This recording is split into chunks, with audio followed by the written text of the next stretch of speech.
This is Audible. Oh My Audiobooks presents His Demands, Book 1 of Billionaire Alpha, written by Ali Parker, performed by Joe Arden.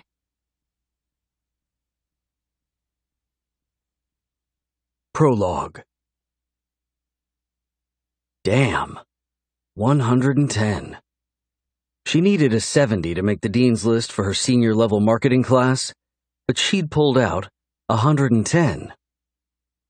A smile touched Bethany's lips, her eyes darting around the room to see if she could make out the various grades on her classmates' papers. From what she could see, she must have gotten the highest grade. She sat back in her chair and listened as the classroom filled with either groans or soft whispers of gratitude for passing grades. She hadn't worried much about passing, but simply passing was never enough. She had to be at the top, the best grade in the class. The elderly professor moved to the front of the room, dropping a small handful of remaining tests on his desk and turning to face the class. A quick adjustment to his glasses, and he scanned the room, his eyebrow raising at the noise. "This was your final test for my class. I know some of you are graduating on Saturday, and I congratulate you. If you failed this test and subsequently this class and it's holding you back from graduating, that's your problem. You were given every opportunity to do well in here. If you failed, then you worked hard to do so." He shrugged as a lanky guy in the back row spoke up, Bethany turning to look over her shoulder as his drug-induced voice resounded. "Is there a makeup quiz for this test?"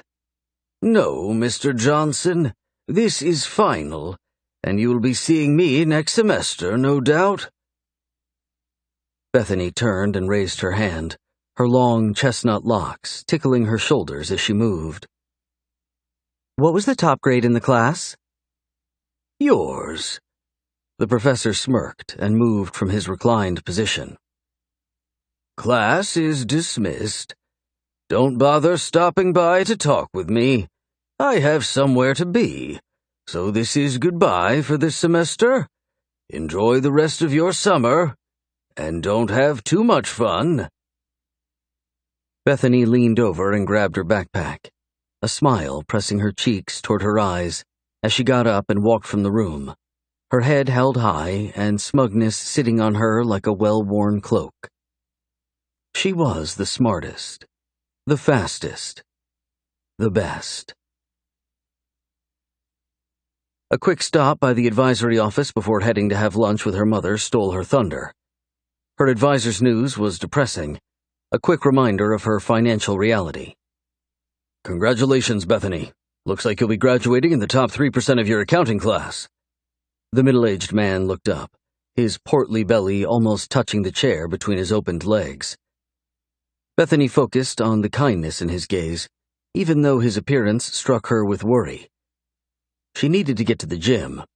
The summer sessions were always so daunting and stole every waking moment she could find in order to simply keep up. It was over now, though. She sighed with relief and nodded toward the advisor. "That's great news. I've already been accepted into the MBA program, so I'll start in a month. I'm excited." The man mumbled something, turning to his computer and hitting a few keys. Bethany sat back, her eyes moving across the various pictures that hung on the walls. The photos were filled with smiling kids and a woman as portly as the man before her, their happiness apparent, or well-rehearsed. A family had never been part of Bethany's thoughts. Racing up the corporate ladder and making a name for herself was her top priority. Making enough money to never have to worry where her next meal was coming from, or if anyone would see her mother paying with food stamps. That was all she cared about. She would change her situation, no matter what it took. College was a luxury that her grades from high school alone had afforded her. But the master's program was still up in the air. The hope was that grants would cover most of the cost, and she could pick up a small job or paid internship at an accounting firm. Time was the only restriction. She needed something flexible because her course load wouldn't allow for much more than studying and schoolwork. She reached up, tucking her hair behind her ears as she looked back at the advisor. "So, am I good to go?" "Hold on just a minute, kiddo.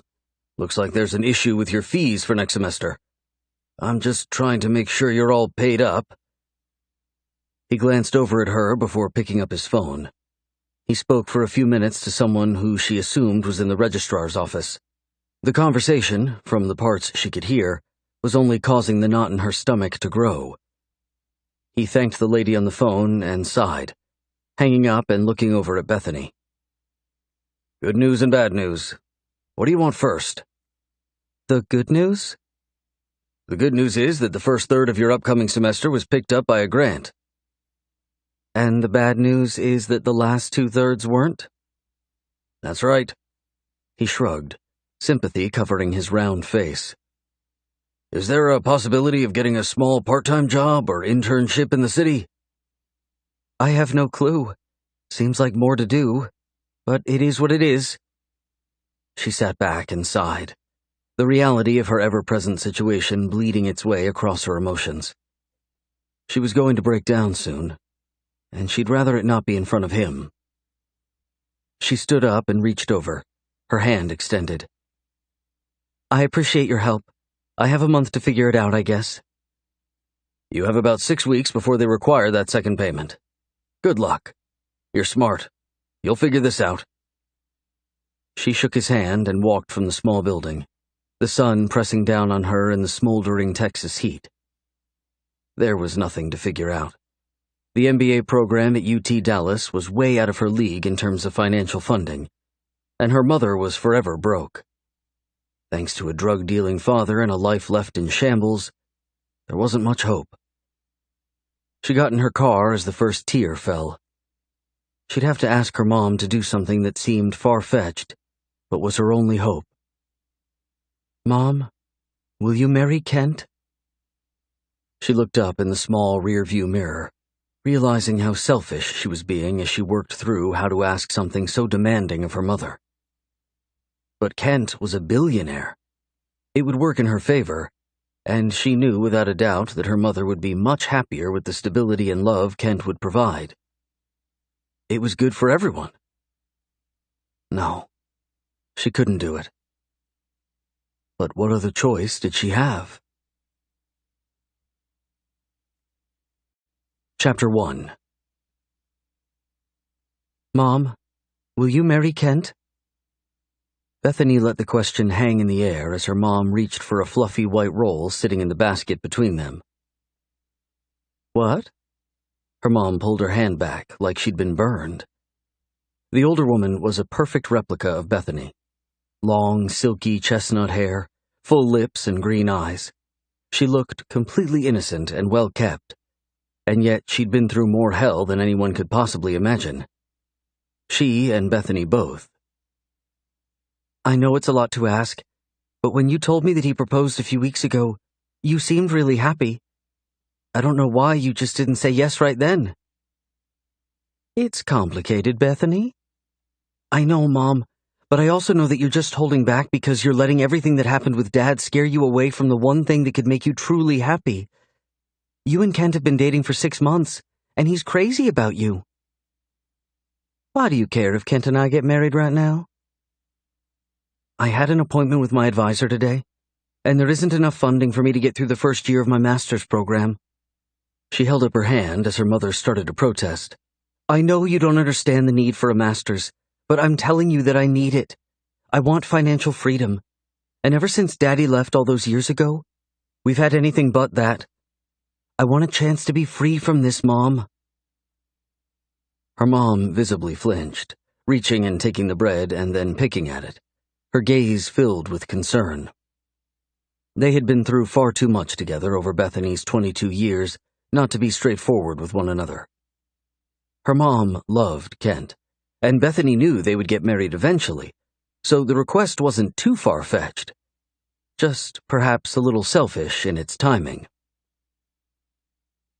"And you think me marrying Kent will take care of your finances?"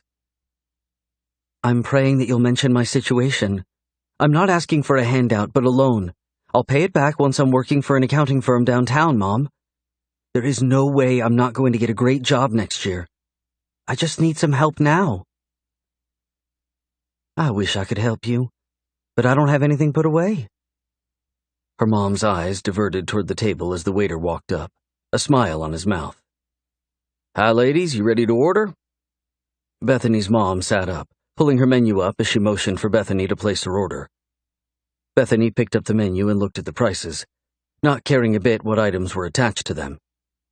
They were broke, and shouldn't even be at the small cafe.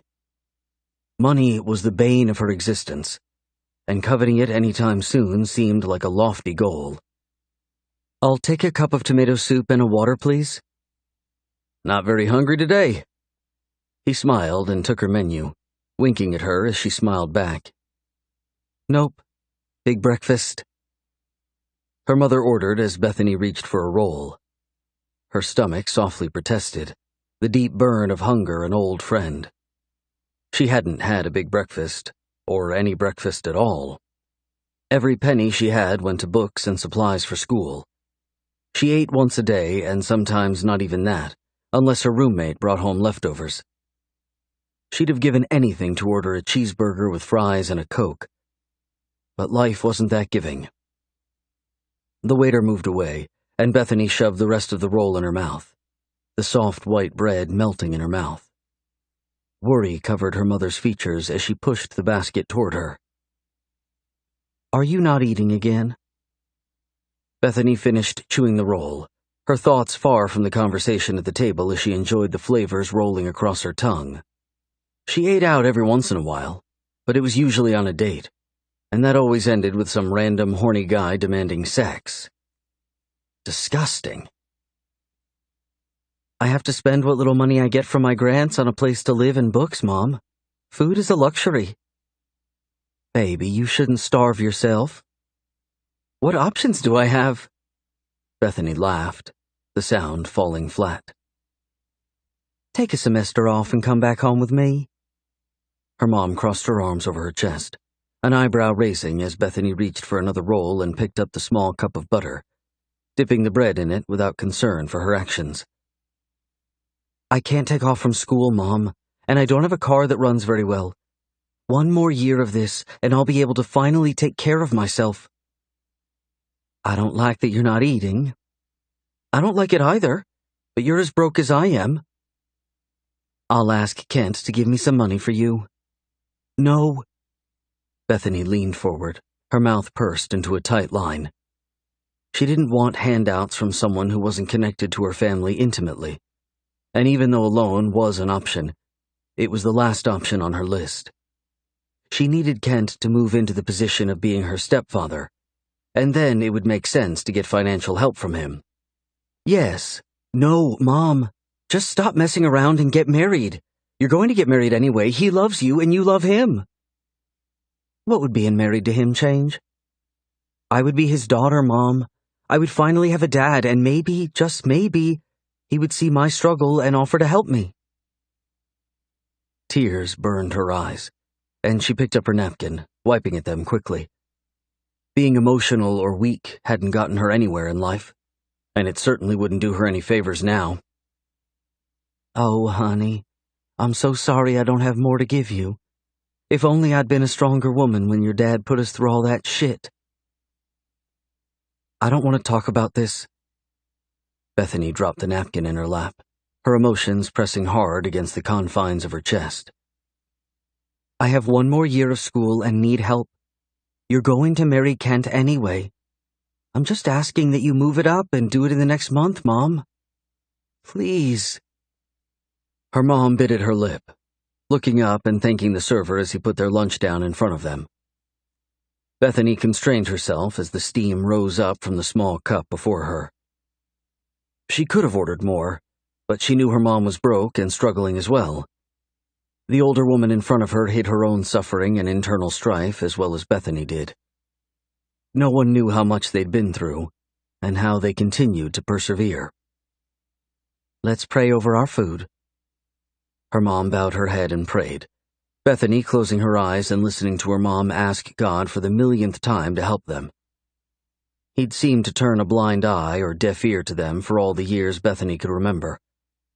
But 6 months ago, he had delivered Kent into her mom's life. Kent owned several companies and had been a widower for 10 years. He was older than her mom and had 2 sons, one a complete loser, and the other the center of his enterprise in the heart of downtown Dallas. Bethany had yet to meet either of them, but she liked Kent and knew he would treat her mother like a princess. If only the woman could get past being hurt and used by Bethany's father, giving love another chance and opening up a world of possibilities for them both.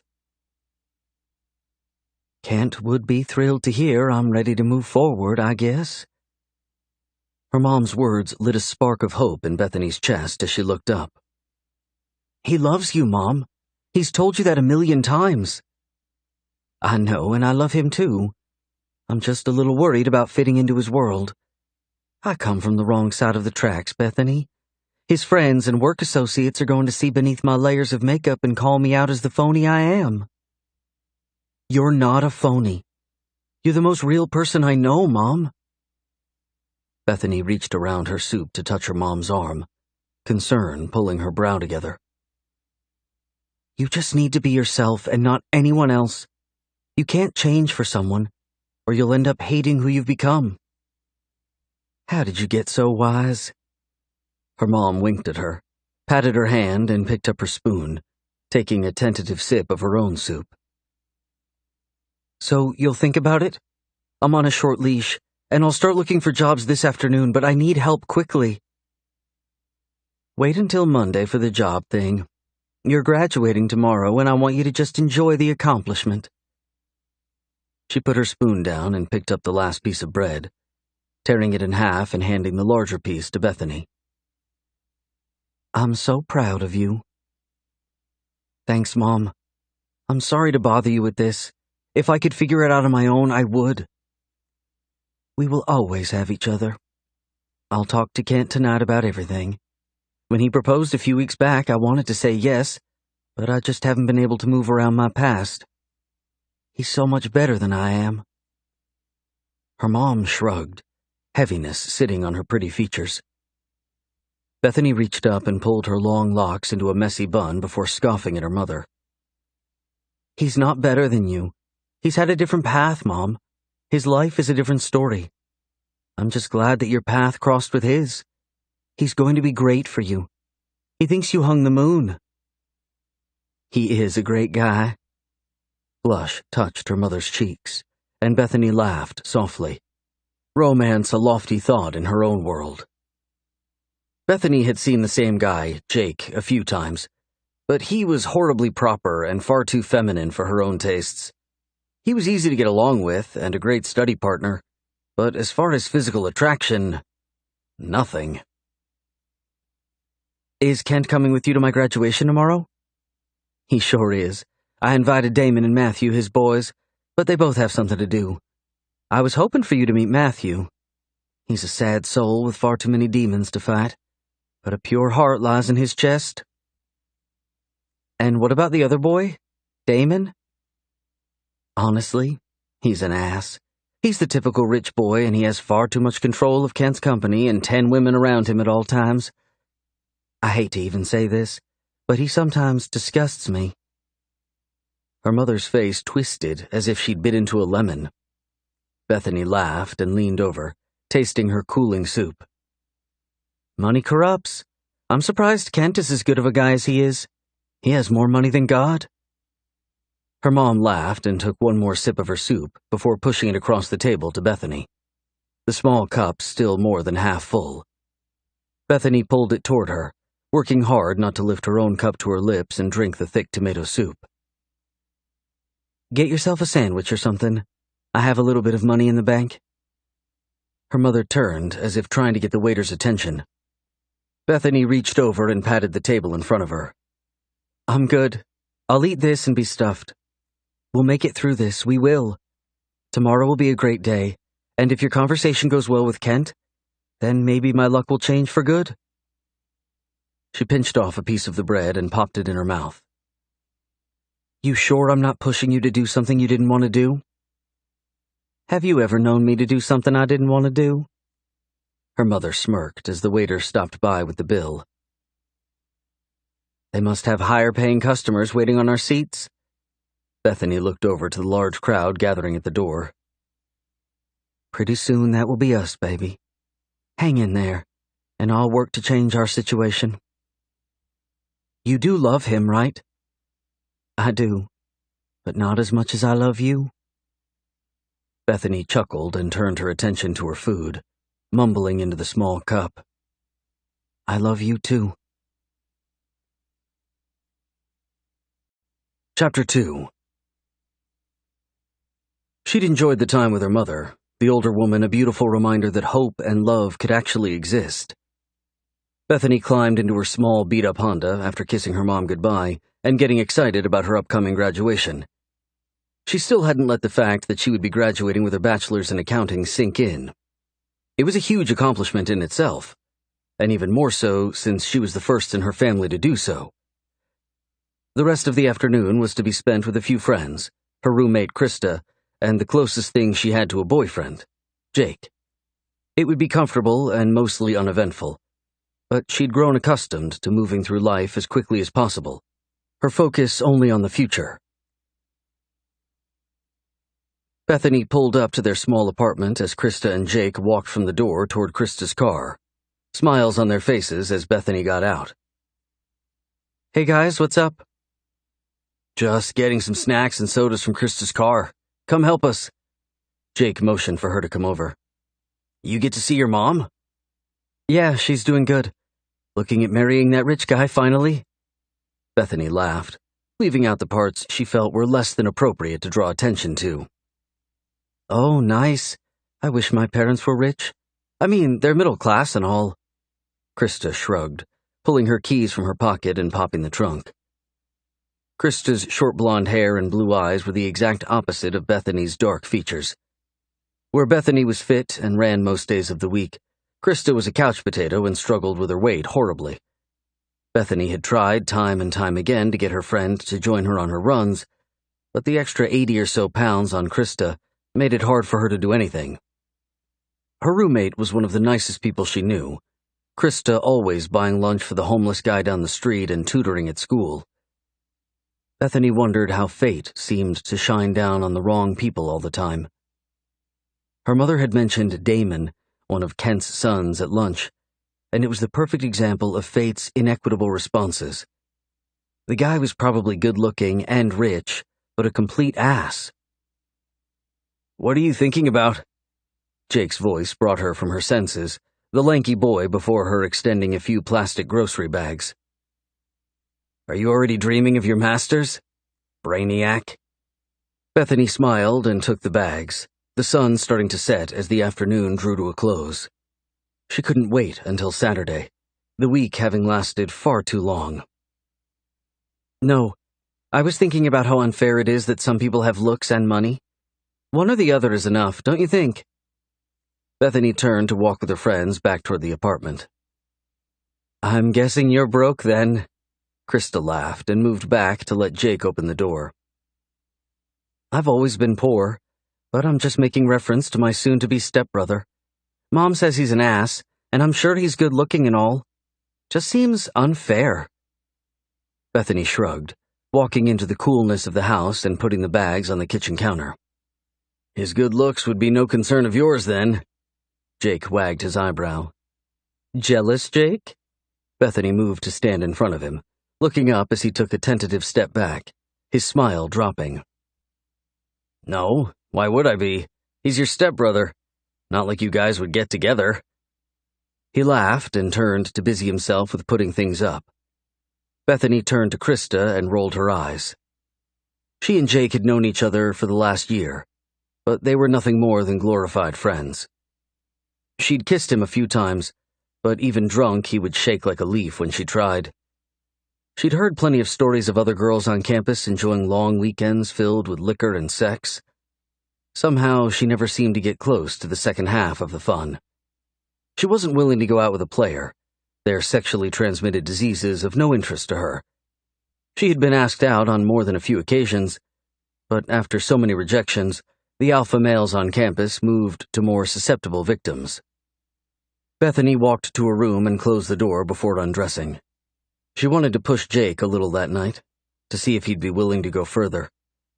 She had slept around a little in high school and had a few random one-night stands during her freshman year, but human anatomy class had killed all of that for her. Dying with crotch rot was out. She smirked at the thought, reaching for her brush and pulling her hair down to try and tame it. She pulled it into a high ponytail and slipped into a small, cream-colored cotton dress. Her waist was thin, and her breasts were big enough to draw attention, hopefully from Jake. A little bit of makeup and lip gloss, and she was ready to make her move. She walked back down the hall, the sound of a few familiar voices reaching out to greet her. They would have enough friends to spill out into the lawn of the apartment by the time nightfall arrived, but for now, a small group gathered in the kitchen. Bethany walked in and headed for the chips, taking a few and munching on them as she greeted her friends. Jake turned and smiled at her, motioning that she looked pretty. He wasn't her type at all, his long blonde hair always in his face, and his body nothing more than bones. But he was safe. She wouldn't be falling in love with him anytime soon, and he wouldn't be falling for her either.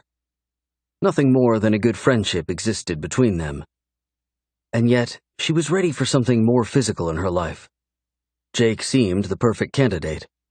Surely he wanted sex, and friends with benefits seemed fitting. "Don't you look lovely?" Marcus, a dark-skinned marketing major, reached out and tugged on Bethany's ponytail, his smile wide and welcoming. "Well, thank you, sir. You don't look too shabby yourself." She reached out and patted his stomach with the back of her hand. His firm abs tightened under her touch. "Dang, you've been working out." "Swimming, actually. Did you know they opened the natatorium at the school finally?" "I've heard that, but I haven't been over there." "Too busy making valedictorian?" He laughed, and she shook her head as Jake moved up beside her. She reached over and wrapped an arm around Jake's lower back, the tall, skinny guy towering above her by a foot. "I wish. I'm just trying to get enough in grant money to get through my MBA degree." "You'll do great. You always do," Jake said, looking down as he wrapped an arm around the back of Bethany's shoulders. Marcus pointed at both of them, an eyebrow lifting. "You two finally get together?" "No, we're just good friends. She's way out of my league." Jake laughed and released Bethany, much to her dismay. "You guys want a drink?" "Nah, I'm trying out for the soccer team on Saturday. They do drug testing." Marcus held up his hands, shaking his head. "Alcohol isn't a drug." Jake laughed and looked to Bethany, who almost corrected him but decided against it. "Beth?" "Yeah, I'll take a beer and a shot, please." "Getting the party started, I see." Jake laughed and walked off, Bethany's gaze following him. Nothing about his physique turned her on, his lithe figure the opposite of her desires. Strong muscles and thick arms and legs were at the center of her daydreams. But with those things, it seemed, came an asshole attitude and demanding persona, neither of which she'd be willing to deal with. "Just friends, huh?" Marcus's question brought her back to the present. "Me and Jake? Oh yeah. School will be over next year for us both, and we haven't really been anything but friends." "Yeah, but I see the way you watch him." Marcus smirked.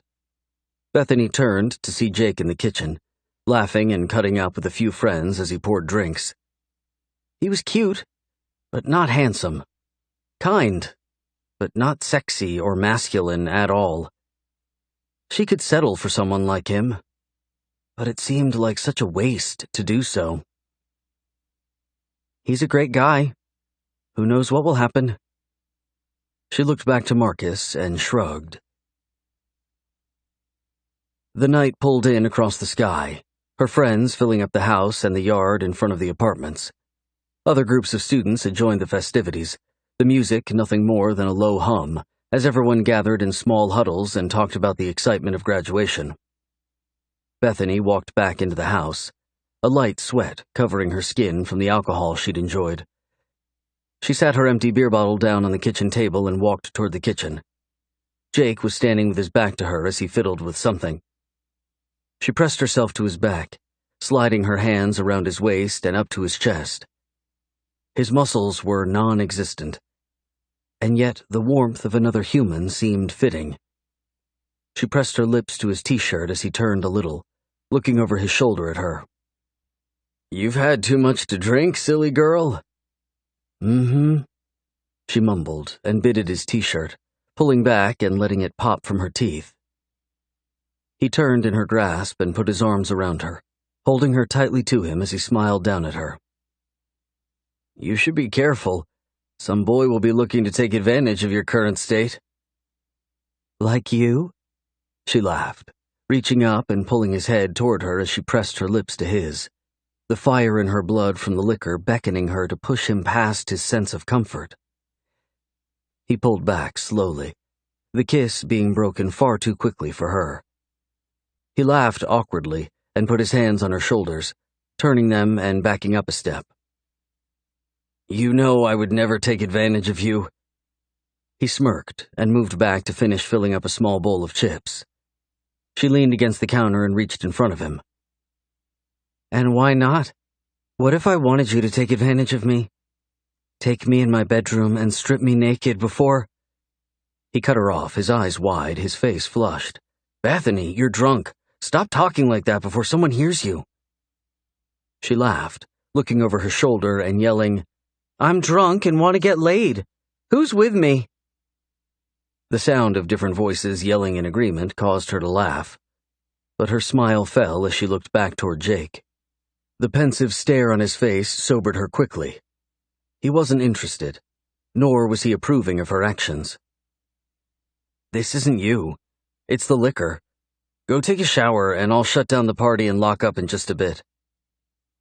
Heat burned her cheeks at his rejection. She wasn't his type, or perhaps he thought she was too far out of his league.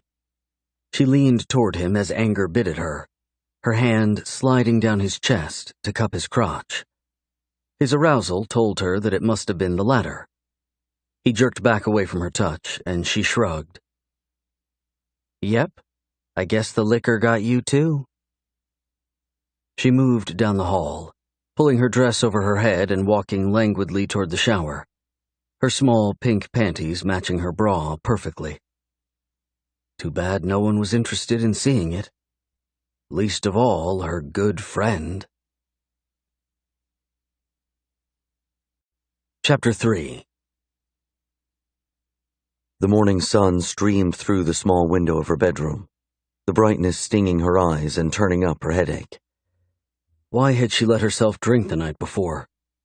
She rarely drank, and she blamed that on how she felt the morning after she did. Nothing was worse than being debilitated for a whole day simply because you sated yourself with an evening of fun. The smell of bacon wafted into her room, her stomach turning at the idea of food. They rarely cooked around the apartment, but the weekend was to be filled with friends, family, and good food.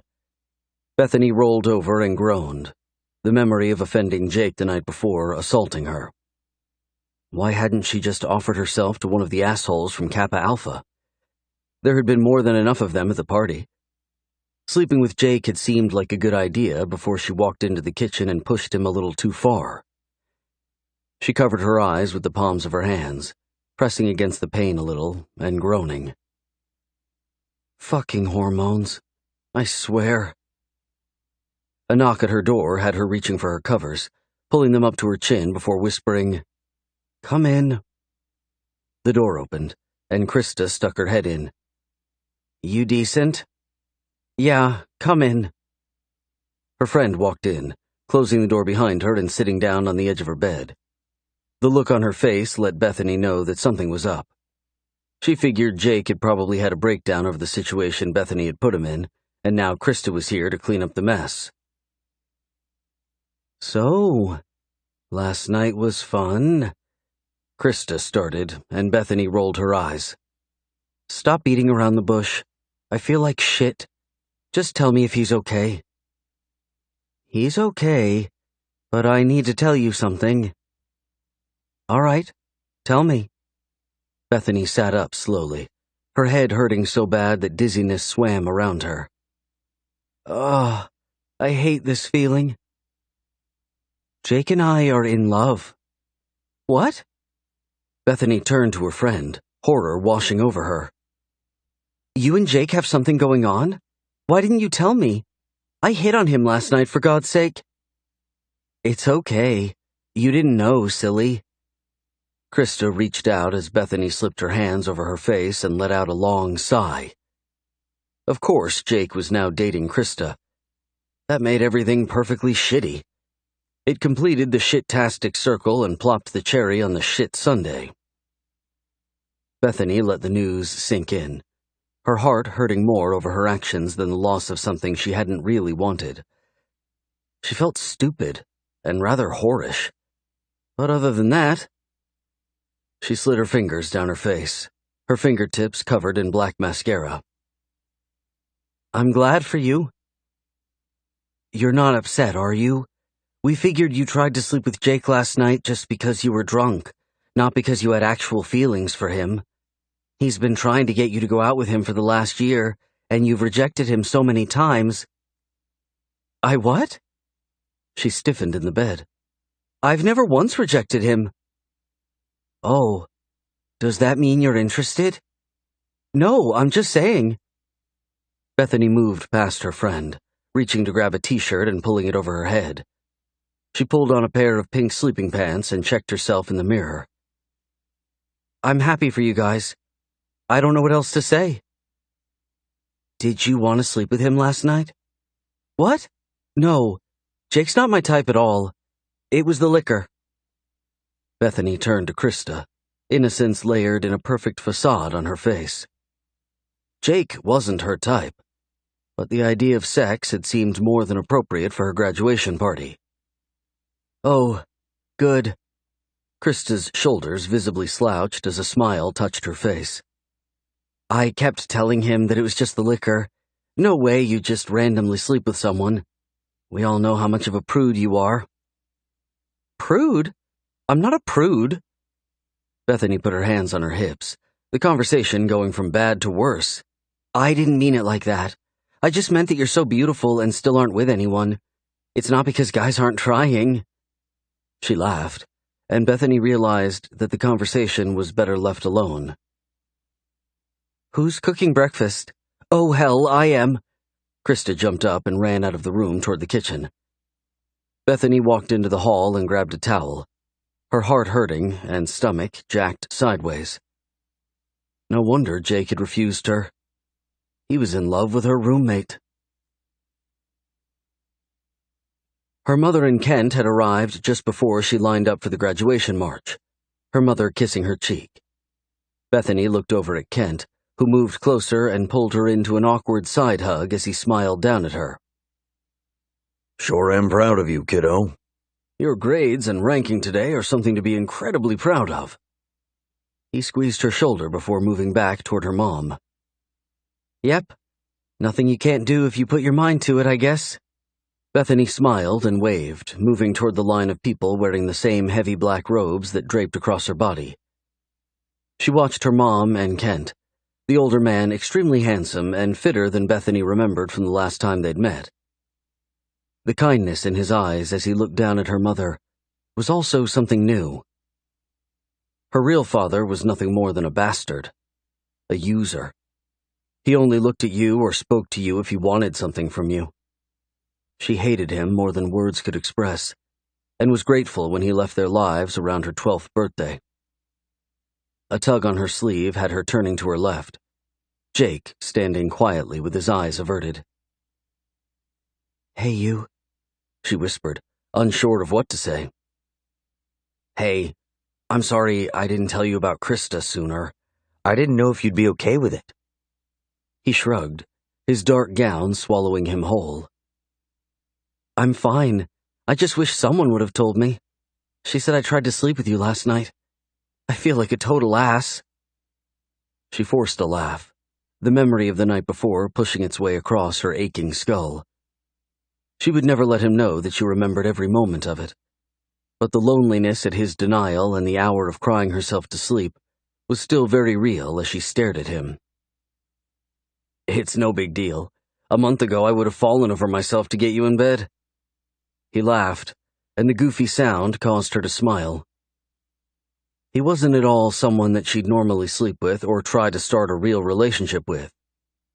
The need to share her celebration with him had pushed her to want something more, but it would have ended as the sun came up. It was for the best. "Enough of this. Congratulations." She reached up and straightened the lapel of his robe before turning and sliding into line as they were instructed to do. She waited her turn, her mind wandering to the conversation her mother had hopefully had with Kent and how it might have gone. Would he be thrilled that she'd finally said yes to marriage? How soon would they tie the knot? Would he offer to help her with her masters?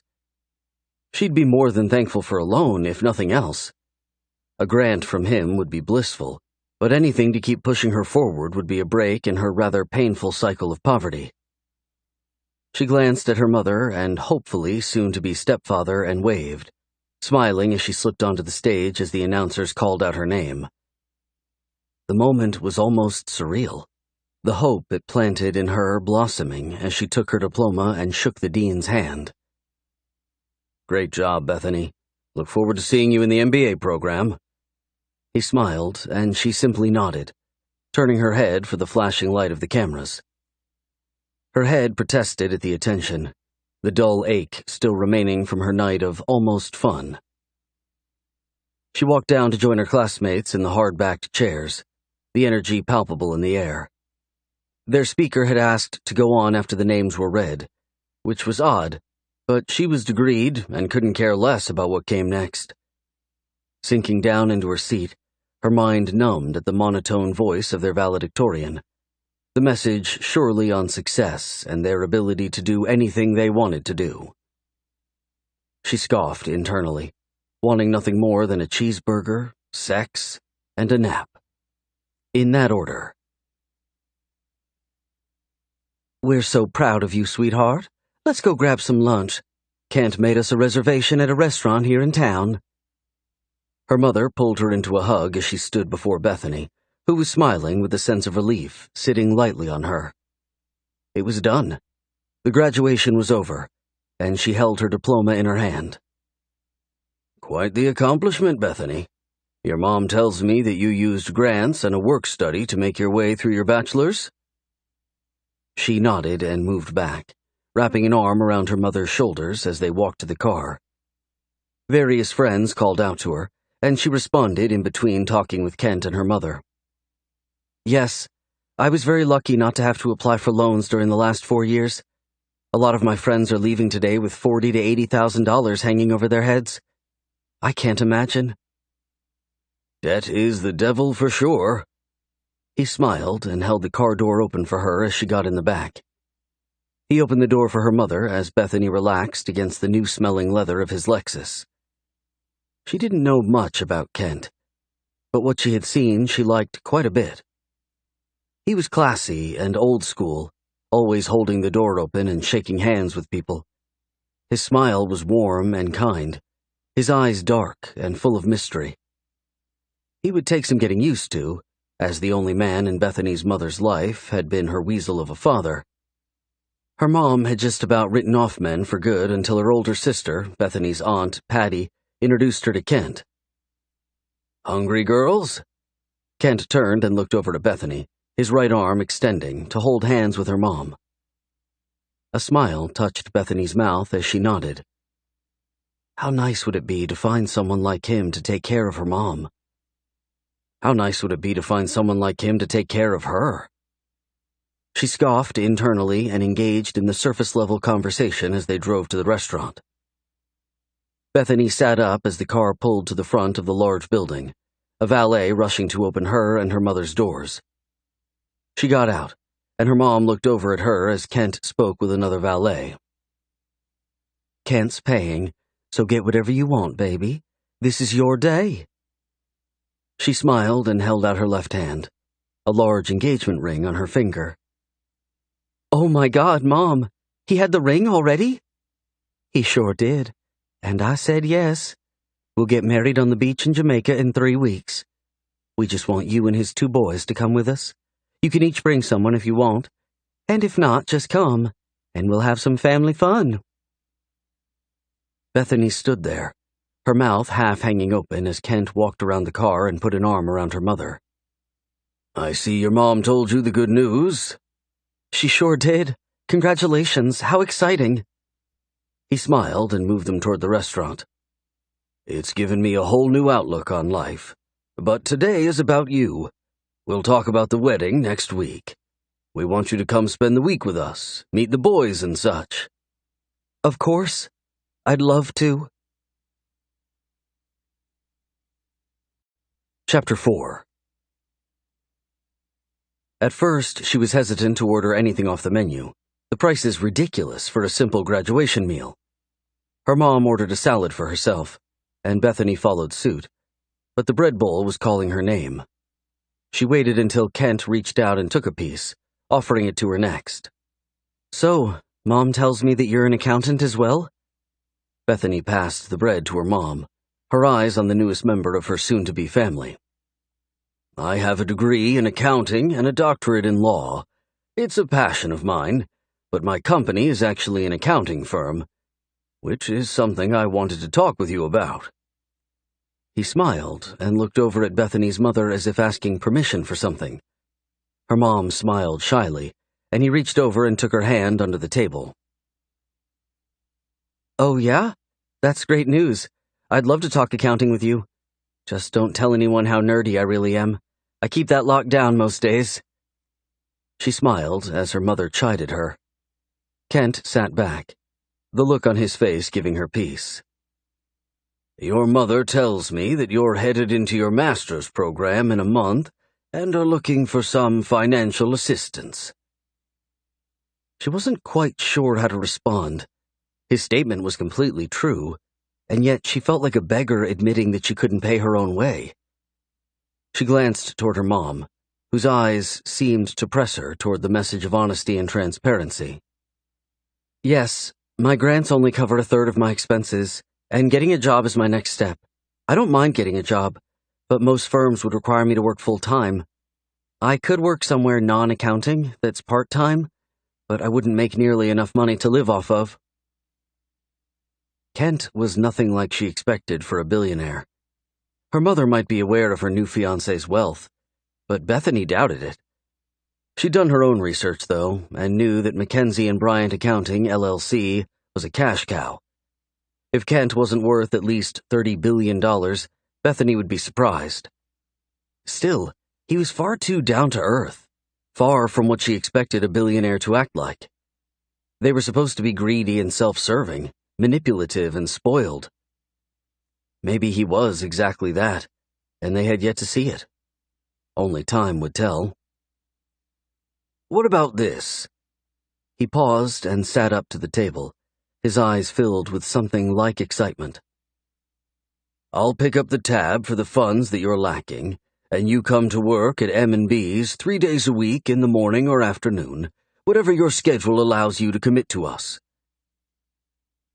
Bethany sat in shock for a minute, his offer way more than generous. She looked at her mom, who was beaming like they'd won the lottery. And, in a way, she guessed they had. The smile on Kent's handsome face caused Bethany's lips to lift, and she nodded before she realized what she was doing. "Deal. Would I be working for you?" "No, your new brother, Damon. Smart as a whip, but you'll love him. The two of you have a tremendous amount in common. He's brilliant and driven, hard-working and very devoted to success." "Sounds perfect, Beth?" Her mom beamed. "More than perfect." She swallowed the lump in her throat, the bread from her plate helping to push down the feeling that perhaps she was making a mistake. She hated spoiled frat boy alpha males. Surely her soon-to-be stepbrother was more like his father and less like the image in her head. Of course, her mom had called him an ass, so maybe not. "Good. You start on Monday." Monday came far too fast. Bethany had spent the weekend packing up a few things to stay with her mom and Kent at his house for her week's vacation. Too bad her vacation had turned into a new job and a possible asshole boss to deal with. Her mom had taken her shopping on Sunday for some new clothes. Kent more than happy to lend his credit card to the adventure. She finished buttoning the white short-sleeved shirt her mother had gushed over in the dressing room, her black pencil skirt accentuating the thickening backside she was starting to hate. Bethany growled and ran her hands over the curves of her rear, her hair long and loose around her shoulders, makeup light but still obvious. She had on black heels and various accents of crimson jewelry. Her stepfather gave her the thumbs up as she walked into the kitchen Monday morning. "Just let Martha know what you'd like to eat, and she'll whip it up for you. You look perfectly professional." Kent smiled and pointed to the kitchen, from which the smell of something delicious wafted toward her. Bethany's stomach growled in protest, and they laughed together as she turned and walked quickly toward the kitchen. Nervousness sat heavy on her, her worry over meeting her new boss nothing compared to having to pretend to approve of her new stepbrother. She would play the game for a little while, but if he was a jerk, like she imagined he might be, she would be more than happy to put him in his place. After a quick breakfast of juice, eggs, and toast, she climbed into her small Honda, her mom blowing her a kiss from the front door. Kent's house was a mansion 3 times over, the number of rooms making it feel more like a hotel. Her mom hadn't moved out of her own small 2-bedroom house on the other side of Dallas, and they had decided that for the week of vacation, she and her mom would stay with Kent at his place. Good thing. Her mom most likely had stale cereal and low-fat milk as the most appetizing breakfast option. Bethany shuddered at the thought. Bethany drove in nervous silence, the sound of the traffic around her actually offering a bit of balm to her beating heart. It had been a while since she'd had to try to impress someone. All of the professors in the business center knew her, and her reputation preceded her thanks to tutoring often and being part of the honors fraternity. This was a whole new situation. She'd have to impress her new stepbrother, and something told her that would be more difficult than she wanted it to be. Not having any siblings of her own, she wasn't even sure how to approach their new relationship, but figured her best bet was to respect him as her boss, and if something familial grew from that, all the better. Forcing something wasn't her style at all. Her heart set on impressing people with her intelligence and wit, no matter the audience. Bethany pulled into the visitor parking, an elderly cop moving toward her and motioning for her to lower the window. The large building above them reaching high into the sky, as most of the other buildings in the business district in downtown did. "Where you headed, miss?" He leaned down, a smile lifting the furry mustache on his upper lip. "I'm starting my internship with Mackenzie and Bryant today. I hope I'm in the right place." She looked around for a sign. Nothing but plain concrete walls surrounding them. "You're in the right place. Go to the 4th floor or above in the garage, and make sure you don't park in a reserved spot. Take the ticket the little machine up there spits out at you, and have the receptionist validate it for you." He moved back and motioned for her to go on through. "Good luck." "Thanks," Bethany mumbled as she rolled up her window, and the car crept toward the small ticket dispenser. Excitement mixed with fear rushed up her chest, her breathing reminding her of the need to exercise. She usually didn't get hyped up about things, but this was a whole new ballgame. Not having an interview with Damon left her without a clue of who it was that she would be answering to.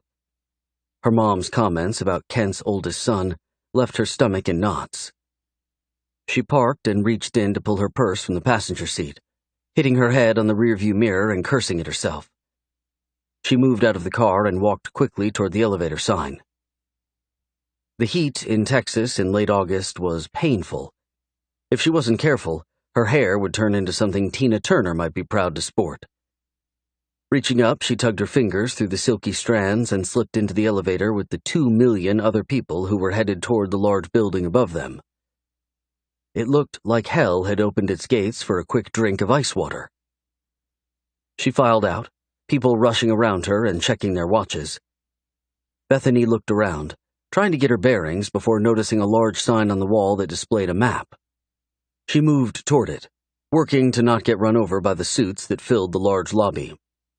Mackenzie and Bryant was on the 28th floor, the view from their windows most likely incredible. She walked toward the correct elevator and got in at the last minute, the door closing behind her. She turned to face away from the crowd and exhaled softly, fear of the unknown almost consuming her. The door opened a few times for other floors, and she shifted to the left and right, trying to be polite and waiting her turn. Finally, the light for the 28th floor lit up, and the door opened, Bethany moving off with a short, squatty male who looked a little older than her. He pulled a badge from his waist and swiped it on the reader on the wall by the door. He held the door open and smiled at Bethany. "New today?" "I sure am." She moved toward him, a smile on her lips as she held her purse on her shoulder. "I'm supposed to check in with the receptionist." He moved into the large lobby behind her and shifted to her side. "I'm Ben. Nice to meet you." "Bethany Miller. Nice to meet you too." She looked around, realizing that the receptionist desk was just behind her. "Well, good luck today, and if you need a tour, I'm in office 1014. He smiled and walked off. Bethany turned to greet the receptionist. "Hi, I'm a new intern." The receptionist looked up and held up her finger, her long red nail quite out of place for a professional environment. Bethany apologized and moved to sit in one of the small leather chairs just beside the woman's desk. A few minutes later, the lady called Bethany back up. "New intern, did you say?" "Yes, ma'am." Bethany stood and moved toward the desk, the woman standing and fiddling with some papers below her. "Bethany Miller?" "Yes, ma'am." "Stop calling me ma'am. Makes me feel old." The lady smiled, but it failed to reach her eyes. "You're going to be in that conference room right over there. Here's a packet of stuff you need to fill out, and Mr. Bryant will call you up when he's available. Human Resources will want some of your time today, so make sure to stick around after you see the boss man. We'll get you an office and all that good stuff, too." Bethany thanked the woman and walked toward the room, her shoulders and back aching as stress stiffened her. Sitting down in the large black leather chair, she pulled out a pen and began to work on the items in front of her. The receptionist poked her head in a few minutes later, her knuckles rapping on the door and causing Bethany to jump. "Sorry, Mr. Bryant is ready for you. Just go up the elevator to the 30th floor. His receptionist, Linda, will get you in to see him." She walked off, and Bethany stood, putting the papers together and shoving them in the folder. She hated like hell that her hands trembled. She'd have to keep them in her lap in front of Damon. No way was she letting him on to the nervousness that tore up her insides. Here goes nothing. Chapter 5. Linda was far too good-looking to be a secretary, or Damon was the asshole her mother had warned her about. Bethany hated to judge a book by its cover, but the tall blonde model posing as a receptionist had been incredibly sexual. Just in showing Bethany to Damon's office, her words almost purred. Bethany thanked her and shivered in disgust as the door closed. Apparently, Damon was down the hall and would be back shortly. Taking advantage of the few moments she had, Bethany walked around the large executive office. The windows lined the walls of half of the office from floor to ceiling. The view was spectacular, and she wanted to see it at night. The lights of the city a beautiful spectacle, no doubt. Pictures of 3 men accented the wall behind Damon's large cherrywood desk, one of them being Kent, and the others Damon and his brother. She picked up one of the photos of the 3 men smiling at the camera, their golf shirts showing that they were at an event together. "Oh shit. Please let the goofy-looking one be Damon." She sat the picture down and moved toward the door, the sound of him coming in causing her heart to race. His voice was deep, the timbre of it commanding and firm. I'll be busy for the next 20 minutes, Linda. No interruptions unless the building is burning down. The door closed, and Bethany turned from the window, her heart sinking at the image before her. It wasn't the goofy brother, but the devilishly handsome one, the one that caused hearts to stop and panties to disintegrate with a look. His dark hair was combed on the sides and a bit messy on the top, the smirk on his lips giving her something later to dream about inappropriately. His blue shirt was fitted, the thick muscles of his arms and chest contracting as he simply walked toward her. She moved in his direction, extending her hand, a soft smile on her lips as she watched his dark brown eyes move from her face to her toes and back up again. "Hi, I'm Bethany." He stopped in front of her and shook her hand, tilting his head slightly to the side. "I expected you to be a little more mousy. Pleasant surprise, I suppose." He shook her hand, his face a mask of indifference. "Damon Bryant, have a seat." He moved around her and she turned, walking toward the chair and praying like hell she'd make it before her legs gave out. Her knees shook slightly as her heart beat wildly in her chest. The picture had been a sad representation of the man before her. The scent of his cologne lingered in the air, and she breathed in deeply, coveting it. She sat down, pressing her knees together and letting her purse slide from her fingers onto the floor beside her. She wanted to jump in and start the conversation, but he simply demanded the lead, and she couldn't help but let him have it. She bit at her lip, stopping the minute she realized he was focused on her mouth. "My father tells me that you're a brilliant accountant and that you're here to make my life easier." "I'm grateful for the opportunity to help." "So tell me, Bethany, are you brilliant?" He sat up, leaning forward as he studied her. Something about his gaze made her feel as if she were nude, bare before him. A nervous tick caused her foot to bounce to the rhythm of her heartbeat, her mind racing for the most appropriate answer. "I graduated near the top of my class in both high school and college." "I didn't ask that. I asked if you were brilliant." "Yes?" she whispered, her voice hiding from her. This was embarrassing, humiliating. What the hell was wrong with her? She had sat in front of professors and state regulators for the Board of Public Accountancy. She had never lost her footing before. She spoke again just before he started to, the look on his handsome face pensive. "Yes, I am brilliant." "Good." He watched her for a minute more before turning to the blinking light on his phone. "Forgive me for a minute. I need to take this." She nodded and diverted her attention toward the windows, her chest screaming for air. She hadn't realized she had been holding her breath and worked to quietly let it go. Damon was sensual and strong, dark and handsome, much more so than anyone she had ever encountered. Remembering that he was soon to be her new stepbrother was important, not that anything would happen between the two of them. He was probably 6 to 8 years older than her, and far out of her league. He made the sexy blonde in the foyer pale in comparison.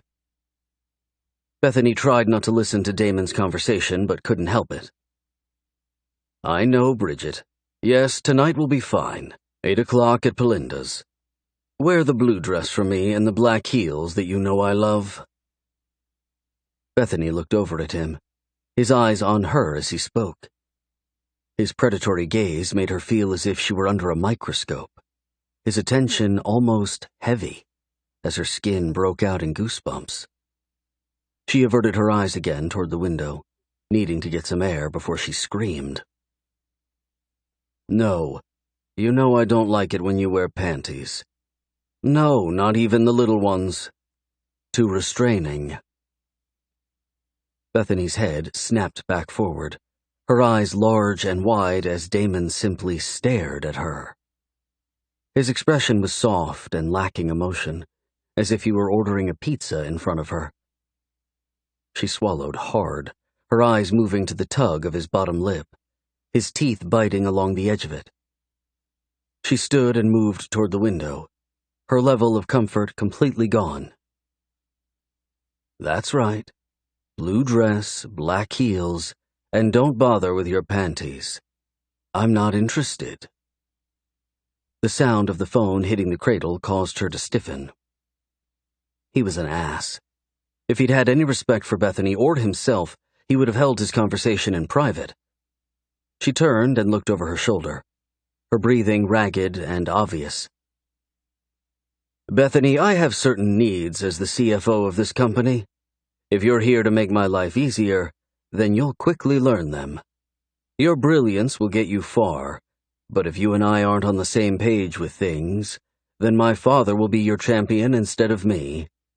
And good luck with that. The implication of his words sent a chill down her spine. And what are your needs? She turned slowly, crossing her arms over her chest as the door to his office cracked open and Linda stuck her head in. I know you said no interruptions, but your father's on the phone. Thank you. He looked toward Bethany as a smile lifted the side of his perfect mouth. Soon enough. Linda will show you to your new office. Plan on having lunch with me tomorrow so we can talk about the various positions I'm going to put you in. He turned and sat down at his desk. The conversation over. Bethany walked toward his desk, leaning over and picking up her purse as her mind spun out of control. She walked to the door stiffly, questions running rampant at the saucy innuendo Damon had thrown her way. Surely he hadn't meant. She stopped just before slipping through the door, the sound of his voice wrapping around her. Oh, and Bethany, you'll enjoy every one of those positions, and I'll do my best to make this a stimulating experience for us both. He bit subtly at his top lip and watched her closely, Bethany nodding and slipping through the open door. She was in too deep already. Chapter 6. Bethany moved toward her new office like a zombie, her mind trying desperately to work through the last few words her stepbrother Damon had spoken to her. His voice had been filled with conviction, the seriousness of his gaze leaving her to wonder if he hadn't meant everything simply from a business perspective. He had certain needs, and she would be required to know them and fulfill them, as it seemed every other woman in the company was busy trying to do. Did Kent know that his son was pimping out the women of their accounting firm for his own perverted desires? Or had Damon simply meant that, as the CFO, he would need her to be on her toes, to work fast like he did, and keep on top of things? Those were needs, too. Maybe she was trying to make something sexual out of it, because he was by far the most beautiful man she'd seen in her short life. Here's your office. The laptop is yours to take with you. The cords are all there and the phone is already set up. The receptionist turned and extended a golden key, her long nails almost covering up the small item. Here's your key. You'll need to go tomorrow and get a badge. You're not in the system yet, but Linda will work on that later today for you. Thanks. Bethany took the key and moved into the large office, looking over her shoulder as the woman lingered in the doorway. Do all of the interns have offices this big? No, but you must have impressed someone. Usually 3 of them share an office this big. The other woman smiled, lipstick staining her teeth. Bethany almost told her, but thought better of it. Okay. Thank you again. I'll reach out if I need help. Your best bet is to call Ben. He's the intern coordinator for the audit site. I would think you'd be starting off there. I'm not entirely sure, to be honest, but I'll call Ben. Bethany smiled as the receptionist shrugged and turned to go. Her thoughts slipped back to Damon, her conversation with him rearing back to life in her mind. Perhaps he hadn't meant that she'd be filling his sexual needs, but his reference to putting her in various positions and making it stimulating and enjoyable for them both? Come on, she whispered, taking a seat and leaning back, her skin flushed with the idea of being naked beneath him. He was far too much man for her. Of that, she was sure. He's your freaking stepbrother, too. Get a hold of yourself, she huffed, looking up to see Ben standing in her door with a friendly smile on his face. You always talk to yourself? Yep. Only person I've found that isn't quick to disagree with my opinions. She laughed and motioned for him to come in. Oh, really? Seems like the greatest struggle I have is convincing myself to do something. He sat down in the chair in front of her, his expression open and calm. Bethany let her thoughts of Damon go by the wayside. The inappropriateness of having those thoughts at work caused her no small amount of discomfort. Too funny. So the receptionist told me that you're the intern coordinator. That I am. I asked Damon if I could have a few more things on my plate, and he was happy to supply them. Ben shrugged, his cheeks coloring pink. You don't have enough work around here? She smiled, jabbing at him about the overload of work he was probably pushing around. If she'd learned one thing in school, it was that accounting firms of all sizes were sweatshops. You got in and killed yourself until you limped out. The dark circles under Ben's swollen eyes told her his story was in line with her assumptions. I have plenty of work, but I'm a single guy, so it's important for me to get out and socialize. I'm originally from Seattle and haven't met too many people yet. Kent brought me down here to help establish a special service line that will be starting later this year. Interesting. So managing the interns gives you a chance to get out of the office for happy hours and get to know people. Exactly. He smiled and leaned back in his chair, crossing his arms over his portly stomach. Speaking of, there's a new club in town that the interns are wanting to check out as a group on Thursday night. We thought instead of happy hour at one of the local pubs, we'd go see what the rage is all about. What's the name of the place? Bethany leaned forward, pressing her forearms to her desk. Her interest piqued. Having been in college just down the street for the last few years, there weren't too many places she didn't know about. It's called Masquerade. He shrugged, his smile the only thing giving away his level of excitement. You don't have to dress up special, but if you get on the dance floor, then you're required to wear a mask, like you would at a ball. Weird. Is it new? Yep, just opened 2 weeks ago. I swear it's all anyone's talking about. I'm in. I need to get out, and I'd love to meet the rest of the interns. Does anyone go with us, or is it just interns? Sometimes the boss man will make an appearance, but I highly doubt it since it's a club. His party days are over, I think.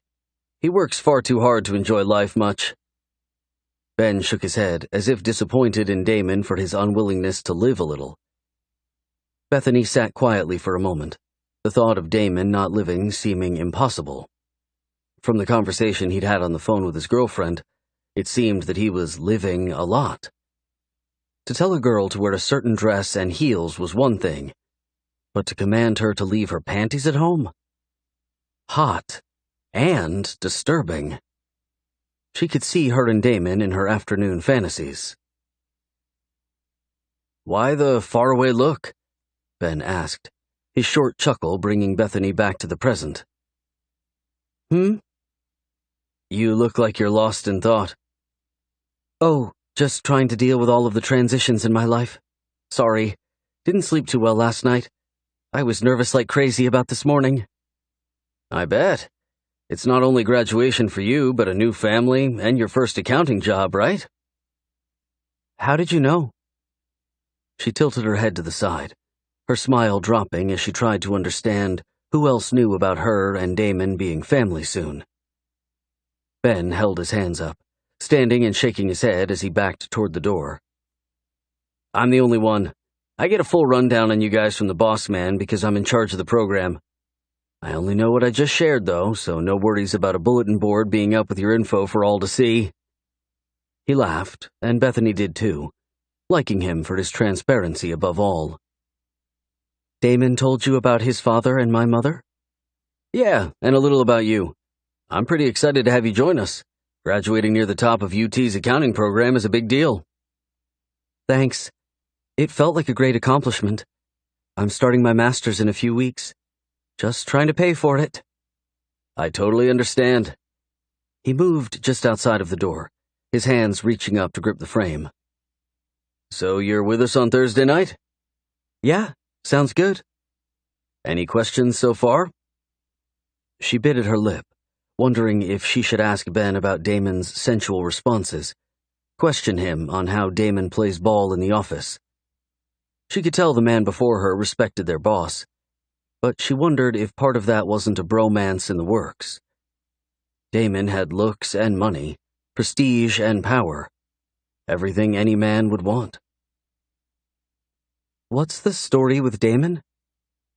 "What do you mean?" Ben took a few steps back into her office, moving to lean against the bookshelf. It groaned under his weight, but held him. "I just mean that he has a sexy secretary and he seems to be dating a very attractive blonde. I don't know. Never mind." She shrugged, heat rising to her face. She reached up and rubbed her cheeks, her embarrassment obvious. "No, I don't mind answering. I think Linda was someone Mr. Bryant, Damon's father, hired. I honestly didn't think Damon was dating anyone, but it's good to hear. He needs to spend a little bit of time away from this place. His dad is looking at retiring in a few years, and Damon is the next in line, I guess." "What about Seattle? Did you work for them up there or for someone else?" "Them. They have a small accounting shop up there, mostly taxes, but it's a good learning experience. I'm originally from Seattle, so it was a natural transition to go to work for them. Damon and I spent some time in college together, though he's a lot older than me.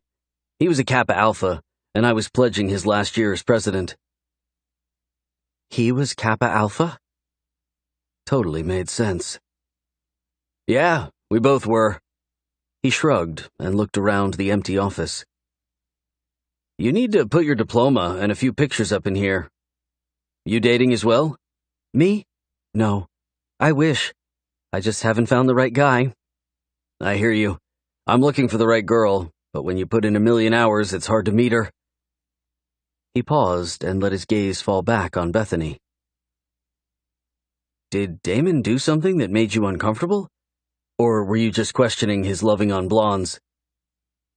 She stood, stretching and reaching up to cover her mouth as she yawned. "He just said a few things that seemed kind of suggestive, but maybe that's because I don't know him. He's my stepbrother, or will be soon, so I'm just trying to figure out who he is." Ben laughed and moved back to the door, looking over his shoulder. "He's a great guy, very professional. If he seems to be flirtatious, it's just because he's a friendly guy. Half the interns would sell their souls to the devil to have him glance at them. But he's just not willing. I've never heard him say, or seen him do, anything that would cause me to question his ethics." "Very good. I'm happy to be here, and I'm in for Thursday." "Call if you need anything. You have lunch plans today?" "I'm going to catch up on getting this stuff together. I had a huge breakfast." "Suit yourself. I'll see you later, I'm sure. Just down the hall if you need me." "Thanks, Ben." She smiled and waited until he was gone before plopping down in her chair. Ben would have a heart attack if she repeated the panty conversation she'd overheard. He'd been playing with her, talking like that in front of her. He wasn't the perfectly professional guy that Ben thought he was. Did that make him a creep? Maybe he was just interested in her. "He's your stepbrother, for fuck's sake." She growled and turned to her computer, her phone buzzing with a new text message. It was her mother letting her know that they'd be having company for dinner. Her new brother would be dropping by to get to know Bethany better. Damon was coming to dinner? "Crap," she whispered. The handsome alpha was already on her mind much more than she was comfortable with. Too bad she wasn't blonde. She tugged at a strand of her hair, wondering what she'd look like as a blonde. She rolled her eyes at her wayward thoughts and dove into the complicated accounting technology the firm used. No guide available or needed. Chapter 7. Bethany packed up at around 6, grumbling over the fact that her mother had called twice during the last hour of work. She placed her laptop into the nice black bag that they'd left for her, which had the firm logo embroidered into it. Nervousness tugged at her stomach as she walked through the halls, her eyes moving about to ensure that if Damon walked out of an open office, she'd be prepared to encounter him. He probably thought she was a child, a young girl with too many brains and not enough courage to speak up.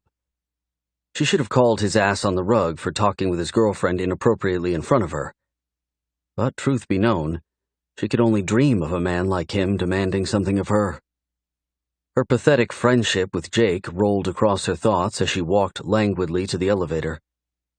She squeezed in as the doors opened and had to apologize when she stepped on a beautiful red-haired girl's toe. The girl, who was about Bethany's age, merely huffed. Bethany turned and put her hands in front of her waist, clasping her fingers together and trying not to take up too much space. The door opened and she moved out, Jake on her mind again. He had been a great guy, and yet had no drive to reach out and press her to a wall. He had wanted her for the last 2 years, she knew, without doubt, and yet he never pressed her to do anything with him. Maybe if he had, things would have been different between them. She didn't want an alpha male dick forcing her to do anything, but a dominant male putting himself out there with commands and demands that only she could fulfill? She groaned softly at the thought. The ride home was quick, the sun still shining late into the Texas evening. Bethany pulled up to Kent's large home. The circle drive was ornate, and the house was framed by vibrant pink roses. The white brick gave the house a regal appearance, not to mention the bellboy who opened her door and took her keys from her. He was a few years younger than her and horribly shy. He spoke quickly, his eyes averted, as if he were warned not to look at her. She thanked him and walked into the house, her mom walking down the hall toward her with a huge grin on her face. "There's my working girl. Tell me all about it." Her mother stopped in front of her, pulling her into a tight hug. Bethany returned the gesture, feeling as if she were 8 again and had just gotten home from elementary school. Her mom had a way of ushering in memories, good and bad. "It was great. Met some new friends and got invited to go out Thursday night with the other interns. Should be fun." She moved back from her mom, looking toward the kitchen and breathing in deeply. "You said my new stepbrother was coming by tonight?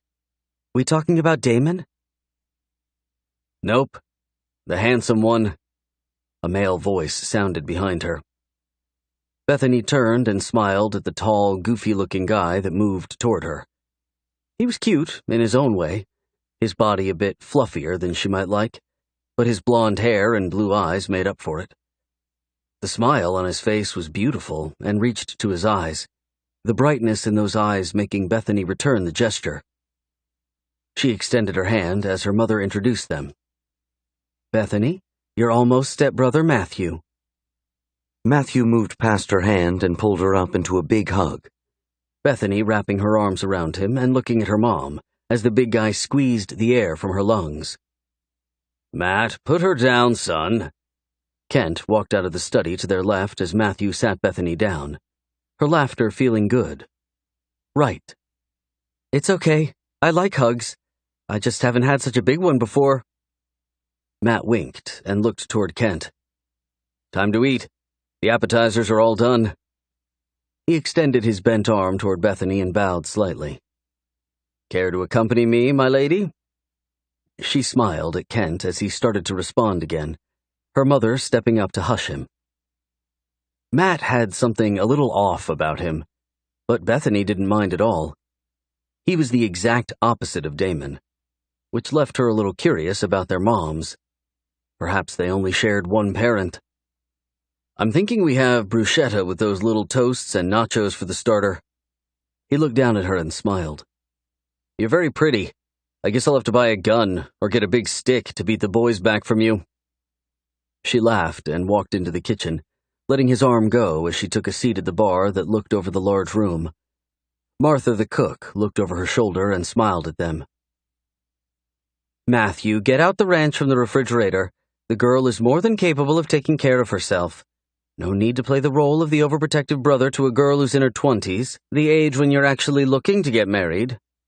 "Oh, she's not looking to get married. She's a career woman, Martha." Bethany's mom moved up beside her wrapping an arm around her shoulders as Kent moved into the kitchen. "Smart girl. The career first, and then a love life." He turned and almost ran into Matthew, the scowl on his face leaving Bethany with the impression that perhaps his younger son wasn't his favorite of the two. "Thank you again for the chance at Mackenzie and Bryant. I had a great day today and enjoyed meeting Damon." Matt sighed loudly, a silly smile on his lips as Kent looked over at him with a warning on his features. "You met Damon? God help you. Was he an ass, or did he put his mask on?" Matt pulled at the air in front of him, pretending to slip on a mask before he started to prance around the kitchen like a villain of sorts. Bethany couldn't help but chuckle as her mom responded with the same sound beside her. "I did, and I liked him." Bethany shrugged as Matt turned to her, his hands pressing against his hips as he cocked his head to the side. "Everyone loves Damon. He's the handsome, smart one." "You're handsome, too. Did you take your meds?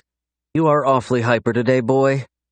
Martha poked at Matt with the end of a wooden spoon before moving to fill the counter in front of Bethany with appetizers. She reached up and started to dig in, Matt moving in beside her as her mother moved toward Kent. "Well, Damon is a little rough around the edges, but he was quite impressed by you, which is saying a lot." Kent looked over at Bethany as he popped a carrot in his mouth. "That's good to hear. I think I'm going to enjoy learning from him." "Yes, well, let's hope that's all you do. He's crazy about a girl with dark hair and green eyes," Matt said as Kent reached over and popped him with a towel.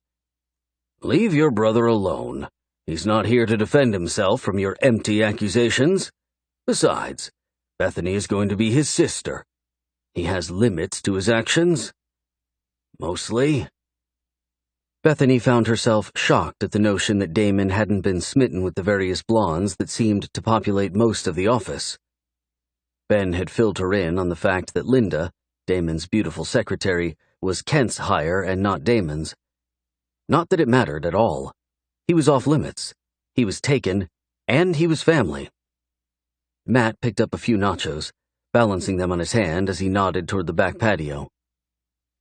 "Let's go watch the sunset. I love how well you can see it from the terrace here.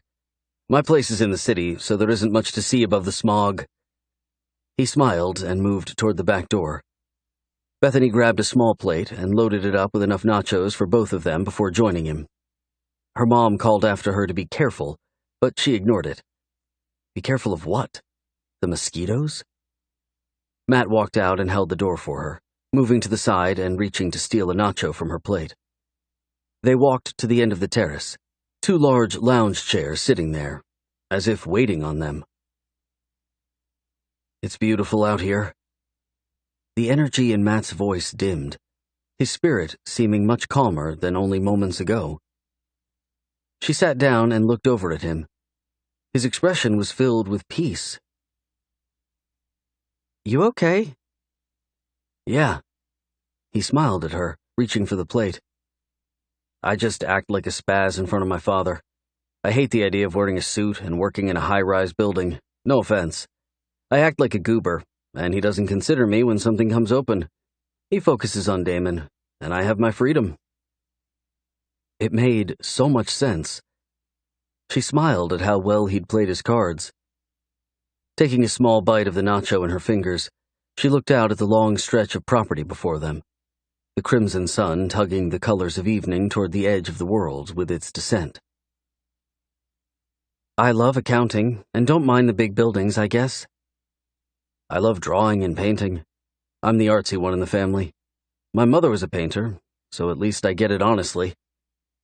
He shrugged and sat back, handing the plate back to her with only 2 nachos left. She laughed, and he turned his head toward her. "What?" "You ate most of our snack." "Pig?"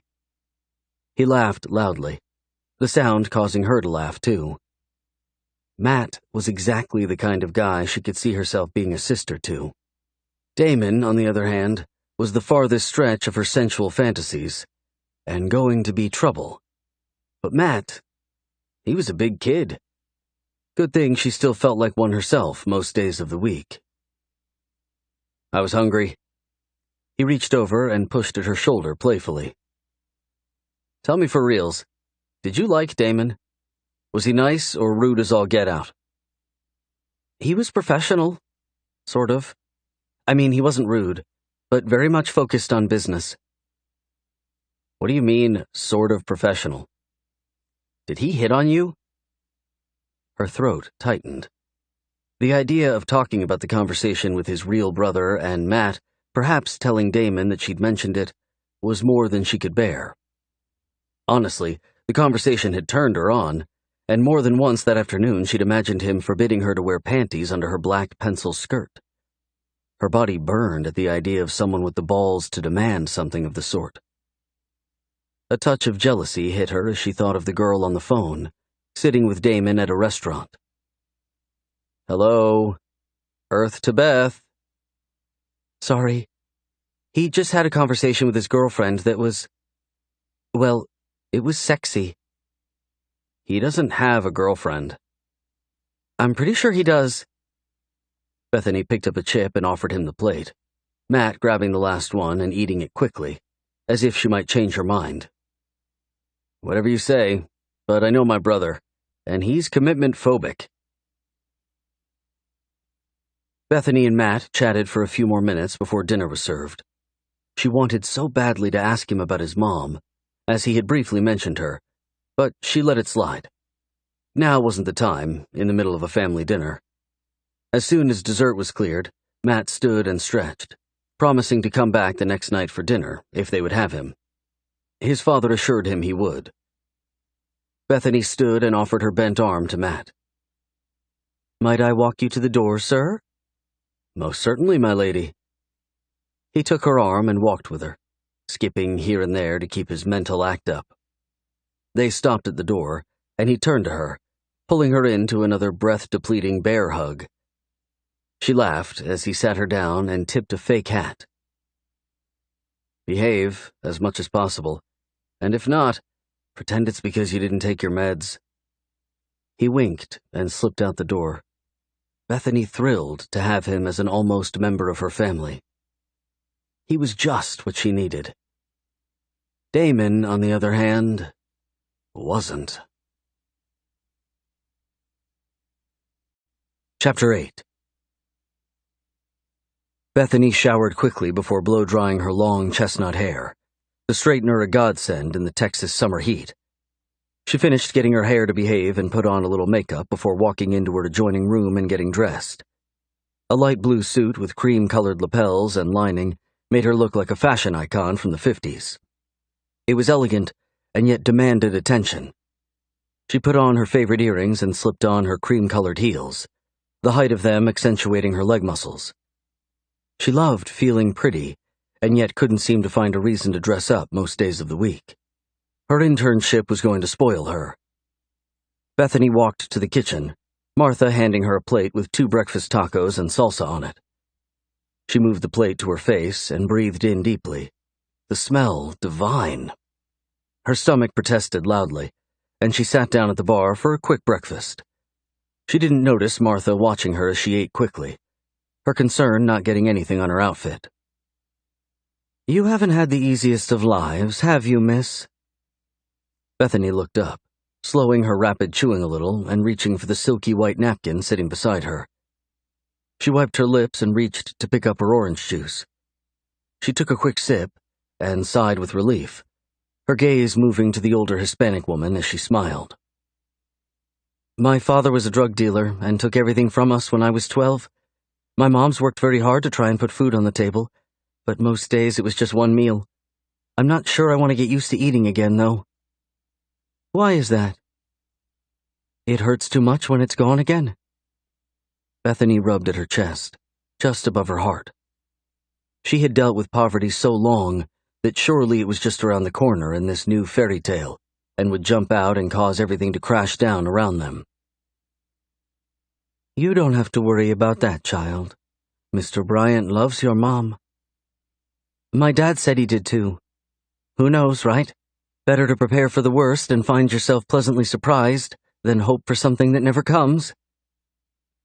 "Well, I think that's pretty negative. but I'll keep my opinion to myself. You want another taco, sweetie? No, I won't fit in my suit if you keep feeding me, Martha. Then we'll buy you another one. The chef laughed and moved to busy herself with something on the stove as Bethany finished her breakfast, enjoying it to the last bit that she licked from her fingers. It was weird to be in the midst of wealth after such a long life of wanting for everything. One thing was for sure. Bethany would never end up with someone who was rich. They wouldn't have anything in common.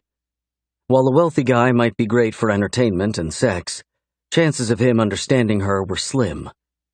She couldn't shake the image of Damon from her thoughts, angst pressing against her at the idea that her new stepbrother was becoming her go-to fantasy. I need meds. I'll call Matthew. She smiled and slipped out of the house into the muggy mid-August morning. The morning was less than eventful, Bethany feeling the pressure of anxiety over her lunch with Damon coming up so quickly. She was supposed to meet him at his office at 11:15, and it was just a few minutes after 10. She checked her watch for the 10th time before getting up and walking toward the women's restroom. She would get a few assignments from Damon during lunch, and then she was slated to work with Ben a little that afternoon on a new service they were thinking about offering in the near future. She reached out and pushed the women's restroom door. A loud protest on the other side as she scraped the door across some poor girl's foot. "Oh my God, I'm so sorry." Bethany moved into the bathroom and saw that the girl was bent over and rubbing her foot as she cursed. A dark-haired Hispanic girl stood behind the injured girl with a scowl on her face. "You should watch where you're going. Jeez." Bethany started to apologize again as the injured girl stood up and glared toward her.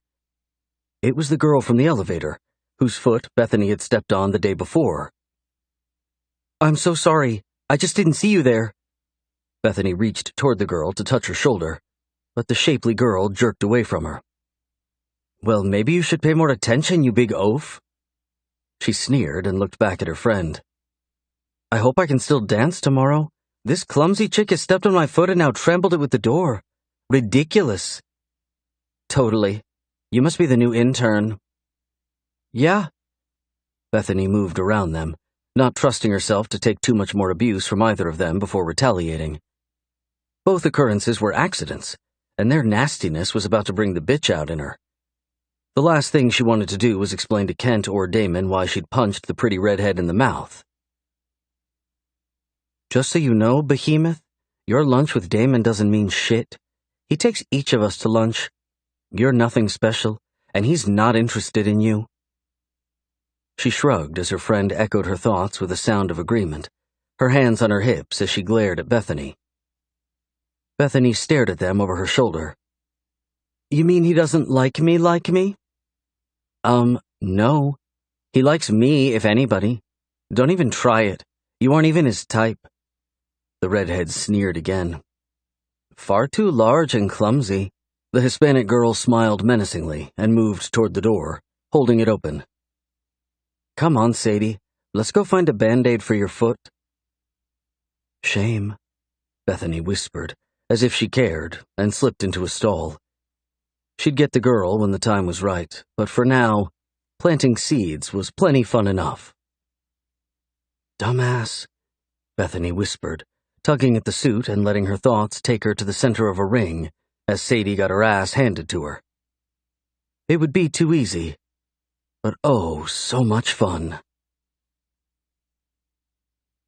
"Good morning, Bethany. Damon will be with you shortly. Just take a seat over there." Linda, Damon's secretary, looked over the top of her desk and smiled with what could have been kindness. She was too sensual, and it left Bethany wondering about Kent's thoughts when hiring the woman. Maybe she was just that way around other women? Surely not. Damon's door opened, and a short blonde with a pixie haircut and red lipstick walked out. A dizzy look to her as she turned and waved, as if in love. Damon moved out beside her, his hand on the small of her back as he looked over at Bethany. His finger brushed by his lips at the crimson lipstick that was smeared on the side of his mouth. Linda got up and walked to him, leaning over to wipe it for him as the woman walked away. "Why does Miss Carrington insist on kissing you like an old-fashioned churchwoman? She's in her 30s. I think she does it simply to kiss on you." Linda moved back and shook her head as Damon smirked, the man never seeming to smile. "Better. Your reservation at Carew's is for 11:15. You want me to call them to bring your car around?" "Yes, the Mercedes." He looked over toward Bethany. "You ready?"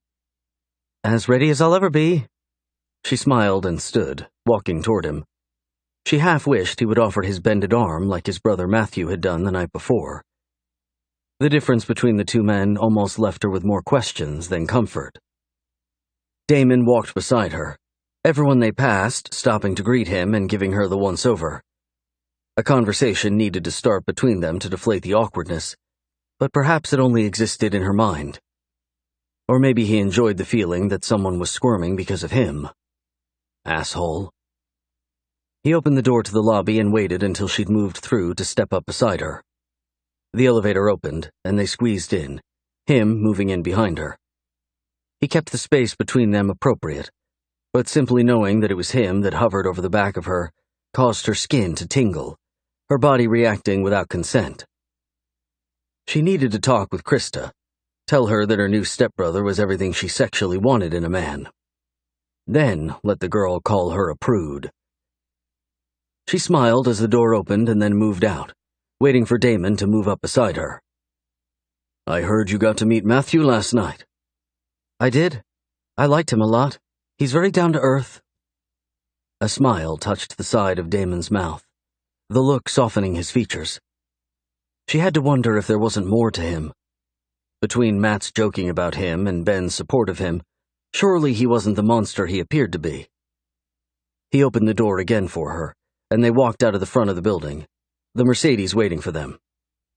The bellhop held her door open, and Damon stood beside him. His father had obviously taught him the way of Southern manners. She slipped into the car and watched him carefully as he moved around the front of the car to get in. Breathing in deeply, she enjoyed the smell of him. Woodsy and masculine, strong and sensual. His black pants hugged his legs and waist, the faded pink button-down shirt bringing out the darkness of his features. He got in and looked over at her. "Steakhouse for lunch. Hope you're hungry." "I'm always hungry." "My type of girl." He looked over his shoulder, the long, tanned slope of his neck far beyond kissable. She chided herself, hoping that she'd be able to keep it together for lunch. The excitement at finally feeling a deep sense of lust washed over her, but was shortly followed by the stark reality that nothing would come of it. What would they have? A double wedding? Her mom and his dad with the two of them beside them? Ridiculous. Was she his type of girl? From what Matthew had confirmed the night before, her looks were right in the middle of the ballpark, and yet he seemed to focus on blondes. "Let's utilize every ounce of time we have together today." He turned back in his seat and reached for a pair of dark sunglasses, looking even more sinful than he had a moment before. "Sounds good to me. What is my first assignment?" "First, my rules. I run the company, and my father has graciously trusted me to do things my way. I have several rules that everyone is aware of, and you'll do well to remember them." Heat flushed her chest and raced up her neck at the condescension in his tone. She would have to suffer through lunch if he was going to put on his asshole cloak and be the man she expected he was. "Okay. Tell me the rules. I'm happy to be compliant if they don't impede on my own morals." She gave him a sideways glance, hoping to convey that the no-panty rule didn't apply to her. He looked over at her as a lovely smile lifted his mouth again. "I almost pegged you for someone who didn't follow rules. Your demeanor is on the edge. You look the part and are most certainly intelligent enough to play it, but something tells me there's more to you than you let on. Rule follower isn't something I would label you as." She laughed, her nervousness at the tone of his voice causing the air to thicken. It was hard to breathe, and something told her that it wasn't going to get any easier each and every time the delicious man beside her made an appearance. Chapter 9. The rules were simple, and Damon had barked them out like Bethany was a 3-year-old. No drama, no lies, no complaints. In all dealings with him, those were the standards he set, and she was to follow the rules like everyone else did. They sat across from one another at the upscale restaurant, Bethany watching Damon as he ordered their food and pulled a black napkin into his lap. You didn't even ask me what I wanted to eat? Did you want to change the order? He leaned forward, his gaze heavy and intimidating. No, I love crab and could eat cheese until I'm blue in the face. Then hush. You've broken 2 rules. No drama and no complaints. He winked at her, and she sat back, her hands fiddling uselessly in her lap. The fact that someone could be so handsome and have so much handed to him in life, and yet be domineering in a master-slave sense, was sickening. He wanted power, and he took it in each and every situation from what she could see. Don't overanalyze me, Bethany. I'm too complex for you to figure me out during the first week of your employment. He leaned back, picking up the glass of white wine that sat before him and taking a long drink. I want to talk with you about the interns. What about them? Ben is running the program for me, but he has no stamina or courage. They run all over him, and he often falls short of pushing our initiatives through to the younger generation, such as yourself. He set the wine down, lifting up his finger to tell her to wait a moment. She bit at her lip, anxiety pressing against her at why he had to play the ass and do it so well. There are several of the girls in the group that plague me, and I'm sure hope to catch my eye and then my heart. It's not happening. I would never date someone your age, and I'd most certainly not be interested in being anything less than completely professional with someone that works for Mackenzie and Bryant. Her heart sank, much to her dismay. What had she hoped for? That her stepbrother would see something in her and show her how a real man takes a woman? Bend her over the long, sleek top of his desk and give her reason to use his name profanely? What does this have to do with me, Damon? Glad you asked. He paused as the waiter placed the food before them, the smell causing Bethany to groan softly. She loved good food more than anything in the world. Damon's eyes moved from his plate to hers, his lips parting as he studied her. I assume your sensual sound of pleasure is toward the food?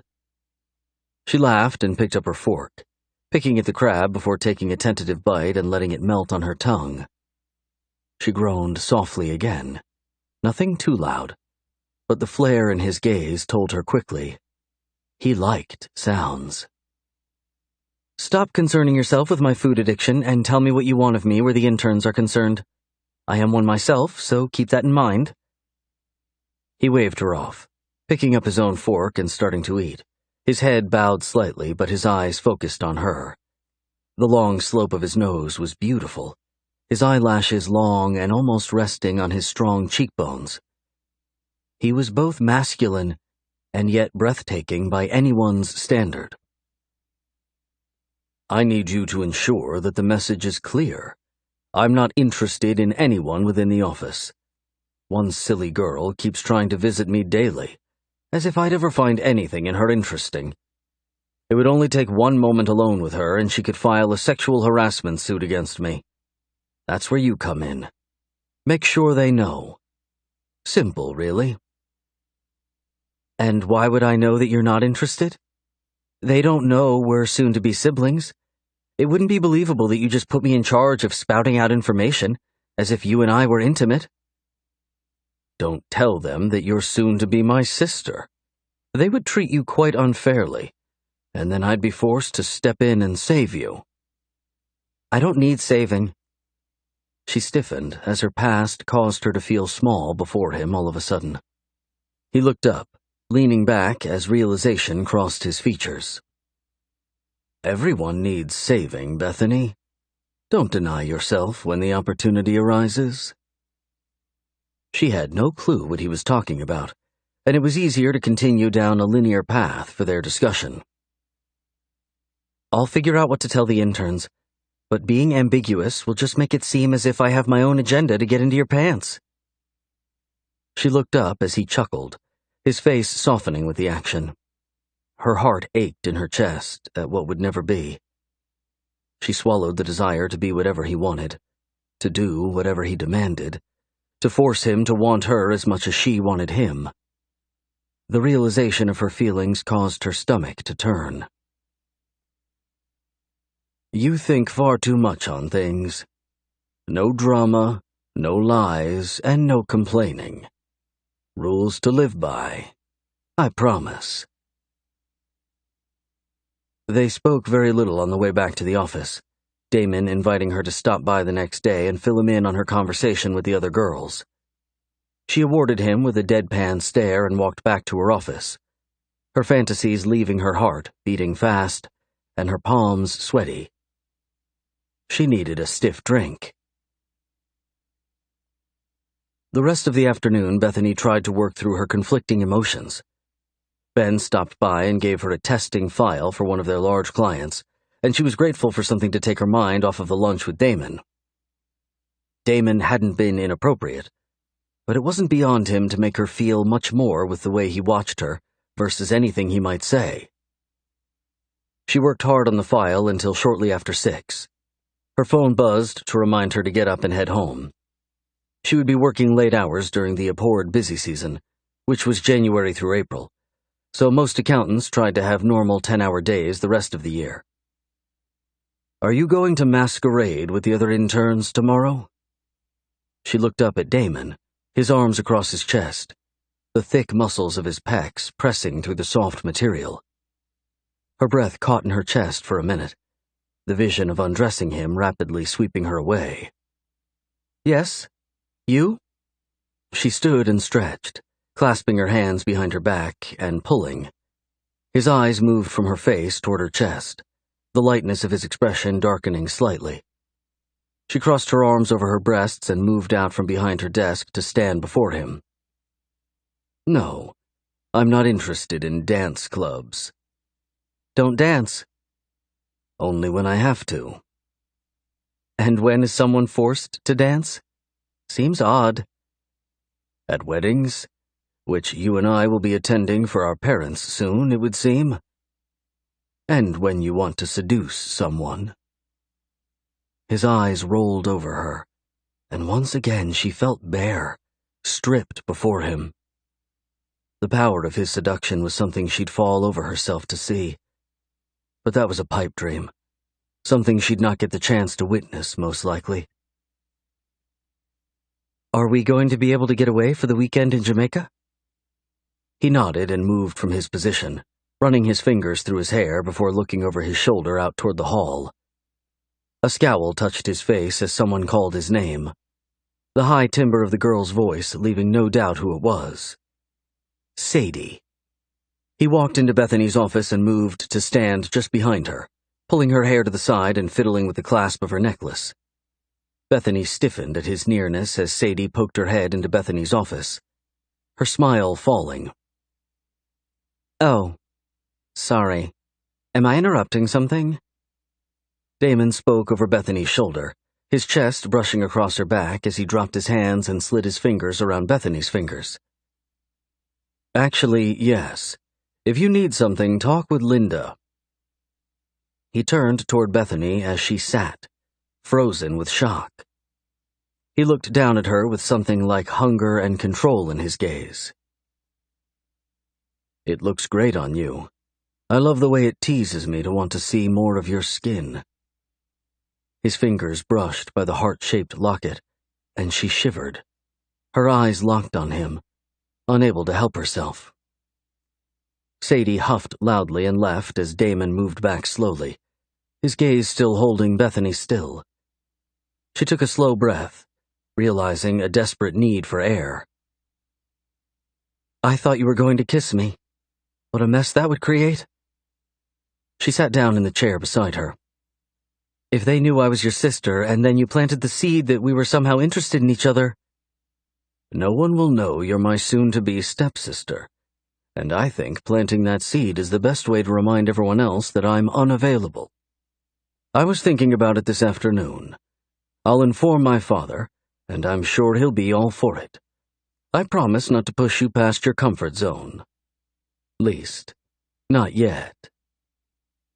He turned and walked from the office, his movements smooth, his butt fitting in his slacks far too well. Bethany sank back in her chair and touched the necklace around her throat, her eyes closing. He'd been so close. Just a bit more, and his lips would have brushed hers. She swallowed hard, wanting to know what it would feel like, what he tasted like. She exhaled loudly, standing and gathering her things before she made a bad decision. Going to see him again would only cloud her conscience. He seemed to be perfectly fine playing any part he deemed appropriate. Too bad his ethics weren't in line with hers. Matthew greeted Bethany at the door, his famous bear hug her reward for a long day at work. He sat her down and took her bags, walking with her excitedly toward the kitchen. His voice was soft, and he kept glancing around, as if trying to ensure that no one was involved in his business but her. "I had something really cool happen today," he whispered, hanging her handbag on the inside of the closet door. "An art dealer in Seattle called, and they want to see one of my paintings in a few weeks." "Matt, that's great. Are you going up there by yourself?" "It's right after your mom and my dad get married. I wanted to see if you would go with me. We could totally get 2 rooms, no problem. I just don't let too many people know about my talents, so this would be great for us to grow closer as siblings." "I don't see why I can't go, as long as it's not during class and Damon lets me take off from the firm." "Oh yeah, I called him earlier about it." "You did?" She followed Matt outside, sticking her head into the kitchen to wave at her mom and Kent before joining her almost stepbrother. "Yeah, it was his idea that you go with me." He smiled and walked toward the edge of the balcony, the air muggy and less than ideal for her business outfit. "He told you that you and I should go to Seattle?" Was he trying to throw her off on Matthew? Seemed odd. Damon wasn't the family type guy, from what she could tell. Why he would try and build her relationship with Matthew was concerning. Unless he hoped they might find something more in each other. Damon wanted her to fall in love with Matt? "No, silly. He's going with me for sure, and he told me to invite you. He wants to get to know you better and thought this would be perfect." Lust rolled over her as she reached up and touched the small heart necklace her mother had given her for her 16th birthday. "What time did he call you?" "Just now. Well, actually, just before you walked in the door. He's great, isn't he?" "Yeah, great." She turned and looked toward the long stretch of green grass, her thoughts scattered. What was Damon up to? He wanted her in Seattle with him, and something told her it wasn't for business or familial reasons at all. Could she be so cursed? Chapter 10. The next morning was uneventful, the whispers in the office about it being hump day causing everyone to chuckle and be inappropriate in hopes of garnishing a laugh. Bethany worked to avoid everyone, her thoughts depressing her further. She would have 1 more week before she needed to start working along with her classes. Her master's was important to her and would be needed in order for her to sit for the CPA certificate. But going back to a non-work environment seemed odd. What would Krista and Jake be like around her? It was bound to be a bit awkward for a while. They were probably enjoying the week with her gone. Maybe she needed to think about getting a place of her own, away from campus, and just driving in for classes. A knock at her door caught her off guard, a soft sound of surprise leaving her. She stood as a guy about her age waved, the smile on his face friendly, his eyes blue like the ocean. "Sorry to scare you. I'm Philip, the newbie." He smiled and moved into the room, his accent putting him from Australia or somewhere far away. He extended his hand, and Bethany reached out to shake it, his grasp firm, his gaze moving around her face. He was handsome, and his voice could melt chocolate. But she ignored all of that, her own emotions locked up in a battle over what to feel for Damon and what to seek counseling over. "No problem. I was just deep in thought. I do that a bit too often." She smiled and pulled her hand back. "I'm Bethany." "I've heard. There's a red-headed girl out to get you, I believe." He smirked and moved back toward the doorway, leaning against the frame and crossing his arms over his chest. His dark blonde hair fit his tanned skin perfectly, the set of his jaw giving him a masculine appeal. He was probably just like Jake, and used his rugged good looks to have women think the opposite. All guys were like Jake, except Damon. "Sadie. Yes, she's a peach for sure." "Says you're dating the boss." "Oh yeah, that's new to me." She shrugged. "We're all going dancing tomorrow night. You should come. Would be good to get to know everyone. I plan on doing so myself." "So you'll be there?" "I plan to." She smiled as someone tapped Philip on the shoulder, the voice soft and muffled. He looked back over at her and waved. "Seems the boss wants to see me. I'll catch you later. Pleasure meeting you, Bethany." He left, and she stood beside her desk, leaning over and putting her hands on the smooth surface. Why was an office setting so seductive? Was it the taboo of thinking about getting caught being intimate with someone at work? Was it the smooth, hard surface of the furniture that you might leave prints along? Your evidence etched into the office? She smiled at the thought, her expression changing drastically as she looked up to see Sadie standing in her door, her hand on her hip. "So just so you know, the new guy is mine." Bethany stood up and moved toward the other girl, stopping beside her file cabinet and tilting her head as a smirk drew her lips up. "The new guy, Philip?" "Yes, Philip, you ogre. He's mine, and don't think for 1 minute whatever is going on with you and Damon matters. He uses everyone here. We've all had our turn in his lap."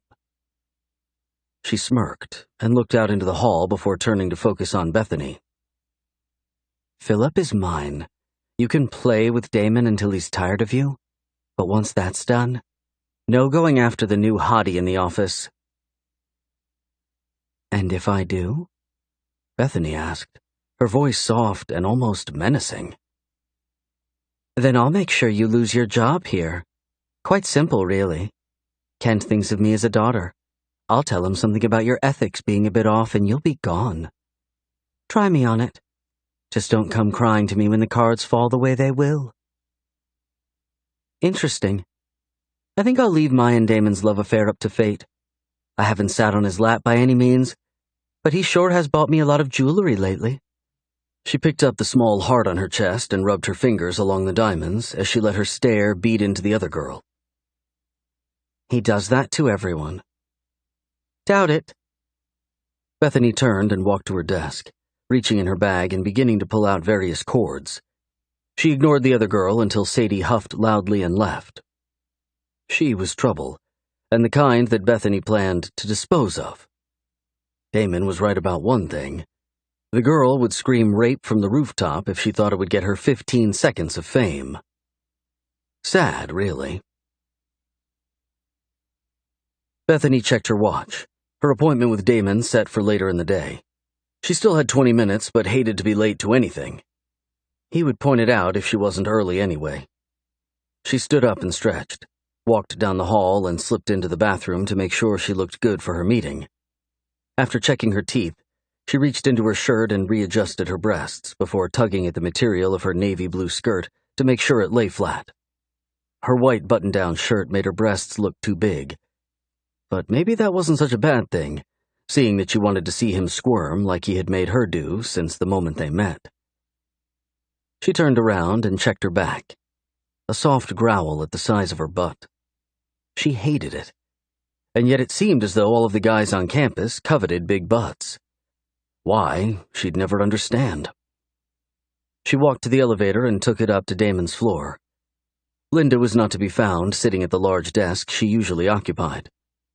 Bethany walked around the small lobby for a few minutes before pressing her ear to Damon's door. Nothing. She walked around Linda's desk and looked at the flat desk calendar that lay on the woman's perfectly clean office space. Damon had nothing before her and nothing after her.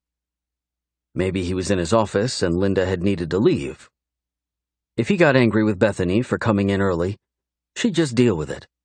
He was going to be her brother, so whatever he threw at her would be invalid. Her excuse of wanting to be on time was more important than his tantrum over losing control of his calendar, thanks to her. She knocked softly on the door, no sound coming from the other side. Pressing her ear to it, she heard the soft mumble of his voice and knocked again. She thought she heard him tell her to come in, but apparently nothing could have been further from the truth. Being careful to open the door quietly, she slipped her head in and looked toward his desk. The vision of him seared into her memory. His eyes were closed and his head was back as he sat in his chair. His hand bobbed up and down, his chest rising and falling much too fast for anything he should be involved in at the office. He bit at his lip as he whispered to someone. Bethany wanted to shut the door, needed to close it and run. He had someone under his desk, and she could only imagine what the woman was doing. As badly as she needed to go, her curiosity wouldn't allow her to. Her eyes moved down toward the top of the desk, and she saw a mop of blonde hair being pulled up, but only slightly. His hand was lost in someone's hair. A blonde. Linda? Surely not. He groaned softly and shifted, his hips gyrating forward as he opened his eyes, his focus on the door. A smile touched his mouth as Bethany caught his attention. Her heart stopped in her chest, fear freezing her in place. That's it, baby. Take it all. Such a good girl. So talented to fit so much in your pretty little mouth. Suck harder and let me fill you up. He never took his eyes off of Bethany, his hips lifting again as Bethany moved back from the door. A soft moan echoed from the room as she moved back, and she heard the sound of her name on his lips as he beckoned the woman kneeling in front of him to do exactly what he told her to. Bethany carefully shut the door, turning and pressing her back to it as she tried to catch her breath. Thankfully, Linda wasn't in the lobby, or embarrassment would have stained them both. Sadie was right about Damon. He was a player and had plenty of women on his lap and everywhere else. What had she thought? She would show up and things would change? This is what you get. He's your fucking family. Grow up and stop being a pervert. She walked away from the office, numb to everything around her.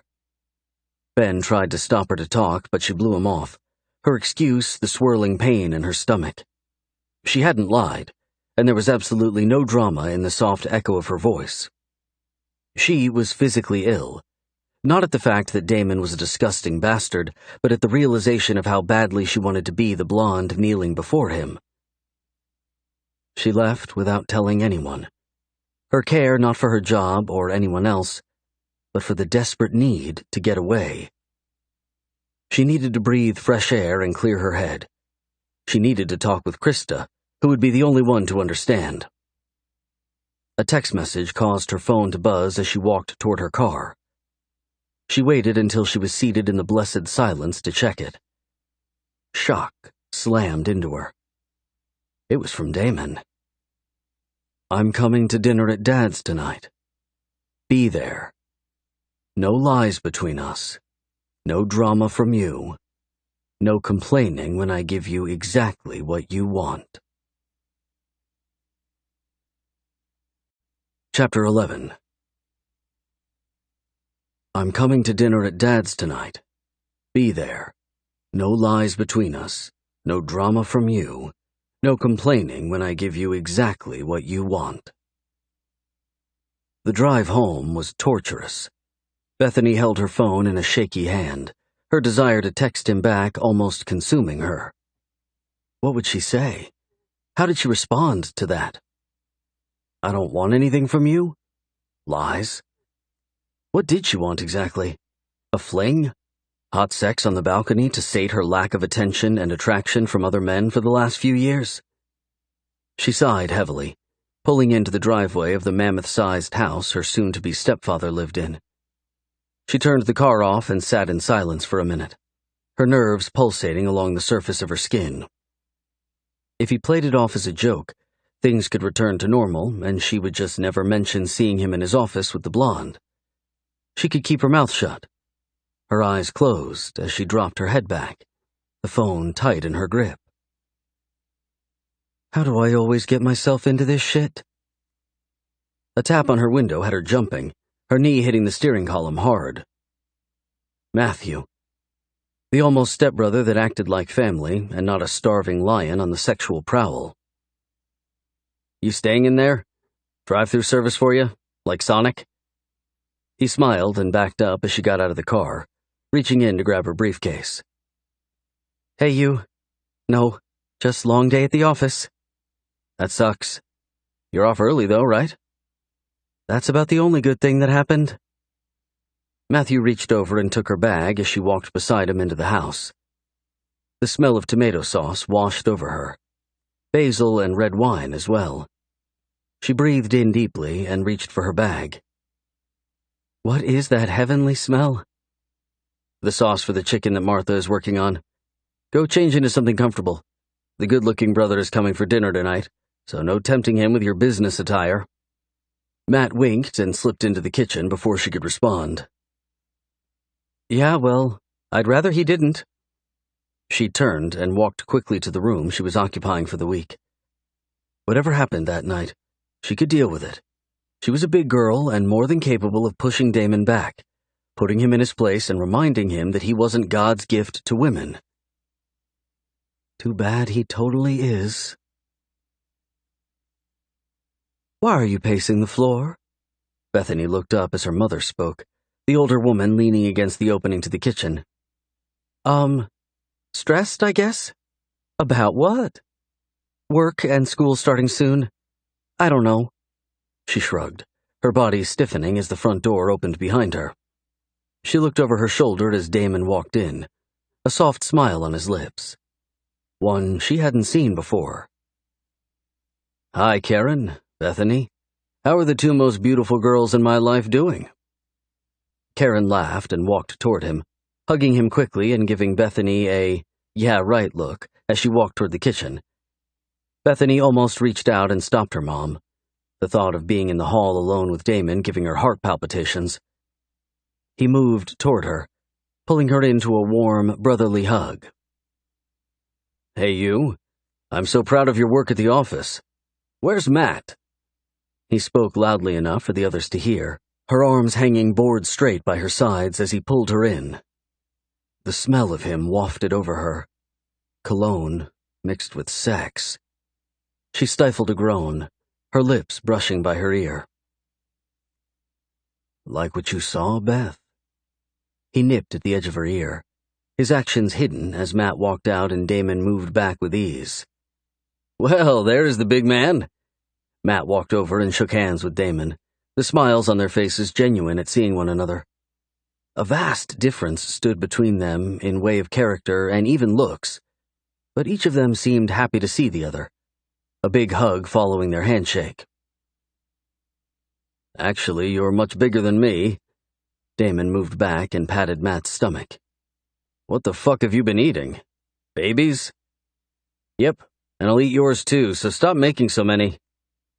They laughed, and Bethany shook off the heavy emotions that pressed against her, the ache in her lower stomach for more attention from the wayward devil before her. Matt looked over at her, extending his hand. She moved toward him as he pulled her to his side and wrapped an arm around her shoulders. How lucky are we, bro? We finally have a sister to blame all our shit on. Why is the toilet seat up? Bethany? Why is the milk empty and in the fridge? Matt paused as Damon piped up. Totally Bethany. Girls. She glanced at him, his facade a good one. Or perhaps the sly, sensual side of him was the facade, and this was his real nature.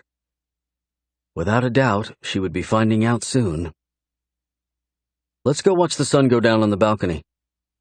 Matt moved toward the back door, holding it open as Damon and Bethany moved out in front of him. Bethany looked over as Damon asked his brother to grab them a few beers from the kitchen, her heart contracting painfully in her chest. "I'll get them. I'm the girl." Bethany smirked and moved toward the door, Damon's hand reaching out to grab her forearm as he laughed. "You're a brilliant girl and our guest. Matt?"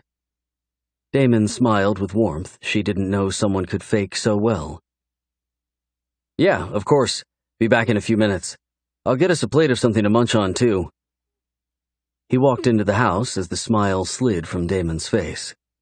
He turned toward her, using his hold on her to tug her away from the glass doors. "You didn't answer my question." His tone was deadpan, his face a mask of indifference. "What question?" Her voice was soft and unsure. She growled internally at letting herself be pulled under his spell. He was no better than the frat boys at school. Hit it and ride on. She wasn't interested. Right? "Did you enjoy watching me this afternoon?" He reached out and pulled her toward him, his hand a vice grip on her waist. He pressed her to the wall of the house, one hand sliding down over her hip and around to the top curve of her rear as his other hand slid along her jaw, pulling her to look up at him as he shifted his hips, his body tucked into hers from the waist down. She closed her eyes and groaned softly, her body betraying her. "Did you like it, Beth? Was that you under the desk? You with your beautiful mouth licking and sucking pleasure from me?" He leaned in, lifting her chin slightly as he dragged his nose along the column of her neck. "I don't know what you're talking about," she whispered, reaching out and sliding her hands along his waist. Soft panting gave way to embarrassment, warmth coating her neck and cheeks. She had to get out of there. Where was Matt? "Of course you do. I had my eyes closed for most of it, my hand gripping her silky hair, my body reacting violently for one reason." Bethany opened her eyes, her chest rising and falling much too fast as air seemed in short supply. He leaned in farther, his body flush against hers as he rolled his hips again. "What reason?" she whispered, looking up into his eyes, needing his kiss beyond anything she remembered wanting. "I just let her be you, and I came harder than I have in ages." He nipped at her mouth as the door opened and he moved back with ease, a soft laugh leaving him as he turned to Matt. "What?" Matt asked, walking out with drinks and food balanced in his arms and against his chest. "Just listening to Bethany tell me a few stories of the intern. You know that crazy one that's always trying to get into my pants? Oh God, the redhead? Yeah, she's after the new guy now. Right, Beth?"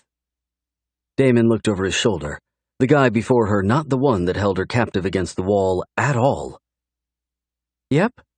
Sadie is a total bitch." Bethany steeled herself, moving from the wall and brushing her shirt down in hopes of it hiding her budded nipples. She reached for a beer, lust rushing across Damon's gaze once more before he seemed to effectively hide it for good. "Well, steer clear of her, Bethany. I think Damon's had more horror stories on this one than any before." Matt popped a piece of cheese in his mouth as Bethany took a long, slow drink of her beer, wishing it were something much stronger. She listened to the two guys talk about how crazy girls were, their laughter causing a smile to lift the side of her mouth. A soft tick pulsated along her neck, her blood pressure elevated, her heart racing at the idea of belonging to the alpha before her. It would never happen. The taboo alone would leave them both unable to be anything more than a fantasy of incredible sex and longing, most likely only on her part. Damon seemed to be perfectly fine with having a different woman every day. His appetite varied and more focused on lust than love. Perhaps he had it right.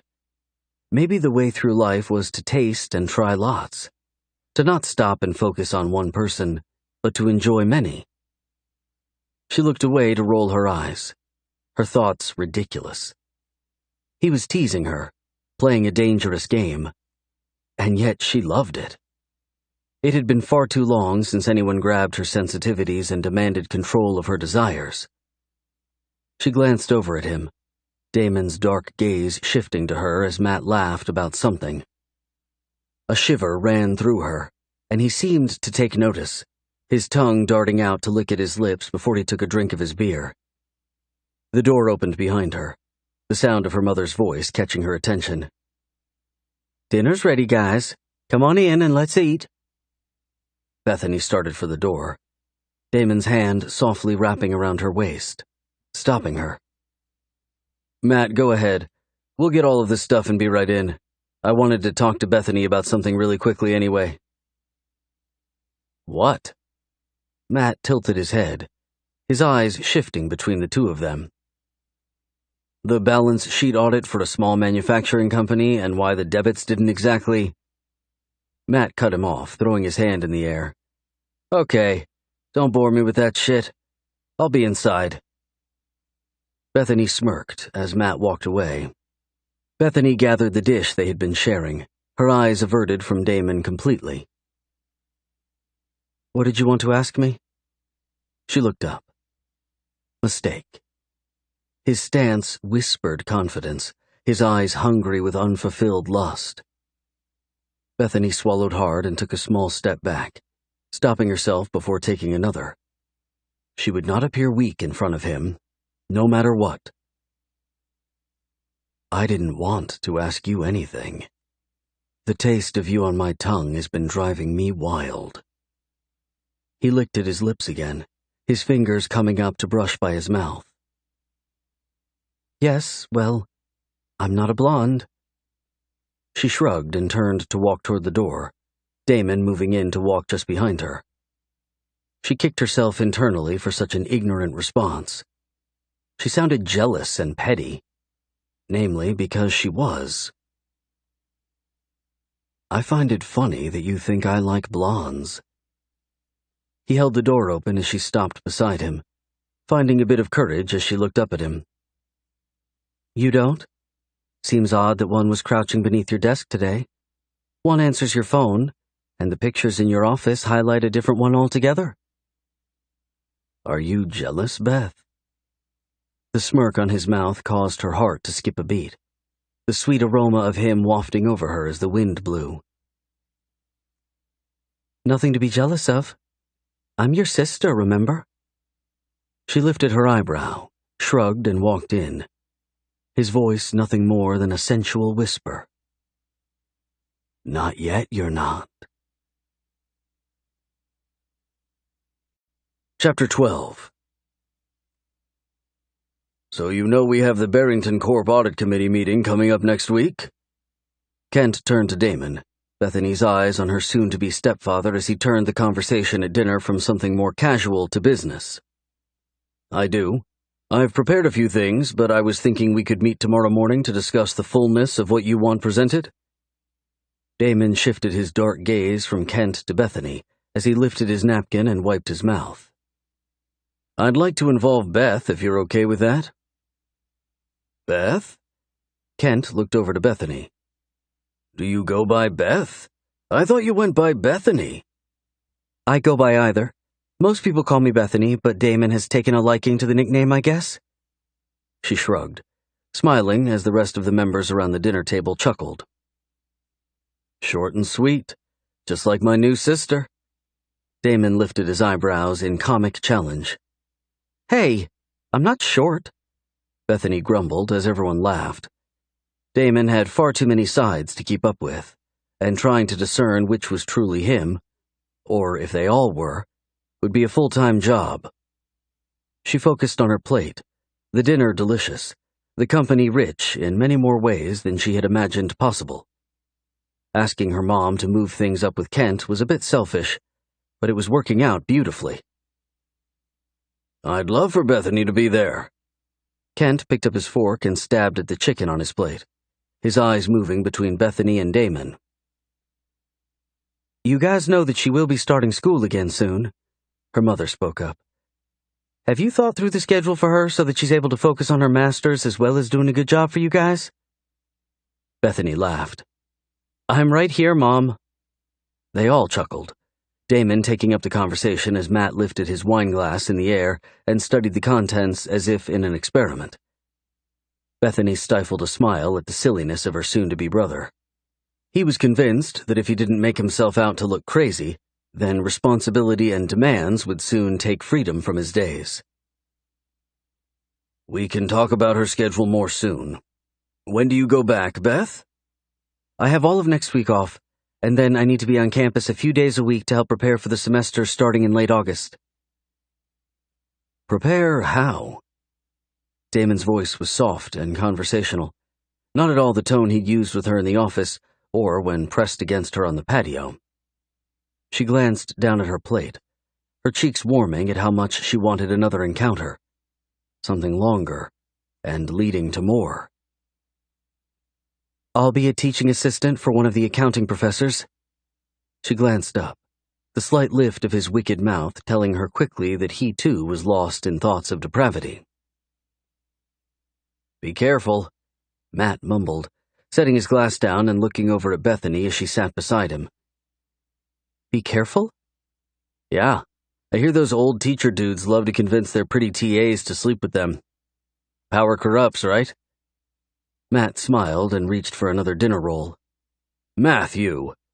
Kent shook his head as Bethany's mother reached over and patted Kent on the arm. It's true. I've heard a lot of those stories too. But Bethany isn't that kind of girl. She'd probably headbutt anyone who got too close that she didn't invite. Right, baby? Bethany looked up and laughed, turning her gaze on Damon as her smile faded. Yes, that's right.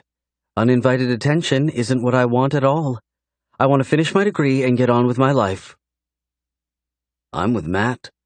You're far too pretty and intelligent for the old coot not to try.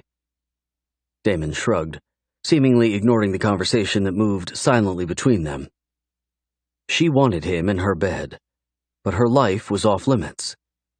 Not that he would be interested either way, but it would be smart to lay the ground rules for anything that might happen between them from the start. Yes, well, that's enough about me. I'll talk with you guys about my schedule next week, if that's okay. Bethany sat back, laying her napkin on the table.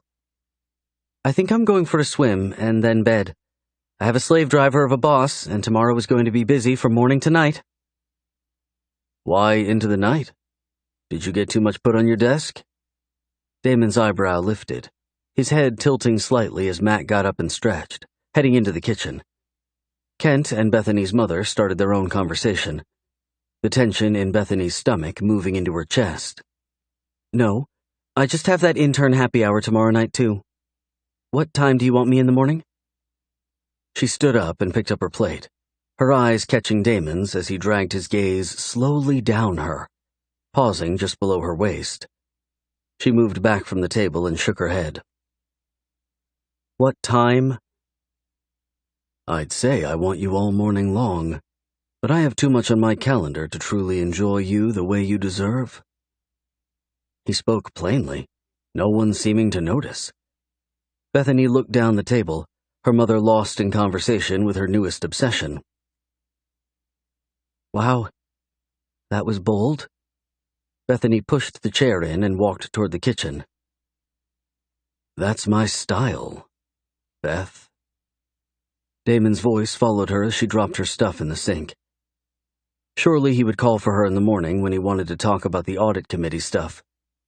The nerd in her was more than excited to sit in on such a special project, but the woman within her that needed affection was far more interested in how many ways they could take each other over the course of a 4-hour love session. She walked to her room, avoiding the dining room and Damon altogether. He was nothing but trouble, and her curiosity was going to land her bent over the desk, not of a professor, but of a cocky accountant. The water was warm, the night sky filled with the brilliance of 1,000,000 stars. Bethany sank down into it, her bathing suit a small bikini, her full piece being lost to her last skinny-dipping adventure in college. The sound of a car starting brought a mixture of peace and disappointment. Damon must have left, which was a good thing, and yet... she slipped under the water, her long hair billowing out around her. She twisted, looking up through the blurry liquid to see someone hovering just over the edge of the pool. She pushed against the bottom, moving up and lifting her chin to the sky to force her hair from her face. Wiping her eyes, she opened them in time to see Damon slipping into the water, his bathing suit black and tight. Oh, fuck. "I thought you left," she whispered, her voice much too sensual for her liking. His smooth chest was lined with muscle, his abs holding all 8 curves for perfection. She moved a step back as he sank into the water, a smile on his lips. "No, Matthew left. He said to tell you that he would see you Friday." Damon stretched out his strong arms and pushed the water away from him, his body moving back from her. She stood and looked up at the sky, her torso above the water's edge. "It's beautiful out here." "I couldn't agree more." The thickness of his voice gave his needs away. Bethany turned and watched him, his gaze locked on hers as if they waited to see who might make the first move. They played a dangerous game, Kent and her mother just inside. Bethany steeled herself, realizing what a mistake it would be to do or be anything with this man. He was sex incarnate, dominance and power, everything she could imagine in the wettest of her fantasies. She was a simple girl, and knew she would be in way over her head much too quickly. "What are you thinking about so intently?" "I was just working through my schedule in my head. The wedding's in a few weeks too, so I have a lot to balance." She shrugged and sank back down in the water as he moved closer. She pressed her feet to the bottom of the pool, forcing herself to stay still and not run from him. He was a predator, and though she would love to protect herself fully, they had a long life together ahead of them in some capacity. He wouldn't be dominating her for any of it. At least, not if she could help it. "Your schedule? That's what you're thinking about?" She laughed and reached out, pressing her hand to his chest to stop him. "Don't come any closer. And yes, my schedule. What are you thinking about?"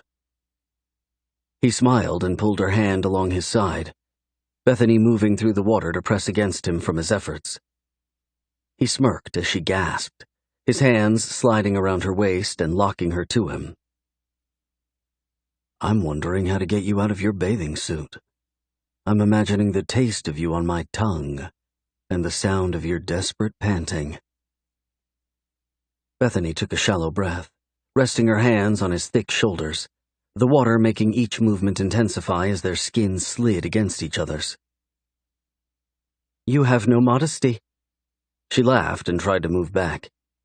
He pulled her closer, one hand moving up her back and into her hair. She groaned softly, hating herself for allowing the noise to leave her. "Tell me to stop and I will. But you have to mean it." He leaned in, pulling her hair back and running his nose along the column of her neck. "Stop," she whispered, pulling him closer as her body lit on fire. "Not good enough, Beth."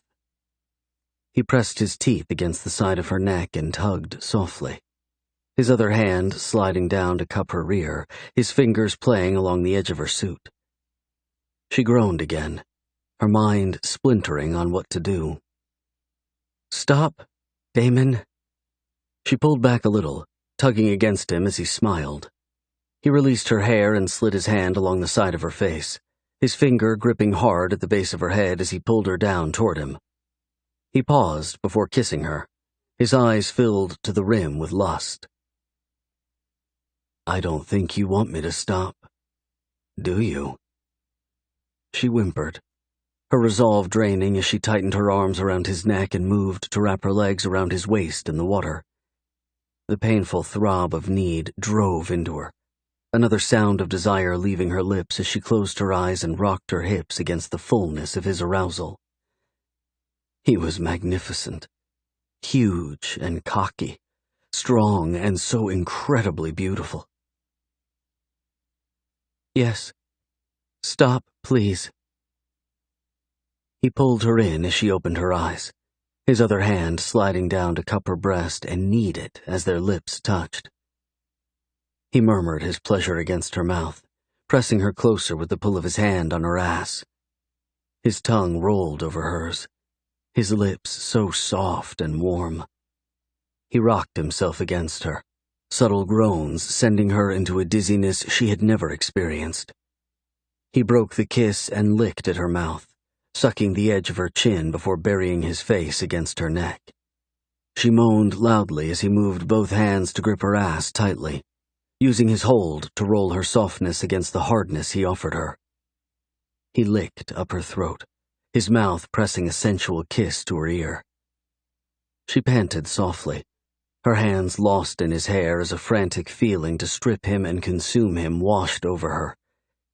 She moaned against him as he spoke softly against her ear. I don't like blondes at all. I like brunettes with green eyes and large breasts, with intelligence and wit, with strength and the ability to hold their own. I like women who know what they want and take it. The ones that won't hit their knees for you until they've forced you to hit yours first. What kind of girl are you, Beth? She rolled her body against him once more, moving back and letting her gaze lock onto his. Something inside of her bursting open with desire for the bastard who taunted her so well. She smiled, her eyes narrowing sensually as she let her legs drop from him, her hand sliding down his strong chest and abs as she slipped her hand into his shorts. She wrapped her fingers around him, not showing the shock at how large he was, but keeping her facade perfectly in place. He sighed, his eyes closing as he reached for her. She pulled up slowly, tightening her grasp as she did and moving out of his reach as he groaned loudly. She smiled and moved to the edge of the pool, getting out and walking to her towel. I'm a good girl, Damon, and you're my boss and soon to be my brother. You and I have nothing more than those relationships to look forward to, so the rest will have to thrive in the depths of my dreams each night. She wrapped her towel around herself and walked into the house, the soft chuckle of the devil behind her, giving her more than enough ammo to sweat through her sheets all night long. Chapter 13. Thursday morning came much too fast, and the lack of sleep from a night of tossing and turning left Bethany feeling angry and cheated. She skipped breakfast altogether, not wanting to see anyone or have to hold a conversation of any type. She had a small bonus from joining the firm that should hit her account sometime soon. She was just hoping it was in the bank already. Stopping for a coffee was out until she found time to check her online statement. A soft growl leaving her as she turned off the radio and tried to not focus on the night before. Having Damon out at the house while she was there was a complete no at this point. She wanted him too badly, needed him against her, lost in her. She parked the car and angled the rearview mirror down, frowning at herself. Her makeup looked good, not too heavy but professional. Her hair was up in a loose bun, aging her a few years, which wasn't a bad thing at all. Last night was a fluke, and the fucker is messing with you. Let it go and do your job. She fixed the mirror and got out, the sound of someone calling her helping to squish the need to barge into Damon's office and consume him where he sat. Bethany. Hi, wait up. She turned to see Philip walking toward her with long strides. His hair was shorter, the curlier strands gone and a very professional cut having taken its place. He smiled, and she couldn't help but smile back. He was cute and friendly, safe, and he would make a good friend if nothing else. You cut your hair. She moved in beside him, looking up at him as they moved toward the building. Yeah, well, I guess Mr. Bryant wasn't thrilled with my look, so I got a call from his secretary yesterday to get it taken care of. He laughed and shrugged. Whatever. Damon made you get your hair cut? Or Kent? Damon, but it's all good. I'm new to all of this, and it's his company, so I got it cut. I like it longer. I did too. He laughed and opened the door, moving back to let her go in first. She looked over her shoulder, a scowl on her face as anger rose in her chest. What a jerk. He's in charge and pays me handsomely to work here. It's hair, it will grow back. Philip smiled and pushed the button on the wall. So not changing your mind on going to the club tonight, right? Bethany walked into the elevator, squeezing to the back with Philip. She waited until everyone got on to turn to him, her eyes catching the back of Damon's head and nodding to give Philip a heads up. Manipulation reared to life inside of her. The desire to push Damon to the edge and see what he was really up to presented like a perfect package. I'll be there. I bought a little black dress for the occasion. I just hope it's appropriate. I've never been to a work function. She shrugged, trying hard to keep the wicked smile off her face as she knew her words were reaching their intended victim. I'm sure it will be just fine. I wasn't sure I was going, but if you're trying out a little black dress, then I think I could definitely help judge it for you. He laughed, and she swatted at him, his deep accent pulling her from her nefarious purposes. Where is your accent from? Australia. The elevator stopped, and a few people got off. Bethany ignored the fact that Damon was closer, having shifted himself in front of them. His back was to them, but the familiar smell of his cologne tugged at her hormones far harder than the lovely voice of the guy beside her. I love it. It's so different. Most girls here like it, but at home, it's just commonplace. He paused and looked at his watch. You want to grab lunch today? I know you were busy yesterday, but today any better? Bethany didn't get the chance to answer as Damon looked over his shoulder, the warning in his gaze setting her on edge. Actually, she's having lunch with me and Kent. We're discussing the audit committee at 11 today, so your date tonight will have to suffice. Damon shifted his eyes from Bethany to pin Philip in place. Of course, sir. I didn't even see you there. No disrespect meant. None taken. Damon turned back to Bethany, his jaw locked into place. My office at 10:45 so I can prepare you for the lunch conversation. Damon slipped off the elevator, and Bethany shook her head, her face burning with anger at his response. She deserved it. She had been playing with him, poking at a loaded gun, and it had gone off in her face. She glanced at Philip, who looked like he might pass out. Hey, you okay? She reached out and touched his arm as the door to the elevator opened. Yeah, just don't like that guy very much. He acts like he has the power to ruin you. I hate it. He rolled his shoulders and forced a smile, Bethany chuckling at the sadness of his efforts. I'll see you later. We'll talk more tonight. And good luck at your meeting today. She waved and turned down the hall, her mood slipping further south as she mumbled, Thanks. I'm going to need it. He was pissed. That much was obvious, but he seemed the type to hide those sorts of emotions. Had none of them turned the tables on him and played back? Was his dating life a quandary of limp robots that simply did as he said, when he said? He leaned over the top of a large glass table, his finger moving along a flowchart as he spoke to her in a monotone voice. She bit her lip to keep from attacking him verbally. They will have the CFO of Barrington give his report, and then I will give ours, you being the one to flip the slides, and Kent will fill in as he sees fit. He glanced up, his eyes filled with dark emotions. Are you even listening? No, I'm not. She shrugged and walked to the window, moving the blinds to look out at the cityscape. What do you mean, no? This is important. It's not a simple task.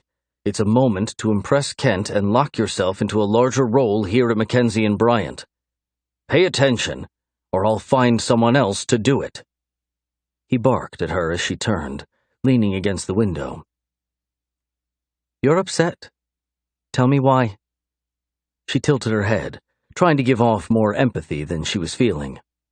"I'm not upset. I want you to pay attention and do well during this meeting. You're walking around like your head is in the clouds. Just because some punk-ass boy from Australia wants to see you shake your ass in a dress doesn't give you the right to shut down here at work. Get your shit together and get over here." He turned back to the table and let out a long sigh. Pain slammed into her, his anger as powerful as his passion. She walked over toward him and swallowed the hot lump in her throat, pointing to the chart and trying to steady her voice. "So after Mr. Parks gets up and does his part, you will introduce us to the new board members, and I will start the slides. Can I have a copy of them today so I can walk through them mentally when I need to move us along as you speak?" He looked over at her, the tight pinch of his shoulders relaxing just a little. "Yes, but it's highly confidential. You'll have to be careful with it." "I will review it and memorize the moving parts and then delete it." "By when?" "By this afternoon. You and I can rehearse first thing in the morning together?" "Good. I like that." He stood and brushed his hand along his chin. "I'm sorry. I didn't mean that about the dress. I'm being a dick." She walked toward the door and paused before leaving. "Where do I get the zip drive with the files?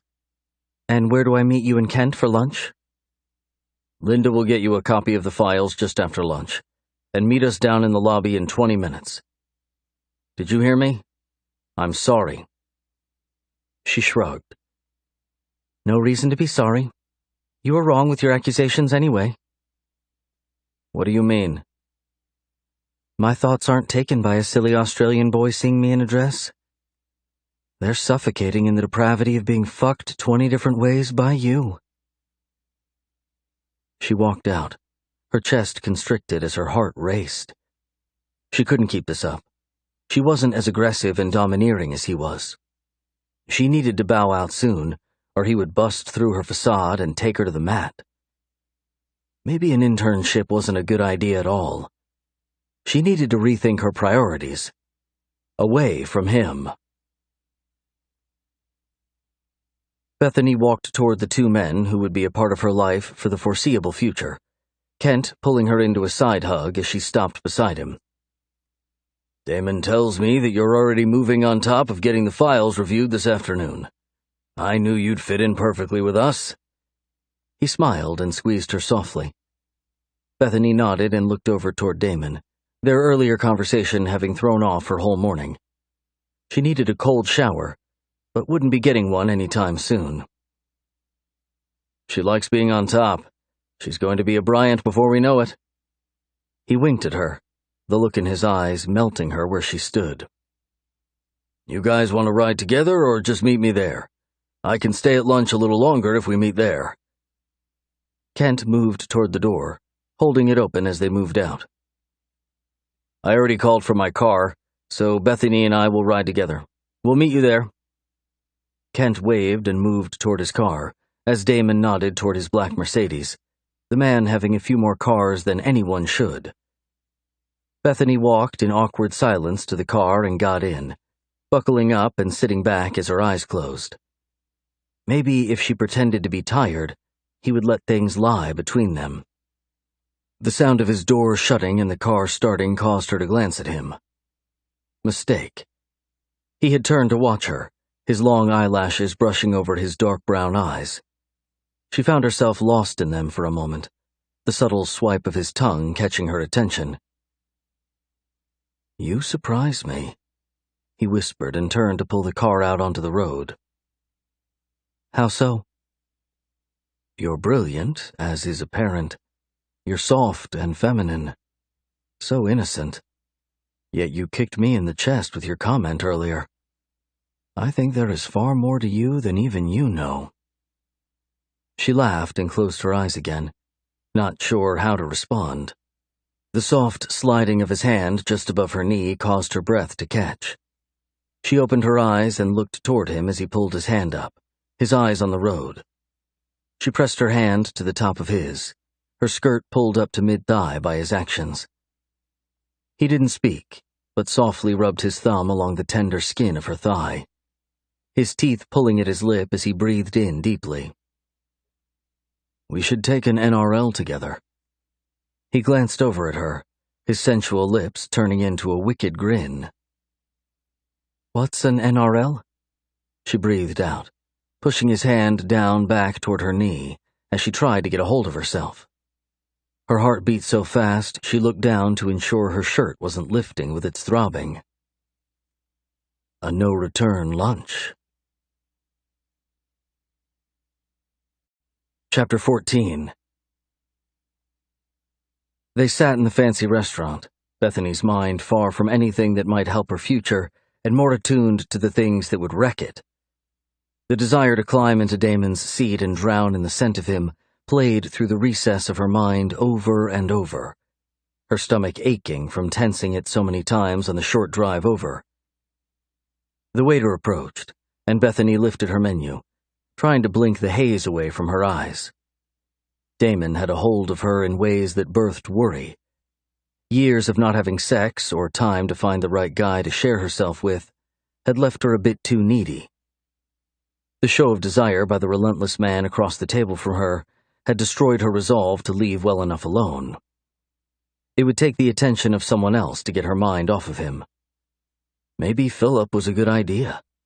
He was cute and safe, attractive, and seemed to like her already. "Bethany, what are you having to drink?" Kent's voice tugged her from her thoughts. "Oh, sorry.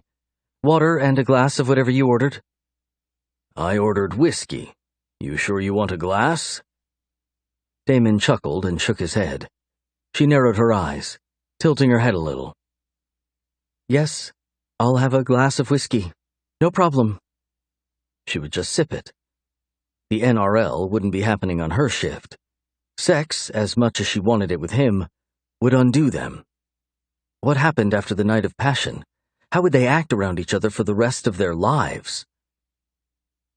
"Bring the girl a glass, then." Kent chuckled and pulled them into a conversation about the audit committee meeting. Bethany turned toward him and forced herself to mentally make notes, ignoring the glances from Damon. She needed help with her master's program, and Kent was the answer to that. Or at least the easiest answer. She would think through things and make some decisions, but with a project this important, she had to do well. Finally gaining her footing, she asked questions and peppered Damon and Kent with scenarios and what-ifs. By the end of lunch, they were both seemingly impressed, Kent having laughed loudly at her brilliance several times during the meal. As the bill was brought over, Damon excused himself to take a call. "I'm so glad you'll be with us next week. It should be a great experience for you." He stood and pulled back her chair, Bethany standing and moving toward the front of the restaurant. Damon stood near the bar, a gorgeous blonde pressed to the front of him. He touched her face, leaning into her as she moved up to kiss his cheek. He laughed and said something, turning and walking toward Kent and Bethany. Bethany averted her gaze as he rushed over, her sickness rolling in her stomach. Jealousy was a horrid emotion, and one she wasn't used to feeling too often.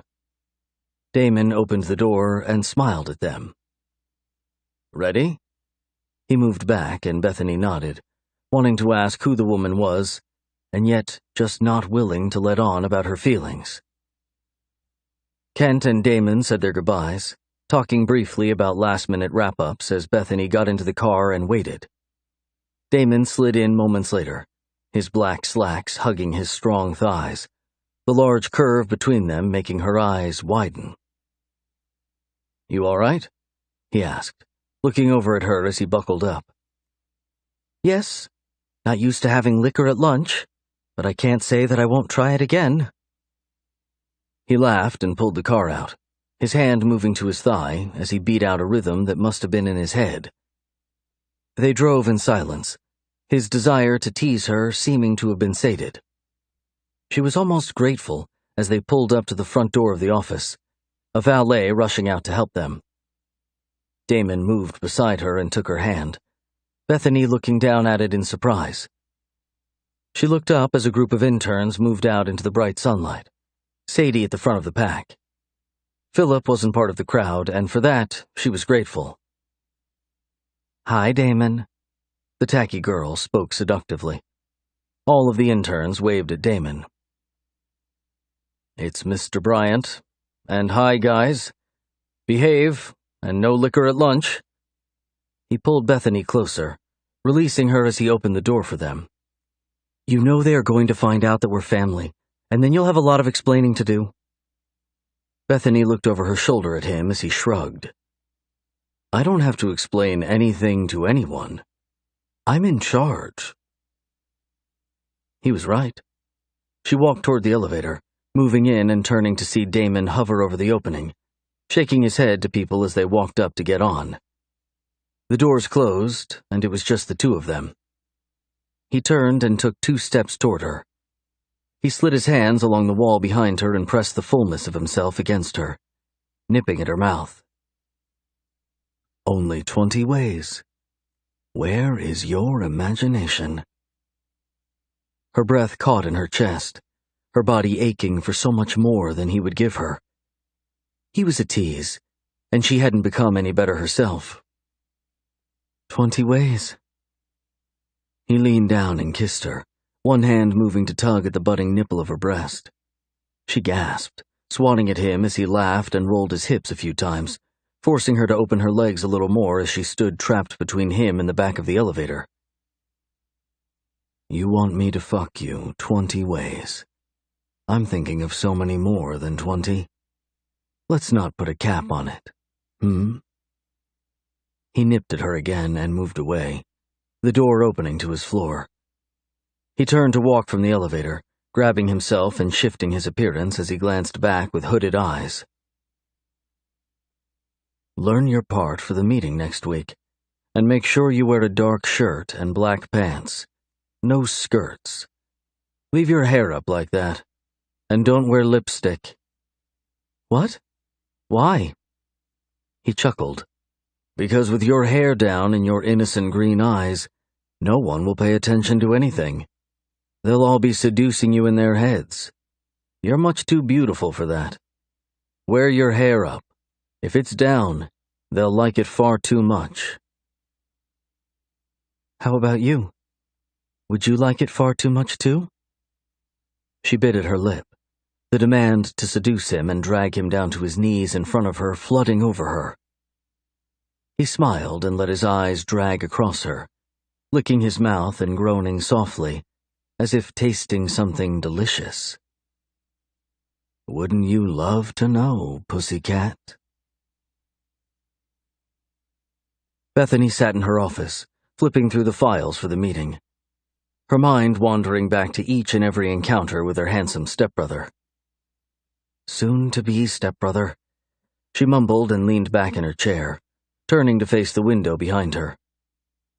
She was turning into a nymph. All she thought about the last few days was Damon, and even more so, sex with him. Did she have real feelings? Or was it just lust? Just the demanding need to feel something as sweet as ecstasy? "Hey, Bethany, how's it going?" She turned and stood up, brushing her skirt to remove the cracker crumbs from her latest snack. She smiled at Ben and moved around her desk, crossing her arms over her chest. "It's going. How about you?" "Great. I'm looking forward to our event tonight. I swear we all live for Thursday nights instead of Fridays just because of getting out together. The group has really started to gel. I think you're just going to be a great add to that." "Yeah, well, Damon's been giving off the message that he and I have something going on, so not so sure about your hopes of me gelling at all." "He told me. I think it's smart, actually. Sadie and a few of the other girls have been nothing but a pain in the ass since getting here." Ben leaned against the doorframe, his belly hanging a little too far over his slacks. Bethany ignored it and focused on his face, the friendly smile giving her comfort. "Why not just get rid of them? Wouldn't that be easier?" "Yeah, but with the labor laws today, you have to have a real reason. Who's going to believe that someone who performs at work really well and has really high marks from school is sexually harassing someone like Damon? He looks like a predator, not her. Just have to deal with it, really. That's ridiculous. I agree, but it is what it is. Is he coming tonight? Bethany asked, lifting her thumbnail to her lips as she nibbled at it. Damon had already said no, but maybe he was bluffing. Hopefully. I was going to ask you the same thing. I don't know. We're just pretending to be together. We're not actually together. Bethany dropped her hand and laughed sardonically. Ben's lips lifted in a goofy grin. Of course not, silly. You're family. Anyway, I'm making my rounds to see how you're doing on your workload. Also, wanted to remind you that this is an office get-together, and as such, we need to make sure our dress and attitudes represent Mackenzie and Bryant as we're out. She chuckled. Damon's reminder coming from her little black dress comment, no doubt. Sounds good. I'm an accountant. I don't really own anything that would be considered inappropriate. Ben smiled and moved from his reclined position. Doing okay on your workload? Yes, it's going great. Just wrapped up my review for this meeting that Kent and Damon want me in next week. The audit committee stuff? Yeah, that's it. Yeah, so don't mention that to anyone else. It would seem unfair, and I'm the only one who understands that it's because you're family that they plan to move you up the totem pole pretty fast. Ben looked behind him in the hallway. Oh, okay. Thanks for the advice. You bet. See you tonight, and remember, no work talk tonight. Only good times to be had by everyone. I'm there, and I will do my best to follow the rules. She lifted an eyebrow as Ben left, the sound of his soft laughter warming her. He was a good guy, one she needed to get to know better. He knew Damon pretty well, so if she was going to get any sort of scoop on who Damon really was or what his past relationships looked like, most likely it was going to be from Ben. The last few hours of the day passed too quickly. She wrapped up her review and took the zip drive back up to Linda, Damon's secretary. She nodded toward the door and smiled toward the pretty blonde. Is he in there? No, he just left after getting back from lunch. I assume he went to see his girlfriend, but don't tell him I said that. He has a girlfriend? Bethany couldn't hide the emotion on her face. He has lots of girlfriends. Linda stood up and took the drive. Have a great evening, and enjoy the intern party. If you have your sights set on Damon, don't bother. He's a bastard and a half when it comes to women. Best boss in the world, but his sex drive is insatiable, and he's gotten in loads of trouble thanks to it. Do yourself a favor and stay far, far away. Bethany nodded, whispering, "I will," as she turned to go. Chapter 15. A quick stop by the house to change into something more club-worthy, and Bethany was on her way to masquerade. She applied more makeup than usual, her dress covering everything but hugging her curves and accentuating perfectly just how much of a woman she was. If Sadie wanted to step up against her, she was going to bring it tonight. It had nothing to do with Damon, and everything to do with someone needing to put the bitch in her place. The redhead thought she had entitlement, the right to demand things and threaten various people at will, including Bethany. Not tonight. Bethany pulled up to the club and got out, walking into the loud sound of Pitbull's "Time of Our Lives," screaming from the speakers. Ben waved his hand wildly at her, a large table over in the far corner theirs. She walked toward them, cursing herself for forgetting a mask. The theme that night was half-masked. Your mask was only allowed to cover your eyes. Bethany laughed at the large clown mask that Ben pulled from his face, a large smile on his mouth. "Hey, girl, where's your mask?" A few other interns turned, smiles on their faces, drinks in their hands. I totally forgot it. I can go get one and come back? She shrugged, keeping her eyes on the man in front of her. She hadn't really gotten to know anyone that well, and felt a bit on the spot all of a sudden. "No worries." He turned and yelled at the group. Introduce yourself to Bethany while I get her a mask." He disappeared, and several people moved up to introduce themselves. She shook hands and smiled, worried about her dress all of a sudden. Trying to feel better about herself by dressing up seemed like a great idea, until she stood in front of her peers with all of them dressed like they were going to church. Wow. Philip's voice sounded beside her. Bethany turned and sighed with relief, reaching out to touch his arm as the muscle flexed beneath her fingers. The black mask covering his eyes made him look more sensual than he had earlier that day. His blonde hair and blue eyes were the perfect match for melting girls' hearts. And when he spoke, Bethany sighed again as Ben moved up. "Here you go, madam. Philip, have you met Bethany?" "I have. I was just going to ask her to come dance with me." Philip moved his shoulders a little side to side, like he had moves to share. "I'm glad you're here," Bethany whispered, taking the mask from Ben and slipping it on. She wished for a moment that she had a full-face mask so she could hide behind it completely. "Looks great on you. Go have fun. The tab is open at the bar and it's on the company, so no worries," Ben called out before turning to lift his glass in the middle of a large group. Bethany turned and slipped her arm into Philip's. "I'm glad you're here too. I think I might have to hide the rest of the night. Sadie seems dead set on grabbing my attention and—" "No. Just no." He laughed, and Bethany did as well, stopping by the bar and ordering a beer. "You like beer?" Philip asked, moving to stand closer to her. The button-down shirt he'd worn that day at work looked really good with his jeans, the material soft in appearance and hugging his sleek frame. "Yeah. You don't?" She thanked the bartender and lifted the bottle to her lips.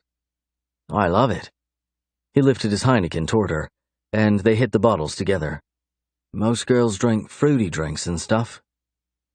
"I'm not most girls." She smiled, and he wagged his eyebrows before moving toward the dance floor. The music was loud and fast, fun and energetic.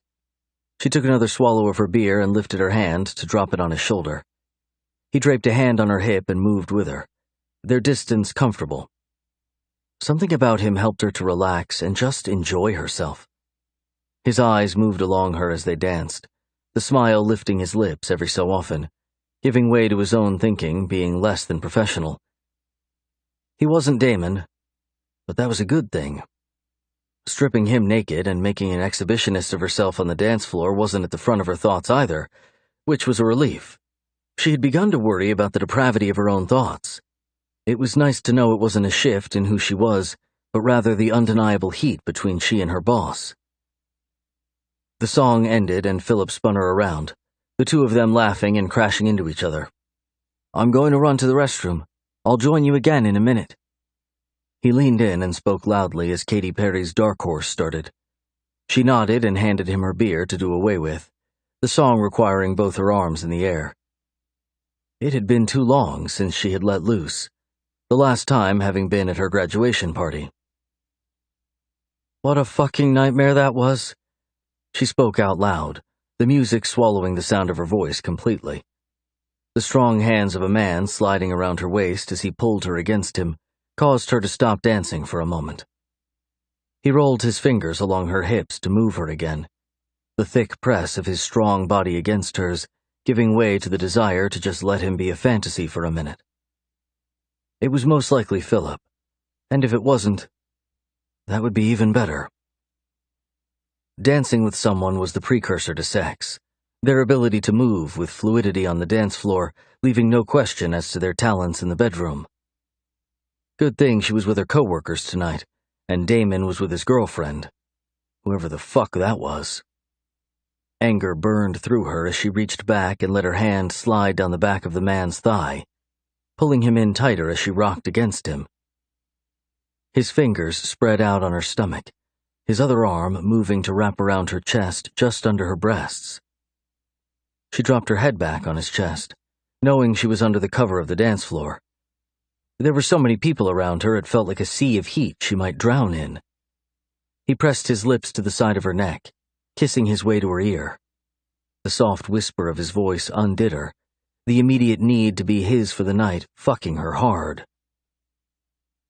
"I thought I told you not to wear this dress. I think I might have to punish you for your insubordination."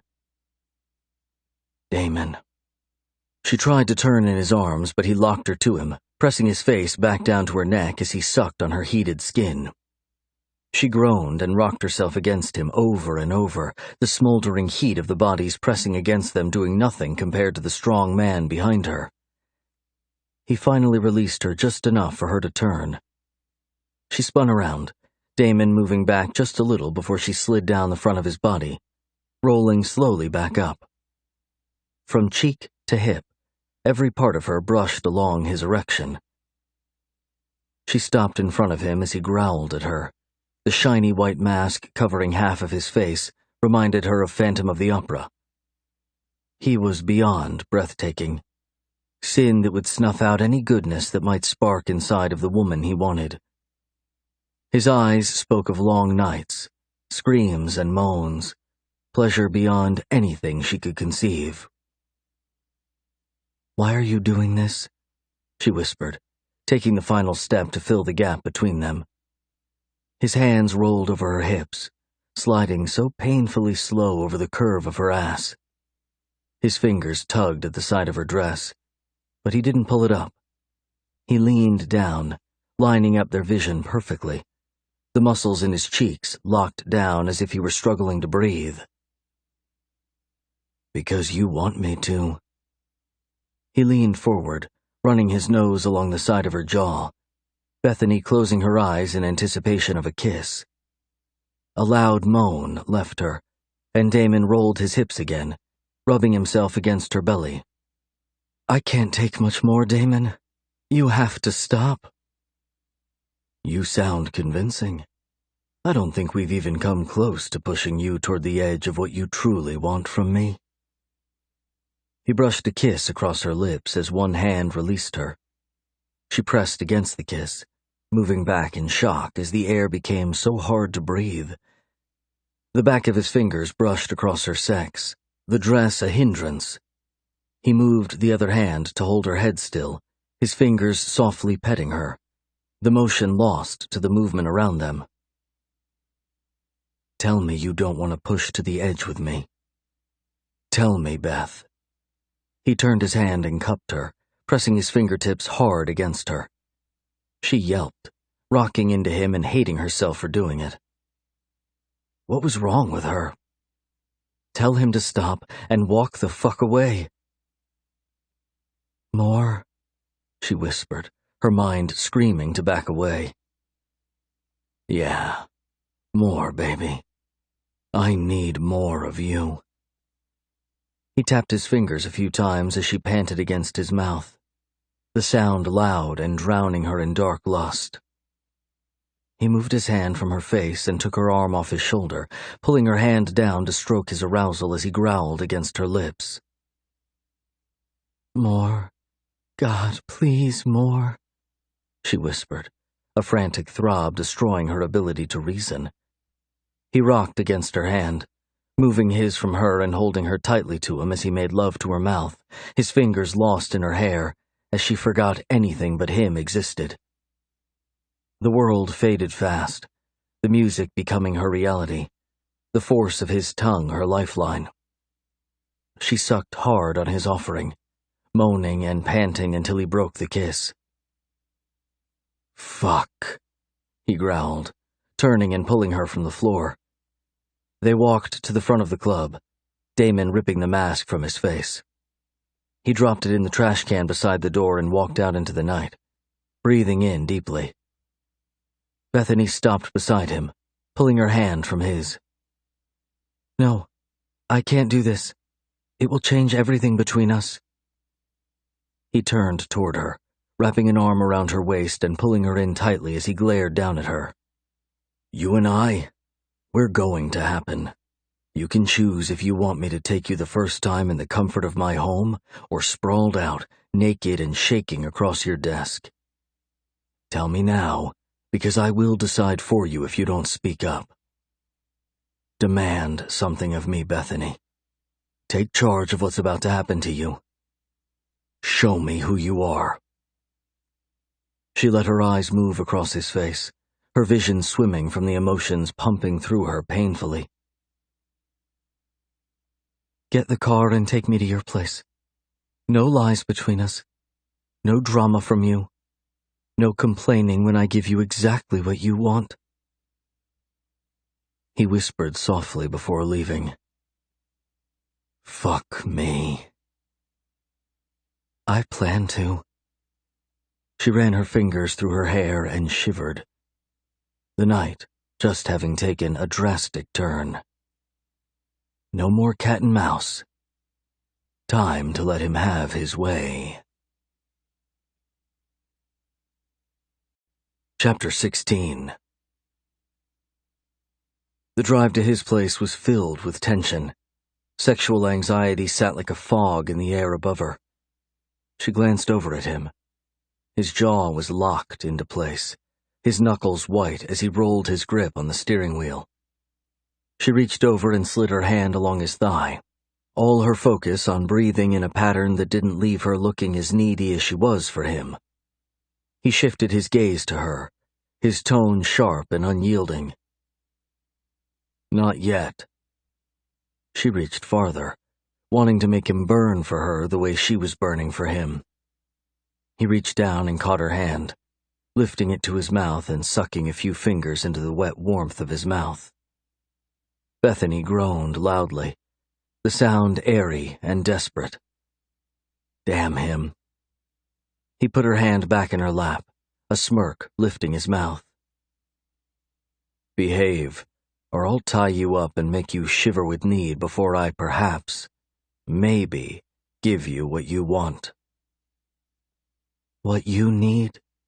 she whispered, sitting back in her seat, her words challenging and low in her throat. He chuckled and let the conversation die, both of them knowing that the night would mark not only their skin, but something much deeper. Parking the car, he turned off the lights and turned to look at her in the dark. She sat as still as possible, the air suddenly so hard to breathe.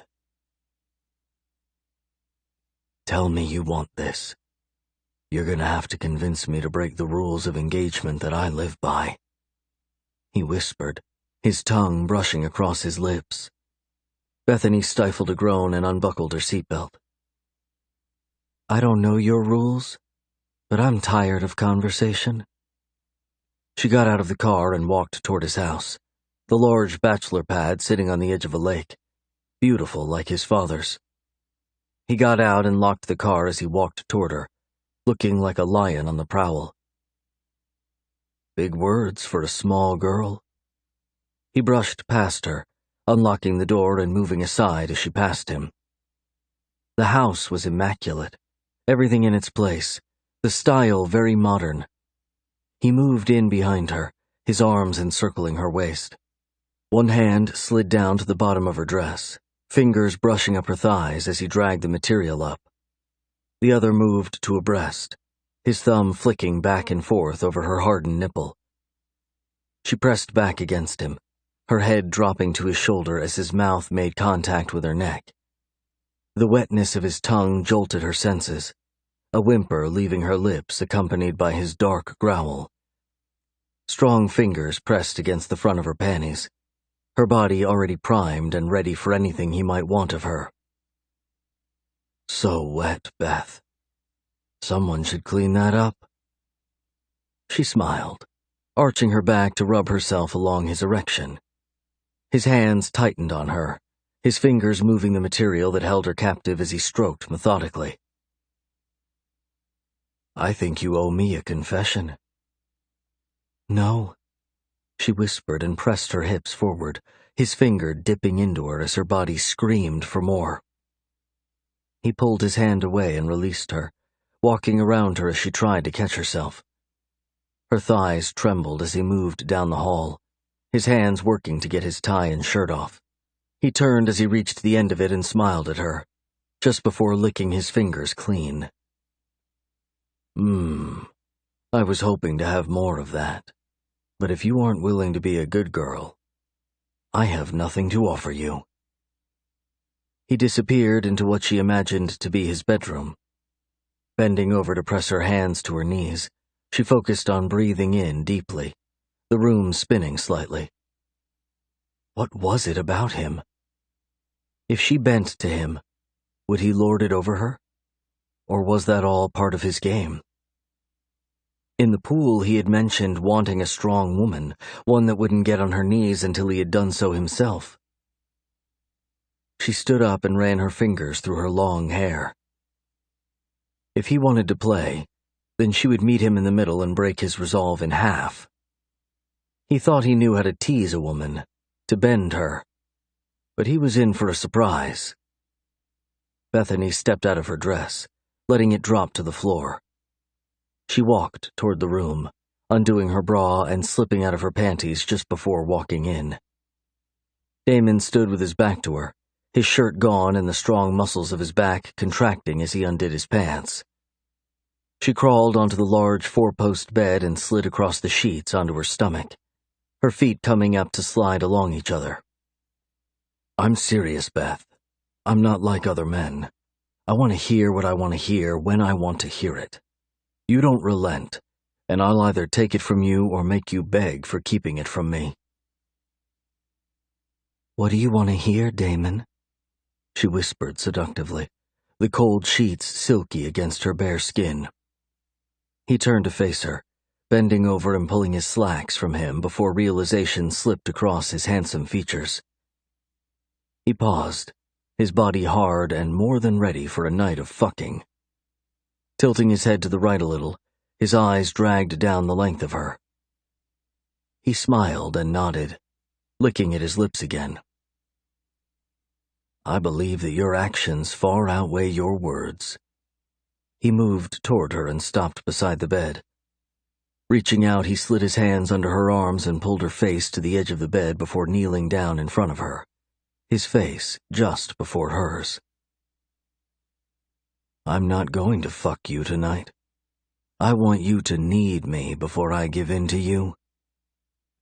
He smiled, leaning in and pressing his lips against hers. The saltiness of her own taste on his tongue lit her on fire, her hands reaching up to lock onto him. She broke the kiss and moved to her knees. Damon stood. She pressed his shoulder down hard, a soft laugh leaving her. "I don't need you to fuck me tonight.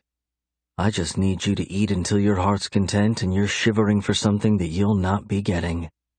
She tilted her head to the side as he looked up at her. A subtle nod was all she got. "Hush, woman." He moved fast, his motions concentrated and sensual like nothing she had ever seen. He stood and pressed her chest softly. Bethany fell onto her back as Damon slid on the bed, his large arms wrapping around the underside of her legs and pulling up slightly. Shoulders pressed against the bottom of her ass, he buried his face against her knee, Bethany breathing in sharply and arching her hips as shock rolled over her.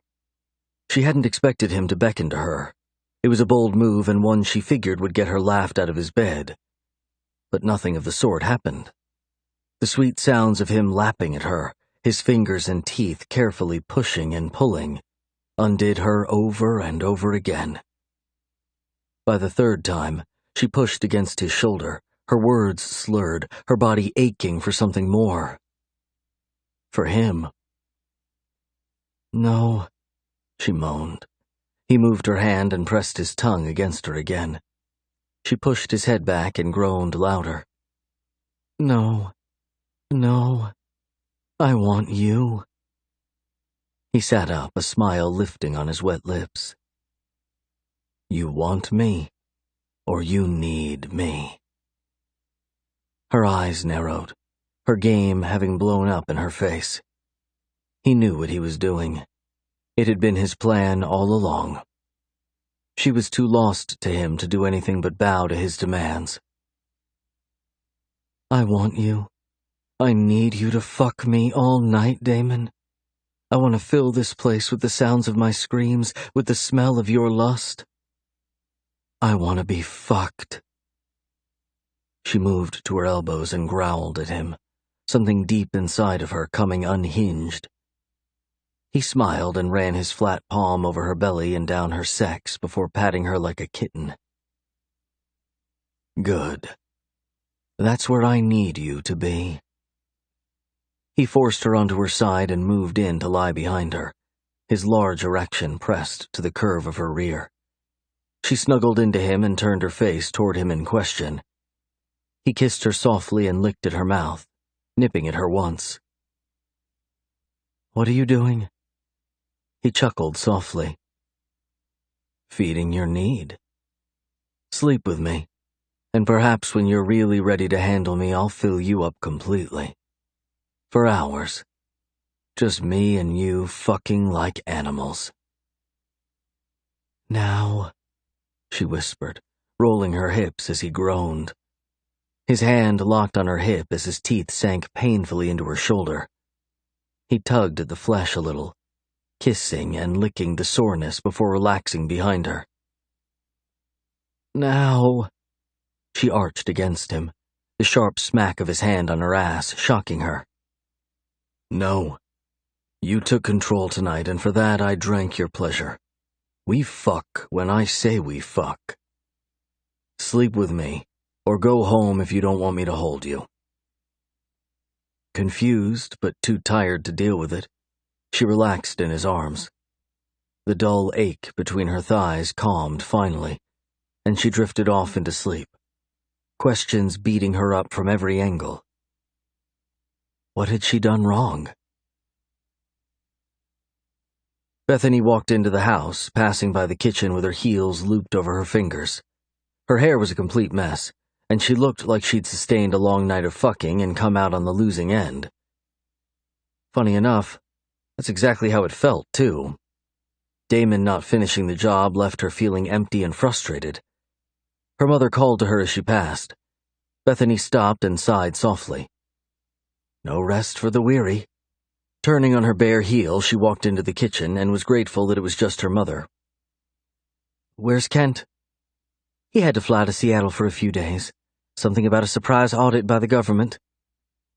Her mother motioned for her to sit down with her. Where were you last night? I went to have drinks with some coworkers and things got a little wild. We ended up at someone's house and I just crashed. Probably not the best idea, but it's what happened. Well, I know you're in college, but I was worried. When you're staying here with us, just make sure you text me and let me know that you'll not be coming home. Bethany reached over and picked up the half-eaten pieces of buttered toast on her mother's plate, making quick work of it. I will, Mom. Sorry for making you worry. So, who is he? Who is who? Bethany sat back, licking at her fingers.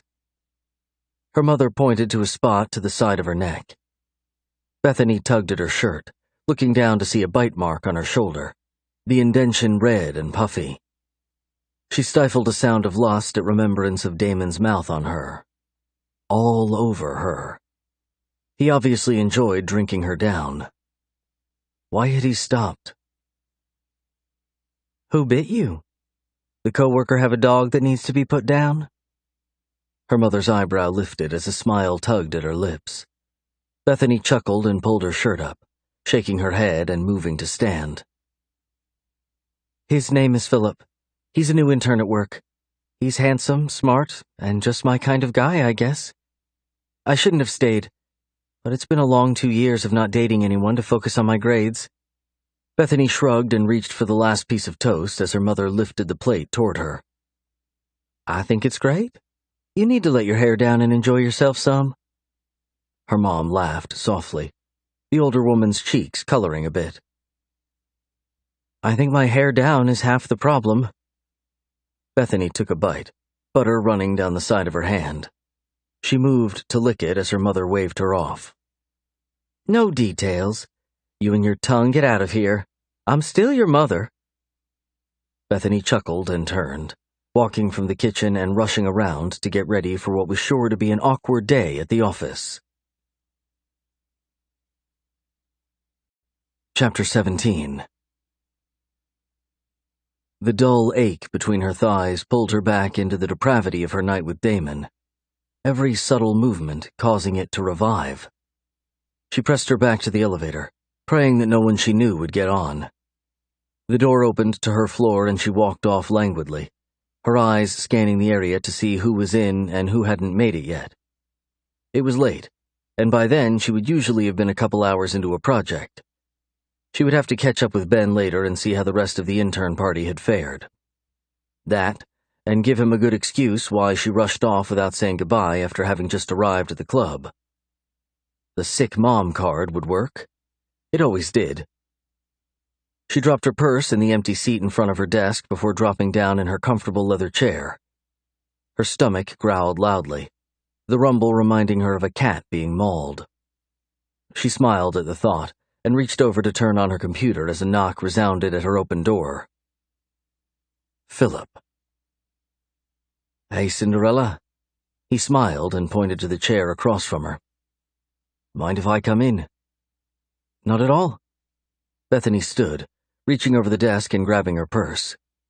She dropped it beside her desk and smoothed down the front of her gray suit, the light sapphire shirt accenting the pinstripes in the material.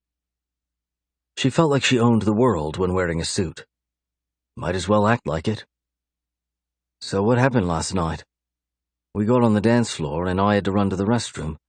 I come back and you've disappeared." He laughed, his smile warm and safe. "I looked everywhere for you. Ben was worried too. No glass slipper. No breadcrumb trail or anything." She laughed and reached over to type in her password, the need to get started on something and take her mind off of Damon pressing against her. "My mother texted and said she wasn't feeling very well." Bethany glanced over at him. "My father left us a long time ago, so when she needs me I usually overreact, which I did last night." "Oh." "Sadie said she thought you left with some guy. I figured that couldn't be right, but you know she's always trying to start something." Bethany turned toward him, her smile dropping at the mention of the red-headed intern. It was only a matter of time before she had an ass-whooping headed her way. "Well, she was wrong. Sorry to disappoint." Her tone changed, coldness that Philip didn't deserve sneaking into her words. He held up his hands and shook his head as if surrendering. "Hi, no worries here. I was just telling you what she said. I'm just glad you're alive and well. How's your mom doing?" "She's good. I'm sorry. You didn't deserve that." She leaned back in her chair, letting out a soft sigh. Not sleeping more than a couple of hours, mixed with the torrential flood of questions the night caused, left her exhausted. It's no problem.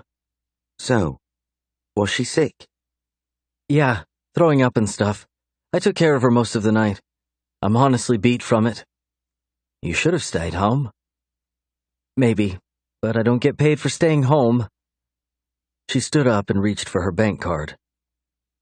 "I'm thinking I want to test fate. Want to join me?" He stood as well, a soft chuckle leaving him as he nodded. Always wanted to fuck fate, but testing her out first sounds like a more prudent way of doing things. "I'm just talking about testing my new bank card. You sound like you have much bigger plans." Bethany walked around him and through the door, looking over her shoulder at the handsome boy. "You look nice today." "And you look stunning. But I didn't want to be overbearing and tell you." "I like that type of overbearing. Let's get something down in the cafeteria."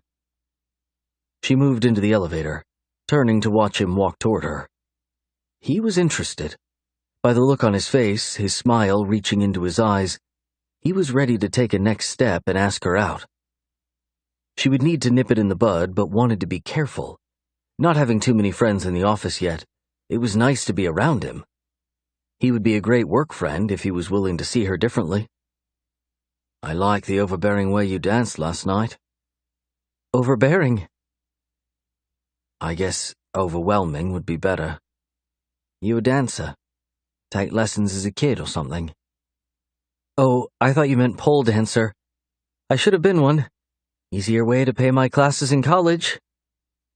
She reached up to push the button on the elevator panel, Philip having moved close to her side. "I'll keep my thoughts to myself on this one." She laughed and wrapped her arms around her chest. Philip reminded her of her ex-boyfriend Jake, but a version she would consider dating if her stepbrother hadn't stolen her completely. His ways were unethical, using lust and his sex appeal to leave her panting after him. She needed to figure out how to return the favor. "Hey, did I lose you?" Philip waved in front of her as he held the elevator door open. Bethany moved toward him, shaking her head. "Oh, sorry. Got lost in my thoughts for a moment." "Not thoughts of pole dancing, I hope?" He laughed as she swatted at him. They grabbed a coffee and a few donuts to share, Philip picking up the tab and not giving her a chance to pay. Bethany sighed, rolling her eyes at him.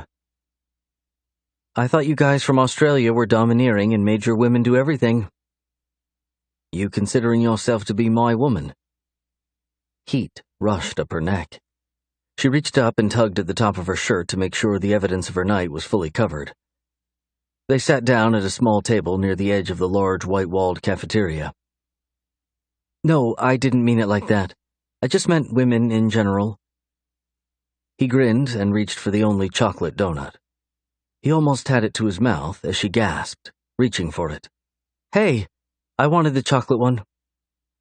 He pulled it out of her reach and smiled so big it had to have hurt his face. She reached again, moving out of her chair as he laughed loudly. "No fucking way. I get the chocolate one." She put her hands on her hips, tilting her head as she eyed him and then the donut. "I'm not playing with you. I'm eating the chocolate one." She reached again as he stood, too, extending the donut behind him. He trapped her to the front of his lithe frame with a hug, his laughter contagious. "Not even if you were my woman, Beth. I'll buy you another one." Bethany moved away from him, the moment sweet and almost too precious. "Well, isn't this a plot twist?" Sadie's voice grated on her like nails on a chalkboard. "A plot twist? You read?" Bethany turned to face her nemesis, a sweet smile slithering across her face. It was time to mess with the girl a little. "Of course I don't read. I'm far too busy riding the universe through the stars." So poetic. Just beautiful, don't you think, Philip? Ignorance can still birth creativity. Logic, perhaps not, but creativity, yes. Philip shoved the donut in his mouth, talking around it. Bethany popped him on the chest as he broke up in laughter, pointing to the dining hall and walking away. He was headed to get more chocolate donuts. Perfect timing. Ass. "I saw you leave with that guy last night. You can try and play innocent with everyone around here, but I'm onto you."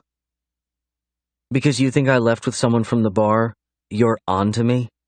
What does that even mean? Bisexuality is accepted by most people, but I'm not really interested." Bethany snorted softly.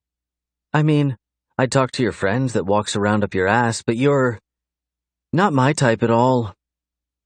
"What are you talking about, oaf? You should hear yourself rambling on." She flipped her hair behind her shoulder, narrowing her eyes on Bethany. "I saw you with the guy. Period. I'll be telling Damon that his latest piece of ass is seeing someone else." "What if it was Damon, Sadie? Then what?" "It wasn't. He never comes to those things. Honestly, I don't know why he's bothering with you. Is your daddy rich?" "It's none of your business who my daddy is and what he is or isn't." Bethany moved around the table, her heart racing in her chest as goosebumps rushed across her skin. How she hated this loud bitch. "Oh, we've hit a sensitive spot. Let me guess." Sadie pressed her finger to her pencil-thin lips. "Your mom had you out of wedlock, and her druggy boyfriend decided neither of you were worth staying for. You paid for college by working your ass off and loading up on debt, and Damon feels sorry for you. Did I get it right? Did Daddy leave you because you weren't worth sticking around for?" The room twisted around her, a splash of red brushing across her vision as she took the last 2 steps between her and Sadie. Her fist connected hard with the side of the mouthy girl's face. Sadie screamed and fell to the ground, blood seeping out on the white tile floor around her. Bethany came to and bent down, trying to help her as Sadie screamed at her. "Back up, you vicious bitch! Don't come near me! I'm calling security and my father's going to sue! Get back!" Bethany moved, shock rushing over her.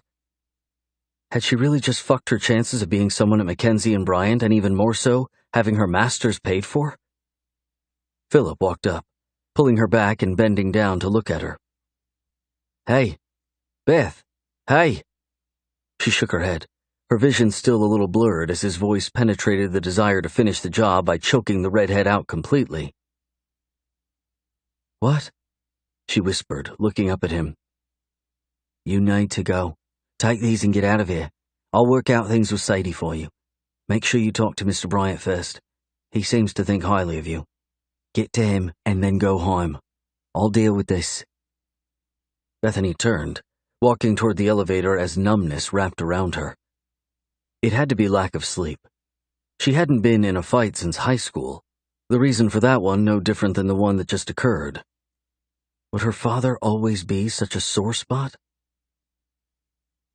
"How did she know about him?" Bethany whispered, reaching into the bag Philip had handed off to her and pulling out a chocolate donut. She bit into it deeply and got off on Damon's floor. Linda looked up from her desk. Concern swept across her features. "Bethany, you okay?" "Just long morning already," Bethany mumbled, her words monotone and running together. What was wrong with her? "Where's Damon?" "Mr. Bryant is in Seattle. He left this morning. Should be back at the end of the weekend." "He left this morning? When?" "At 9. Did he leave a message for me?" Bethany dropped the donut in the bag, her stomach turning sour. Linda's mouth lifted in a smirk as she chuckled softly, her tone berating. "Why would he, dear? You're an intern, and he's the CFO of the company." She reached for the phone. "Excuse me." Bethany turned and walked to the stairs, not wanting to run into anyone she knew.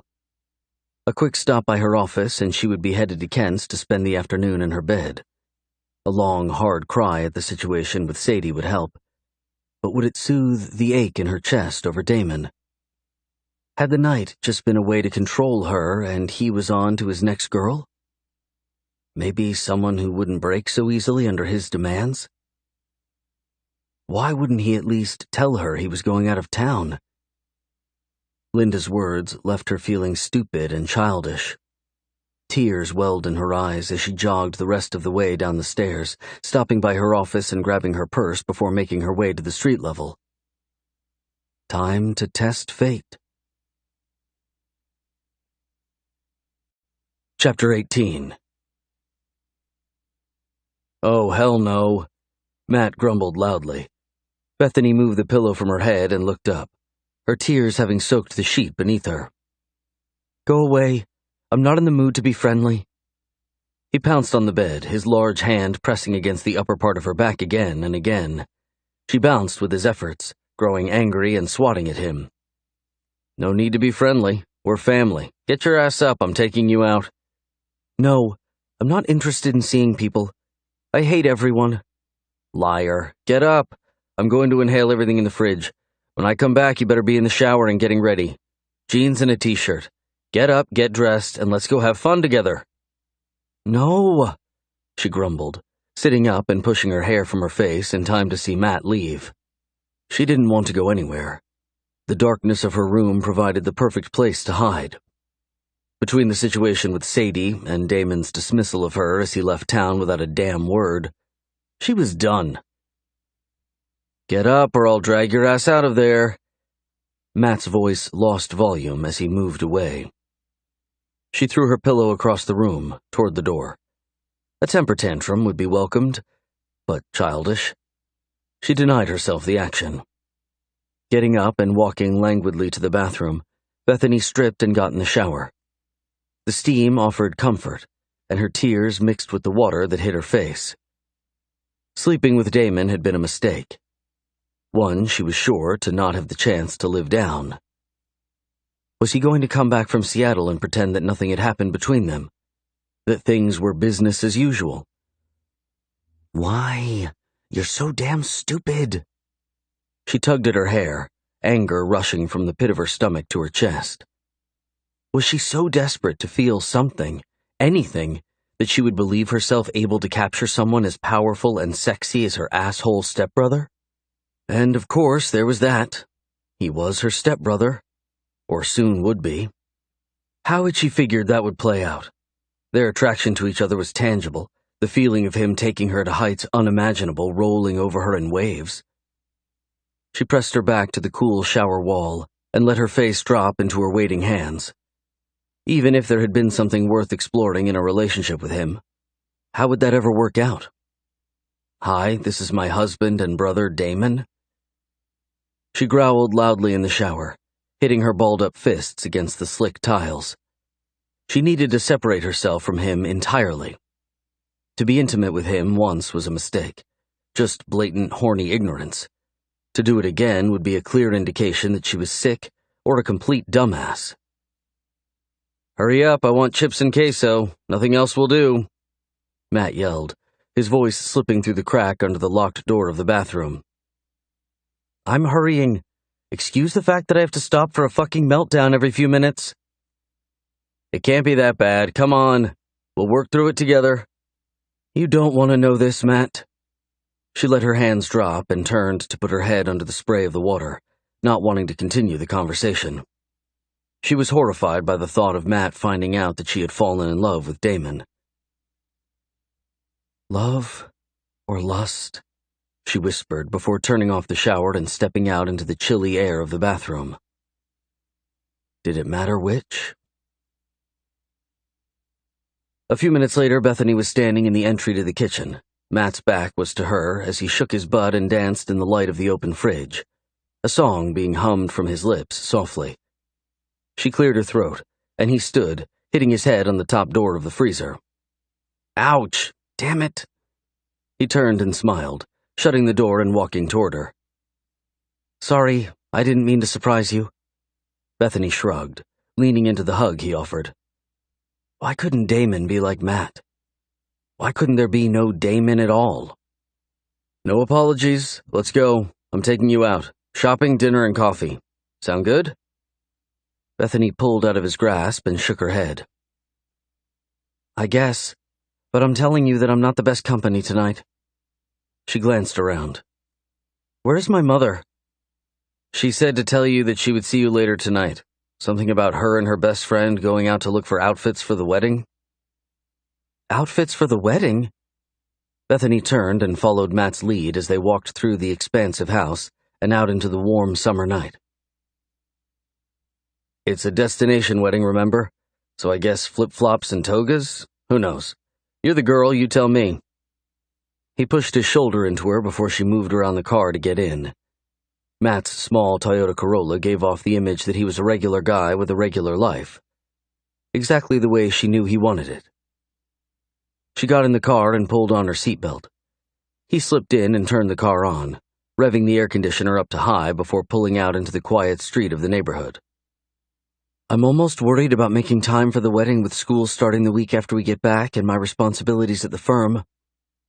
Bethany looked out her window, her teeth pressing down on her bottom lip. "The wedding is going to be a great time, and one you seem to need. Talk to me about what's going on with you today. You don't seem like the type to hide away in your bed and let anything get you down. What happened?" She turned her head toward him, reaching out to turn the radio on for background music. "I punched that red-headed girl at the office in the face. I'm sure I broke her nose and probably lost my job. I'm surprised Damon hasn't called and chewed me out. Actually, I'm not surprised. He left town without saying anything. Nothing at all. Nada." She crossed her arms over her chest, leaning her head back and closing her eyes as a shaky sigh left her. "Okay, one thing at a time. Did it feel good to pop the skanky bitch in the face?" Bethany snorted and glanced at Matt, his smile bright and full of mischievous intent. "Yes, but that's beside the point. I'm not a college kid who can act like the world won't punish me for fucking up. I needed this job, and disappointing your dad—" Matt cut her off. "Our dad. He's going to be your dad soon, too. He's not going to be upset if the girl deserved it, Beth. He's very fair. He will just clean it up and warn you to make sure you think before you act. I shouldn't have done it. She just pushed the right buttons. Bethany opened her eyes and tugged on her seatbelt. The strap dug into her shoulder perfectly, the skin still tender from Damon's assault. Which buttons? Bethany shrugged, not wanting to bring up her sordid history in front of Matt just yet. She turned up the radio and shook her head. I really don't want to talk about this, if that's all right. He reached over and squeezed her hand. Of course, when you're ready. I'm always ready to listen. I appreciate it. She paused. Why would Damon leave without saying anything? Why would he say something? He didn't tell me he was going out of town until this morning when he left. Are sisters different? More sensitive, I guess, huh? They pulled into a long shopping center, a brightly colored Mexican restaurant sitting in the corner. Matt pointed to it and smiled. Best Mexican food in town. Girls are more sensitive, but Damon is my boss too, not just my brother. She reached for the handle, getting out and wishing she were still face down in her sheets. Being with Matt was a horrible idea. She wanted to hear from Damon, wanted to know that last night meant something to him. And instead, she was going to have to work all night to placate Matthew. Are you and Damon working on a project together? Yes. Bethany moved back as Matt opened the door, the sound of Hispanic music almost overwhelming. They found their seats, and she ordered a margarita with an extra shot of tequila. Matt ordered a beer and sat back, his gaze heavy on her. What are you not telling me? She picked up her menu and scanned the items on the combo page, picking out something quickly, not really caring much for food. She looked over to Matt and tried to shift the conversation. I'll explain more later, but first, you tell me something. Okay, what? Why is Damon with 100 different women? I've seen him at work with probably 5 blondes in the last week. I'll answer, but then I get to ask a question in return. Fine. They ordered and gave their menus to the server as Matt picked up the beer that sat before him. He's a whore because he hates the idea of loving someone. He figures if there are lots of women, then he'll be too busy juggling them to love any of them. That's horrible. Why would you want to stop yourself from loving someone? Protection, I guess? Matt shrugged. The ones that get too close and are worth his time are usually put off by the fact that he is a whore, so he doesn't worry much about them. Love won't come find him. He's made sure of it. And you have no idea why he does this? It's my turn to ask a question first. Fine. Ask away. She picked up her drink, the frosty mug cold to the touch. Dumping the extra shot of tequila in the glass, Bethany stirred it once and took a long drink. Why do you care about Damon leaving without saying he was? Why do you care if he dates or fucks 10 girls? Because he's soon to be my brother? Bullshit. Come clean and trust me. You're about to be my sister, and I've always wanted one. Talk to me. She set her drink down and let out a long breath, sitting back in her chair. She should tell him, but he would judge her. How could he not? I'm attracted to him. She shrugged again, reaching for a chip and shoving it into her mouth in hopes of the conversation being stalled. Just attraction? Nothing else? That's more than one question. Why does he push women away? Was he hurt in the past? Old wounds causing him to lash out? Yes. He was crushed in the past. He's not going to let anyone in that doesn't fit perfectly into his definition of what his woman should be. Even then, the girl who captures him will have to push past his defenses. I almost pity her. Who hurt him? Sadness brushed across Matt's features as he picked up a handful of chips, starting to pop one in his mouth. He paused and turned his gaze on her, his handsome face seeming to feel the effects of Damon's pain. Our mother. Chapter 19. What about your mother? Bethany leaned back in her chair as the server deposited her enchiladas in front of her, the smell overwhelming. Damon caught her cheating on our dad several times before she got sick. He wanted to tell Dad, but Mom would beg him, plead with him not to. Matt shrugged, sadness creeping across his handsome features. He went to tell him one night, finally. That was the night that Dad broke the news that Mom was dying. I think Damon felt trapped. He hated her by the time she died. Bethany lifted her napkin to her eyes, tears spilling onto her cheeks. He hated her because of the cheating? Because he had suffered for several years holding her secrets so that Dad didn't have his heart torn from his chest. And then it happened anyway because of her getting sick? Exactly. Matt reached for a chip, his eyes diverted from her. I didn't know any of this until after Mom died. Damon kept all of it to himself. How did he keep catching your mom? Were they just close? When we were younger, they were real close. The first time he caught her, we were in high school, and he just happened to stop by the house with his girlfriend at the time. Matt picked up his fork and nodded to her. Eat. We can still talk and chew. She smiled in response to his goofy grin, the conversation painful, and yet no tension sat between them. And after that, he just stopped by trying to catch her? Exactly. She promised to never do it again, but he wasn't convinced. He almost failed his junior year of high school from missing too many of his classes. He was obsessed with making sure she kept to her word. It consumed him for a while. So he thinks all women are cheaters? Matt nodded and took a bite of his food, breathing in and fanning his mouth. Hot! Bethany laughed. That was the deal. He was dominant and beautifully sexy, but control was paramount. She took a couple of bites of her food before letting her guard down and confessing a few of her own demons. I punched Sadie in the face today because she got into my background records somehow. That or the girl is just wicked good at reading people. She mentioned my childhood and how pathetic I was because my dad was the piece of shit he was. She pulled the napkin up, embarrassment washing over her. I'm sorry. I'm not usually so weepy. Matt reached out and rubbed her shoulder, his hand strong and comforting. No apologies. Sharing the hurts from our pasts isn't easy, but it's going to build up our relationship. Cry all you want. I feel like my insides have turned inside out just thinking about how much my brother hurt. He didn't even go to Mama's funeral. Dad's still pissed at him for it, and Damon just can't tell him why. That's horrible. Bethany picked up her drink, taking a long sip and licking at the salt on the rim.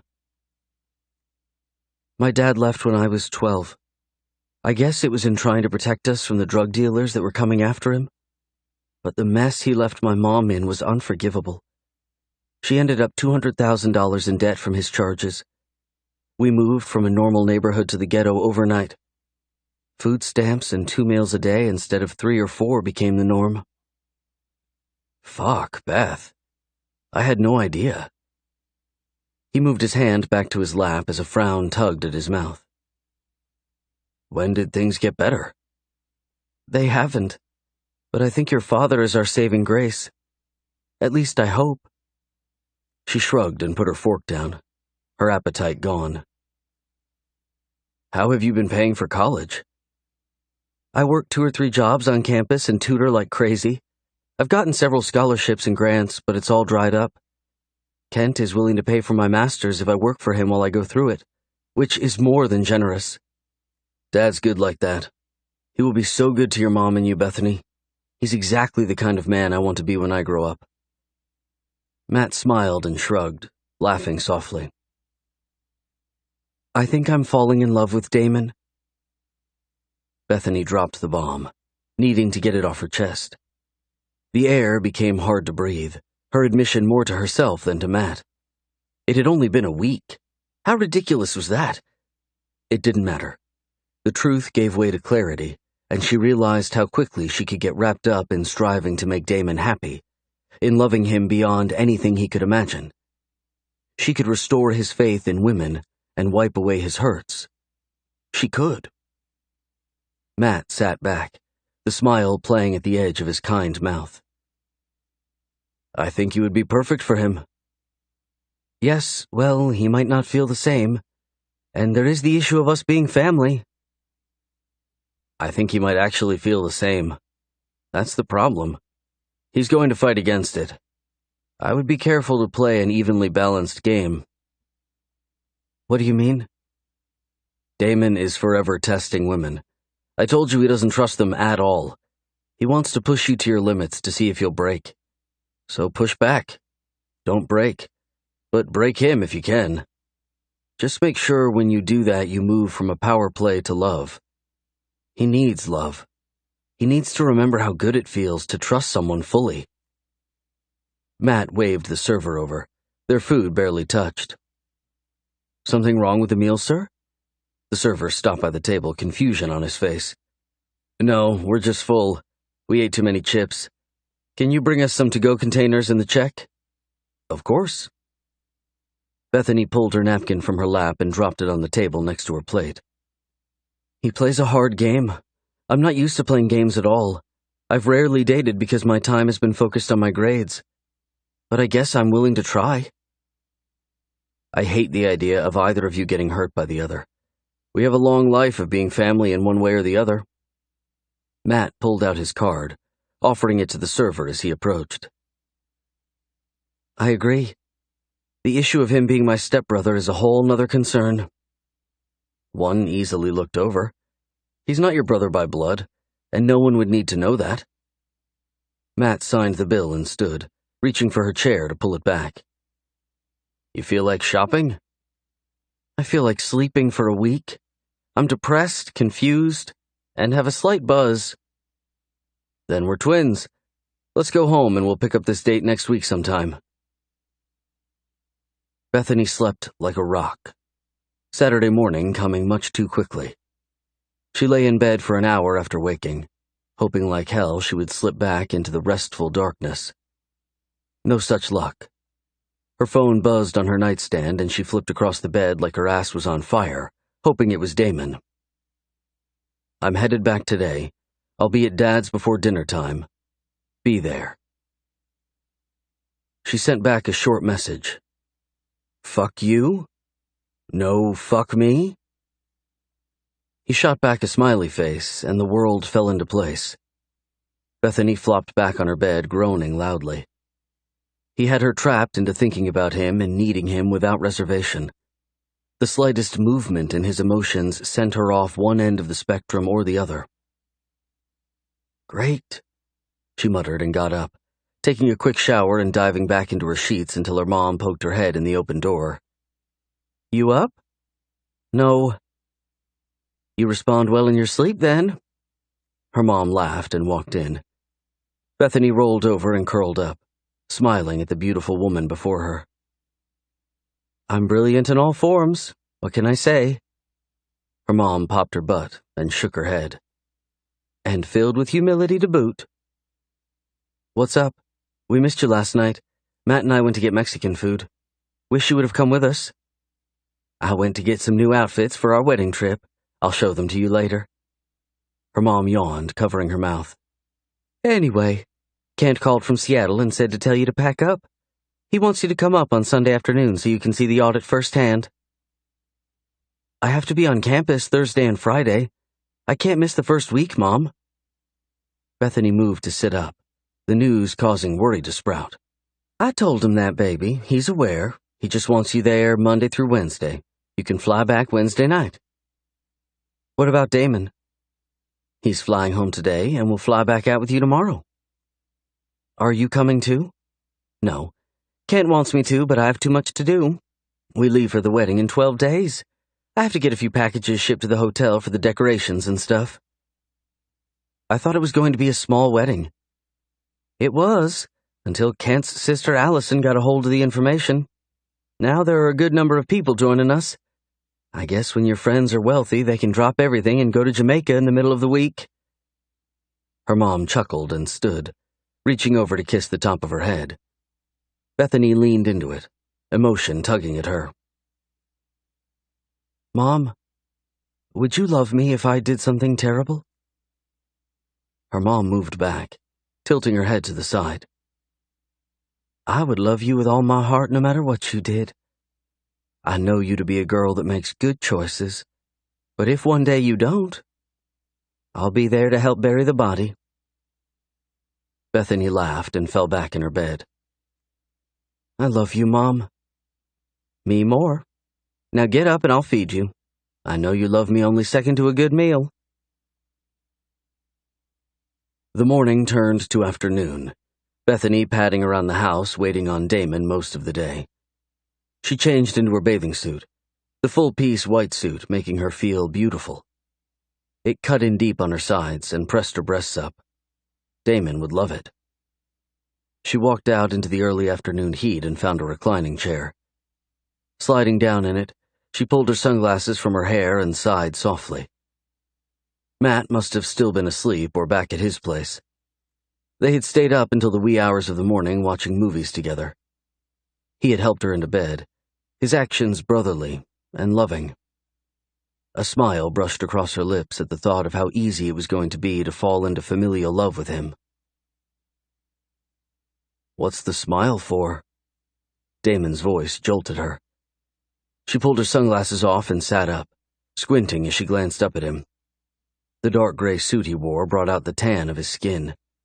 Long black eyelashes and full lips catching her attention next. She wanted more of him. Matt and I watched old movies all night. I was just feeling blessed to have him as a brother. She shrugged and stood, unsure of whether to approach him or not. Matt's confessions the night before left her on shaky ground, her actions sure to push Damon away or pull him close. Glad he's all you've ever wanted. In a brother, she finished his sentence, catching on quickly to the pinched tone of his voice. What's wrong? Something happened? Yes, it did. He turned and walked into the house, his movements stiff and unnatural. Chapter 20. Sickness washed over her as she grabbed her towel and walked quickly to catch up to him. Damon, talk to me. She pulled at his arm as they moved into the living room. The house was quiet, the only sound being their breathing. He turned, his face a mask of anger. Bethany backed up a step, not sure how to respond to his glare. She had done something to set him off, and yet she hadn't seen him since they held each other all night on Thursday. I just got a call from our lawyers that one of my interns broke another intern's nose. The intern that's in the hospital is looking to sue my firm because of it. Did you not want to mention that before I had to stand condemned for shitty management skills before the lawyers? Do you think that lying is the way to build a business relationship with me? What else haven't you told me? Care to confess now? He barked at her, running his fingers through his dark hair and beginning to pace in front of her. Bethany pulled the towel closer, suddenly feeling young, childish, exposed. I'm sorry, I wanted to tell you in person. How old are you? Do you think punching someone in the face is good business practice? He stopped and pressed his hands to his hips, leaning toward her menacingly. No, I'm sorry. I just lost control of my temper. She goaded me one too many times, and that was it for me. Yes, well, I'll send you the bill when she sues us. Oh, wait, you're broke. I guess I'll do with you what I do with everyone. I'll clean up your mess, and you just go have a good time being irresponsible and doing whatever the fuck you like. He growled loudly, his fist clenched, his jaw set in a strong grimace. Fuck you. Bethany turned and walked to her room as tears filled her eyes. He had no idea the life she had lived. He was hurt from his past, and everyone who got close to him would be his punching bag. If he gave two shits about her, he would have asked how it all happened. She would beat herself up later over not telling him about it. I'm not done talking to you. He stormed after her, only to get a door in his face. He beat on it a few times. Bethany, open the door. Go away. I'm not taking this shit from you. You aren't my father. and you're sure as fuck trying to act like it." She dropped the towel and pulled her suit off as his voice softened, but only slightly. "I know that. I'm pissed that you didn't tell me. Why? Why wouldn't you call?" "I didn't think you wanted to talk to me, Damon. You went down on me Thursday and left Friday without a word. I'm not interested in looking like you matter if you can't return the favor. Go away. I don't need this shit, and I don't need you." She walked into the bathroom, the sound of him hitting the door hard, shaking her to the core. She turned on the shower and got in, her sobs painful and redemptive. He was a mistake. He was damaged goods and her brother. She pressed her head against the cool shower wall, a flood of emotion dragging over her in waves. The hot water held her attention for more than an hour, her skin properly wrinkled by the time her tears were flushed and her resolve set. She would pay for the lawsuit. She would pay for her own schooling. Being broke was something that was part of her past. She could work at another firm and take care of her own shit. It would just take longer to get somewhere in life, but she would do it on her own. Bethany pulled on a t-shirt and jeans before walking into the living room. Her mom held up her phone, a smile on her face. "Looks like that cute boy from the office is calling. Tell him not to bite you again, Her mom laughed, tossing the phone to her, seemingly unaware of Damon sitting on the couch.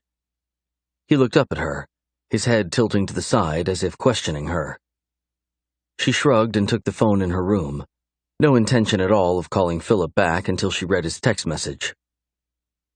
"Call when you can. Lost my job this morning. Hope you're okay." "What?"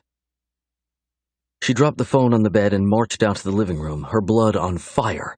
Stopping in front of Damon, she reached to take the changer from him and turned the TV off. "How dare you? Who do you think you are, fucking with people's lives? Philip is a great employee to you and insanely smart." Damon stood, his motion causing her to stumble back. "My company. I run it as I see fit. Your ass is next on the chopping block, so watch it." "Why would you let him go? He was perfect for the firm. He's the one that stayed and cleaned up that mess I caused." Her mother stuck her head in the room, her eyebrow lifted. "You guys okay?" "Sibling fight. Stay out of it," Bethany barked. She turned her attention back to the delicious bastard before her. "Why?" Damon took a few steps toward her, pressed himself against her and tilted her chin up to him as he whispered, "I'm in charge. I make the rules. If you don't like them, then leave." "He didn't deserve what you did, and you know it." She jerked her face from his soft hold, the faraway look in his eyes causing her heart to hurt. He was beyond damaged, lashing out at anyone and everyone. How could anyone help mend that? Why would they want to, only to be left bruised and beaten by his attacks? He needed to learn his place, Beth. You do too. He wanted to swing his dick around my office and fuck around with my girl. You're lucky all I did was fire him. Beating his ass was next on my list. Damon moved back to the couch and sat, his motions heavy and filled with whatever battle he was fighting. "Fucking around with your girl? What are you talking about?" Your mother told me you two had gotten together, Beth. She was going on and on about how great he sounded, about how much you seemed to like him. He paused and pressed his hand to his eyes, his teeth grinding together. About how you spent the night with him. And then I get a text from Sadie saying the same damned thing. What the fuck, Beth?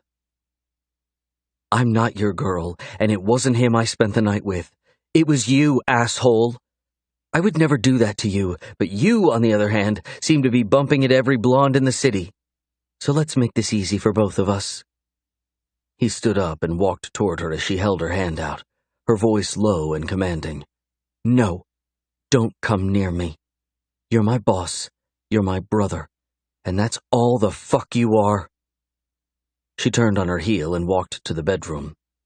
Stars danced along the side of her vision, her emotions far too painful to accept.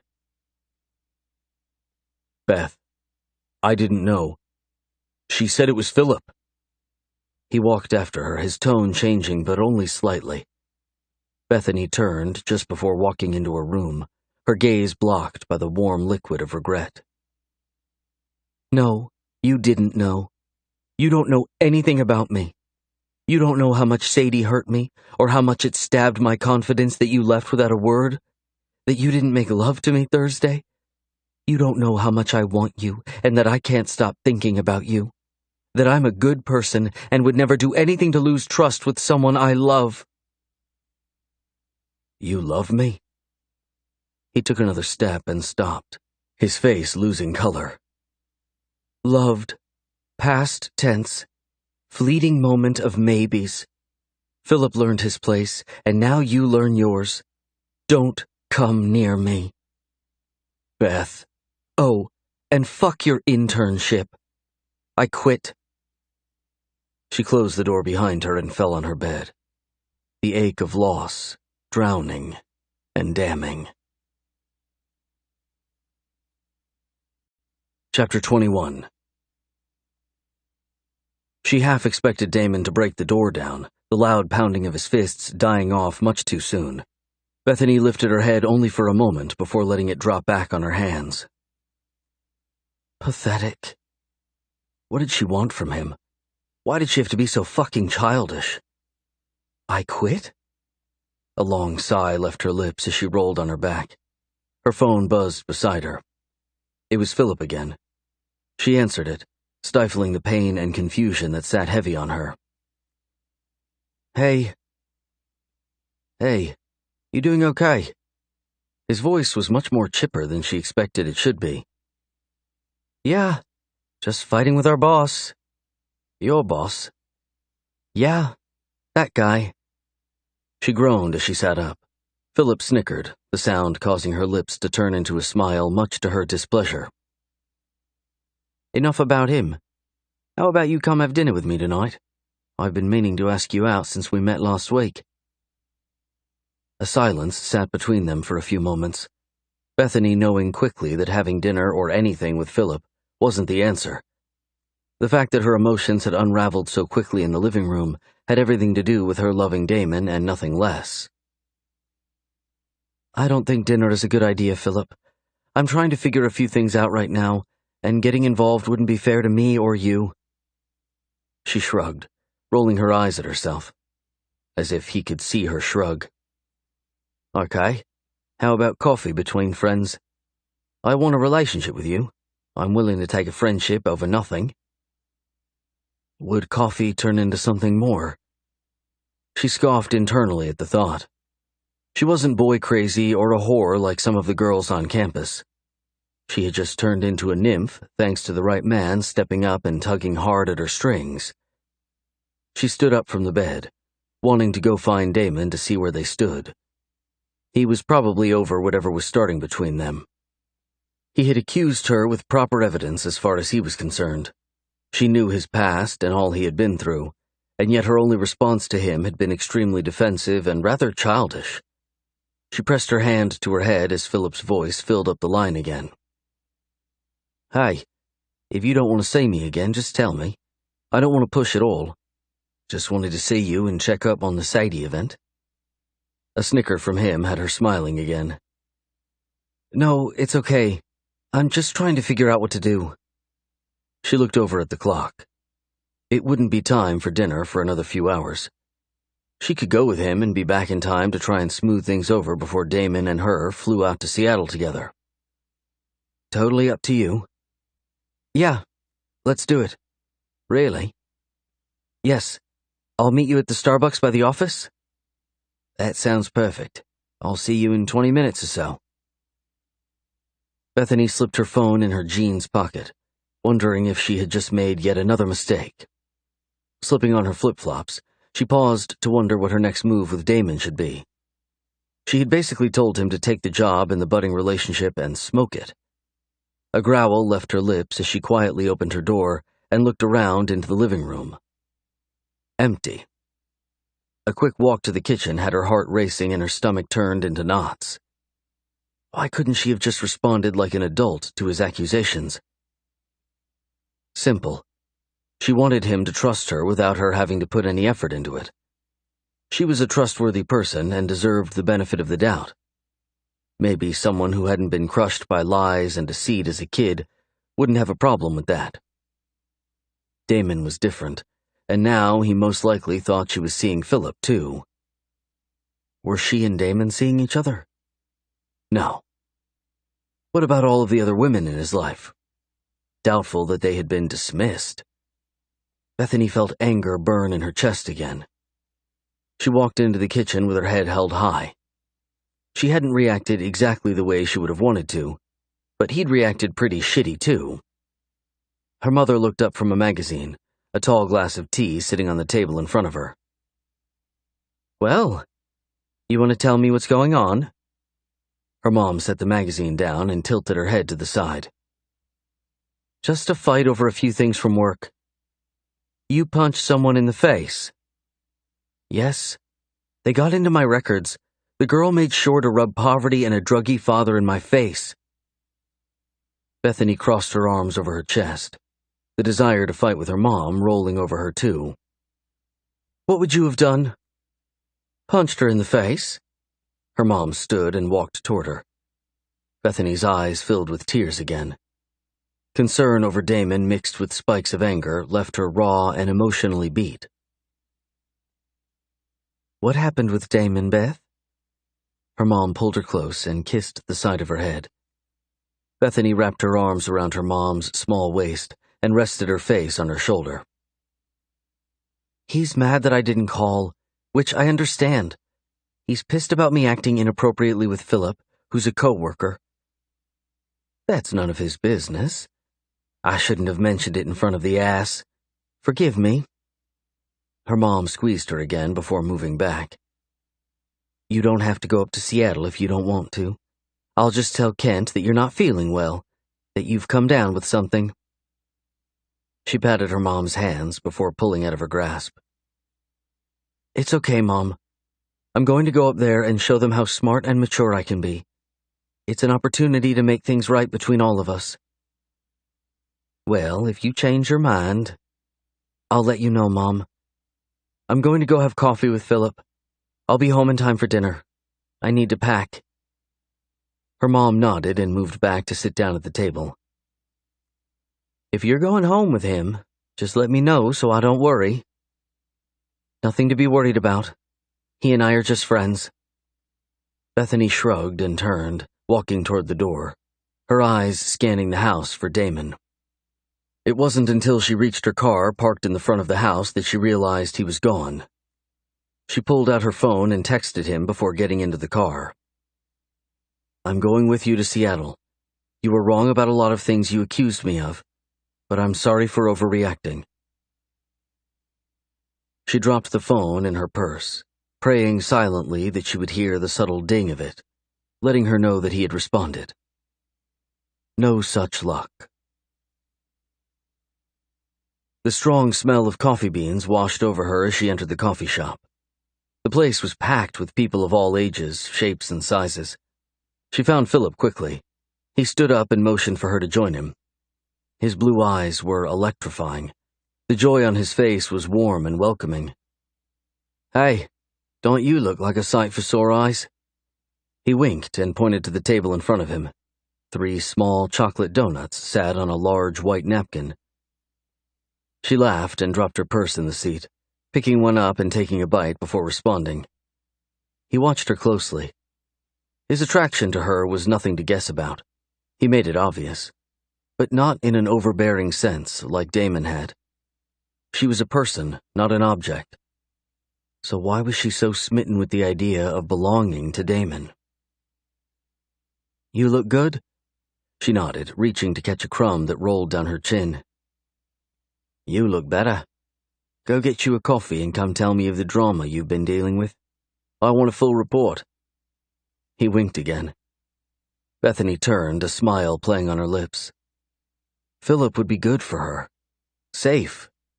But there wasn't any chance. Her heart contracted painfully at the thought of Damon. Her lust reared to life at the mere whisper of him being close, at the possibility of tasting his lips or feeling his hands on her. Their night of passion hadn't come close to all of the things she needed to do with him. Crazy. Fucking crazy, she whispered to herself as she approached the counter. The teenage boy taking orders chuckled.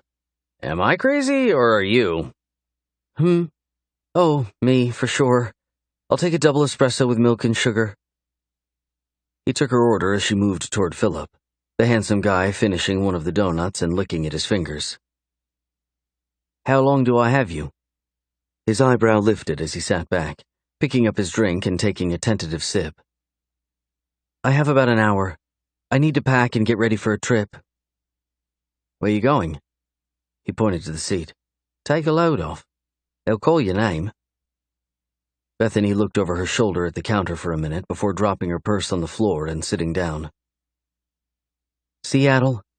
Mr. Bryant wants me there for an audit the location is going through. Damon? No, Kent. Oh, good. So how did they take the news about Sadie? I didn't tell them. I don't know why I didn't. I just hurried home and got lost in the problem. I spent the evening with my brother and just totally let the fact that I needed to call them slide. She broke the last donut in half, sitting back to take her time enjoying her portion. That's not good. Damon doesn't seem like the kind of guy who's okay with having news sprung on him. Yep, he was rightly pissed. We had a big fight. Are you guys a couple? I mean, you don't have to say anything if you don't want to. Yes, we were. Not sure what we are now. It was ugly. My fault. Philip leaned forward, pressing his elbows to the table. Not really. More my fault for not being clear with him about Sadie. I think you were just the cherry on the sundae. How so? He thinks we're seeing each other behind his back. She popped the last of the donut in her mouth and stood as her name was called. She thanked the barista and walked back to the table. A quick sip of her drink burned her tongue, and curses slipping from her mouth. Did you tell him that we're not? Yes, but he didn't hear me. I think I did. She took the top off her drink and blew at the hot liquid, steam rolling off the top. Is there a chance that we might start any time in the future? She smirked at his confidence. His voice was beautifully different, his features so handsome. Yet he wasn't a playboy. He didn't feel the need to lord over her sexually and make her crazy. Was he an option? No. As much as I wish it were a possibility, I'm crazy about Damon. I hate that I am. He sure as hell doesn't deserve it. But I am nevertheless. I want to break into the core of his heart and steal his breath like he steals mine. She set her coffee down, closing her eyes for a moment to stop the flood of emotion headed her way. If anyone can reach him, I bet it would be you.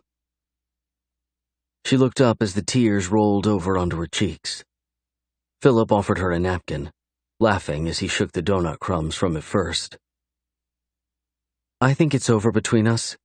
He's damaged goods and I'm pretty close to it. He plays games with me and really every woman that he's with, from what I hear. Most guys that are hurt do. It's a way to test the girl and save yourself another heartbreak. Philip shrugged, breathing in deeply as he watched her closely. I don't know how to pass these tests. Sure you do. Just push and remain agile when he pushes back. Meet him in the middle and show him what he's up against. He doesn't want you to break, Beth. He wants to see how far you'll bend with him. It's natural. Why are we having this conversation? Because I was being honest when I said I wanted a friendship, if nothing else. Philip laughed and nodded toward the pastry counter. More donuts? Yeah, I think we need them. She smiled as he got up. Her phone buzzed, her mother letting her know that Kent had called and wanted to talk. Great. Chapter 22. The conversation the night before had gone much better than she imagined it might. Where Damon had been accusatory, Kent was understanding and willing to give her the benefit of the doubt. How Damon had turned out to be so different from his father would be a mystery if she hadn't had a heart-to-heart with Matt. She finished packing her things, the house quiet. Not having heard from Damon, Bethany walked to her small dresser and picked up her phone, growling softly. She would have to get in touch with him to see when the flight was, if nothing else. She dialed his number, her stomach flipping in circles and pushing against her chest. The phone rang 3 times before he picked up. She almost assumed he was asleep or just unwilling to talk to her. Bethany? It wasn't a question of who was calling, but a declaration that he was all business with her. I need to know what time to be at the airport today. Change of heart? His voice was deadpan. The lack of any emotion toward her stabbed hard at her. She let out a soft, shaky sigh. Yes, I spoke with Kent last night. We both feel it's a good thing that I continue on with the firm.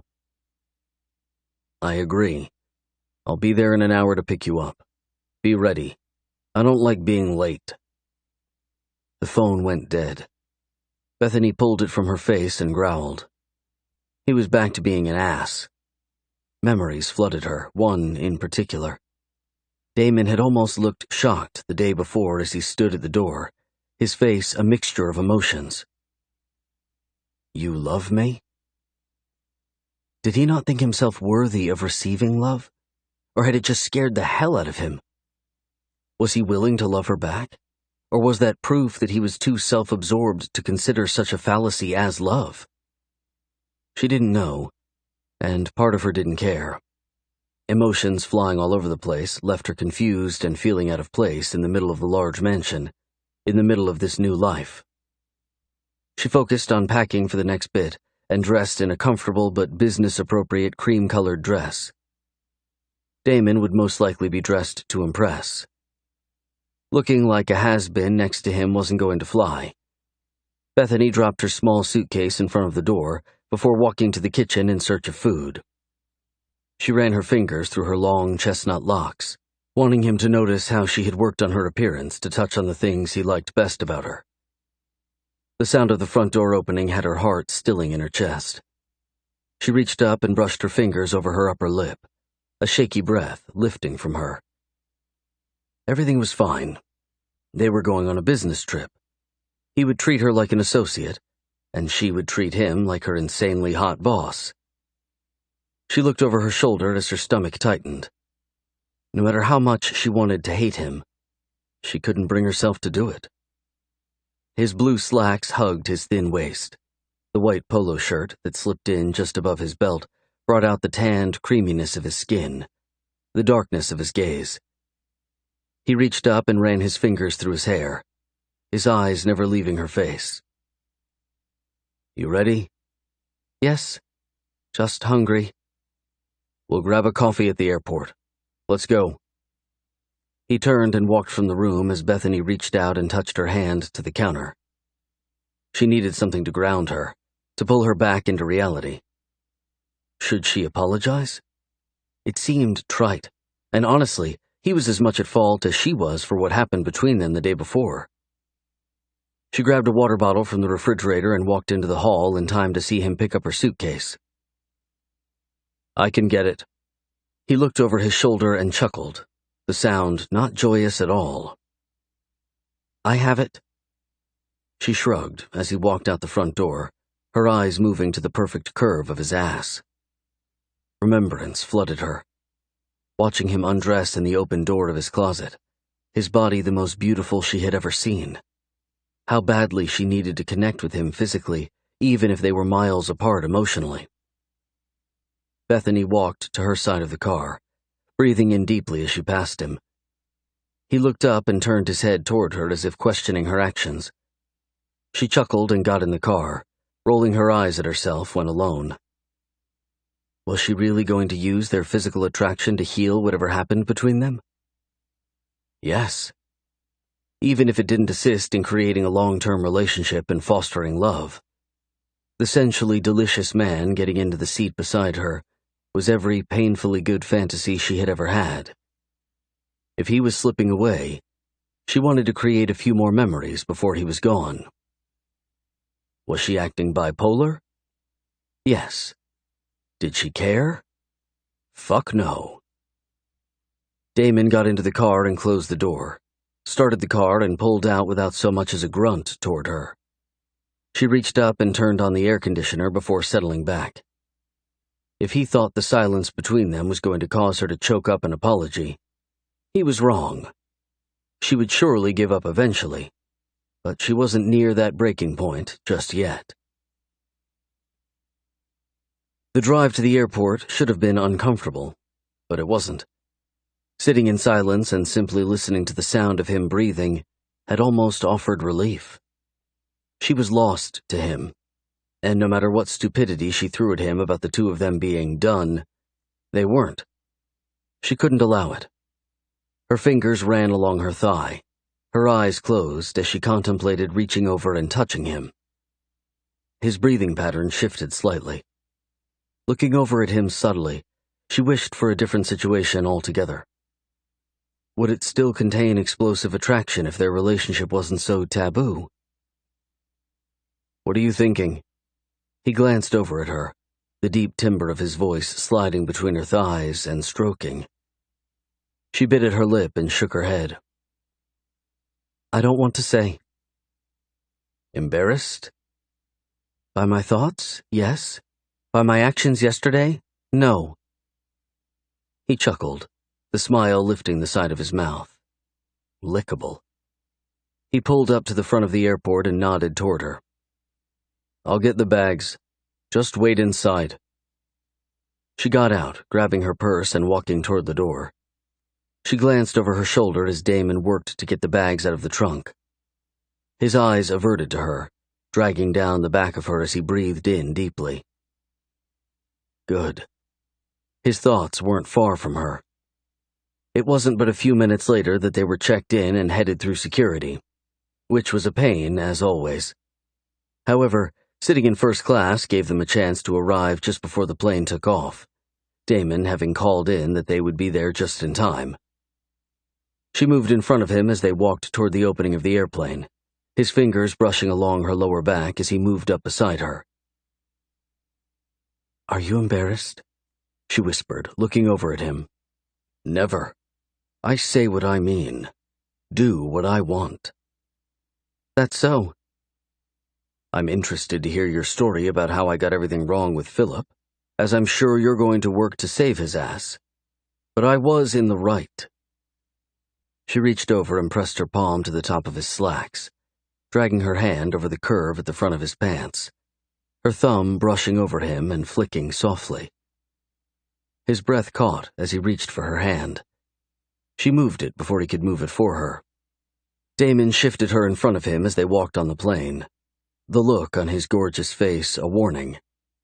They weren't on good terms. He hadn't relented yet, and it would seem that until he did, she was going to cave to his demands.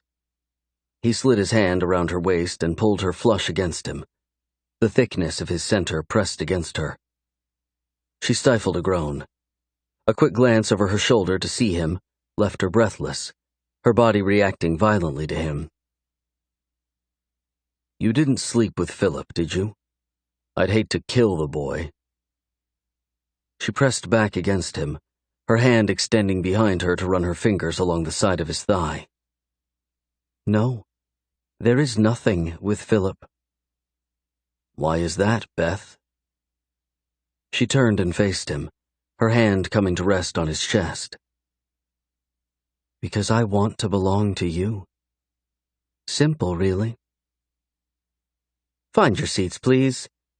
The chirpy voice of the flight attendant tried to interrupt the moment, but Damon reached out and held her to him, as if they were beyond time and space, interruption and annoyance. "Then earn that spot."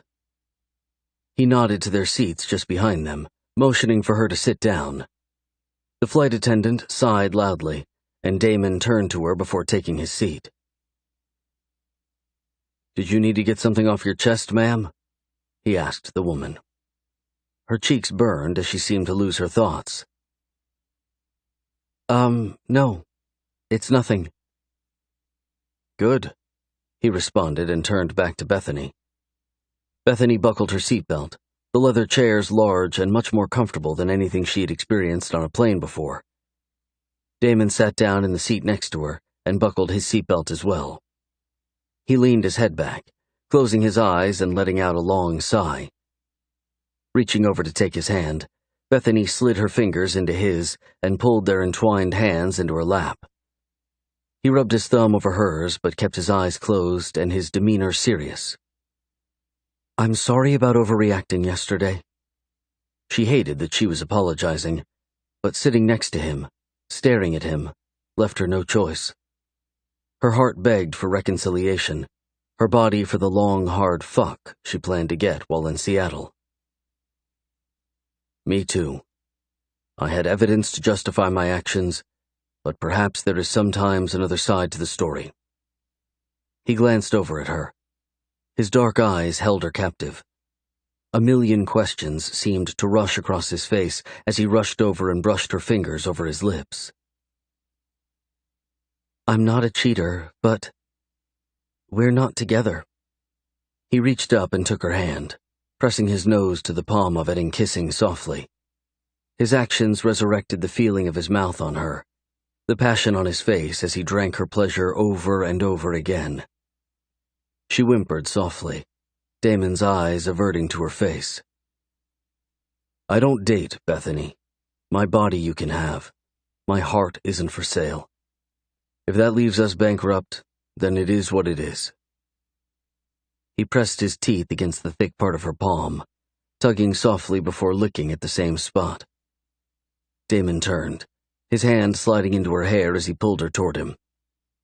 Bethany closed her eyes, her mouth open and waiting for the warmth of his tongue. His kiss was angry and filled with the mixed emotions of spouting about not wanting love and yet desperate for it, like the rest of humanity. She breathed him in, her hand sliding along his as he mumbled, against his mouth.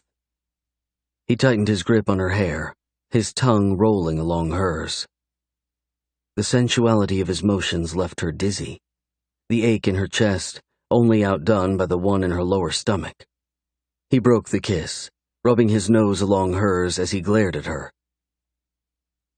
Delicious, he whispered, closing his eyes and kissing her again. Every nerve ending came to life, hot desire sliding down from their kiss to touch every part of her. Needy and emotionally strained from the day before, it wouldn't take much for him to have her naked, wet and panting hard. She broke the kiss, sliding her fingers over his lips to keep him from moving back in. Her eyes widened as his other hand slid up her thigh, his thumb brushing by the front of her panties. I can smell you. Divine. He growled softly, moving to pull her fingers into his mouth. He sucked them, his eyes locked on hers. She pulled her fingers from him, a soft growl leaving her. I need to taste you again. So perfect, Beth. Most delicious thing I've ever had drench my tongue. She moved from him and laid her head back, his fingers slipping under her panties and dipping into the mess he had made, as she groaned softly. Chapter 23. He released her from his hold. Bethany looked over at him as the flight attendant approached. Something to drink for the two of you? The thin blonde smiled down at Damon, her hand pressed to his seat in front of him. The smile on the older woman's face was anything but professional. Beth sat up, her eyebrow lifting. I'll have a Jack and Coke. He glanced to Bethany. Baby, what do you want? Get something strong. I want you pliable for later. It took a moment for Beth to find her words. The flight attendant moved her hand from on top of the seat, Damon's words showing quickly that he was a taken man. Bloody Mary, please. The woman nodded, her sensual smile falling as she walked away. Damon turned, his eyes rolling over Bethany. Nothing happened with Philip? Nothing. He wants a relationship. I told him no. He knows I have feelings for you. What are those feelings, Beth? Damon ran his palm over his crotch before adjusting himself.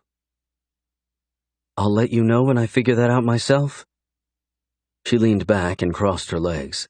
Another pair of panties would be hitting the trash, thanks to the sexy man beside her. He reached over and stretched his hand across her thigh, moving up to the middle of her leg and resting there. You have desires. I have demands. He leaned back and closed his eyes. Bethany turned to watch him, memorizing the perfect curve of his cheekbones and jawline, the thickness of his mouth. I have demands too? She whispered and slid her arm into his before reclining her chair a little. Oh, yeah? His voice was airy, as if he were drifting to sleep. Tell them to me. You're going to fuck me tonight like I deserve to be fucked. No more games with you. He glanced over at her, an eyebrow lifting. We fuck when I say we fuck. She chuckled and shrugged. Perfect. Tonight I'll simply force you to say it's time. How so? Wouldn't you love to know, pussycat? Damon shifted the conversation to more of a business overview after their drinks arrived. Beth was grateful for the change. The pulse ticking along the side of her throat was a dead giveaway to the torrent of desire pumping through her. She had imagined Damon taking her in every way possible 10 times each since their flirting session ended. The plane landed an hour later, Bethany sleepy from fitful dreams the night before. Life had shifted in so many ways, and yet normality was on its way to some degree. She would be on campus later that week, and maybe the change of atmosphere would give way to relief. Her insides were twisted over how to move forward with Damon, what to do to earn his trust. He stood and moved back, offering her the space in front of him. She moved out and walked toward their gate. Damon moved in beside her, reaching over and taking her hand into his. Her eyes diverted to their locked fingers and then to his face. A mask of indifference sat on him, his concentration seemingly on their next steps. I got us a room together. If you want your own, I can change that, but I planned on working hard in the office and harder in the bedroom. I want you to be a fucking wet mess. I want to see you come unglued because of how much you need what I can give you, Beth. He glanced over as they moved through the sea of people. The topic of conversation was shocking and yet not. He was so beyond ballsy, the man leaving her breathless at a rate that hurt. One room is good, she whispered, reaching up to push her hair behind her ear. They stopped by the baggage claim and Damon moved up, pulling off their 2 bags. She reached for hers as he interceded. I have this. Come on. She walked beside him, her knees weak, stomach tight at the promise of what he was capable of. One touch might send her over the edge. She groaned softly as they moved out to the row of limousines, her eyes moving along the thick muscles of his back that bunched beneath his shirt. She stopped behind him as he spoke to the driver, her hands sliding along his waist as she pressed her breasts to his back and kissed the skin just above his collar. He growled softly, pulling her arms off of him and moving to the car. We're going to the Omni Hotel downtown. How long is the drive? About 30 minutes, sir. The driver looked between Damon and Bethany, a smile tugging at his mouth. Good. Roll the window between us up. I need time with my girl. He nodded, getting in the car as Damon opened the back door to the large vehicle. Get in. Now. Bethany walked past him languidly, as if his demands weren't anything to be concerned with. She played a pretty good game, but if he had any clue about how much she needed him, he might run hard and fast. Bordering obsession was the concern. Demanding carnality was the plan. He popped her butt as she climbed in, her body jolting at his hard touch.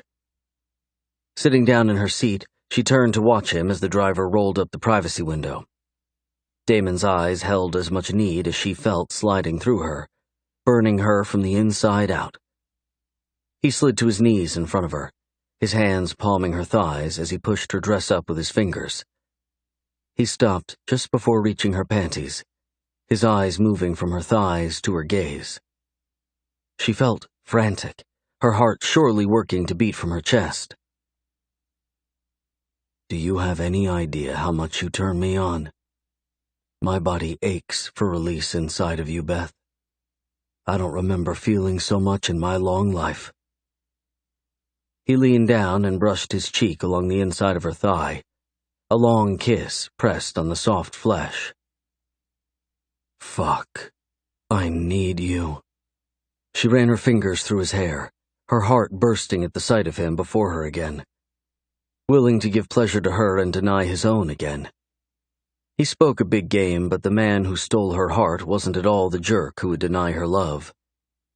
She pulled up on his hair, his head jerking back from the front of her panties as he moved to press his mouth against the wet cotton. "No. My turn." She pushed at him, crawling onto the large floor and nodding toward the seat with a smile on her lips. "Sit down and let me love you." "Yeah, I'd like that a lot." He moved to the seat, sitting back and letting his hands drop beside him. Ropes of muscles contracted as she slid her hands along his thighs, his legs not too large, but strong and sexy as hell. She leaned over and pressed her lips to the softness at the base of his erection, his clothes still very much in the way. Opening her mouth, she pulled in firmly, his groan telling her what she needed to know. He worked to get his pants undone, pushing at her a little to move her back. "Come here, baby. Take what you can." "I want it all," she whispered, her mouth watering at the sight of him. His slacks lay flayed open, his large erection bobbing softly as he watched her closely. "I want you to have it all, as much as you want, Beth. It's all yours." He stroked it once, holding it up as if offering it to her. Bethany reached out and slid her hand down the length of him, her fingers barely touching around his girth. She panted softly, air seeming to flee from her lungs. Nothing in her time of being with men had been more appealing, more desirable. She glanced from his offering up to his eyes. Hooded and filled with lust, he stared down at her as he sucked his bottom lip into his mouth. She stroked him once again before moving to hover over the top of him. Her lips pressed a soft kiss to the thick, meaty top of him before opening her mouth and taking him into her wetness. He groaned, the fingers of one of his hands sliding into her hair and holding tight. She moaned against him, the soft bucking of his hips driving her mad. He wasn't willing to let control go, and for now, she was good with that. She worked to cover him in wetness, licking and sucking in various rhythms over and over again. Her hands played games with the most sensitive parts of him as she waged war against his lust. His fingers gripped the seat behind him, his hips arching hard as she choked on him. She pulled back, her eyes watering at the action. Damon reached down and slid his hands along her face, pressing his lips to hers and licking at the wetness around her mouth. "Enough," he whispered as she moved back. "No, I want to drink you dry." "Fuck, Beth." He stroked himself once, his breathing labored. "I'm so close. Let's just wait." "No." She leaned forward, pushing his hand away and taking charge of him. He groaned loudly as she began to work him, her eyes diverted to the ecstasy on his face. Beautiful. Intriguing. A god in his own right. His eyes opened as he looked down at her, his features softening a little. He touched her cheek softly, love filling his gaze. "Move back, baby. I'm going to come. Let me finish it." He groaned as she took more of him into her mouth, her hands working to touch every part of him that her mouth didn't. She moaned against him, her body throbbing as she picked up the pace. "Beth, please, move back, baby. I can't hold it much longer." His head dropped back as his hips bucked. Beth sucked harder, taking everything he gave and wanting more. He thrust a few more times before collapsing on the seat. Beth released him, licking softly along the length of him as he shivered. Fuck.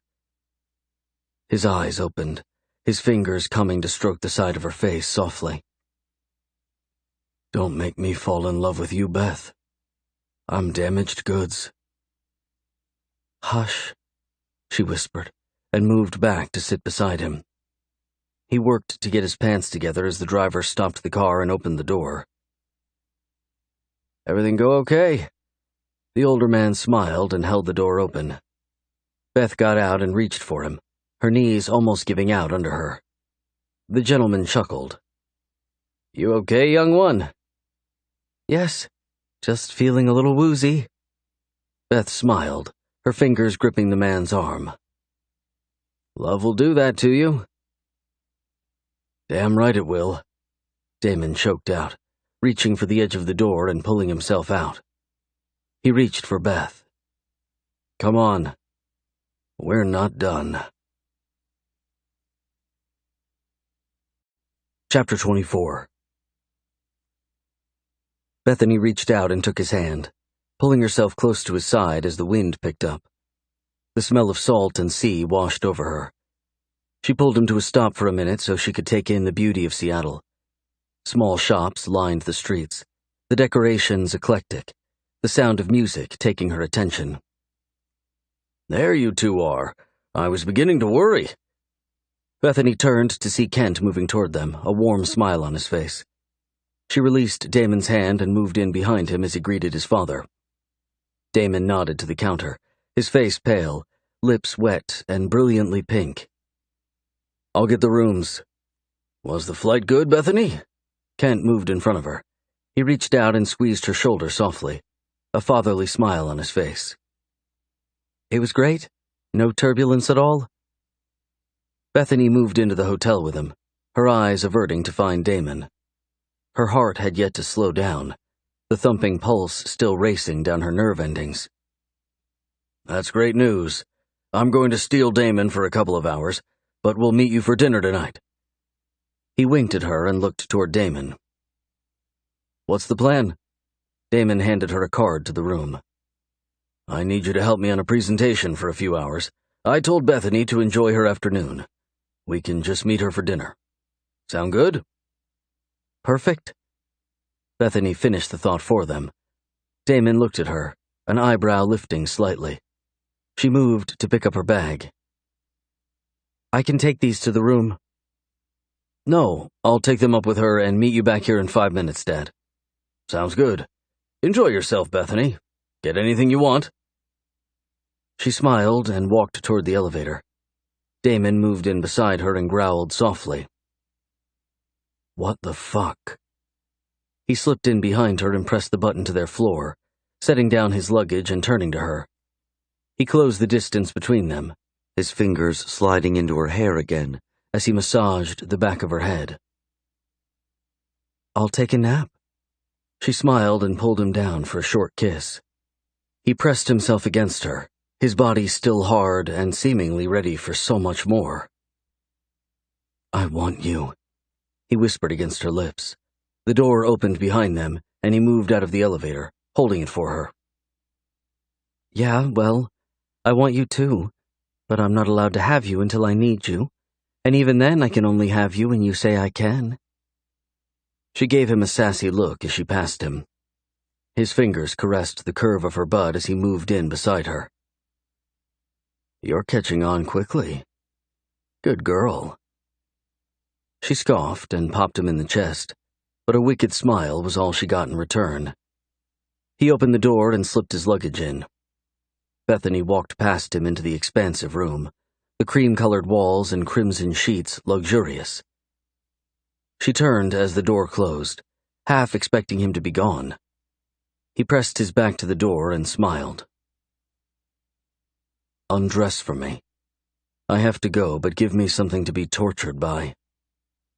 He nodded as if she were allowed to start. "No." She shrugged and walked toward the windows, pulling back the curtains and looking over her shoulder to smile at him.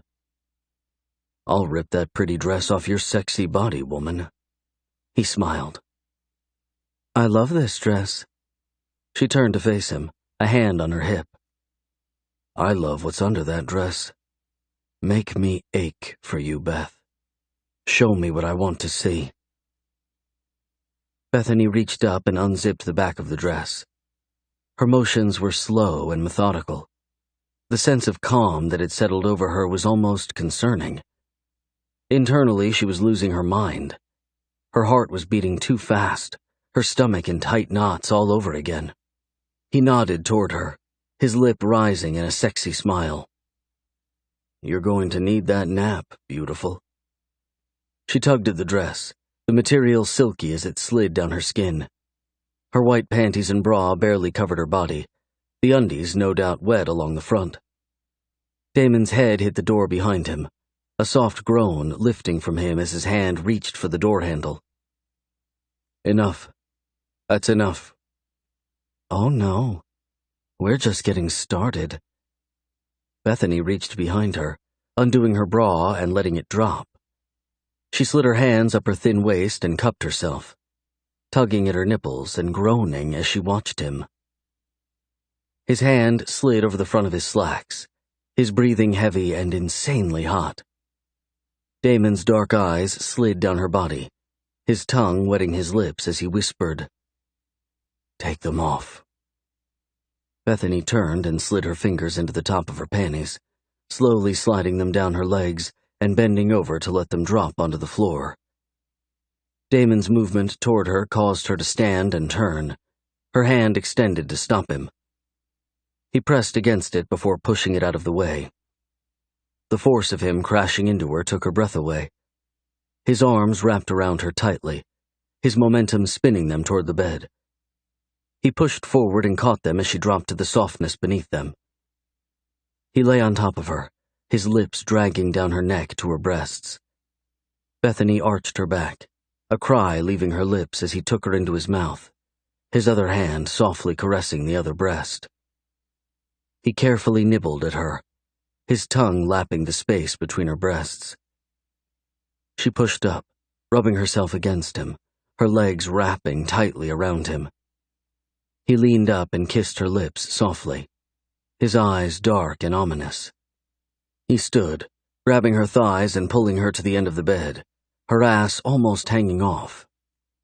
Damon urged her legs around him, his palm flat on her lower stomach, his thumb reaching down to rub softly at her. "So beautiful," he whispered, his eyes roaming all over her. "Rest now, 'cause when I get back, we fuck." "It's time," she whispered, the room growing hazy from the onslaught of emotion rolling through her. "It's past time." He slid his thumb into her, pulling a little and leaving a sound of satisfaction.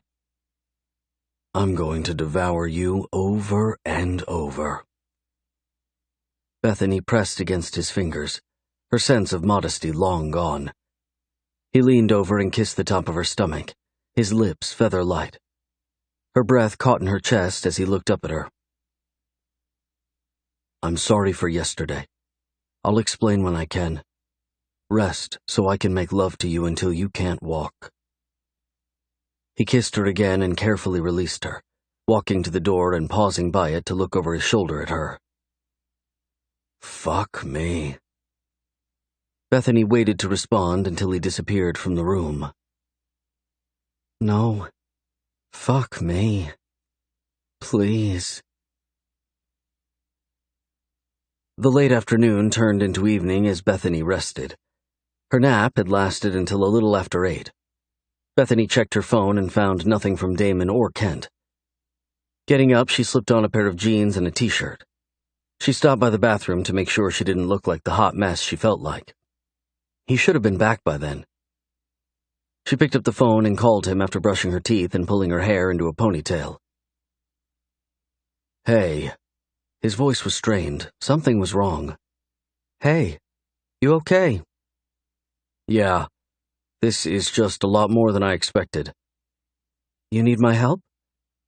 No, but I'm not going to be back anytime soon. Dad just ran to pick up sandwiches and leave you a message. Where are you guys? I can get food and bring it to you. No, he's already been gone 10 minutes. We're at the downtown office. Just grab something good to eat and enjoy the room. Get the valet to take you somewhere if you get stir-crazy. I'll be there as soon as I can. You sure? Yeah, I'm sure. We'll put you to work tomorrow. She hung up, a sense of disappointment settling over her. The promise of their night of hot sex and deep groans seemed to be dissipating fast. Might be for the better. She sat down on the bed and reached for the hotel phone. Ordering room service wasn't her first choice, but it would be better than going hungry for the night. Too many hard memories attached to hunger. She ordered a chicken sandwich and fries before slipping out of her jeans and into a pair of pajama pants. She texted Matt to see how he was doing and got a phone call in return. Hey, I didn't mean for you to call. He laughed, the sound brightening her mood immediately. I like talking more than texting. My fingers are too fat for all that jazz. Besides, I can't read emotion. I can hear it. Well, I'm glad you called then. How are you? I'm good. Damon and I had a bad fight yesterday, but today is better. Have you guys talked through whatever you were fighting over? Yes and no. I apologized. He did too. Damon apologized? Whoa.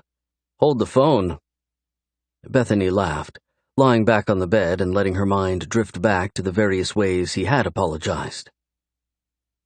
Yeah, he did. That's big, Beth. Have you told him?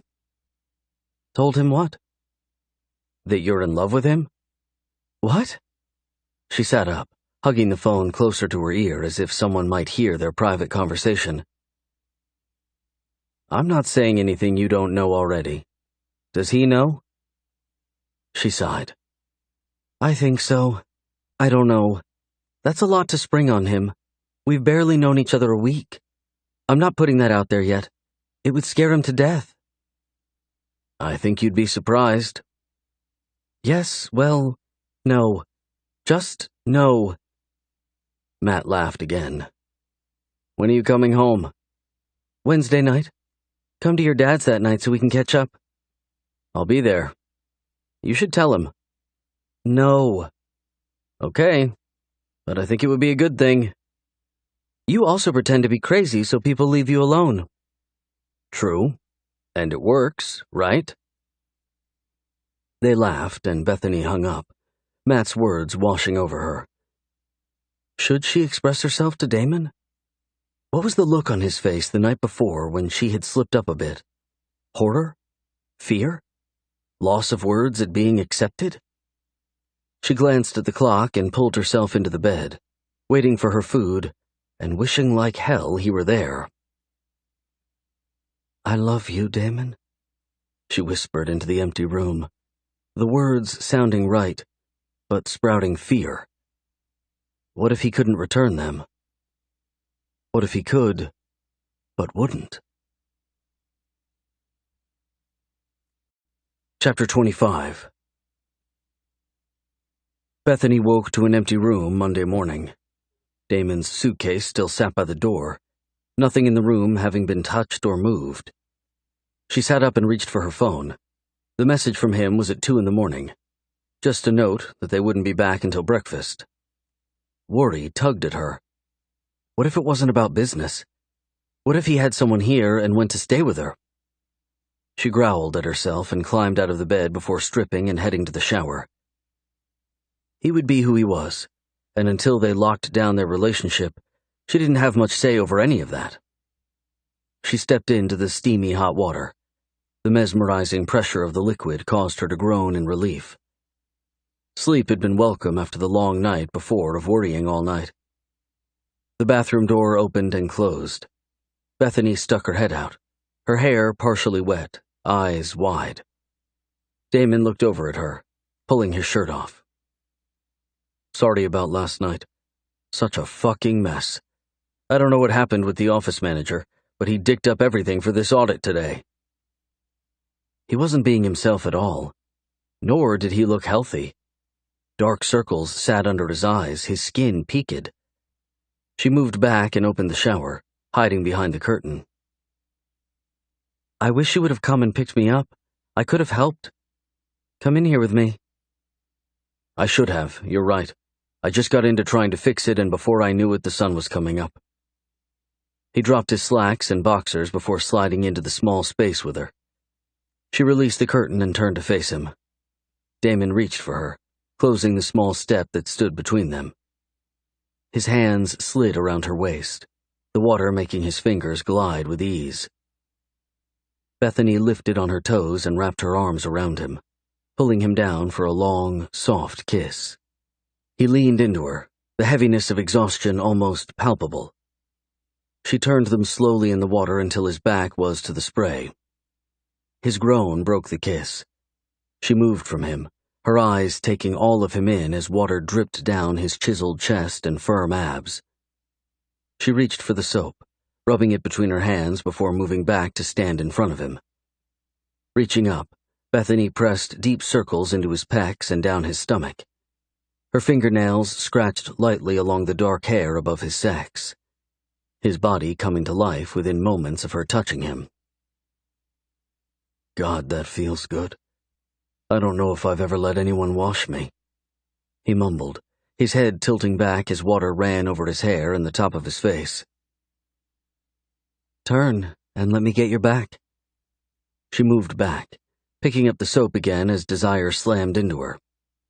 His back was well-defined, his butt the sexiest thing she had ever seen. She reached for it first, rolling her soapy hands over the curves of it as he flexed. His hands slid up the shower wall, body sagging forward slightly. Bethany pressed both of her hands into the muscles of his back and worked to pull the tension from them. Soft sounds of appreciation slipped from him as he pressed his forehead to the shower wall. Bethany finished washing his beautiful body and slid her arms around his torso, pressing herself to the back of him. He reached back and rubbed his fingers along the curve of her hip. "I have to get back up there. Dad left at 3 or so. I know he's going to need me." Damon yawned loudly, his body shivering at the effort. He turned, wrapping his arms around her and sliding his hands down her back. He leaned into her, his mouth finding her neck. He buried his face against her throat, his erection thick and hard as it pressed against her stomach. "I'll go. I'm smarter than both of you put together. I'll help this morning while you get a nap. Come after you've rested." "I want to come now." He smiled against the side of her neck, his breath hot against her ear. "You're tired. We'll enjoy each other tonight after the audit is underway and you've slept." He nipped at her ear, his hands sliding down to the bottom of her ass. He pulled her in tightly, her body molded to his. "Does it feel like I'm going to be able to sleep?" Bethany laughed and pulled from his grasp. Holding his hips, she turned them again, the hot water splashing over her chilled skin.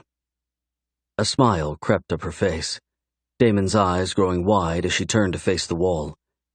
She slid her hands up the cold tiles, her back arching, her body on display for the beautiful man behind her. "All I've wanted." He slid his hands over her hips, up her ribs, to hold onto her breasts. His body pressed into hers, a loud groan leaving her lips as she exhaled in what seemed to be relief. His motions were rhythmic and slow, his body almost too much for her to handle. She pressed back against him as he leaned over her, his teeth and tongue dragging across her back and shoulder. She moaned and rocked forward, giving him more traction to enjoy himself. "Oh, fuck, Beth. I need you, baby." His hands moved to her hips, the deep thrusting picking up the pace after they had enjoyed the slow, sensual pattern for a while. The sound of panting caused her hormones to jolt again, her own breath coming out in short spurts. "It's been too long," he whispered as she moaned loudly, her body exploding into a fiery bliss as he worked her from behind. "Take it, baby. Take whatever you need from me," she moaned louder, his body pressing against the center of her and pulling her apart as if nothing more than a string held her together. She jerked her hips as his fingers tightened on her. He jerked her up, pressing his hand to her stomach and lifting her leg with the other hand, driving into her over and over as his face slipped into the side of her hair, his teeth digging into the soft flesh of her neck.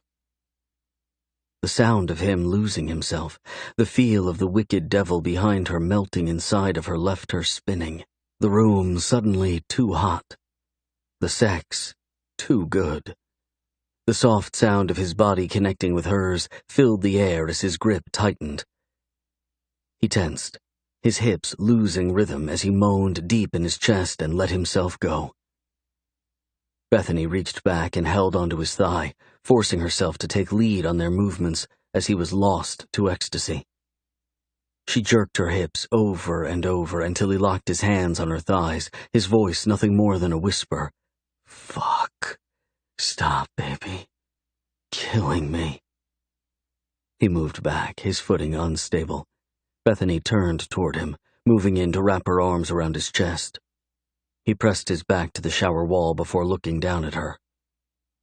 She reached up and touched the side of his face, a smile on her lips.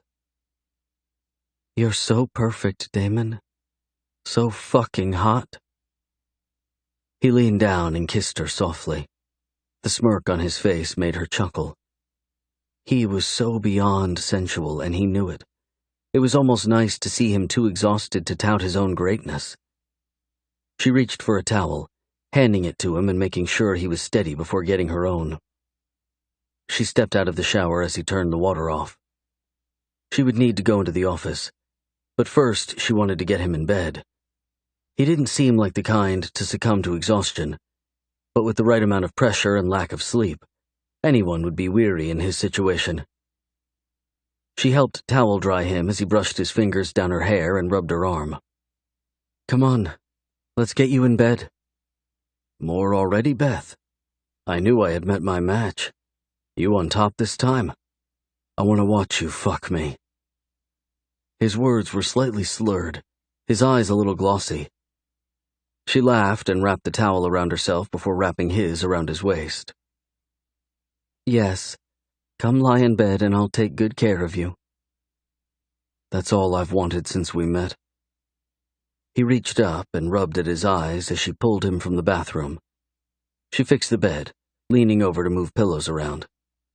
His hands took her hips, the pressure of him pressing against her causing her to stand. "Damon, get in the bed. Stop dicking around. Your dad is waiting on me." He moved past her and got in the bed, tugging the towel off and stroking himself as he sucked his lip into his mouth. "Hush, woman. Get over here and ride me." "No, I need to go." She covered him up, leaning down to kiss him softly. "Hey, tell me something." "What?" His eyes closed, his breathing deepening quickly. He was exhausted. How he had even stood in the shower was beyond her, much less put a hurting on her libido. "In the shower, you said it had been too long." "Mm-hmm," he mumbled, reaching out and pulling her down for another kiss. She kissed him a few times before moving back. "It had been too long since we'd touched, or since you fucked a woman?" "Second part." He yawned and turned onto his side, tugging the covers closer. "I haven't found one I was willing to make love to in longer than I can remember." Make love to? She touched his back, rubbing softly as he fell asleep. Tears filled her eyes as realization dawned on her. Maybe he wasn't at all who he pretended to be. Maybe her desires mixed beautifully with his demands. Lust was the fuel that would forge them closer. But it felt like love might be the coating that protected the possibility of forever. Chapter 26. Bethany looked up from the pile of papers in front of her as Kent spoke. Her soon-to-be stepfather stood at the head of a long cherrywood executive-length table, his brow contoured. "I'm not sure how this happened. Why the hell aren't the numbers tying out? Zarpeth is one of our largest clients, and I know we sent a really strong senior associate to count their inventory." He sighed and pulled the chair back, slumping down in it. Something inside of her wanted to do anything to make things right. She simply didn't have the experience. Just being out of school and headed back for her master's soon, she lacked on-the-job experience. "What can I do?" Bethany leaned back in her chair and slipped her hands into her lap as her phone buzzed. "Call your brother and tell him to get here." Kent sighed again and ran his fingers through his salt and pepper hair. His words stung without him knowing it. His reference to Damon being her brother left a mark on her. The reality that she had just fucked him in the shower flooded her subconscious with shame. How would they ever work? Her mother was marrying his father, and they were going to what? Fall happily ever after in love? She picked up her phone and answered it, Damon's name popping up and causing her heart to almost stop in her chest. "Hey." "How is it going?" His voice was so deep and sexy, scratchy from obviously just waking up. It was after 2 in the afternoon, but he and Kent had pulled an all-nighter the night before. He had stumbled into the shower with her, taking her fast and hard and falling asleep in the bed like a little boy. So worn out. "It's not going too great. Kent is asking for you." Bethany breathed in sharply, sitting up and moving some of the papers in front of her. "I've recounted the inventory a few times, and it's more than obvious the issue isn't with the calculation, but with the count that was taken." Damon let out a sigh that set her on edge. Was he put off by the fact that she couldn't figure the mammoth problem out on her own? "All right. Tell my father to hang tight, and I'll be there in 15 minutes. Ask him if he needs a coffee." His voice was tight and all business. The sound of it caused her stomach to hurt.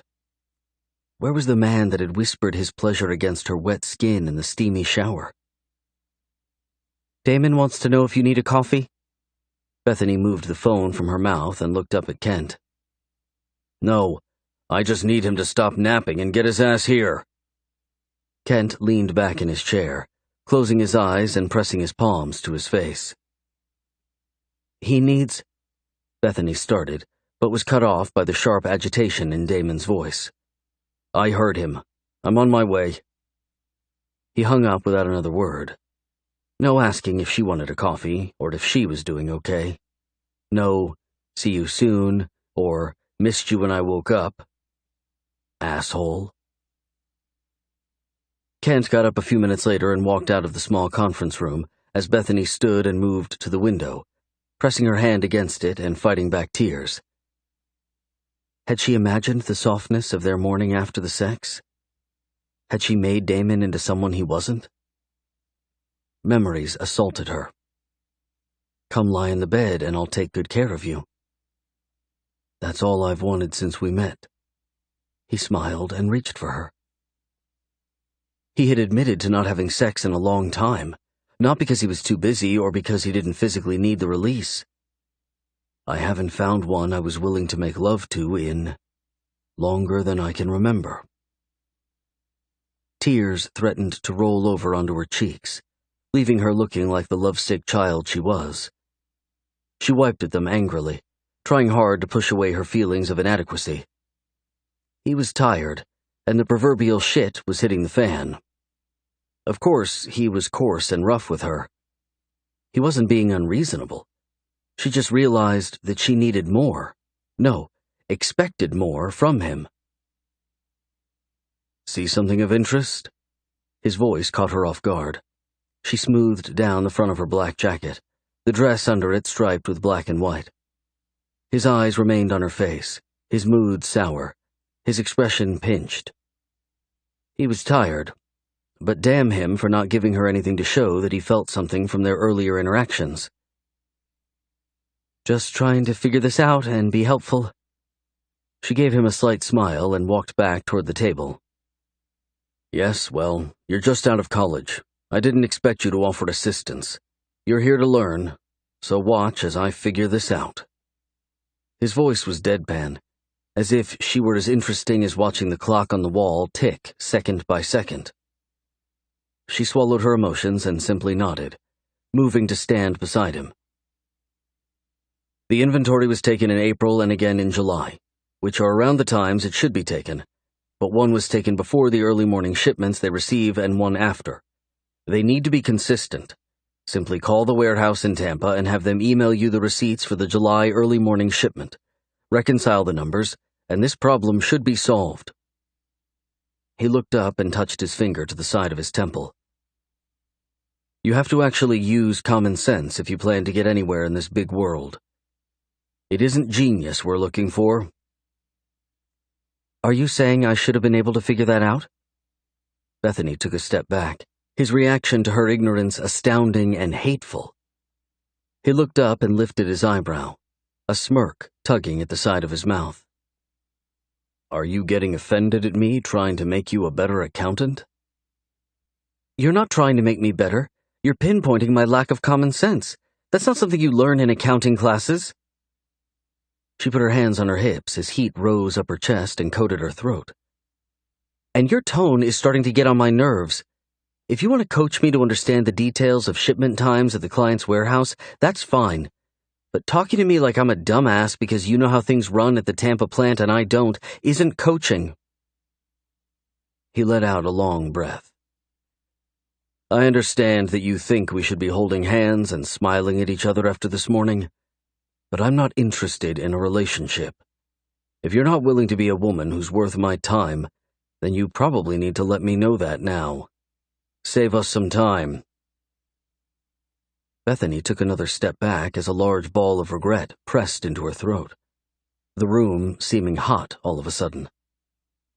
She wasn't even sure how to react, so she didn't. She dropped the paper she had picked up and walked toward the door. Damon's hand on her wrist stopped her.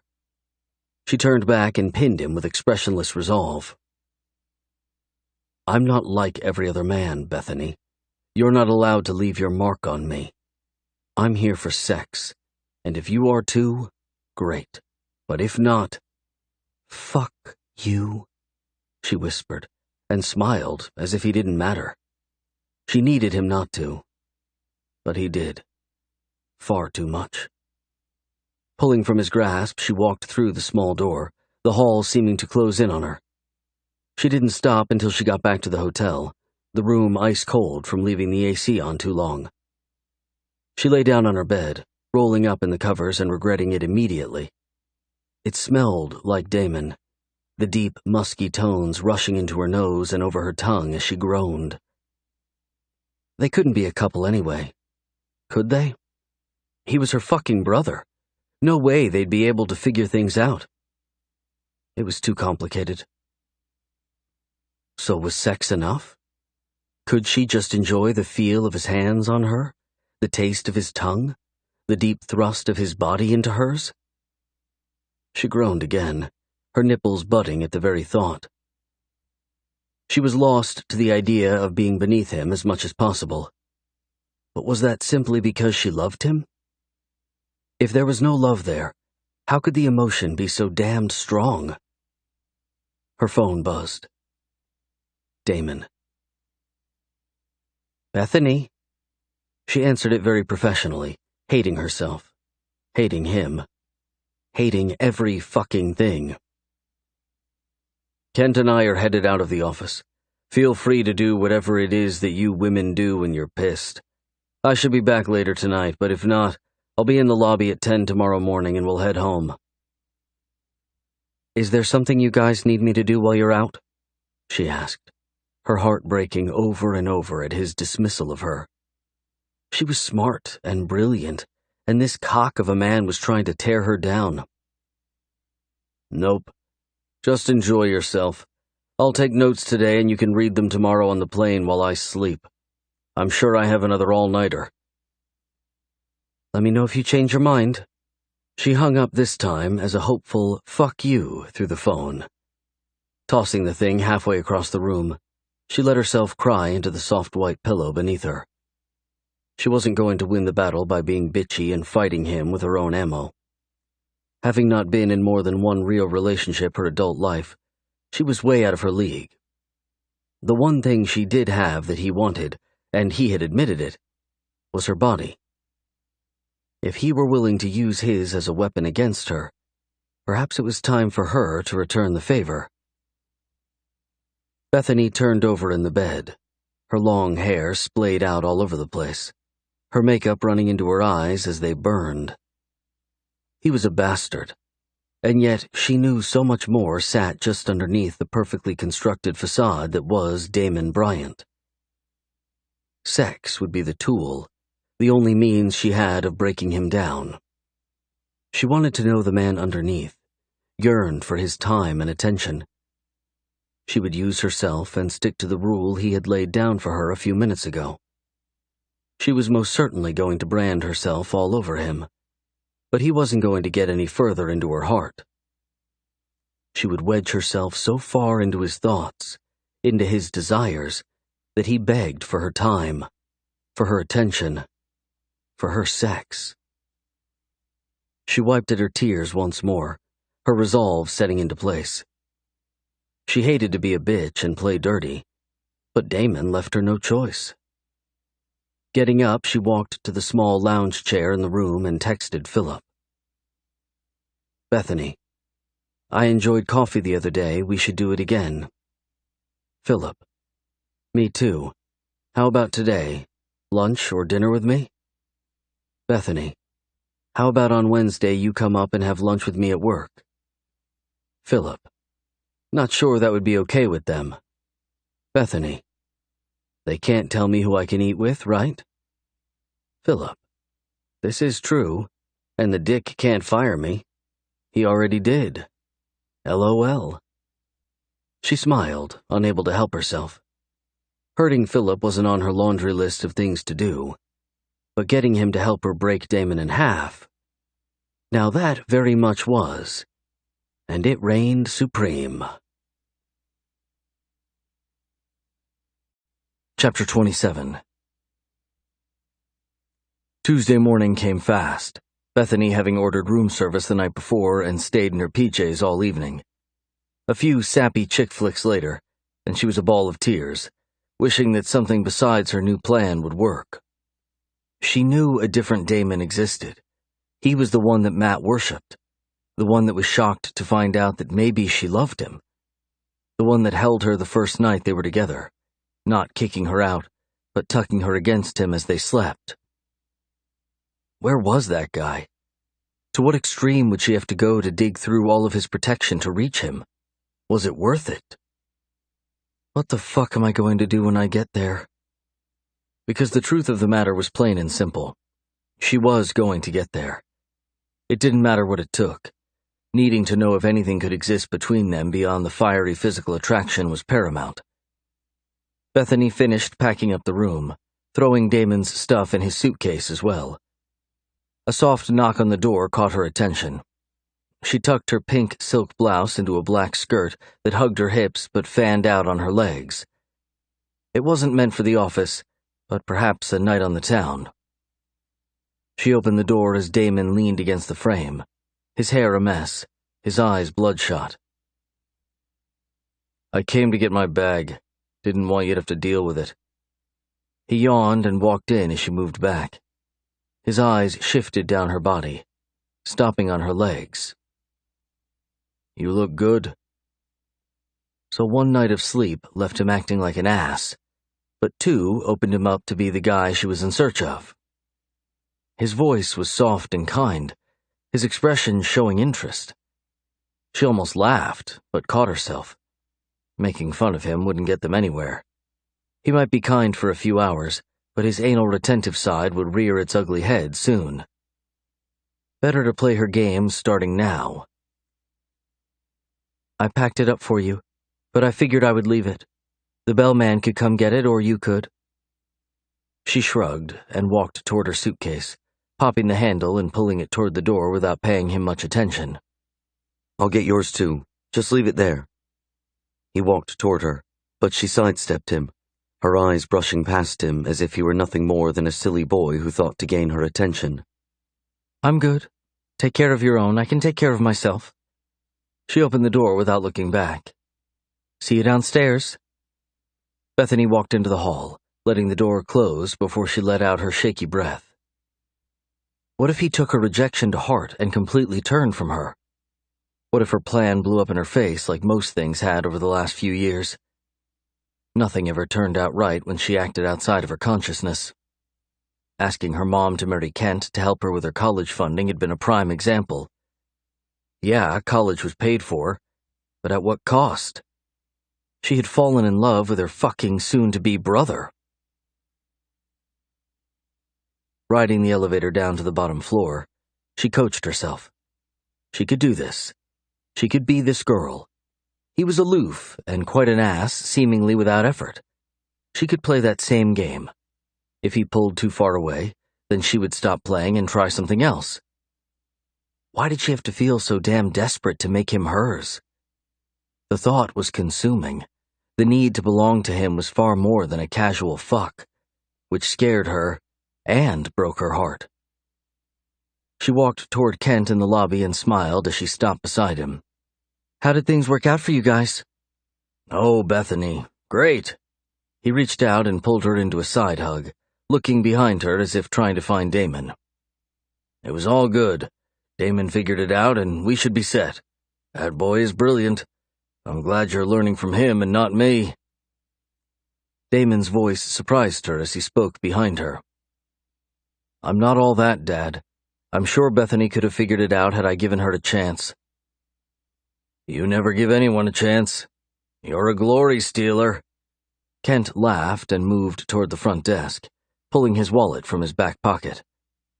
Damon moved to stand in front of her, slipping his hands into his slacks. "Hey, about what I said. You were right?" She shrugged and turned her attention to Kent's back. "Beth, it's complicated." "No, it's really not."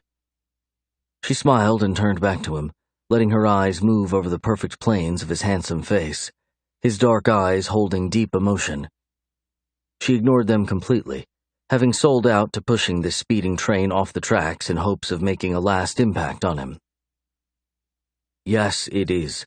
I shouldn't have said the—" She cut him off by lifting her hand.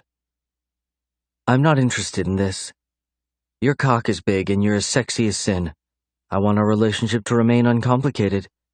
You and me, we're never going to be anything other than family, so until we are, let's enjoy the only thing we have in common.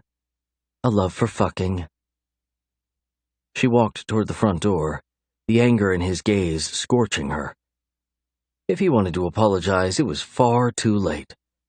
He hadn't acted like an ass once or twice, but regularly, habitually. Only one way to break him down. The same fucking way he was obliterating her control. Take it from him completely. She smiled as the flight attendant stopped beside her. The boy Metro, for sure, but handsome. His smile widened a little as he looked down at her. Bethany smiled back, letting the gesture reach her eyes. "Something to drink for you?" "What do you suggest?" She leaned toward him a little, her tongue touching the edge of her mouth. "I'm not in the mood for liquor, but I am so thirsty." The boy's smile lifted a little until Damon cleared his throat. Bethany glanced over at him. His stare pinned her with accusation, but she ignored it, chuckling a little. "It would seem my boss is thirsty as well." "Boss?" the boy asked. "And my brother, actually." Bethany stared at Damon for a minute more, the light in his gaze dimming a little. Was he hurting from the way she was? She wanted to be glad of it, and yet it tore at her resolve. She couldn't do this for long. It wasn't who she was at all. Gin and Sprite, Damon responded before leaning back and closing his eyes. I'll just have the Sprite. Bethany smiled again as the boy nodded and winked at her. He's not your type. Damon's words surprised her, the lack of emotion driving her forward in her own form of attack. You're right. I like assholes. He opened his eyes and turned his face a little. I tried to apologize. You didn't mean it, but it's okay. You play games, Beth. Good luck with it. You're not going to last long. Why is that? Because we both know that where I prefer lust, you prefer love. Is that because I'm a woman? That, and you like to play it safe. If you love and the guy returns the emotion, then forever might be locked in. If lust is all there is, then you stand a chance of losing someone that makes you feel alive. His eyes moved to her mouth as he pulled his bottom lip into his mouth briefly. She couldn't help but watch his every move, everything about him so sensual and right. How could she not love him? He was damaged, and damn if she didn't want to repair him. You're wrong. She shrugged and turned toward the seat in front of her. Am I? Yep. Let me prove it to you.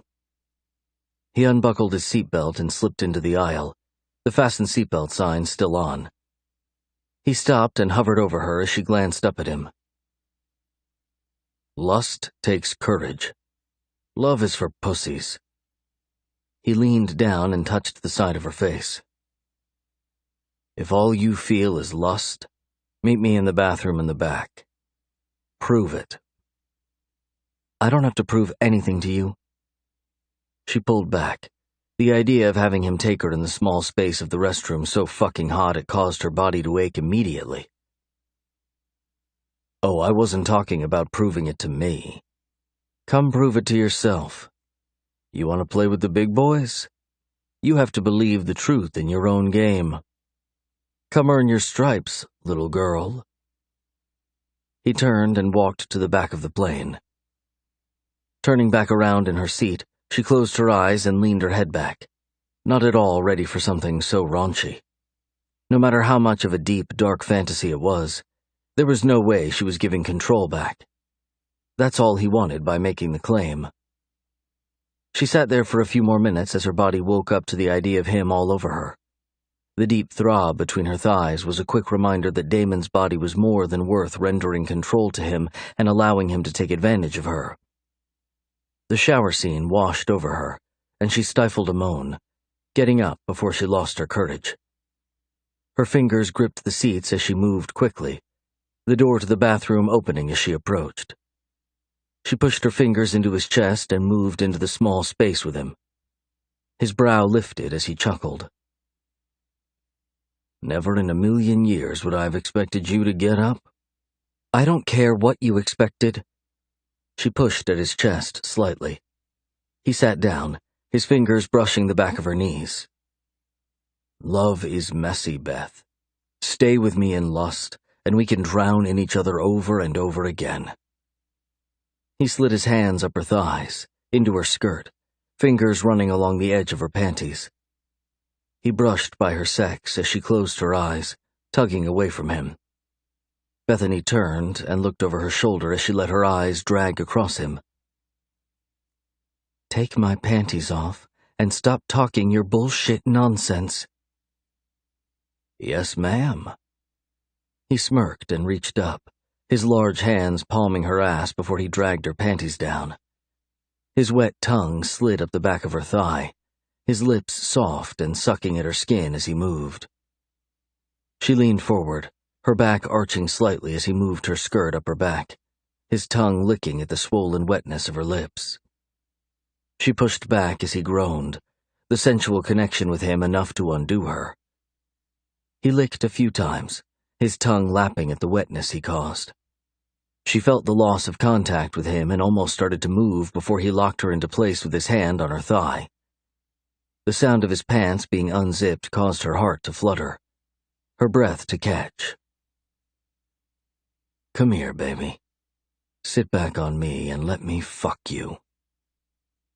He reached up and tugged her down, Bethany more than willing to be pliable for his needs. He guided her carefully to rest on top of him, her hands pressing into the soft material of his slacks, his thick thigh muscles underneath. She groaned and lowered herself onto him, the width of his cock opening her up farther than she remembered from the day before. He sucked in a breath between his teeth, his hands under her thighs as he lifted her off the ground. The motion made the rest of his erection disappear inside of her, Bethany moaning his name as bliss rushed through her veins. He spread her legs over his and slid one hand up to cup a breast over her clothes, the other rubbing softly at the bundle of nerves at the top of her sex. He used his hold on her to lift her slightly, the firm press of his hips against her rear making a soft slapping sound as he worked himself in and out of her. "Feel good, Beth? Taking all that dick inside of you?" He whispered against her hair before Bethany reached back and pulled her locks into a bun. She wanted more of his skin on hers. "So good.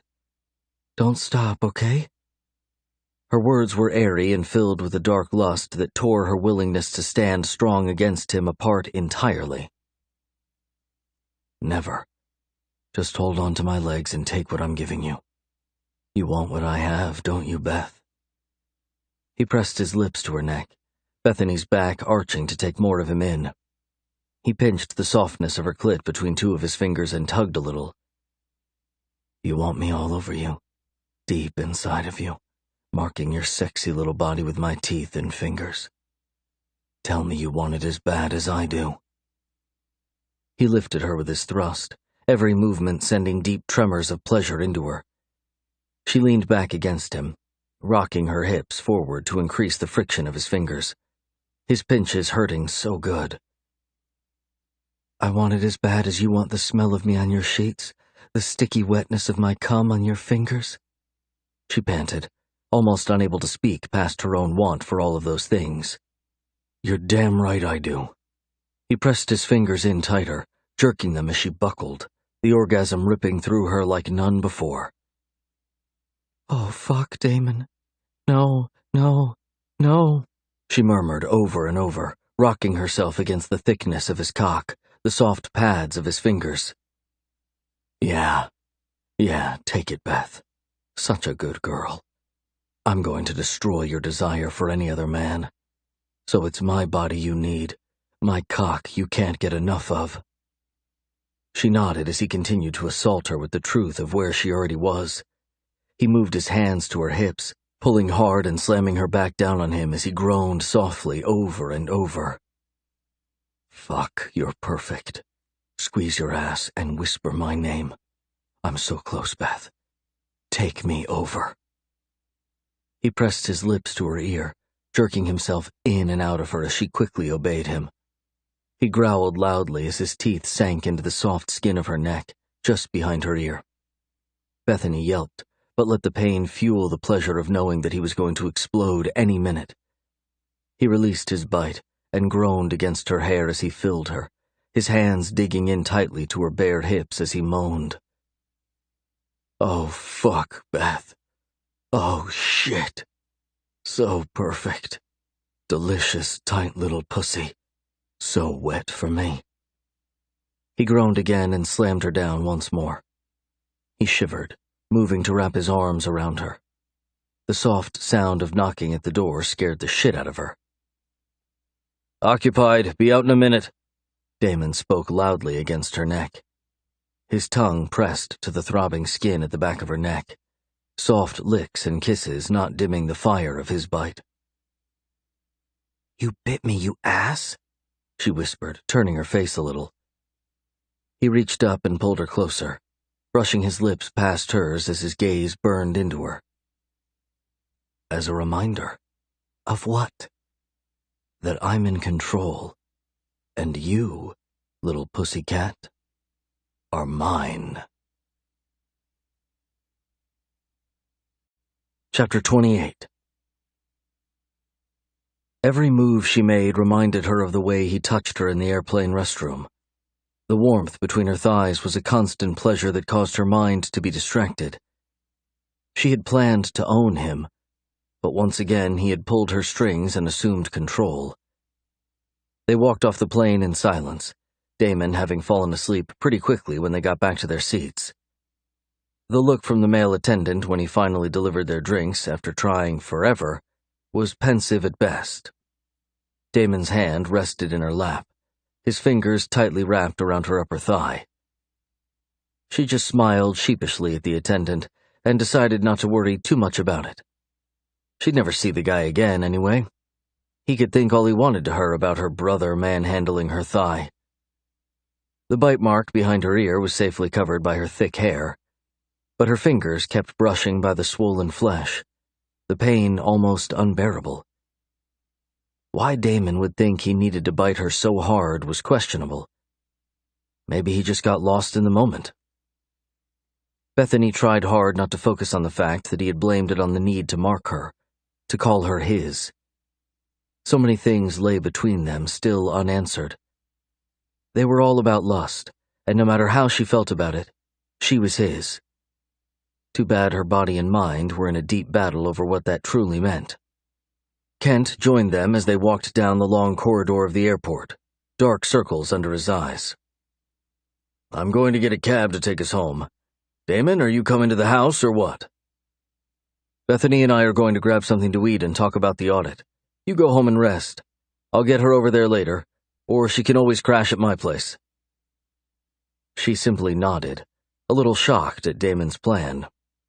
Talking about the audit was honestly the last thing she wanted to do, and she knew he was beyond worn out too. The thought rushed across her mind to refuse him, but the look on his face shut her down. He was demanding for her to come with him. It wasn't a question. "You sure? You look beat too." Kent moved toward the taxi line as Damon nodded. "Beth, you good with that?" "Yeah, it's whatever. I slept last night. You guys didn't." "We'll see you later, Dad." Damon waved to Kent and turned to walk next to Bethany toward the valet area. "You're staying the night with me. Text your mother later and let her know you're too tired to leave and are sleeping in the extra bedroom at my place." "She knows we don't get along, Damon." Bethany smirked and turned her attention to the paving tiles a few feet in front of her. The idea of staying at his place again caused fear to rise in her stomach. Fucking was one thing, but holding each other, or talking intimately, or sharing a meal at his kitchen table, too much. She was already in love, and he wasn't. "I think we get along really well. You don't?" He smirked and reached for her hand, slipping his into hers as they moved into the busy drop-off zone of the airport. They rode in silence to his house, Bethany closing her eyes and trying like hell to come up with a plausible reason that she needed to leave. The sex in Seattle had been good, but almost too intimate. If they were just going to hold tight to lust, then sex would need to be carnal and unloving, much like being bitten in a bathroom stall. She laughed out loud, clamping her hand over her mouth.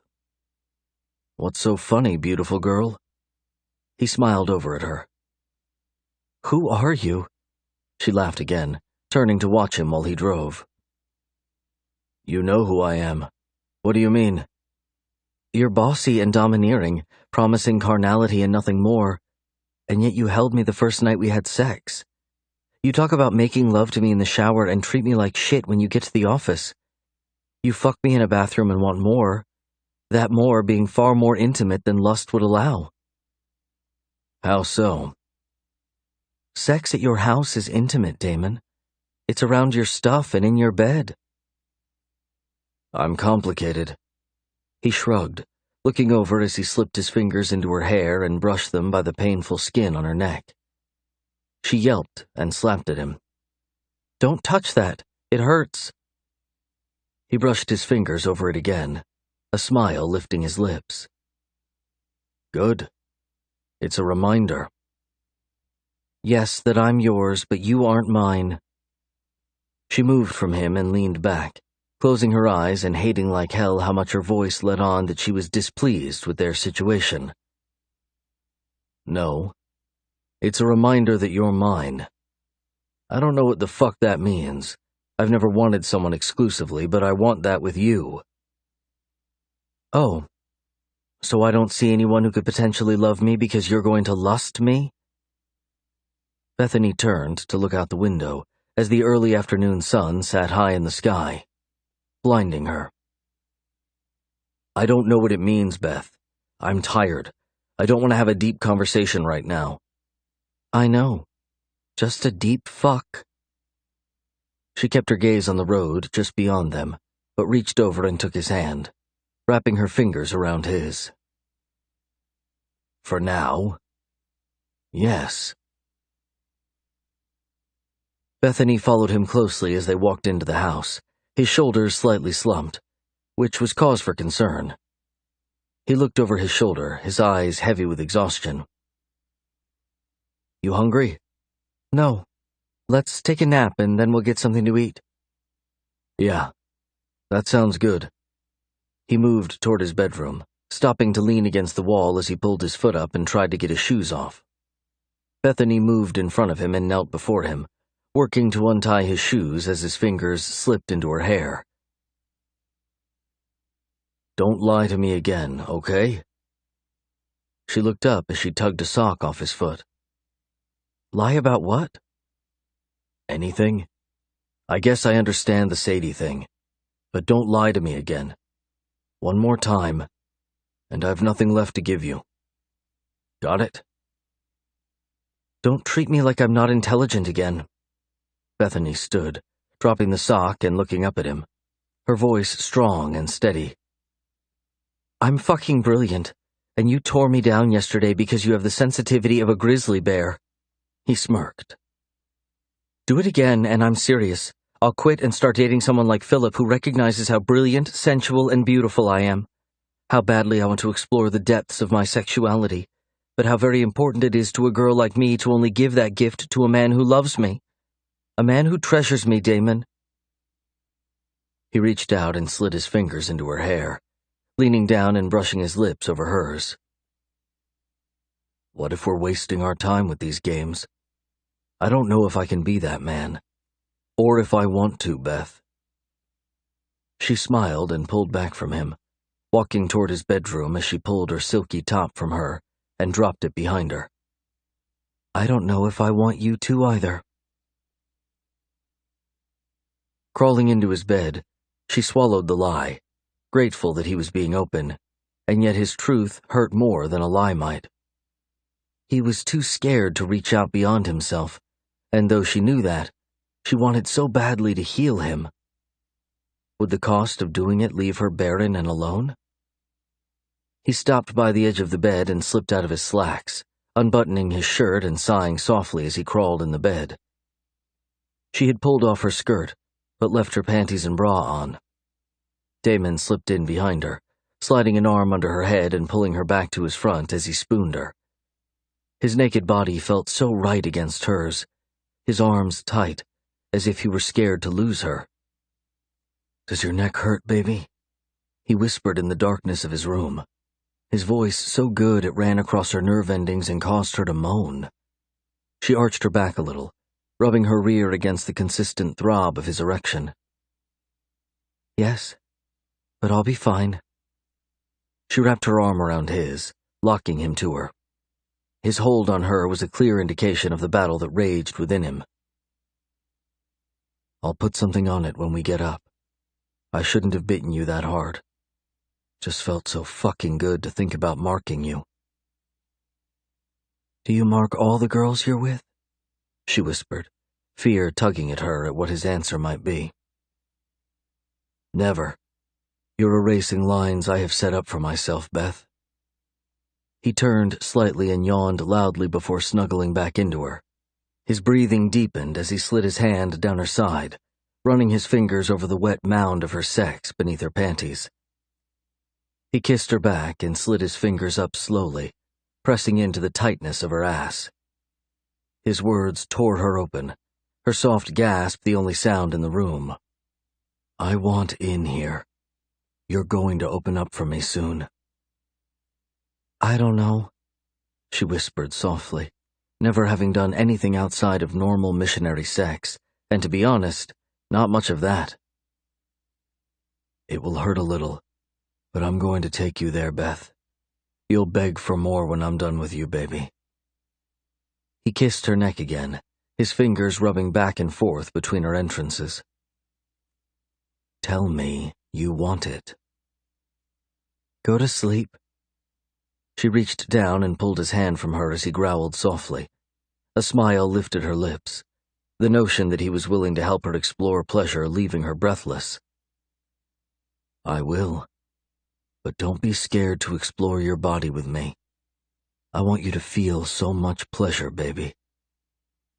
He kissed her neck again, the coldness of his nose pressing against her as he tugged her even closer still. "I want you to feel with your heart. Sex is so much more than physical emotion." "Shh. Don't complicate what we have." She nodded, knowing good and damn well that he had already done that. The day she caught him at his desk, lost in ecstasy as he watched her spy on him. It could have ended there, but he had taken that first step. His rules were laid out, his demands explored, and now his mark lay on her body. Something told her that without too much more effort, she would be returning the favor. But his body was too beautiful to mark. It was his heart she was after. Chapter 29.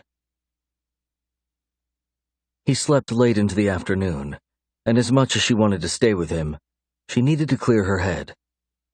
Bethany left Damon a note, blaming her stomach for her departure, and said that she would see him on Wednesday in the office. She called her mother to come and pick her up around 3 that afternoon. Nibbling at her lip with worry over her decision, Bethany let out a long sigh of relief as her mother showed up. She got in the car quickly and flashed a smile at her mom. "Thank you. Damon's asleep, and it almost felt creepy sitting there watching him." She gave off a nervous laugh as her mom eyed her. "I'm surprised you just didn't let Kent bring you home. I thought you and Damon didn't get along at all." "We don't, really." Bethany shrugged and fidgeted with the air conditioner, trying to find something to do. "He just wanted to go over the audit and pinpoint areas that I should learn to focus on."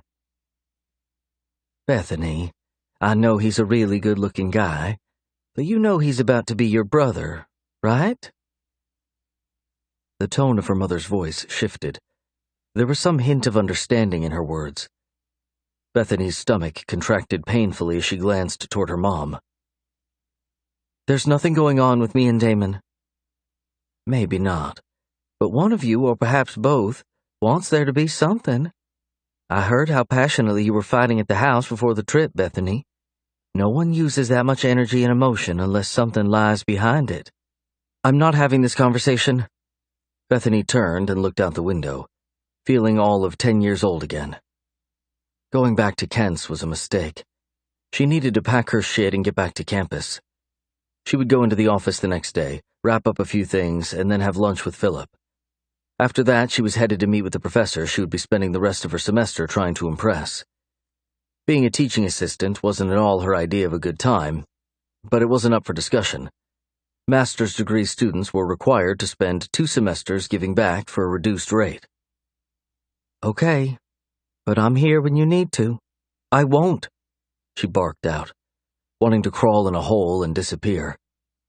It wasn't so much that her mother was aware of something brewing between her and Damon, or that she had called her out on it. It was that she was right. He was going to be her brother soon. Why did she keep pushing that to the back of her mind as if it didn't matter? It was all that mattered. Damon hadn't called the night before, which was probably for the better. Bethany walked into her office Wednesday morning with a heaviness that didn't sit well on her. She needed to talk to someone about everything, but who? Maybe getting back to her friends that evening would help some. She could spend the night talking everything out with her best friend, Krista. It would be good to see Jake again, too. The awkwardness had all but dissipated between the two of them, for sure. "So they let you in the building?" Sadie's voice pulled Bethany from her thoughts. "Make whatever you're here to say quick. I'm not in the mood for you this morning." Bethany let out a shallow sigh and sat down in her chair. Black slacks and a black silky blouse was her choice of attire that morning. Dark colors for a shitty mood. "I actually wanted to thank you." Sadie reached up and ran her fingertips down the perfect bridge of her nose. "I had to get a nose job thanks to you being psychotic. The surgeon did a really good job. I didn't realize how much I hated my old nose." Bethany lifted an eyebrow. Her sense of hearing must have been off. "Come again?" "It's true." Sadie laughed, a smile touching the fiery bitch's mouth. It was the most genuine thing Bethany had seen from the girl since they met.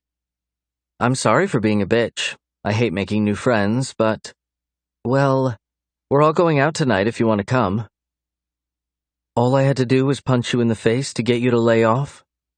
"I guess so. I feel much better about myself. The nose is good, right?" Sadie turned and wagged her eyebrows. Bethany laughed, her shoulders relaxing slightly. Maybe things would start to look up from here. She and Damon were on the fritz, sort of, but maybe other parts of Bethany's life could start coming together. The tension between her and Sadie had begun to affect everyone in the last week. So maybe the fight was a good thing. "The nose is good." "You coming tonight?" "I'll see what the day looks like.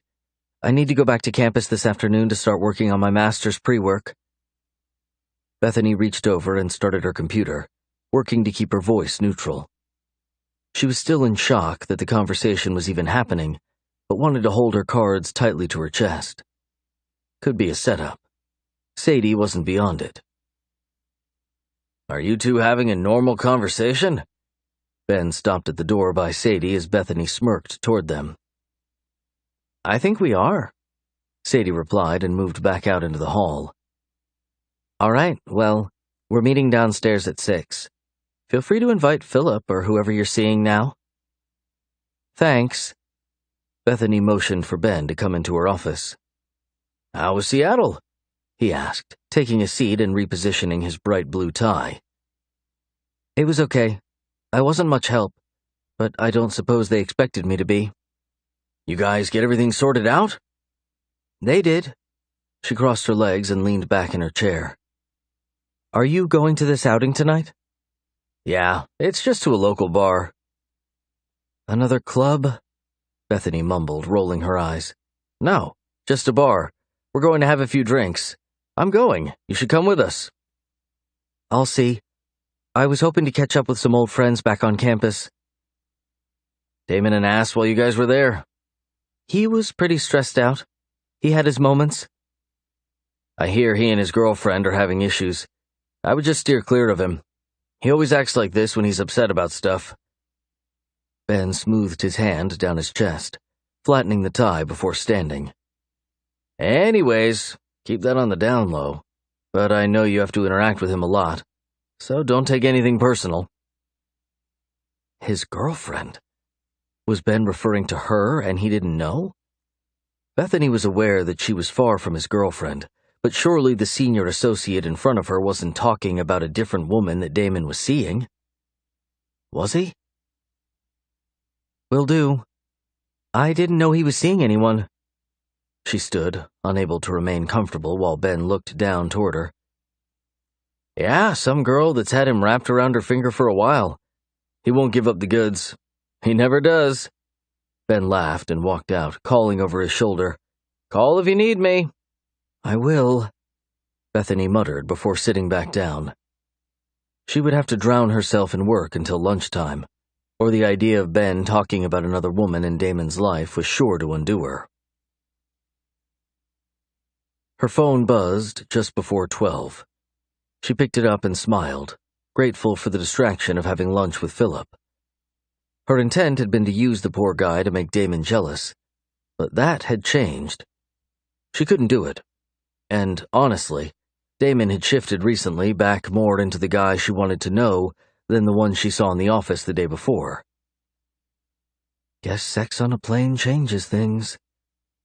She slipped to the back of the elevator, their intimate conversation the day before washing over her. His arms had been so tight around her. his strong body curved against hers.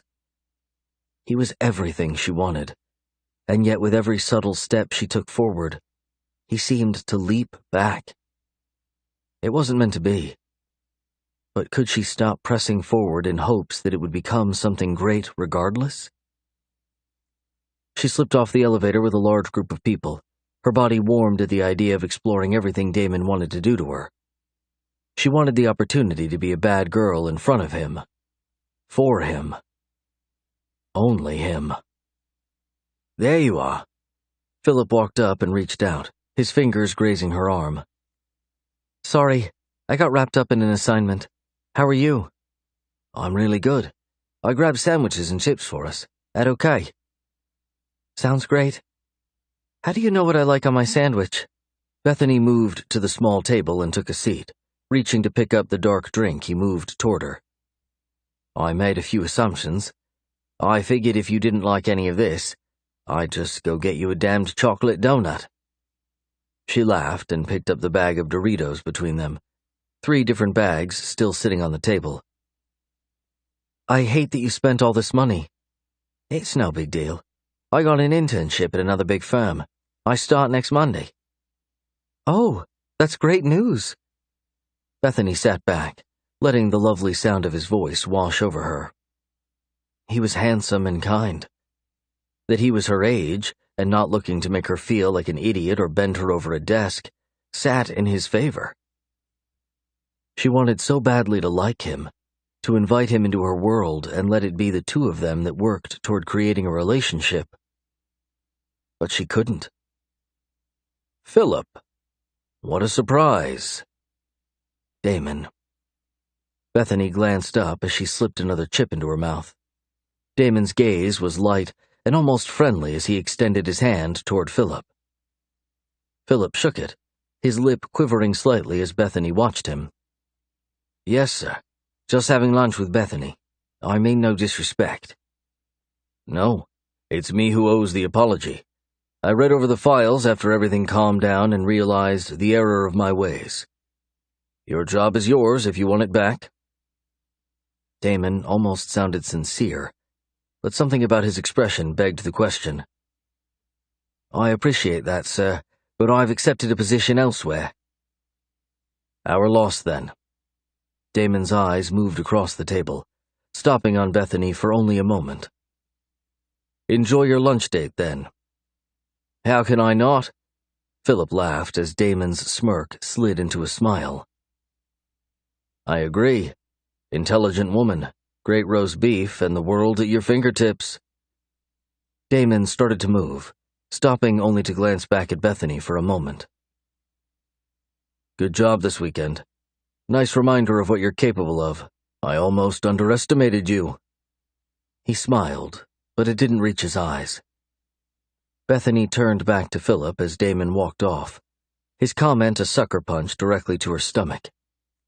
She hadn't done anything but slut herself out to the sexy man walking away from her. His cryptic message hurt. He was poking at her hard.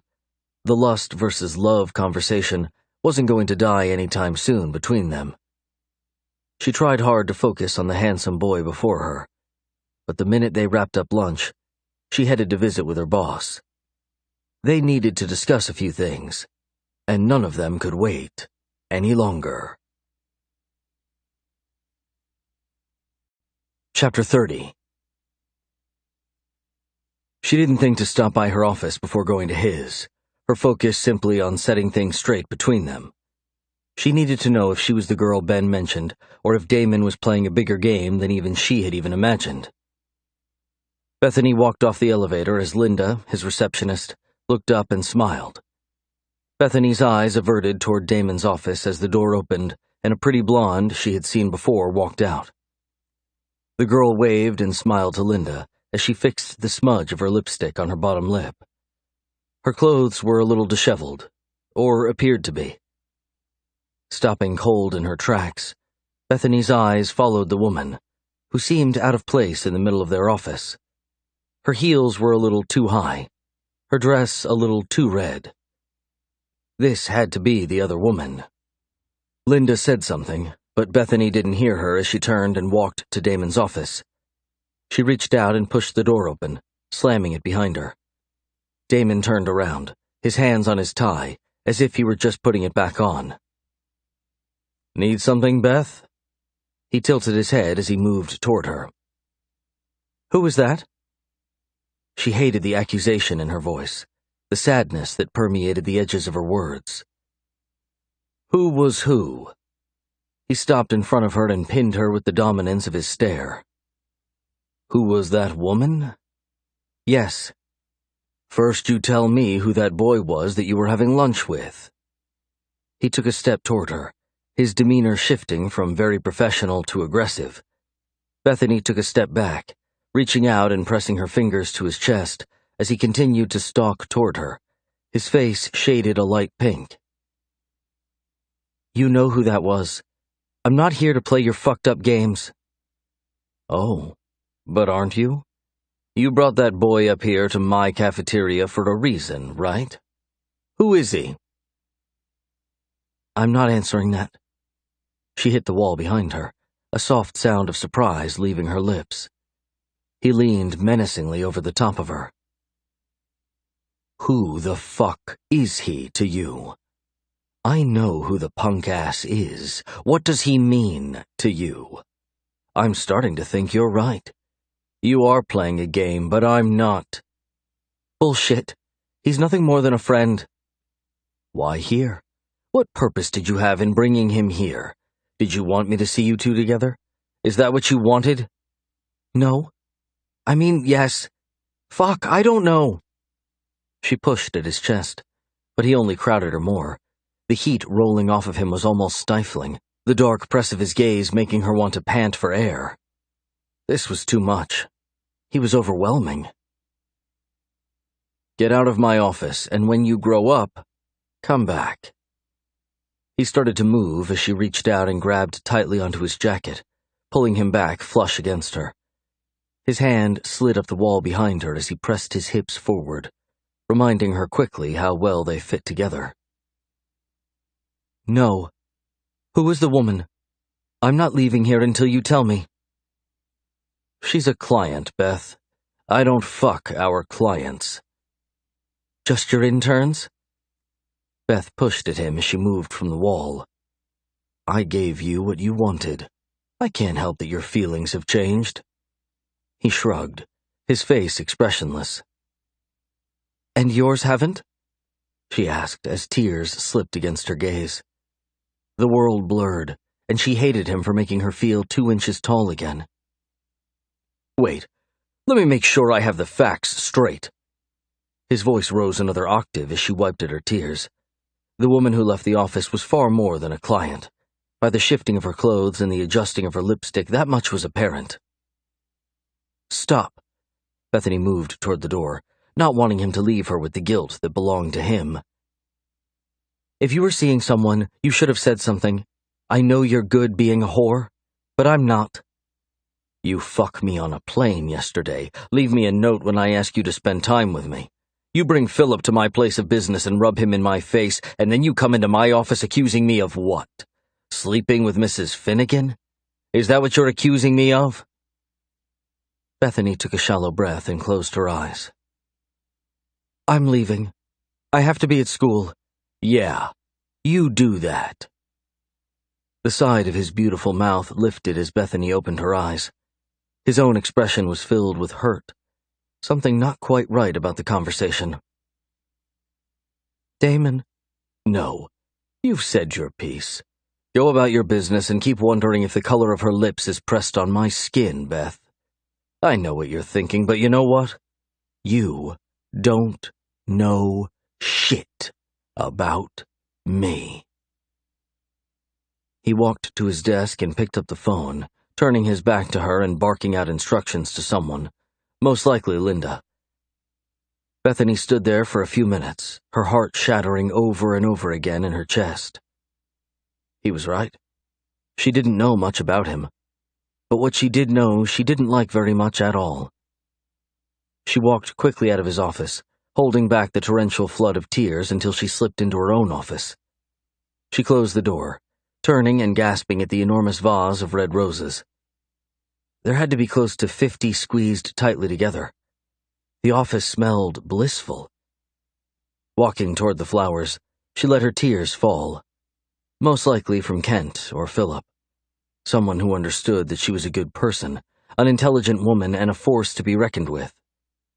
She plucked the card and sat down at her desk, the need for them to be from Damon crashing into her. She couldn't open the card just yet.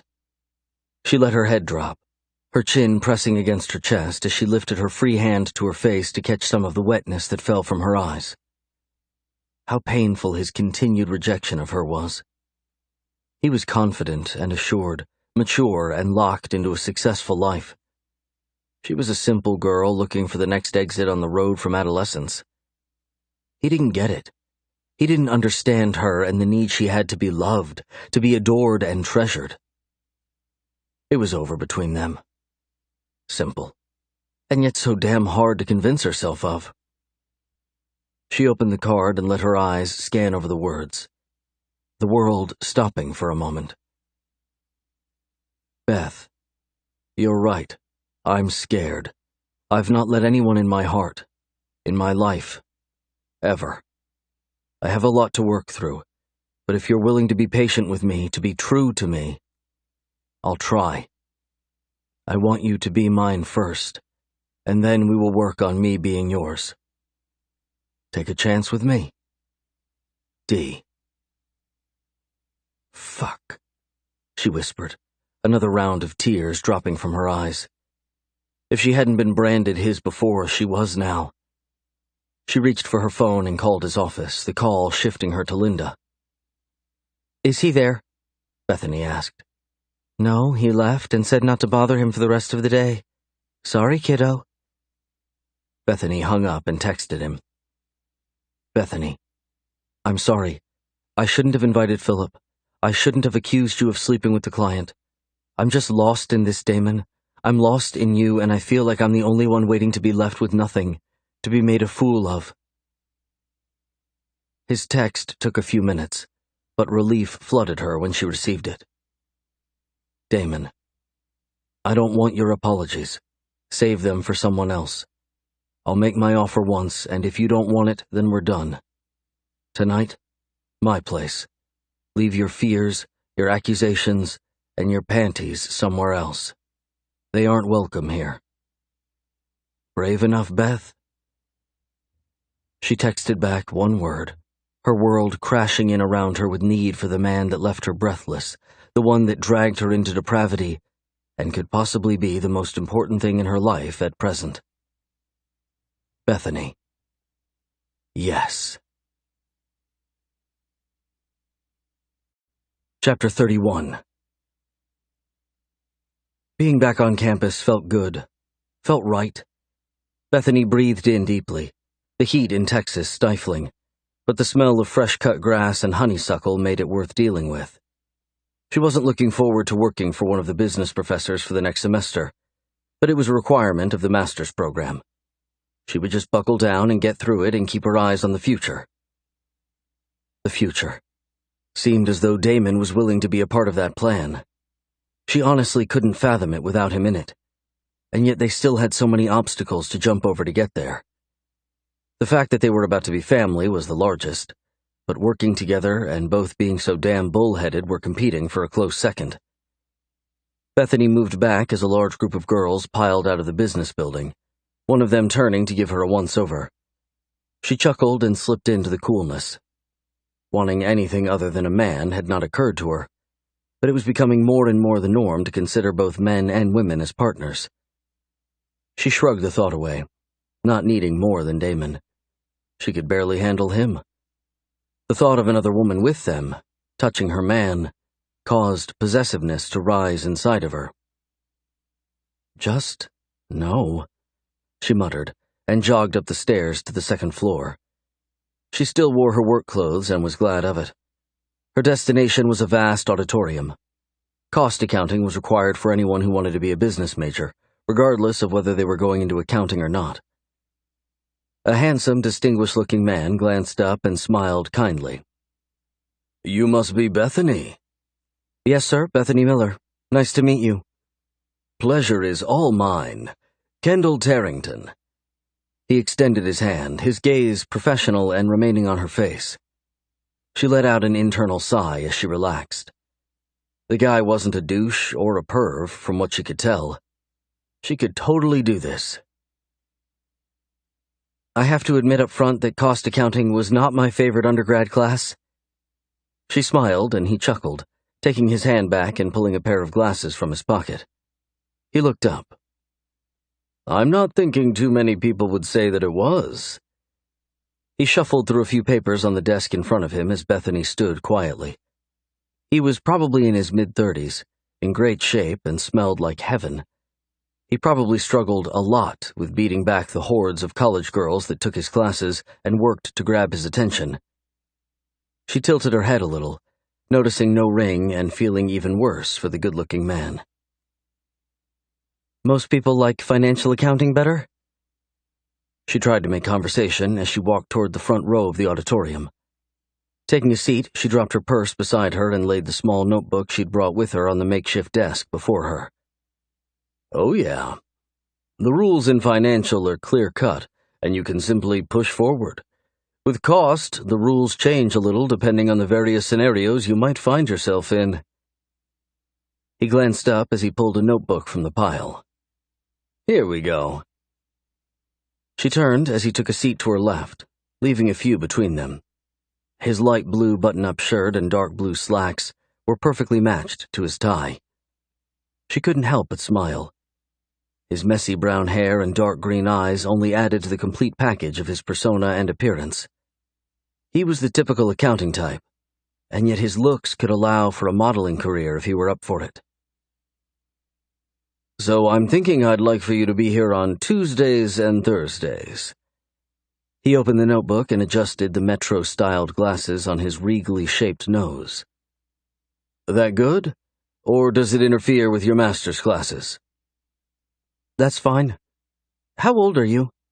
Bethany asked, suddenly realizing that she wanted to know, more than having to bear the burden of the awkwardness it might create. He chuckled and sat back in the chair, pulling the glasses off and pinning her with a hard stare. Let me give you the spiel I give everyone. I'm 31, I'm not a model nor do I care to be. I'm a guy that loves math and football, and I'm an extreme stickler for the rules. I don't date students or TAs, so keep things staunchly professional between us, or I'll dismiss you. Wow, you've practiced that, Bethany chuckled. More times than I care to admit to. He swung his glasses around as he lifted his eyebrow. We good? You good with all of that? Yep. I'm taken by the best-looking man in all of Dallas. You're safe. Just wondering how much you must struggle with all of these silly girls that take your classes. He rolled his eyes and looked back down at the notebook. Enough to have to memorize a damned speech about why it's inappropriate for them to behave the way they do. Bethany couldn't help but laugh. She could see the two of them becoming quick friends. It was going to be a good semester where school was concerned. Getting back to the books and seeing her friends would help to ease the incessant need that hovered just above her where Damon was concerned. She couldn't spend her days on her back with him between her legs. Or could she? There's the girl of the hour. Krista walked toward the car as Bethany got out, a smile lifting her mouth at the sight of her best friend. Has it only been a couple of weeks? Feels like 4 fucking ever. Bethany wrapped her arms around the other girl and sank into the hug. Can't text or call nobody? Too busy being important?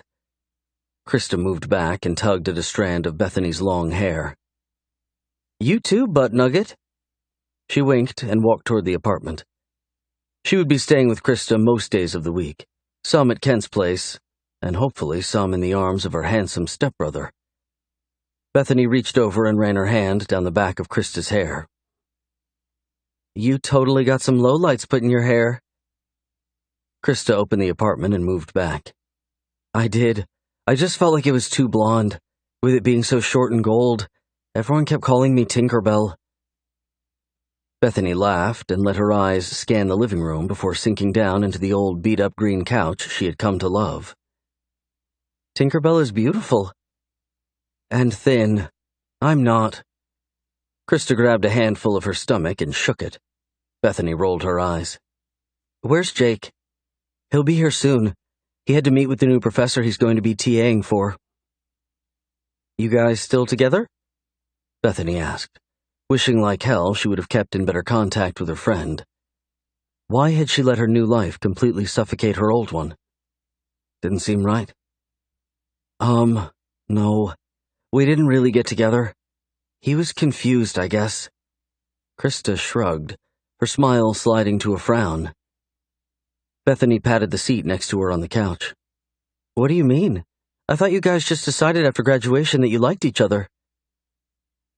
I've always liked Jake, but I knew the two of you had something going on, so I backed off. She shrugged before sitting down and kicking her feet up.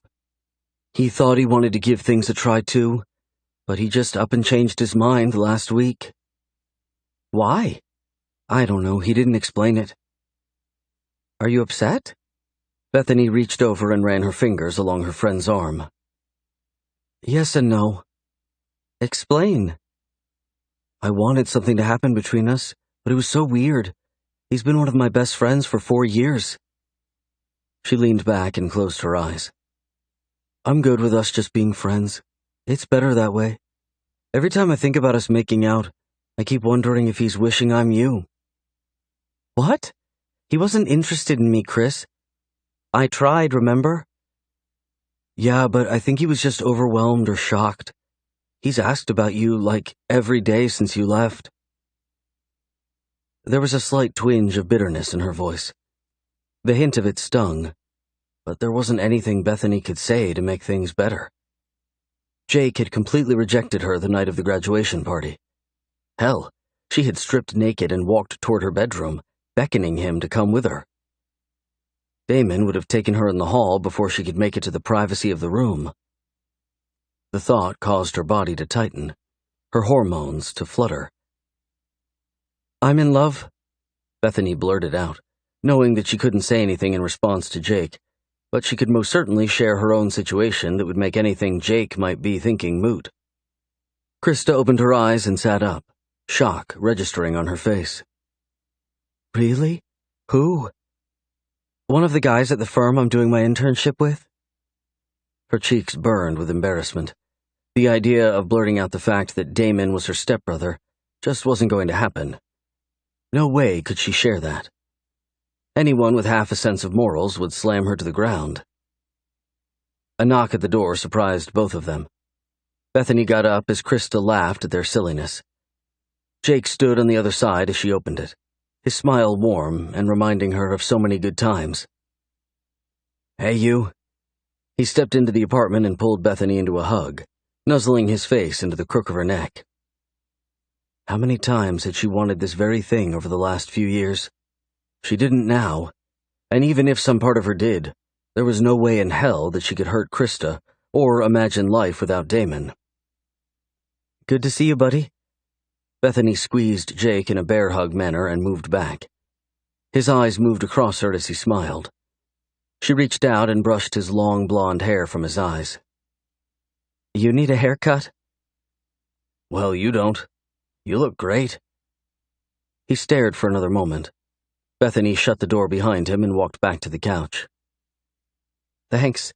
I was just telling Krista that I met the man I'm going to marry. She laughed, trying like hell to bring the room into a more comfortable state while still putting it out there that she was officially taken. Oh yeah? Tell us about him. Jake walked to the couch, his smile fading as he moved to sit on the other side of Bethany. The tension between him and Krista was palpable. Wait, are we going to dinner? Krista asked. I can't.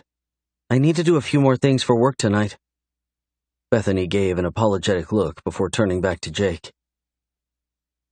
He's tall like you, but dark hair and dark eyes. He's bossy and domineering. Quite a dick sometimes. But he's going to be really good for me. Wow, he's like the total opposite of me. Jake laughed as Krista stood up. I'm getting something to drink. You guys want anything? I'm good, Bethany responded, turning her attention back to Jake. Me too, thanks though. He watched Krista go and then turned back to Bethany. You have to help me. What? Why? His sudden change of expression left Bethany concerned. A frantic look sat on his handsome face. She's fucking obsessed with me. She's been my shadow for the last 2 weeks. I need you home. You have to pretend like we're together or something. I need your help. He reached out and took Bethany's hand. That's ridiculous. That doesn't sound like Krista at all. He lowered his voice and leaned in. She's going to bring me a drink because she has to be doing something for me all the time. But you're not thirsty. I fucking know that. I'm serious about you helping me. Bethany turned as Krista walked in with 2 drinks. Here, handsome. Thought you could use something. Jake gave Bethany a knowing look. Something was a little off. But what could she do to help? Had things shifted that much after just 2 weeks? She thought about her own life and how she felt about Damon now. Yeah, things could shift dramatically in the space of a couple of days. Chapter 32. Worry clouded her thoughts as she drove to Damon's house. The situation with Krista and Jake was so odd. It was hard to imagine it happening, and yet it seemed to be. Maybe Krista had been obsessed with Jake for much longer than either of them imagined. Her phone buzzed in the seat next to her, and she pulled it out as she parked the car in front of Damon's place. Damon, where are you? I'm getting impatient. Bethany, here. Why does that not surprise me? He opened the car door as she yelped and hit her knee on the steering column. Because you know me so well after only a week and a half? He lifted his eyebrow and moved back. His white button-down shirt was open, the swell of his beautiful chest and abdomen muscles on full display. She got out, not able to wait another second to touch him. Sliding her hands around his waist inside his shirt, she lifted to her toes and pressed her lips to his with a soft moan. He wrapped his arms around her and tilted his head, deepening the kiss as he took dominion over her mouth. His strong hands pressed into her back, the sensation sending tendrils of pleasure shooting all over her. He broke the kiss and pressed his forehead to hers. No more accusing me of shit. Things are quite rarely what they seem to be in my world. He nipped at her mouth, his eyes dark and filled with warning. I understand, she whispered, wanting so badly to apologize, but knowing that he wasn't interested in her words, as he noted earlier. Come inside and tell me about the campus visit. He moved back, taking her hand and closing the car door with his other one. We need to get you a new car, by the way. This one is on its last leg. Bethany swallowed the excitement of knowing that he wasn't furious with her. How close had she come to blowing the best thing that had ever happened to her? He was rough around the edges, for sure, but that was one of the main reasons she wanted to melt into a puddle each and every time he came near. To tame a lion would be a great feat. I like my college car. It has character. She laughed as they moved into the house. He glanced back at her, the upturned corner of his mouth so incredibly sexy. You have character, you ballsy girl. He released her hand and moved into the kitchen. All sorts of cold cuts and breads out on the counter. What's all this? Dinner. I figured something fast and filling would work. I'll cook for you another night. He started pulling together a large sandwich and nodded toward the 2 plates sitting out. Hand me one and get yours. Get whatever you want. Just make yourself at home here. He had 2 plates out, and he wanted to cook for her? She swallowed the hot burn of tears, almost too afraid to let herself believe that he was letting her in bit by bit. She handed him a plate and nibbled on a pickle as she watched him. Nothing in all of her life was more enticing than seeing him in the kitchen. His dark hair curled a little at the top, his playboy persona only elevated thanks to the need for a haircut. She reached out and brushed her fingers through it. Damon looked up and caught her hand, kissing the inside of her wrist softly a few times. "Stop being sentimental and get your sandwich. You're wrecking my world. Stop looking happy about it." He pressed his teeth to her wrist and released her, winking and looking back toward his masterpiece. "No way you're fitting that in your mouth." Bethany laughed and moved to stand behind him. Wrapping her arms around his waist, she leaned forward, needing contact so badly with him. He rubbed her hands as they clasped around his midsection, and she knew. He was softening toward her. She needed to tread lightly here if things were to go the way she wanted them to. "You'd be surprised what I can fit in my mouth. Want me to show you tonight?" He chuckled, the sound warming her fully. "You going to choke on that huge sandwich for me just to prove a point?" "No, I'm going to eat the hell out of this sandwich. I plan to choke on desire and fit as much of you in my mouth as you can handle. Plain and simple, sweet girl." She stiffened, his words driving a stake into her core and exploding heat along her nerve endings. "How do you do that?" He lifted his arms and turned in her grasp, wrapping her in a hug. "Do what? I want to hear you say it. Tell me what my words, my plans, my desires do to you." Bethany lowered her head a little. The weight of his stare was almost too much. "Look at me and tell me." He spoke with authority as he bent down a little, putting himself back into her line of sight.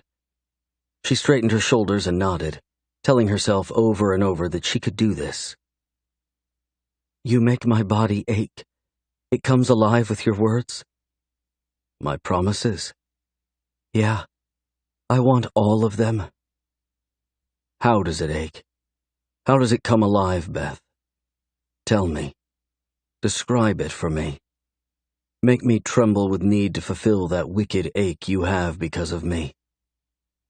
She swallowed hard. It was overwhelming to have him hovering over her, his words so sensual. The timbre of his voice was methodical, deep, and tugging at her good girl appeal. She wanted to strip naked and offer him anything, anytime, anywhere. "Tell me, baby. Talk to me." He leaned forward and brushed his lips by hers. She leaned into the kiss, but he pressed his forehead to hers again, stopping the connection. Bethany growled softly as he chuckled. "You don't get another kiss until you respond to my questions." "Fine." She tried to pull back, but his strong arms locked her into place. "What are you afraid of?" "Sounding like an idiot. I'm the one trying to impress you, remember? You have all your shit together. You're successful and extremely good-looking. I'm just a college girl trying to figure everything out." She pulled against him again. Damon tightened his hold on her, picking her up and moving them toward the kitchen table as he let her go. He reached down and wrapped his strong hands around her waist, lifting her and forcing her to sit on the table. He pressed forward, pulling her hips until she was pressed against him. His hands slid into her hair as he looked down at her.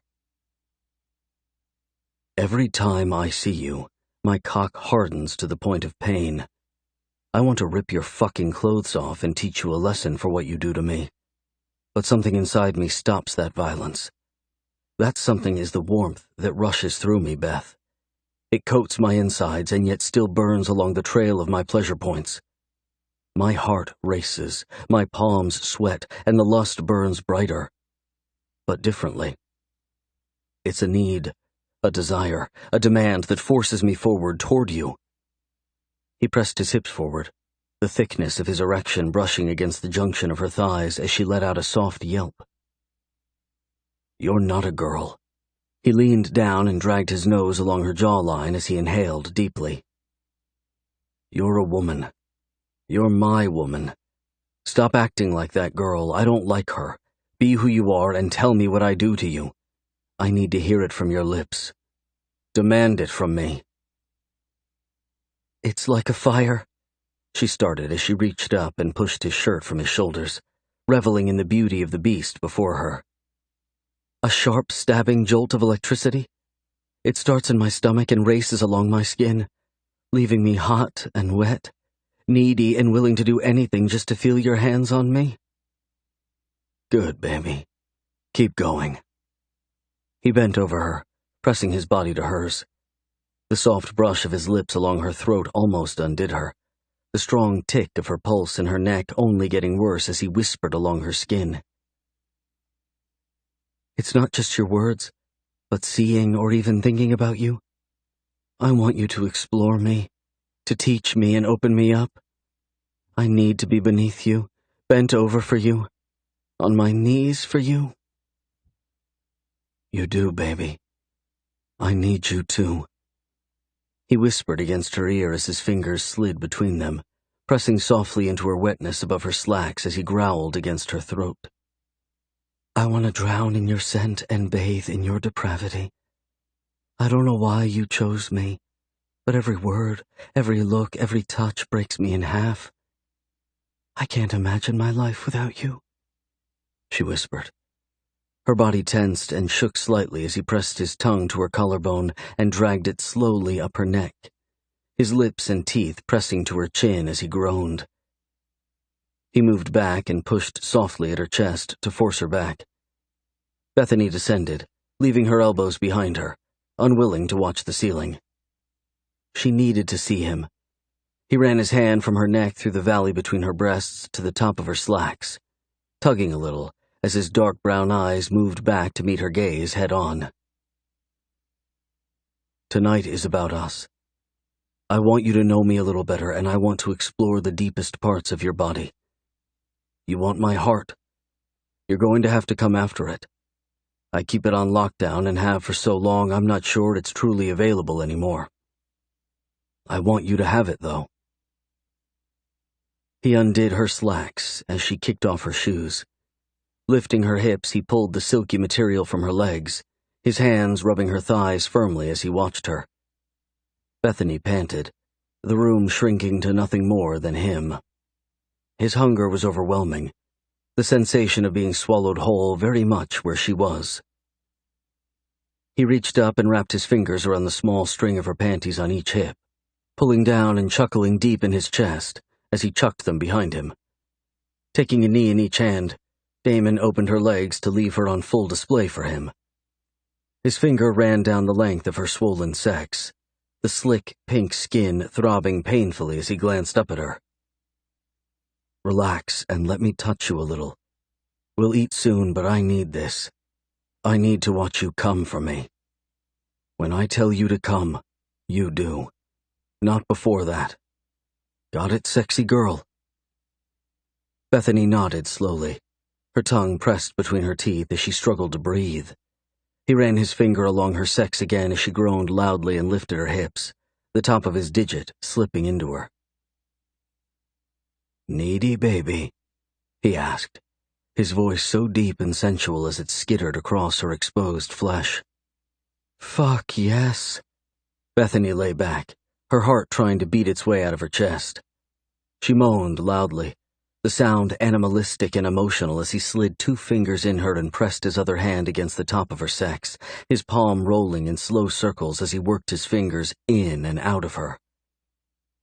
So beautiful.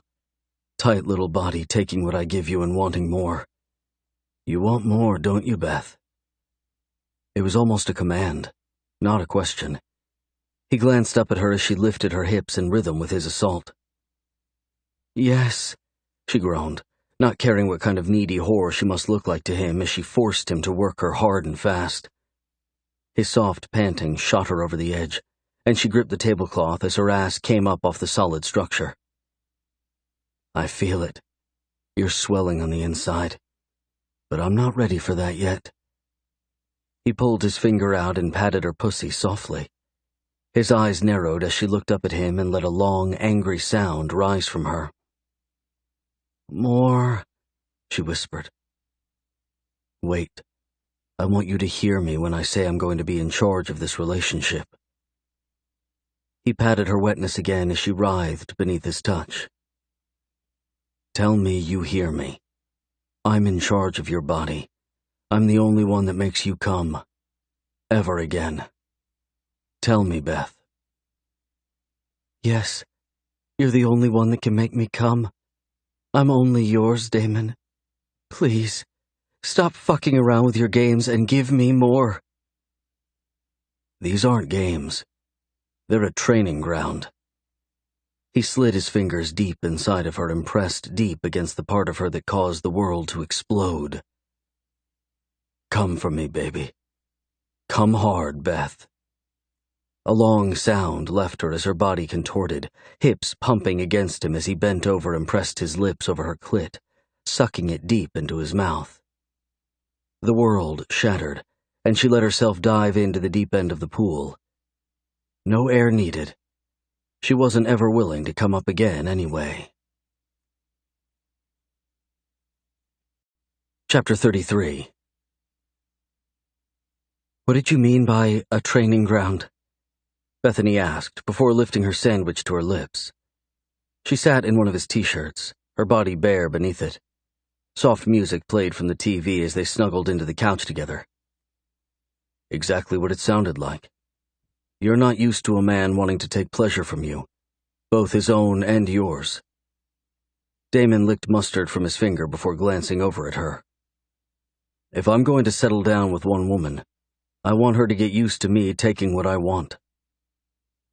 Sounds greedy to me. She shrugged, not minding it at all. The idea of him settling down with one woman and her being that woman left her heart racing. What she wouldn't give for that to be the future. It is. Life's too short not to be, though. He moved her legs off of him and stood, his slacks the only thing he wore.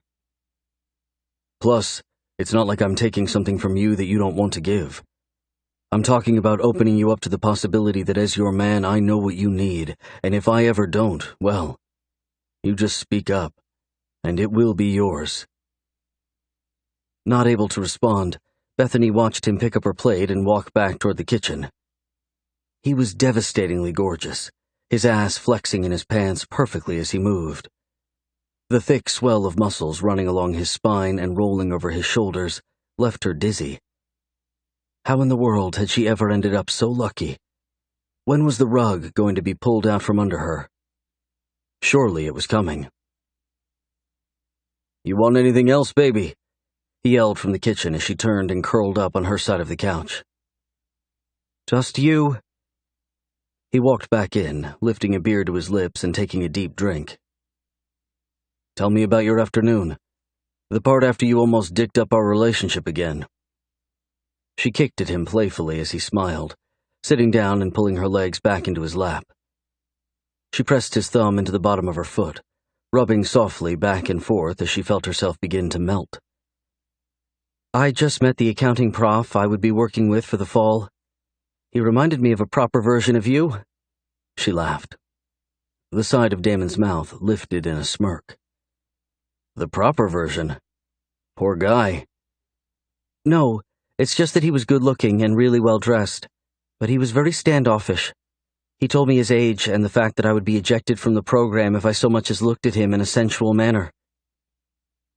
Damon stopped rubbing and turned his attention to her, his eyebrow lifting. Did you hit on him? What? Fuck no. I'm ruined for life thanks to you. He was just really apprehensive about me being there, I guess. Did he hit on you? No, Damon. He was just straightforward, making the rules clear. Bethany shrugged and ran her finger over her lips, enjoying the view of the sensual man of her dreams rubbing her feet. What's his name? You know I went to school at UT as well, for my undergrad at least. Dr. Kendall Tarrington. He teaches cost accounting. A smile lifted Damon's mouth, and Bethany sat up, pulling her legs from him. You know him? Fuck yes, I know Kendall. We were in our frat together. Biggest prick in the universe. He laughed loudly, the sound of it wrapping around her and making chill bumps break out along her skin. He seems like a great guy. Oh, he is. He's one of my best friends, actually, just very uptight. Why isn't he married? Seems so weird. Same reason I'm not, I guess. Why is that? She pulled her legs toward her, stretching his shirt over her knees to cover her nakedness beneath. He hasn't found the right woman, but he's not looking. His girlfriend from college dicked him over royally. He doesn't trust a woman as far as he can throw her. Damon moved closer, shifting to slide in behind her. Bethany straightened her legs out, scooting forward as he took over most of the couch, his arm sliding under her head. The other arm wrapped around her and his hand moved up to play with her breast. What about you? She had to ask. Do you trust me? I want to. I think I do, but I have a lot of demons in my past. He leaned forward, pressing his lips to the side of her neck as he breathed in deeply. She shivered, and he moved his hand to the bottom of the t-shirt, tugging it up and slipping his hand back up to cup her bare breast. Why are you such an ass to me sometimes? One night we're making love, and the next day you're tearing me apart with your words. Do you need meds? She turned her face, a smile on her lips as she teased him, the derivative truth still very much there. I don't know. I'm going to work on that. I think I have a hard time not separating work from pleasure. I don't see you as my girl at work. I see us as colleagues. At least, I try to. Why? Am I not good enough to be yours in front of our peers? Anger slipped into her voice, and she hated to ruin the mood, but she needed resolution. Hush, woman. That's silly. I would show you off to everyone, and I will when the time is right. You're breathtaking and have me panting like a high school boy with a hard-on. Then why not let me be yours everywhere? Because I'm not sure how to do that, Beth. I've worked to protect myself so long that undoing that isn't an easy feat. That and the fact I can't seem to get my fucking hormones under lock and key when you're around. You can hide your wetness from peering eyes, but I can't exactly hide my erection. True. I just don't like it. I don't want there to be a separation anymore. And the next time you bark at me, I'm going to drop-kick you. He groaned and shifted his hips forward, grinding himself against her rear. I need to tell you something else. I spoke with Matt a little about your mother and that whole situation a while back. He brought it up and I just listened. Damon stiffened behind her, his body going still. She continued to explain, hoping that it wasn't wrong to tell him. I wasn't going to say anything, but I know being transparent and open is important to you, so I promise you one thing. No secrets between us. At least not from my side of the relationship. He pressed another kiss to her neck and slid his hand to her stomach, pulling her back toward him as he slipped one of his legs through hers and wrapped himself around her tightly. He didn't have to say anything. His actions spoke volumes. He wanted love as much as everyone else did. And like half the population walking around lonely, he was scared. How could he not be? I still hate her, Beth. I can imagine so. Bethany reached back and ran her fingers along his thigh before pulling from his hold and turning to face him. She lay down on her side, snuggling into him as she nuzzled her face into the sexy smell of his chest. I wish I could just tell Dad. But what good would it do? She looked up as he reached down and brushed her long hair back, his eyes on her but looking far away from the present. She rose up a little and brushed her lips against his. He blinked and leaned down, deepening the kiss, his tongue rolling over hers as his hands tightened on her back.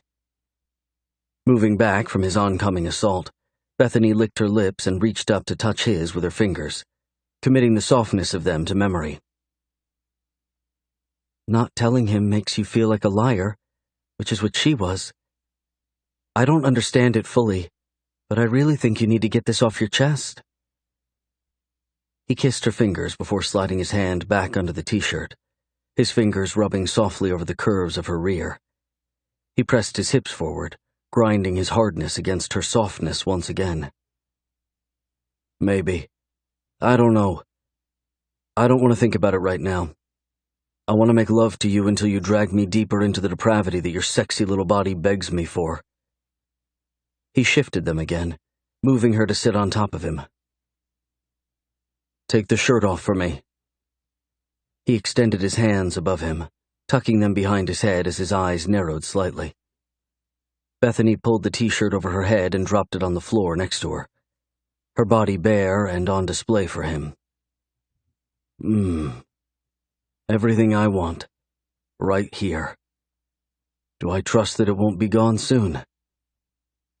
He reached up and rolled the tip of his index finger around her nipple as she rocked against the thick press of his arousal, his pants still in their way. "I'm not going anywhere unless you force me to." Bethany moved back, working to get him out of his slacks. "I want you with me. I'll work on that other shit if that means keeping you by my side." "Good," she whispered, her heart beating so hard in her chest. He lifted his hips as she pulled his pants down. He wasn't wearing underwear, which honestly didn't surprise her at all. She chuckled and his brow lifted. "Where are your underwear?" She moved toward him, and he reached for her, forcing her to move faster. "I told you not to wear any, but you did."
I, on the other hand, followed the rules. "You wear panties?" she asked, sliding herself along the firm length of him as her expression changed. Nothing seemed funny all of a sudden as need rose in the center of her body. "Hush, woman. Arch your hips and take me inside of you. I want to watch and enjoy every moment of this." He took her face with one hand and lifted it a little, her chin extended toward the ceiling. Bethany arched her hips, his body pressed against hers as he lifted her a little, The position was almost uncomfortable, but knowing that he wanted to savor the moment and force her to remember he was in charge somehow overwhelmed her system. She groaned as he rolled his hips, his cock barely inside of her but pushing in a firm circle against her opening. She moaned again and reached up, pushing his arms from her face. She didn't realize the movement would cause her to lose balance and slam down on him, his body stretching hers in all the right ways. "Oh, fuck, Beth." He slapped her thighs hard before pushing on the couch to move back and sit up. He pressed his lips to her breast, opening his mouth slowly and tonguing her nipple rhythmically as he took hold of her ass, rolling his wrists and causing her to work him. "Almost too much," she whispered, burying her hands in his hair and wrapping her arms around his head as she lifted up and arched her back. He tightened his grip on her as she rode him hard. "No, you've got this, baby. You know how to work me. Stop thinking about it and let yourself sink down into me. I'm all yours. That's what you want, isn't it?" He looked up from below her, his eyes filled with a softness she didn't know existed in him. She jerked faster as she watched him, her eyes rolling back into her head slowly as she came. He lifted up off the couch with his thrusts, his body so hard and strong. Everything a man should be and then some. "I want you so bad. I need you." She rocked against him as he growled softly. "Only you. Please don't make me go to anyone else. I just want you." "I'm all you're getting. Forever." He tucked his forearms under her knees and moved quick, standing up as her body was still spazzing. "Hold on to my neck tightly. I want in deeper." "Yeah." She tightened her grip as he slid his open palms against the bottom of her ass and dug his nails in. She screamed at the pleasure, pain, and tried to focus on what he wanted, what he needed. Somehow it always married beautifully with her own fantasies. The sound of him coming slammed into her, and she joined him. Chapter 34. Bethany lay in Damon's bed as he slept. Their sex was delicious and so fulfilling.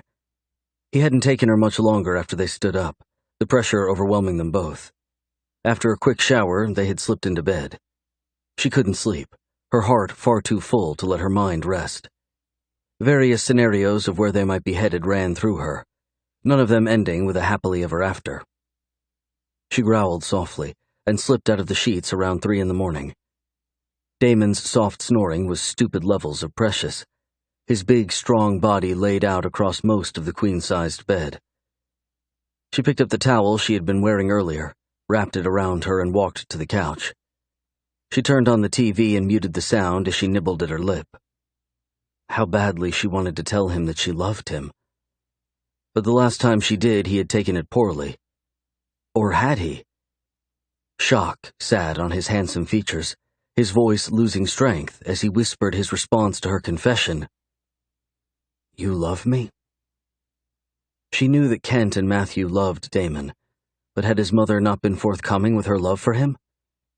There was no way he hadn't been told by a multitude of women. Why was the moment so surreal?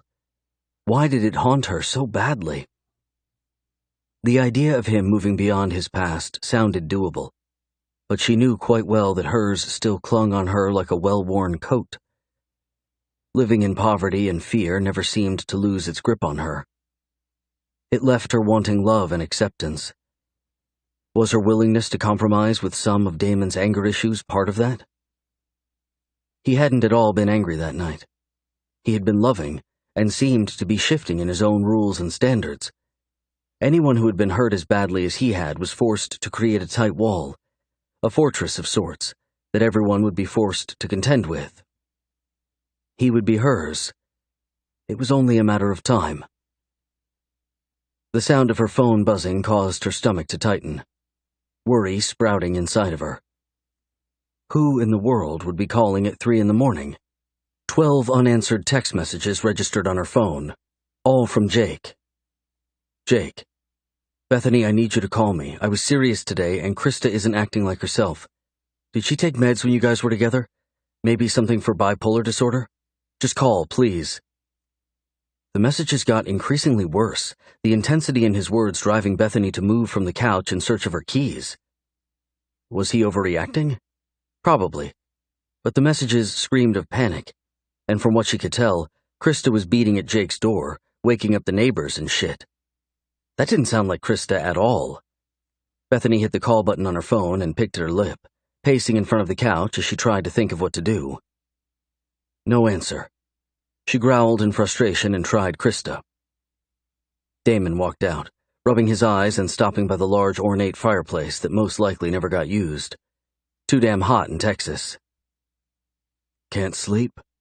He moved closer, and realization moved across his beautiful features.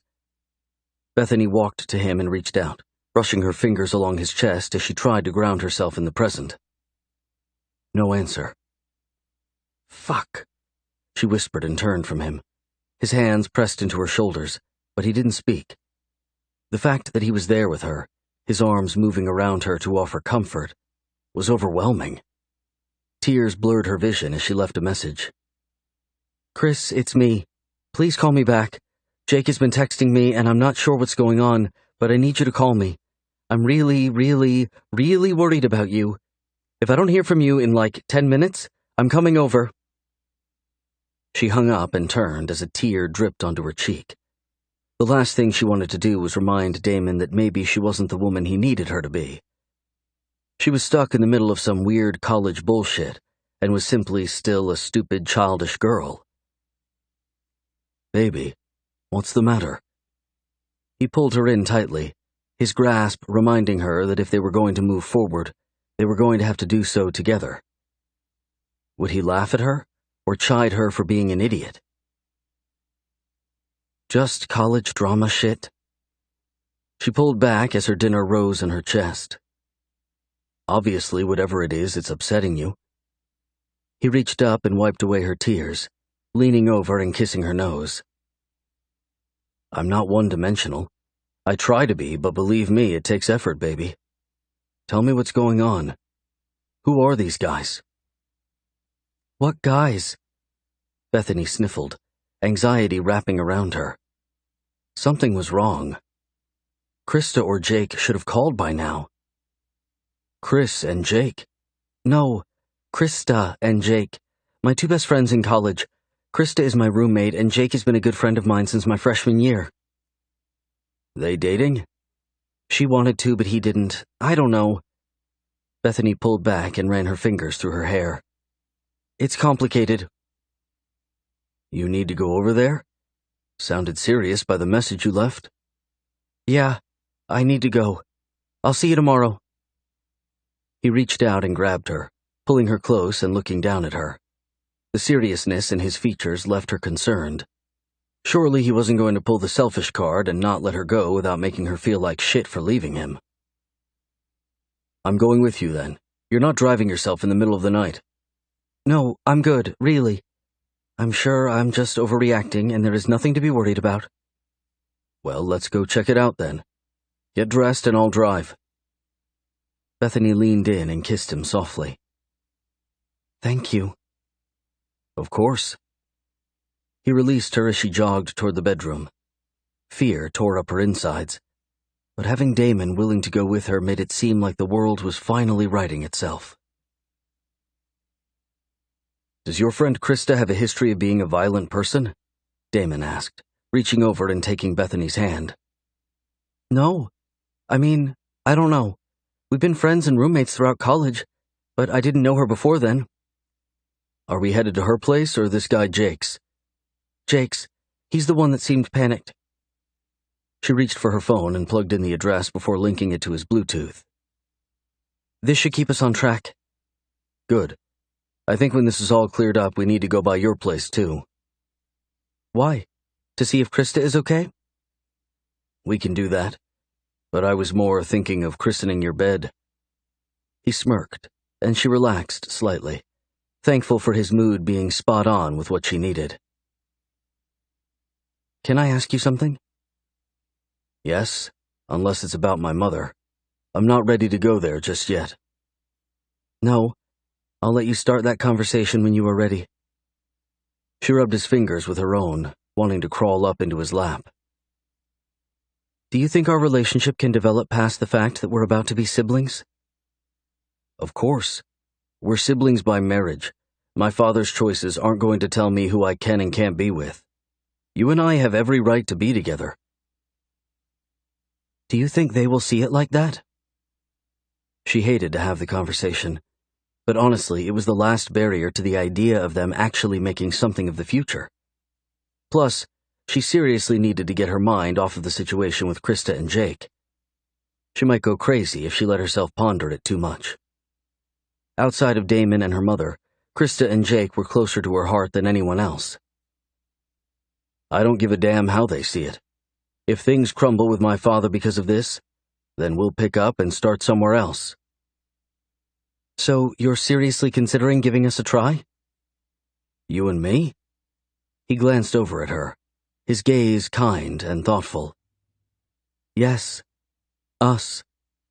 I'm not giving it consideration, no. I'm telling you that I'm a challenge, and that it's not going to be easy to push past the fortress I've set up. But I'm your #1 fan, baby.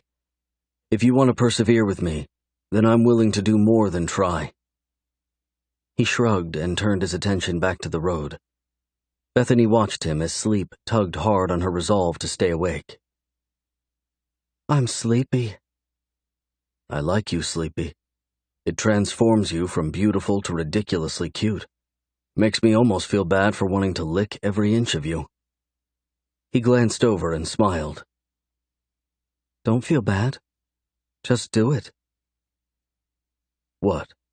Lick you to death? Please? She whispered her response before her eyelids fluttered, the world going dark in the comfort of Damon's fancy car. Chapter 35. Bethany, wake up. Damon's voice pulled her from her nap, her eyes opening as she gulped for air. Hey, it's okay, we're here. She sat forward, brushing her fingers through her hair and trying to make sense of the scene. Several cop cars sat around the parking lot. People milled about everywhere. Oh my God, do you think something has happened to Jake? Do you? She pointed to a spot nearest the action, not really wanting an answer from Damon. Park over there. I don't know what's going on, but don't rush into it, please. I don't want anyone manhandling you. I'm possessive, if you haven't noticed, and I've had very little sleep. This wouldn't be good for anyone if a cop thought to overstep his boundaries. She didn't pay him any attention, but reached for her phone that sat silent between the two of them. How can I have a zillion text messages from Jake and now nothing? He and Krista both know that I'm worried. Her voice was pinched as fear worked to consume her.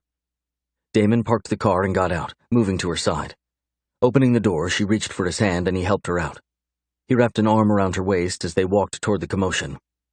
There had to be at least 400 or more students loitering around Jake's apartment, the complex one of the largest on campus.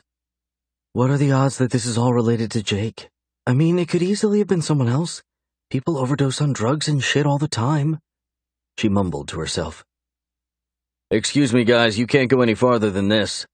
A cop stepped toward them, holding up his hand and speaking loudly, as if they weren't right in front of him. What's going on? My girlfriend has a good friend of hers that lives in this building. Damon's reference to her being his girlfriend wasn't lost on her, but she tucked it away for the celebration later, when it was more appropriate. She looked around to see if she could spot anyone she knew. Someone had to know what was going on, and it wasn't like the cop was going to give them any information. I'm not at liberty to discuss it. He glanced at Bethany as she turned back to pull Damon away. Just text your buddy. I'm sure he or she's fine. Yeah, thanks. She rolled her eyes, unable to help the wave of sarcasm that rushed from her lips. Damon slipped his hand into hers as they walked along the edge of the police tape. He stopped quickly, releasing her hand and moving forward as she looked up from her phone. Kendall, what the hell are you up to, man? Damon's voice was filled with warmth. The two men hugged and patted each other on the back. The scene before Bethany a little shocking. Man, this fucking life won't give me a break. Kendall turned his back to her and pointed to the building. I'm the campus advisor for these boys, and damn if they aren't always getting into trouble. Yeah, we need to know what's going on. But first, Damon pulled at Kendall's arm to force him to turn. This is my girlfriend Bethany. I hear you've already met. Kendall turned, his face showing plainly the shock he was in. He extended his hand as a smile lifted his lips. This is the best-looking guy in Dallas? Quite the plot twist, if I say so myself. Bethany let out a forced laugh as Damon put a tight arm around her shoulders. I guess you could say so, Dr. Tarrington. Please, Kendall outside of class? He glanced at Damon. This girl is half your age, you dirty old bastard. What are you thinking? She keeps me on my toes, and she's only a few years younger than me. Damon laughed before glancing down at Bethany, his smile fading. We'll catch up another time.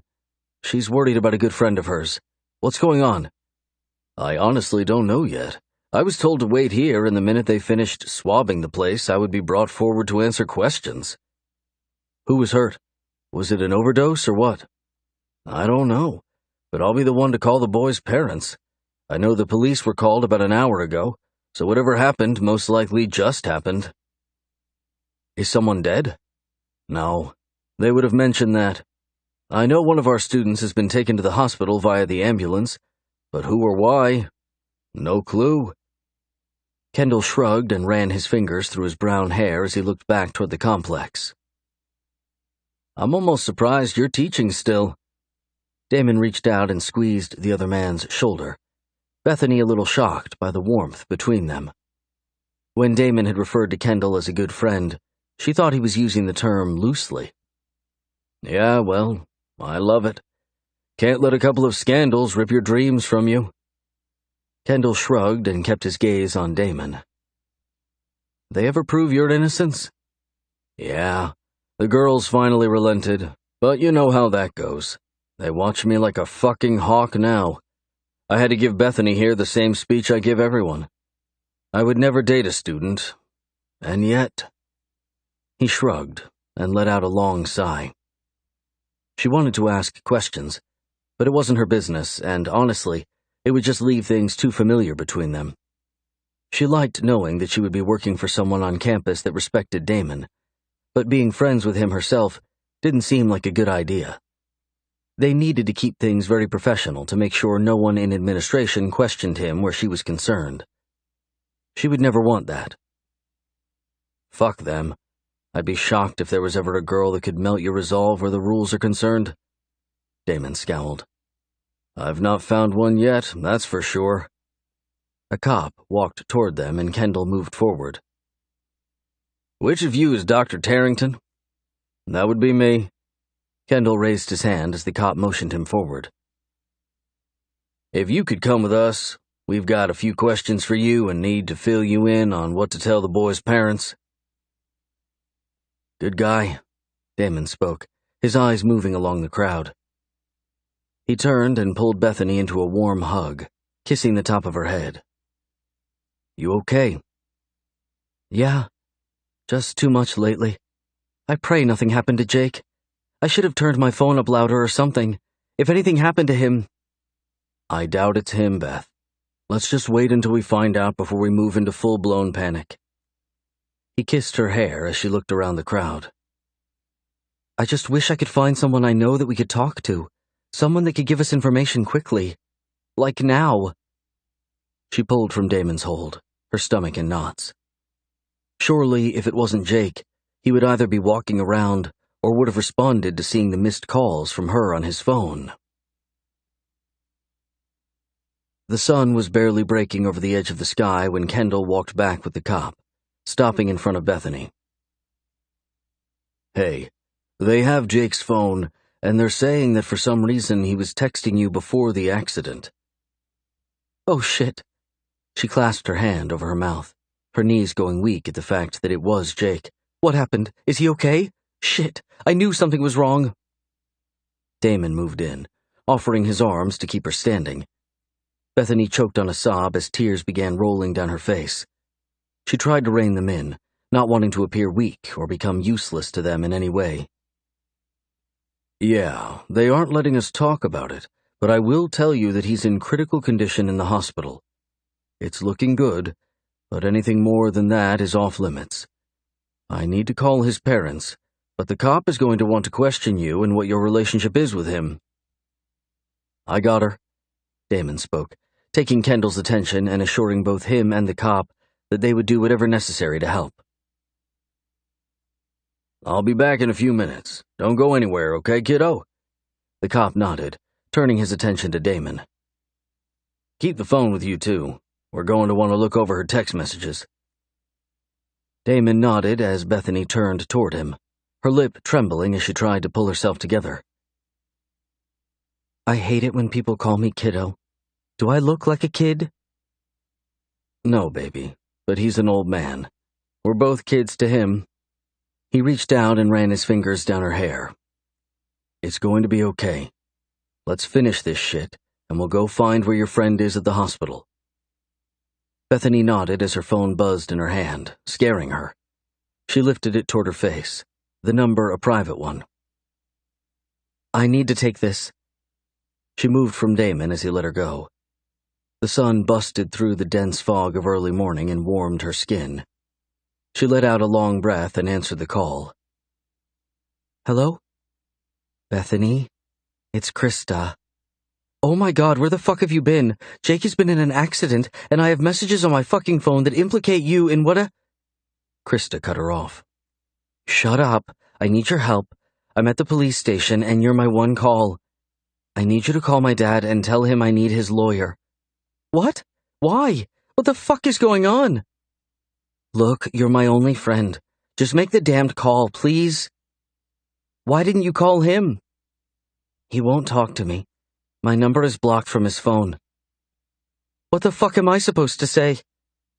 Tell him to send his lawyer to the Dallas police station downtown.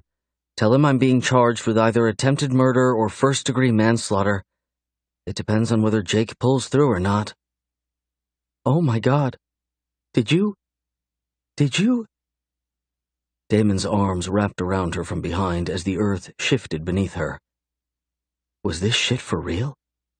Krista tried to kill Jake? Why? No way this was happening. I'm on a tapped line. Just call my father. The phone went dead, and Bethany turned, her senses dulled, her body numbed to all external factors. She glanced up at Damon, his mouth moving, but she couldn't make out a word he said.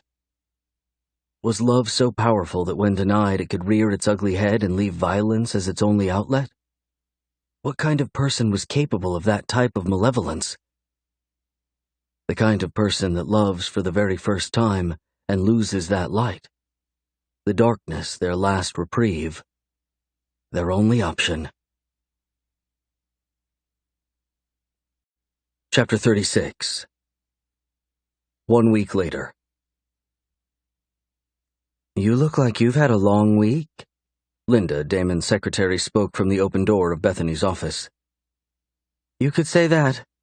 Just wondering how the hell life got so complicated all of a sudden. Bethany shrugged, leaning back in her large leather chair and crossing her legs. It had been a week since the night in front of Jake's apartment complex. Krista's lawyers hadn't been able to get her bail posted due to the knife Jake was stabbed with being found without much effort. Her fingerprints were all over it, and she wasn't even trying to deny her guilt. But she wasn't confessing either. Bethany had gone to both the police station and the hospital several times over the last week.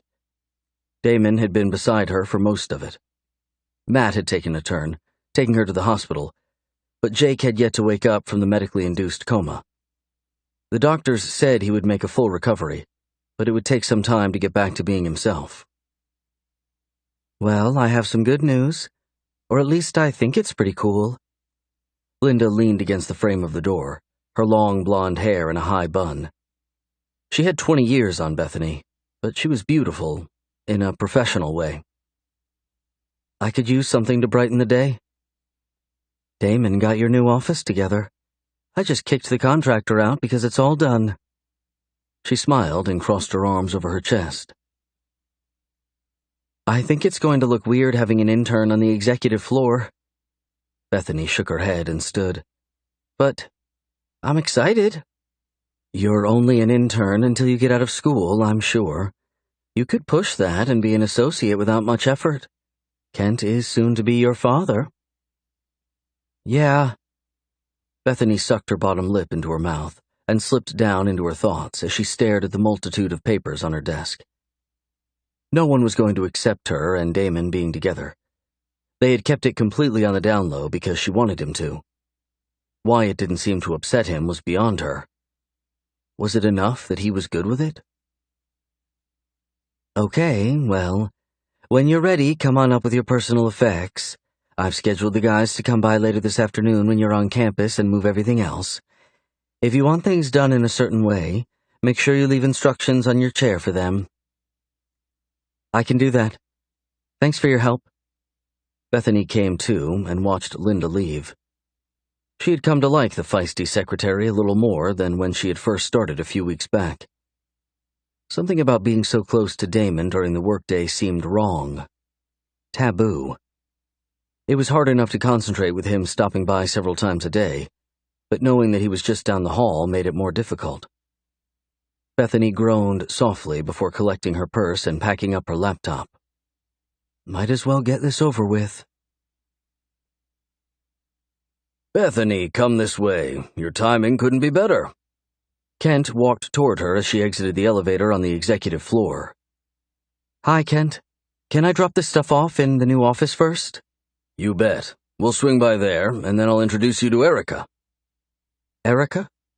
Yes, she's the chief advertising officer for the firm. Kent stopped outside the door of the new office and moved back a little as Bethany walked in.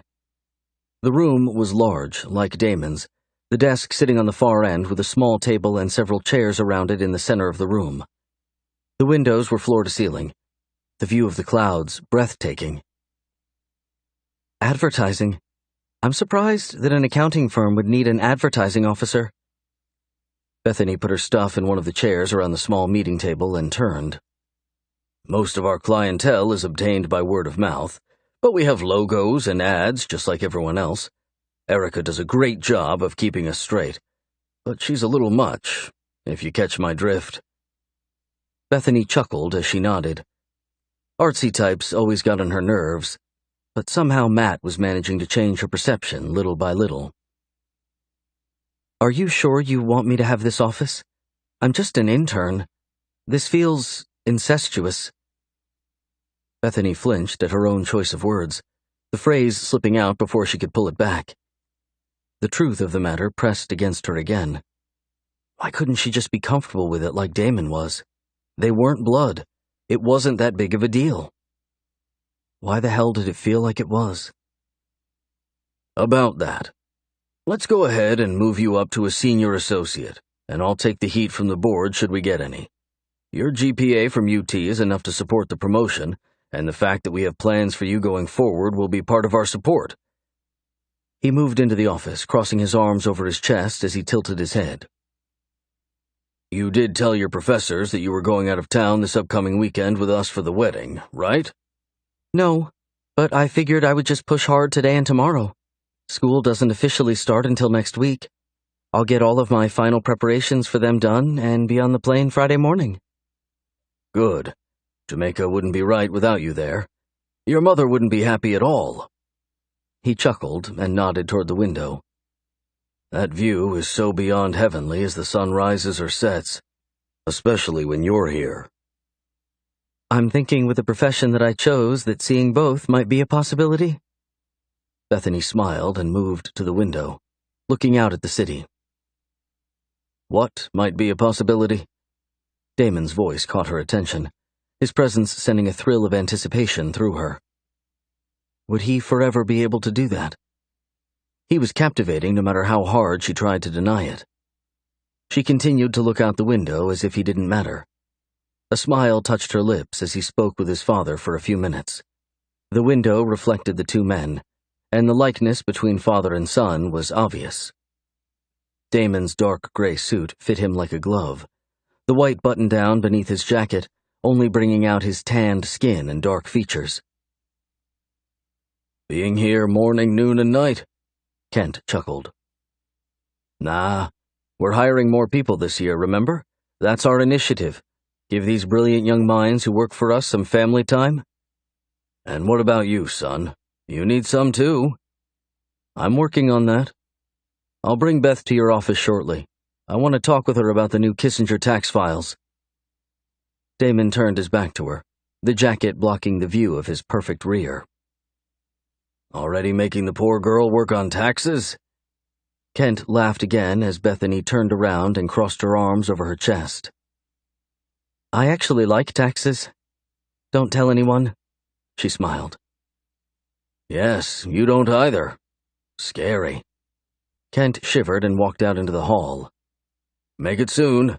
I have Erica in my office, and the sooner she meets Bethany, the sooner I can stop looking at ads." "Better you than me," Damon muttered and reached out, closing the door to the office. He turned and lifted an eyebrow. "I honestly thought you might consider telling me to fuck off with this request." "What request?" she asked before taking a step back, her back pressed to the glass wall behind her.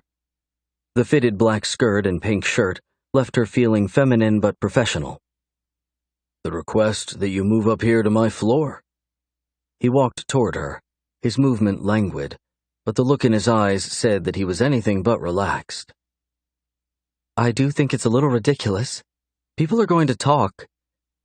Bethany pressed her hands to the glass to keep from reaching out for him. They would forever play games with one another. It was too much of a turn-on not to. He stopped in front of her, his eyes moving over her face as if he were studying her. "I hope they do. I plan on making sure we break your office in good. If you moan loudly enough, then the talk won't be cheap, but well-seated." "You're corrupt." She reached out and pulled him close, losing the battle but winning the war as he pressed her against the window.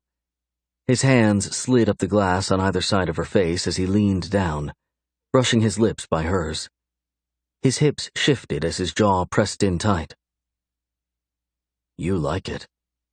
He dragged his nose along the curve of her jawline until he pressed a soft kiss against her ear. "You're staying with me on this trip." It was so hard to breathe all of a sudden. "We're all staying in the same hotel. Is that what you mean?" "No, and you know it." He groaned softly against the side of her neck, his hand getting lost in her hair before he turned and pressed his lips to hers. Hard. His tongue was so wet and thick. The press of it against hers left her panting. The sexy bastard against her, turning her into nothing more than a needy whore within minutes of him walking in. What a great day it would be to finally return the favor. She slid her hands into his jacket, over his hips, and gripped his ass. He pulled back from the kiss, his eyes glossy as he pressed his forehead to hers. "My father's waiting on us, but all I can think about is what color your panties are." He nipped at her mouth as she gasped, stiffening at his sensual attack. Bethany blinked slowly, tilting her head as he moved back a little. She licked at her lips. His eyes followed her every move. "You assume I'm wearing panties?" She smirked and ducked under his arm, unwrapping herself from him and walking toward the door. "You coming?" "As soon as my cock stops throbbing." He leaned against the glass, his attention seemingly on the scene before him. "Wicked bitch." "You would have me no other way." Bethany opened the door and glanced over her shoulder. "I have to meet this Erica chick and then pack my old office. Did you really want to show me a tax file, or were you bullshitting?" He turned and pressed his palm to the front of his slacks. "I'll bring the file to your office in an hour or so. Good luck with Erica. She's a tiger. You guys should get along beautifully." "Is that sarcasm?" Bethany laughed. "It very much is. Get out of here before I check your claims." "Is that a threat, Mr. Bryant?" "It's a promise, baby. A promise I know you'll be thinking about until I make good on it." She had no words. He had once again sucked the air from the room. Bethany turned and walked into the hall, working hard not to fan herself as her skin burned as if on fire.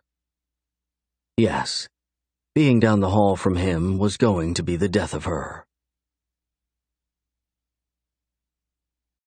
Chapter 37. Bethany paused outside of Kent's office. Her heart was racing, pumping excitement down every open vein. It had been a few days since she had found herself wrapped up in her new obsession. The situation with Krista and Jake had taken all of her extra time outside of work and school, and honestly left her emotionally spent. Damon was getting impatient with his needs, and more than anything, she had to have a night of him reminding her of what it was to live. She let out a long breath before walking into Kent's office. Now wasn't the time to imagine all of the things Damon would do to her if she would just make a few minutes and invite him in. There you are. Kent stood and extended his hand toward the well-dressed woman beside him. Her hair was shoulder-length and sandy blonde. The red suit she wore fit her athletic frame well, the color screaming that the woman was a creative type. Her blue eyes pinned Bethany in place as she extended her hand. "I'm Erica Hall. I assume you're Bethany, Kent's new protégé?" Bethany chuckled uncomfortably as she shook the other woman's hand.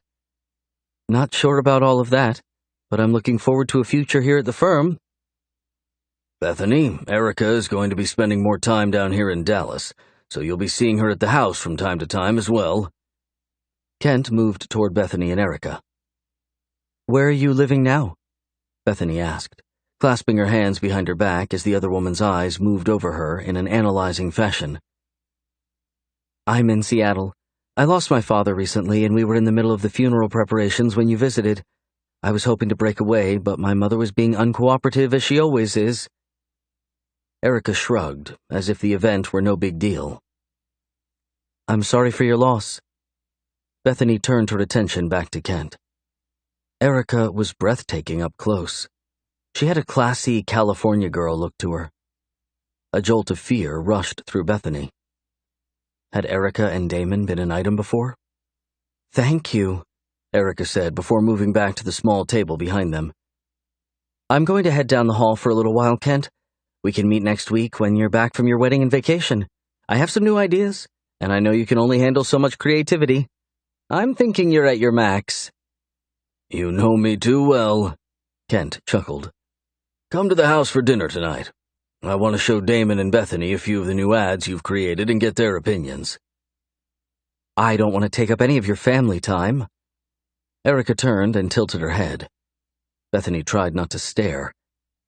She wanted to ask the burning question that pressed across her thoughts, but refused to look like a silly child.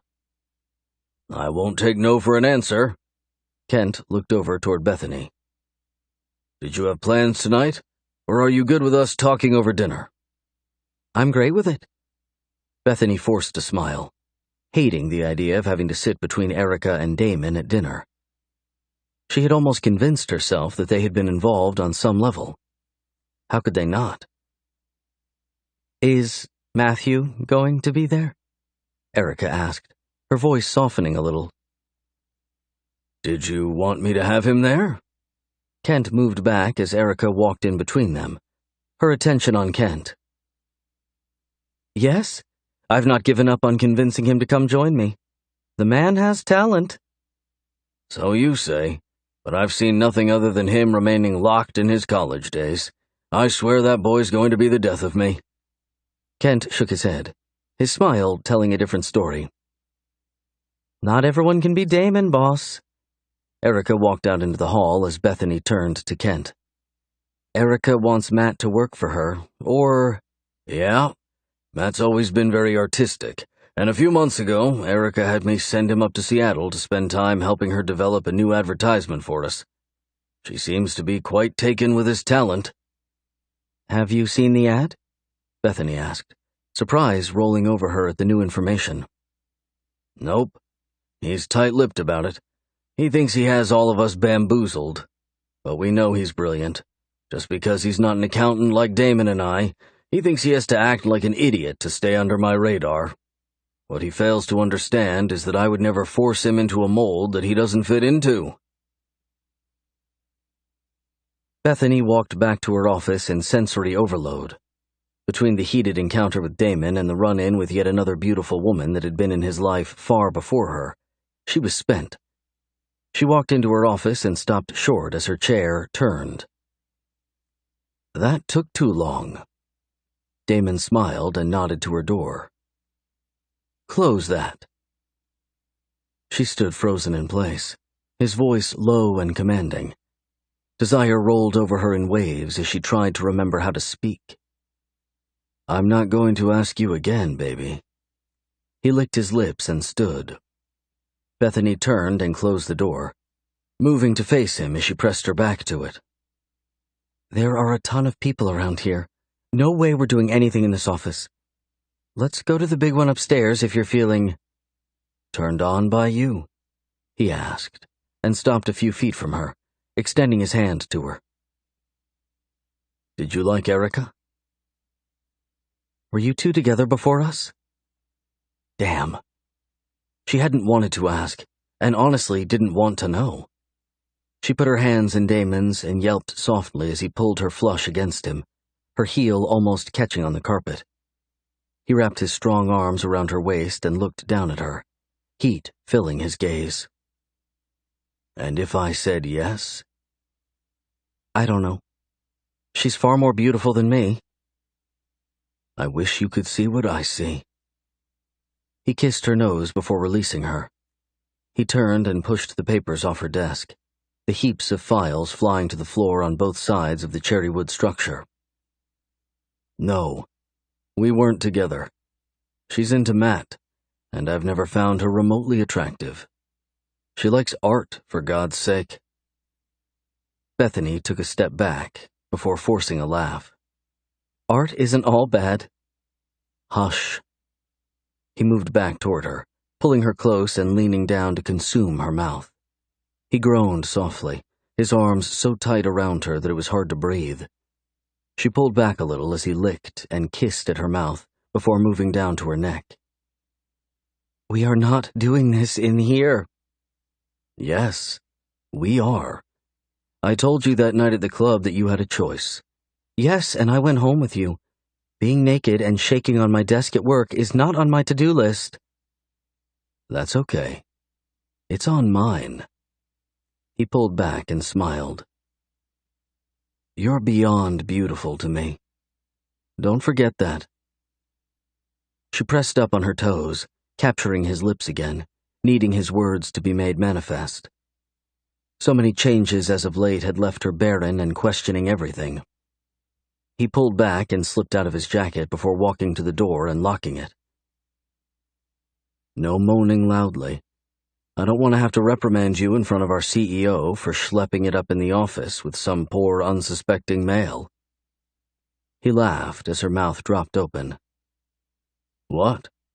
It could happen." She pressed her rear against the desk and lifted an eyebrow. "Oh, you're good with me schlepping it up with some other guy?" "Fuck no." He growled and moved toward her, wrapping his hands around her waist and lifting her to sit on the desk. He glanced down as his fingers pressed into the flesh of her lower thigh before dragging her skirt up as he pushed. "I'm the unsuspecting male." "No one will believe that." Bethany reached up and ran her fingers through his hair before pulling him down for another kiss. Hunger pulsed through her as the smell of his skin and cologne filled her senses. "God, you smell good." He licked at her mouth before lowering her back on the desk. He ran his hand over her breast, squeezing softly and tugging her down toward him. "I want these fucking clothes off of you. And yet there's something so desperate about fucking you while you're still dressed. Like I can't bother with taking the time to strip you bare." "Stop talking and take me. I need you inside of me," she whispered. He made her bold, his confidence becoming hers quickly. He would fill any need she had, and it was damned time she started taking advantage of that. "Yeah. Lift your ass." She did, and he pushed her skirt the rest of the way up as he let out a sound of appreciation as the skirt ripped down the side. You should be punished for lying. Bethany laughed and reached up, pulling on his tie hard as he bent over her. I couldn't agree more. Damon's gaze locked onto hers as he freed himself from his slacks, the sound of the material hitting the ground sending a rush through her. He buried his face into the soft skin between her breasts, his tongue lapping at her as his fingers pushed the panties aside. So wet, Beth. You need this. I've been thinking about you all morning. I'll always need you. She groaned and wrapped her legs around him, pulling herself down the desk farther as he nipped at her chin and stood. Good girl. He pulled hard on her hips, filling her with his large cock. She arched and groaned, bucking once against him. If you make another loud noise, I'm going to be forced to put something over that pretty mouth of yours. I don't want to do that, but something tells me you might like it if I did. He rolled his hips as she closed her eyes, the sound of his voice and the weight of his threats pulling her to the edge of ecstasy so fast. He held on tightly to her, his body working in deep rhythms as he panted softly. Beth glanced up at him, the look on his handsome face throwing her over the edge. She arched hard again, a deep moan ripping from her. Damon pressed himself to the top of her, his palm covering her mouth as he picked up his pace. Your naughty little moans are going to get us caught, pussycat. He rocked into her faster, the friction delicious, the sound of their fucking overwhelming her. She moaned against his fingers before licking and sucking at them. His eyes rolled back as he groaned. She bit his fingers hard, and he groaned loudly as he moved his hand from her mouth. Hush before you get us caught. She leaned up and kissed him hard, her feet pressing to the edge of the desk as she lifted her hips and tugged hard on his sex with her body. Oh, fuck. I'm gonna come if you keep that shit up. She jerked harder as he growled and stood back up, his fingers slipped between them, his thumb pressing tightly against her clit. Work yourself against me. I want to hear you once more. I thought you said to hush, she panted softly before coming again. I changed my mind. Those little needy sounds pouring from you drive me mad, Beth. He moved back and pulled her legs up, closing them and lifting them in front of her before pressing back inside of her as she whimpered. He kissed her legs and licked at her ankle as he worked his hips. A moment later, his eyes closed, the last inch of him being forced inside of her as the world dissolved into an inferno of lust. More, she moaned, and gripped the desk to press against his assault. Take it then. It's yours. Own it, baby. He jerked his hips. The sweet slap of him against her, mixed with his words, left her in mindless shivers. He was hers, and owning him sounded too good to be true. Chapter 38. The sun pressed against her exposed shoulders as she walked to class. The world somehow righted because of Damon's hands having been all over her. How the man made her feel so good in so many ways was still mind-blowing. She'd left holding her skirt as he walked closely beside her. The rip wasn't horrible, but enough to where she was more than mortified by the idea of walking out with it. They were both laughing by the time they reached her car. He had leaned over as she rolled the window down, the look in his eyes leaving her breathless. He was going to tell her. He had almost said it. It was on the tip of his tongue, surely. She shouldn't have saved him from the heaviness of the moment, but the truth was she loved him. He would express himself when he was ready. She was more than sure of his feelings for her. Bethany reached up to ensure her sleeveless white top was positioned properly. The last thing she would want is for Kendall to think she was trying to dress seductively. Her black slacks worked well with the shirt, giving her a business casual appeal while still allowing her to be comfortable. She walked into the business building and removed her sunglasses, blinking a few times to let her eyes adjust. A warmth pressed between her legs, the soreness of Damon taking his pleasure at such a deep angle resonating with her. So fucking hot. She walked into the large auditorium as Kendall looked up from the podium at the front. He pulled his glasses off and looked around, as if confused. "Is it Thursday? I've been thinking it was Wednesday all day. Weren't you just here yesterday?" Bethany laughed and dropped her purse and notepad in one of the chairs in the front row before sitting down in another one.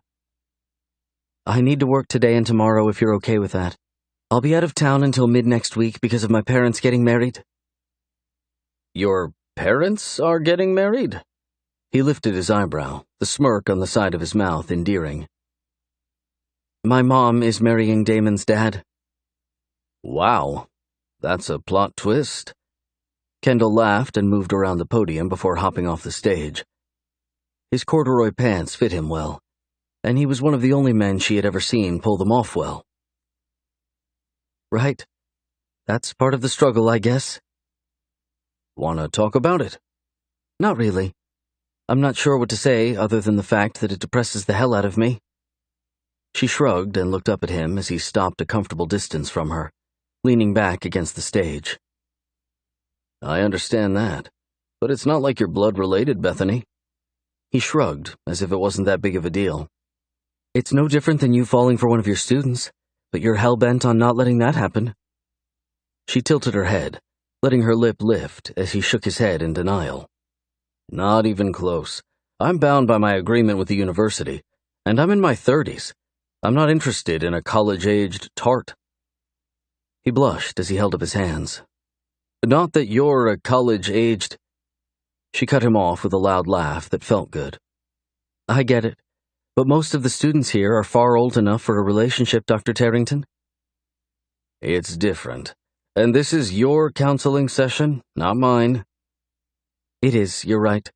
Mine is way worse. It will look like incest." She stood up and stretched. "Enough of this.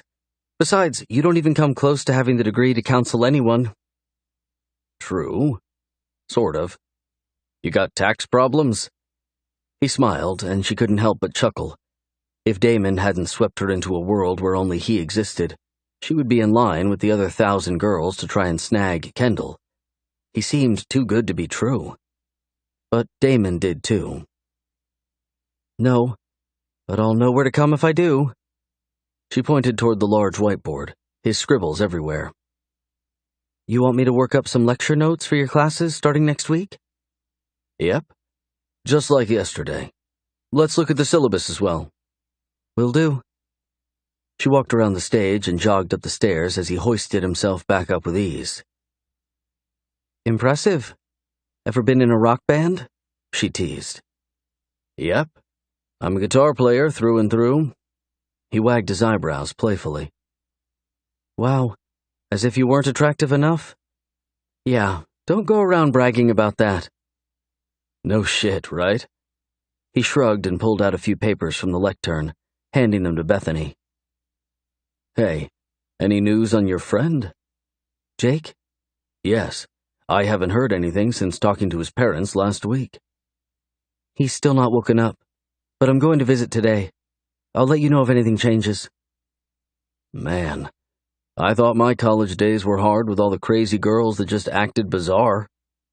"What's the worst thing that happened?" No. When you're not my TA, we'll talk." "How about me, you, and Damon over beers? Story time?" "Corona?" "You bet."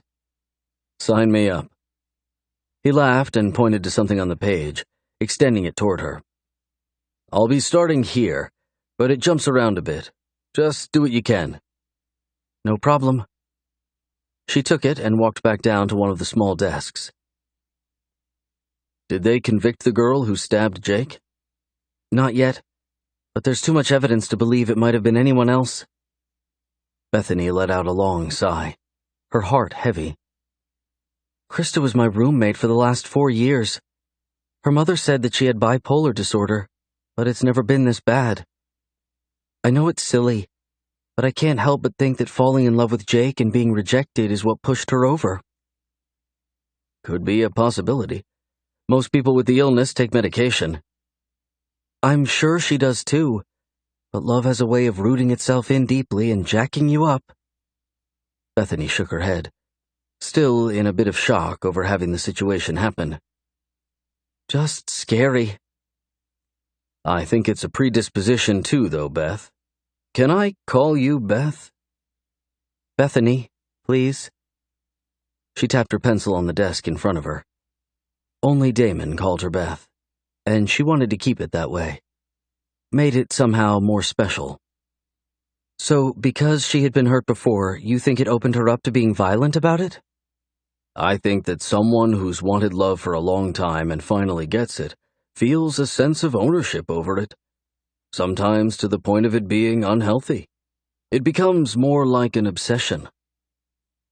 And when that love is denied or taken away, they snap?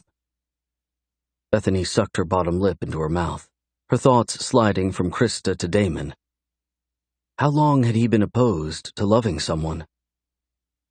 Sometimes, but I think it depends on the person. Kendall moved to the edge of the stage again, squatting. Take Damon, for instance.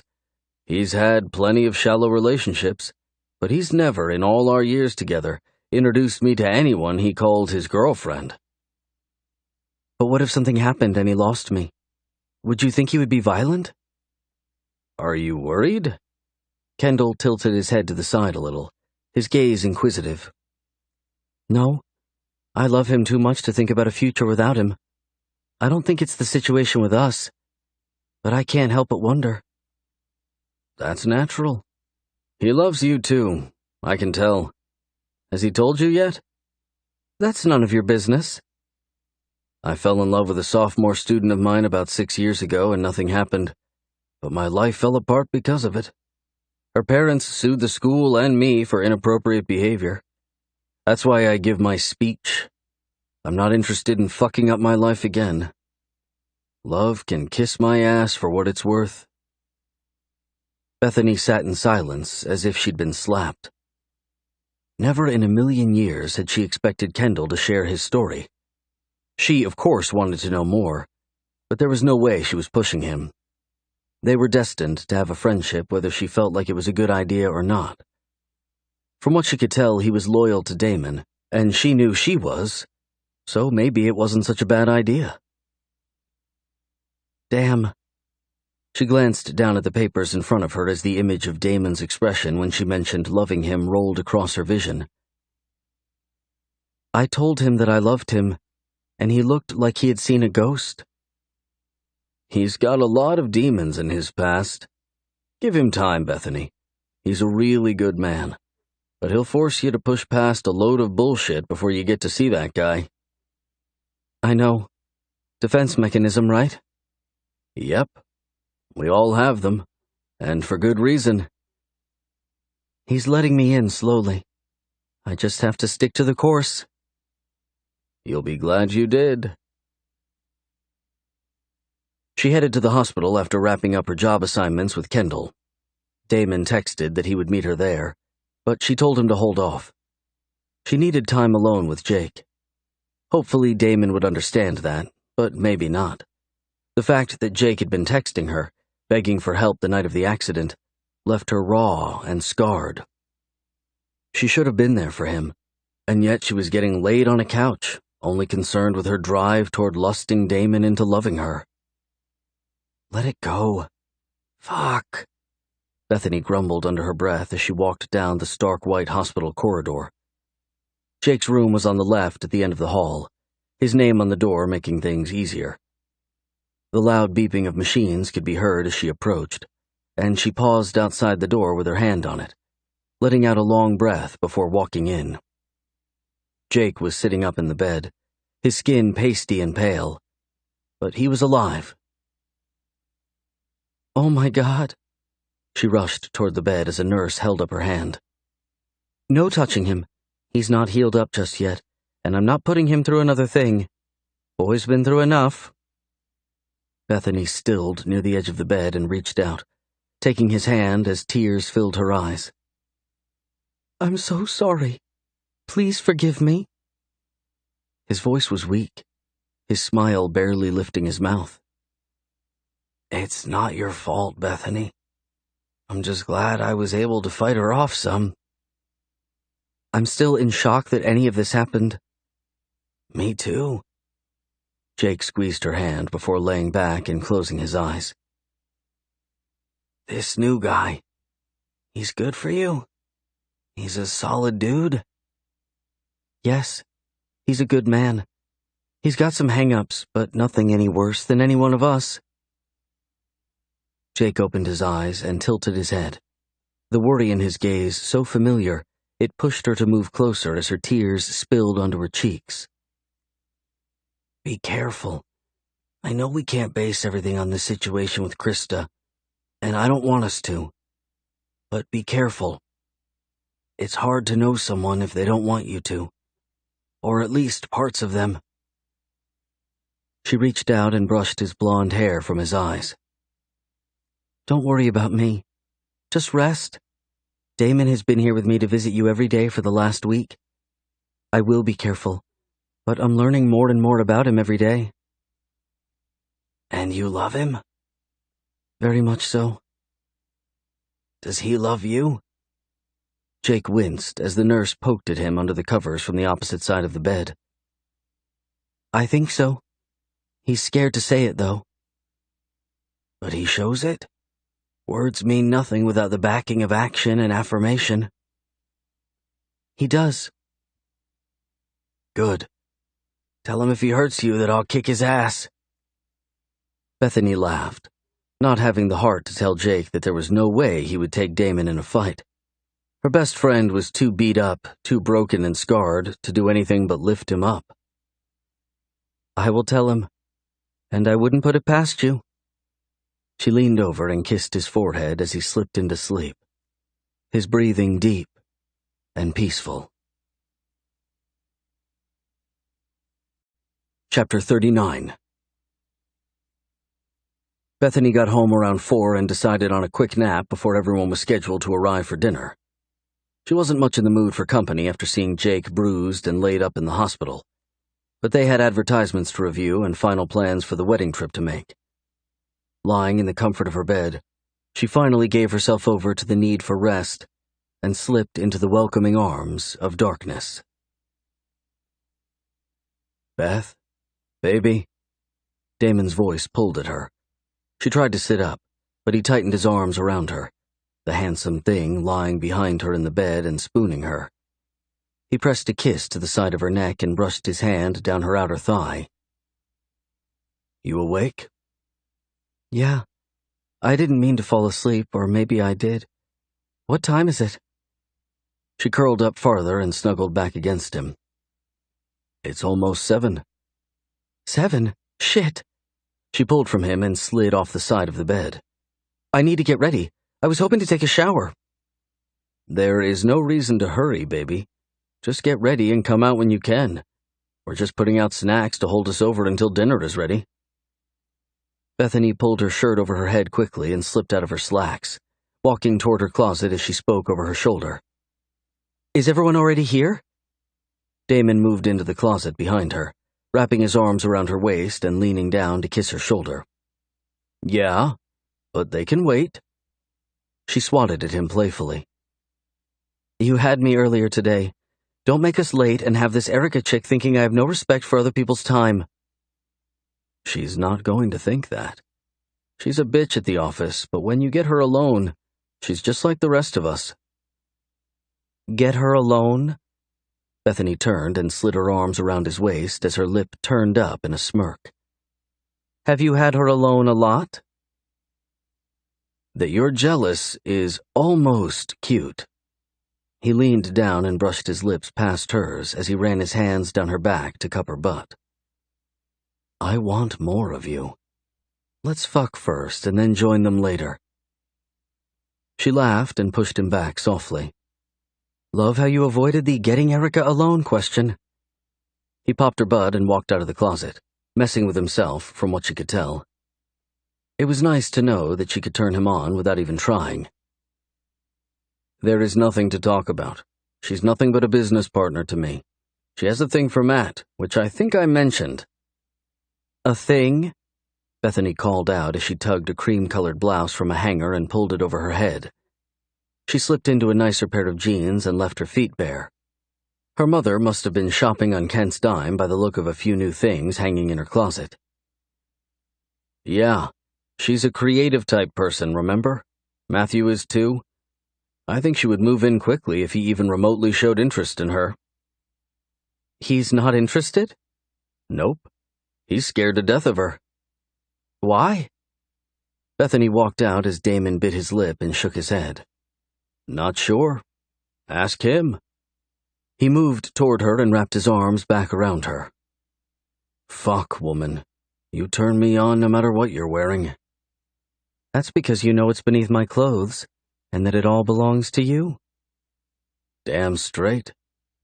He slid his hand in her hair, his fingers pressing gently to the base of her head as he tilted her face toward him. I'm looking forward to this trip. It's been a long time since I've wanted to go somewhere. It's lonely going without someone to share it with. I find it hard to believe someone as gorgeous as you would have to do anything alone. It's not about looks, Beth. It's about trusting someone enough to let them into your world. Are you letting me in? I'm not sure I have any other option but to. She lifted up and pressed her lips to his, tilting her head to the side and opening her mouth as his tongue slid against hers. She groaned and tightened her arms around him as she sucked at his offering, something deep inside of her waking up. She wanted to drop to her knees in front of him, to feel his hands tighten in her hair, to taste his pleasure on her tongue.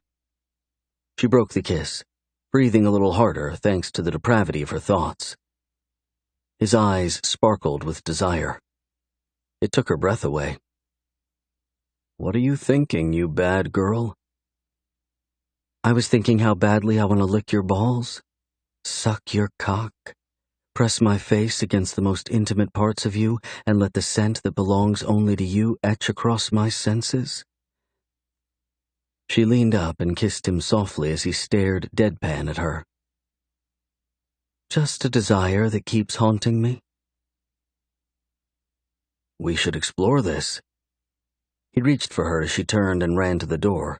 A soft yelp left her as he charged after her. Beth, now! Now! Bethany slowed just before walking into the kitchen, heat burning her cheeks from her forward response. A smile lifted her lips, leaving her feeling fulfilled, happy. Her mother turned as she stood with Erica, Matt, and Kent. There you are. We were starting to worry. Her mother smiled. Matt walked toward her and pulled her into a big bear hug as Damon rounded the corner and moved to open a bottle of wine. There's Sleeping Beauty. Damon and Dad working you too hard at the office? They are slave drivers. Bethany laughed and walked toward the large platter of crudité. She picked up a carrot and dipped it in the creamy ranch sauce as Erica responded. Man, I remember when I started working for these 2 years ago. I took more naps than I care to remember. She smiled, and Bethany returned the gesture. I would honestly go home feeling like my brain was bruised. That's because you're creative and they aren't. Like trying to teach calculus to Michelangelo. Matt joined in and moved to take the bottle of wine from Damon. Give me that.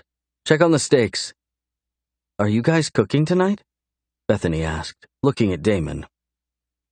We are. Be very scared. Dad gave everyone the night off. He does that from time to time. It's healthy for them and us.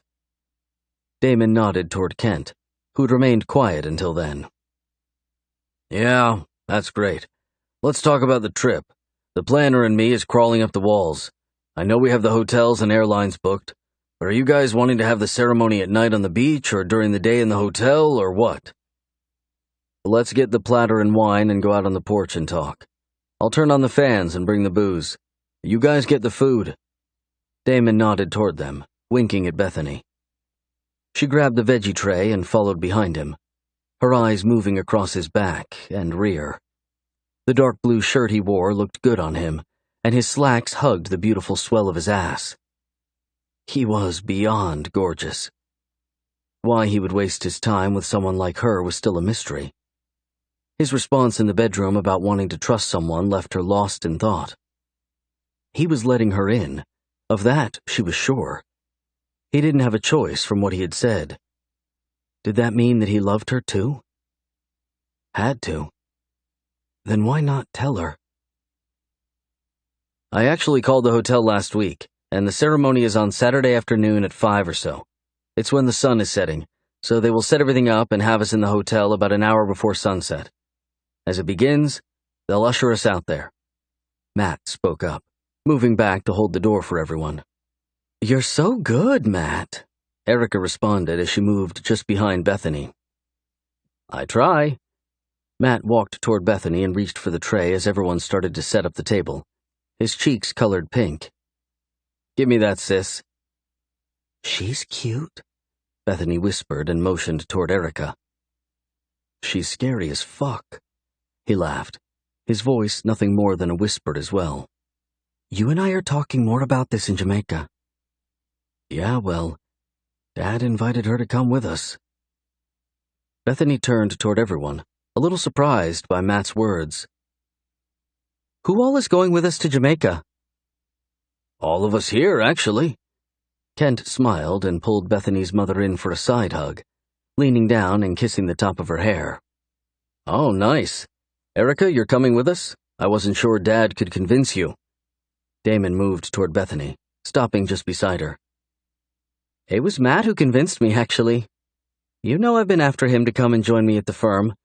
We thought this would be a good time to go over his portfolio, and for me to liquor him up enough to get him to say yes." Erica smiled, shifting her eyes toward Matt. Bethany glanced at her almost stepbrother as he shrugged bashfully. "I'll watch the steaks." He walked toward the grill as everyone chuckled. Matt was so different from Kent and Damon, and yet was every bit as handsome and attention-grabbing. Bethany looked forward to getting him alone on the trip to find out more about the situation between him and Erica. The beginning of something was there, but what? She didn't know. "Well, before we get further into the night, I have an announcement to make." Damon spoke up and everyone turned toward him. Butterflies began to move in Bethany's stomach at the authority in his voice. He glanced toward her and winked, confusing her a bit, but she was too intrigued by him to be concerned with it. "I know this might not go over well, but I don't care. You guys know me, and the one thing I hate is secrets or lies."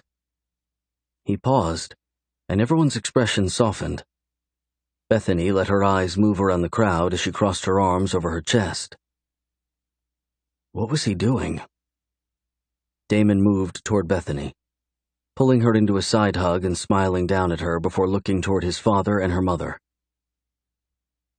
"I know the two of you have found something special in each other, and I'm thrilled. My father deserves a good woman, and I have no doubt that he's found the best one for him. We will be a family at the end of this weekend. But I need to be very transparent with both of you, and with you, Matt. Bethany and I have been seeing each other for the last little while, and I'm in love with her.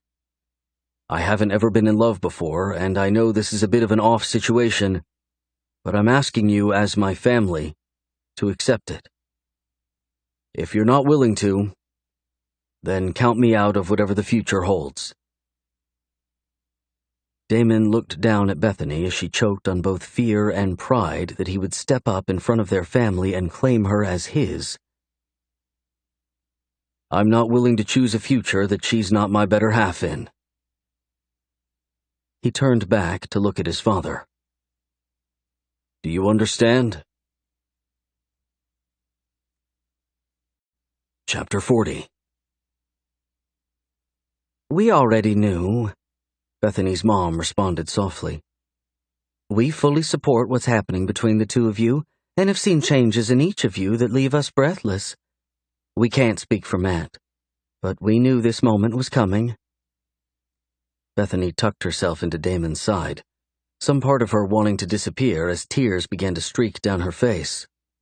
I love you both, and you know that.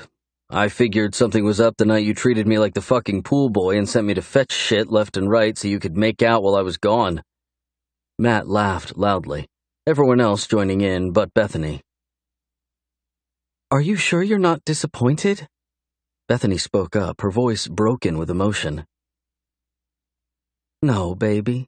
I couldn't be more proud of the woman you're becoming. Damon is family by marriage, and the way you two look at each other thrills me as your mom. Bethany moved away from Damon and walked to her mom, slipping into the warmth of her hug and letting herself cry a little. Kent patted her back and pulled her into a warm hug, too. We are going to have to change your title from intern, though. The uprising has begun at work thanks to the lovely upgrade you got. Kent laughed, and Bethany joined him. There has been an uprising since day one. Damon has every female in that place in fits, especially the interns. Bethany moved back to Damon's side, slipping back into his arms as Erica spoke up.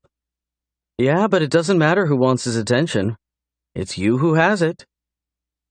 You're the only woman that has it. Now and forever. He kissed the tip of her nose and looked back toward the crowd. Okay, let's plan this trip out and get to looking at ads. I love all this sharing shit, but making money and drinking Mai Tais is a close second. Did you mean what you said tonight? Bethany moved through the water to stand in front of Damon, her fingers sliding across the silky skin of his chest. His eyes captivated her, the hunger and need, the lust and desire burning her. Come here. He reached out and pulled her flush against him. I know you've been through a lot lately, and I'm proud of you. At your age, I would have put my hand through a wall and given up on everything. No, you wouldn't have. Bethany smiled, but the expression faded as Damon pinned her with truth. I have a lot of healing to do because of what happened with my mother. I'll share all of it with you on the trip, when we're away from all these familiar things. He glanced back at the house, the strong muscles of his chest and neck flexed, the reminder of his strength sending tendrils of pleasure through the center of her. I grew up in this house. I found her cheating on Dad here. I know, baby. Bethany reached up and touched his cheek, turning him back toward her. We can talk about it when you're ready. I'm here no matter how long it takes you to heal. He took her hand in his, turning to kiss her palm sensually. I know you are. I can feel it for the first time in my life. Scares the shit out of me, but I'm ready. She moved closer, lifting her legs and wrapping them around his waist. We'll take it slow. No. Let's dive in deep. It's not our style to tiptoe into anything. Let's lay ourselves bare and trust without reservation. Jump off that cliff with me, and let's work together to hold each other above the waves as they come. I'll support you in anything you want to do. Just don't ever lie to me. If you get tired of me or need something emotionally or sexually that I'm not giving you, you come to me. I'm your man, and I want to know what you need. Promise me that you'll talk to me if something comes up. Nothing is going to come up. You leave me feeling like my soul is on fire and my panties are a torrential waste. She laughed and pulled up, brushing her lips across his. That's today, baby. I'm asking for forever. 10 years from now, you might not feel that way. I want you to promise me here, tonight, that you'll speak up. I don't want to invest my whole heart and be left broken years from now. He touched the side of her face softly, the man staring at her revealing a new layer to her. I promise you that I will always be straightforward and honest. If something comes up or I'm feeling lonely, angry, upset, whatever, I'll talk to you. I want us to work. I know that without a doubt. I need you in my life, Damon. She rolled her hips, the thick press of his erection sparking to life just how much she needed him. I want you inside of me. I need to be inside of you, baby. He pressed his lips to the side of her neck, his teeth digging in slightly as she groaned. Everyone had left or gone to bed, and it was just the two of them. The moonlight cast a blue shadow across the pool, making everything feel so much more dramatic. Damon tugged at her bottoms, forcing Bethany to move back a little until he pulled them off. He worked his shorts over his hips, letting them float to the surface behind him as he pulled her against him again. His fingers tripped tightly onto her ass, and he tugged her down, his body filling hers with a few hard thrusts. "Oh, God," she groaned, her lips finding his as he pressed himself deeper inside of her warmth. He kissed and licked at her mouth as he rolled his hips, his rhythm slow and deep. She dug her fingers into the strong muscles of his back and lifted up to foster the delicious friction he worked into her. He broke the kiss and pulled her hair back a little with one hand as he forced her to look up at him. "I need you to. I want you more than I imagined possible. Tell me you'll be mine, Beth. Tell me forever sounds good to you, baby." He drove back into her, tightening his hand in her hair. The pleasure-pain forced her near the edge of exploding as she panted softly. "Forever? Anything less isn't enough?" "Forever isn't enough for me." He licked her throat, sucking softly on the curve of her chin as he slid his hand from cupping her ass to press against the tightness of her opening. "I want to taste you and touch you everywhere. I want to take you to new heights mentally, emotionally, physically. I don't want there to be a place on you that isn't branded by me." "Yes. Fuck yes, I need that, Damon." She pressed back, letting his fingers slip into her as he began to fuck her faster. She screamed as the orgasm rolled through her, arching her back and taking in every sweet sensation he caused to pulse through her. "Beth,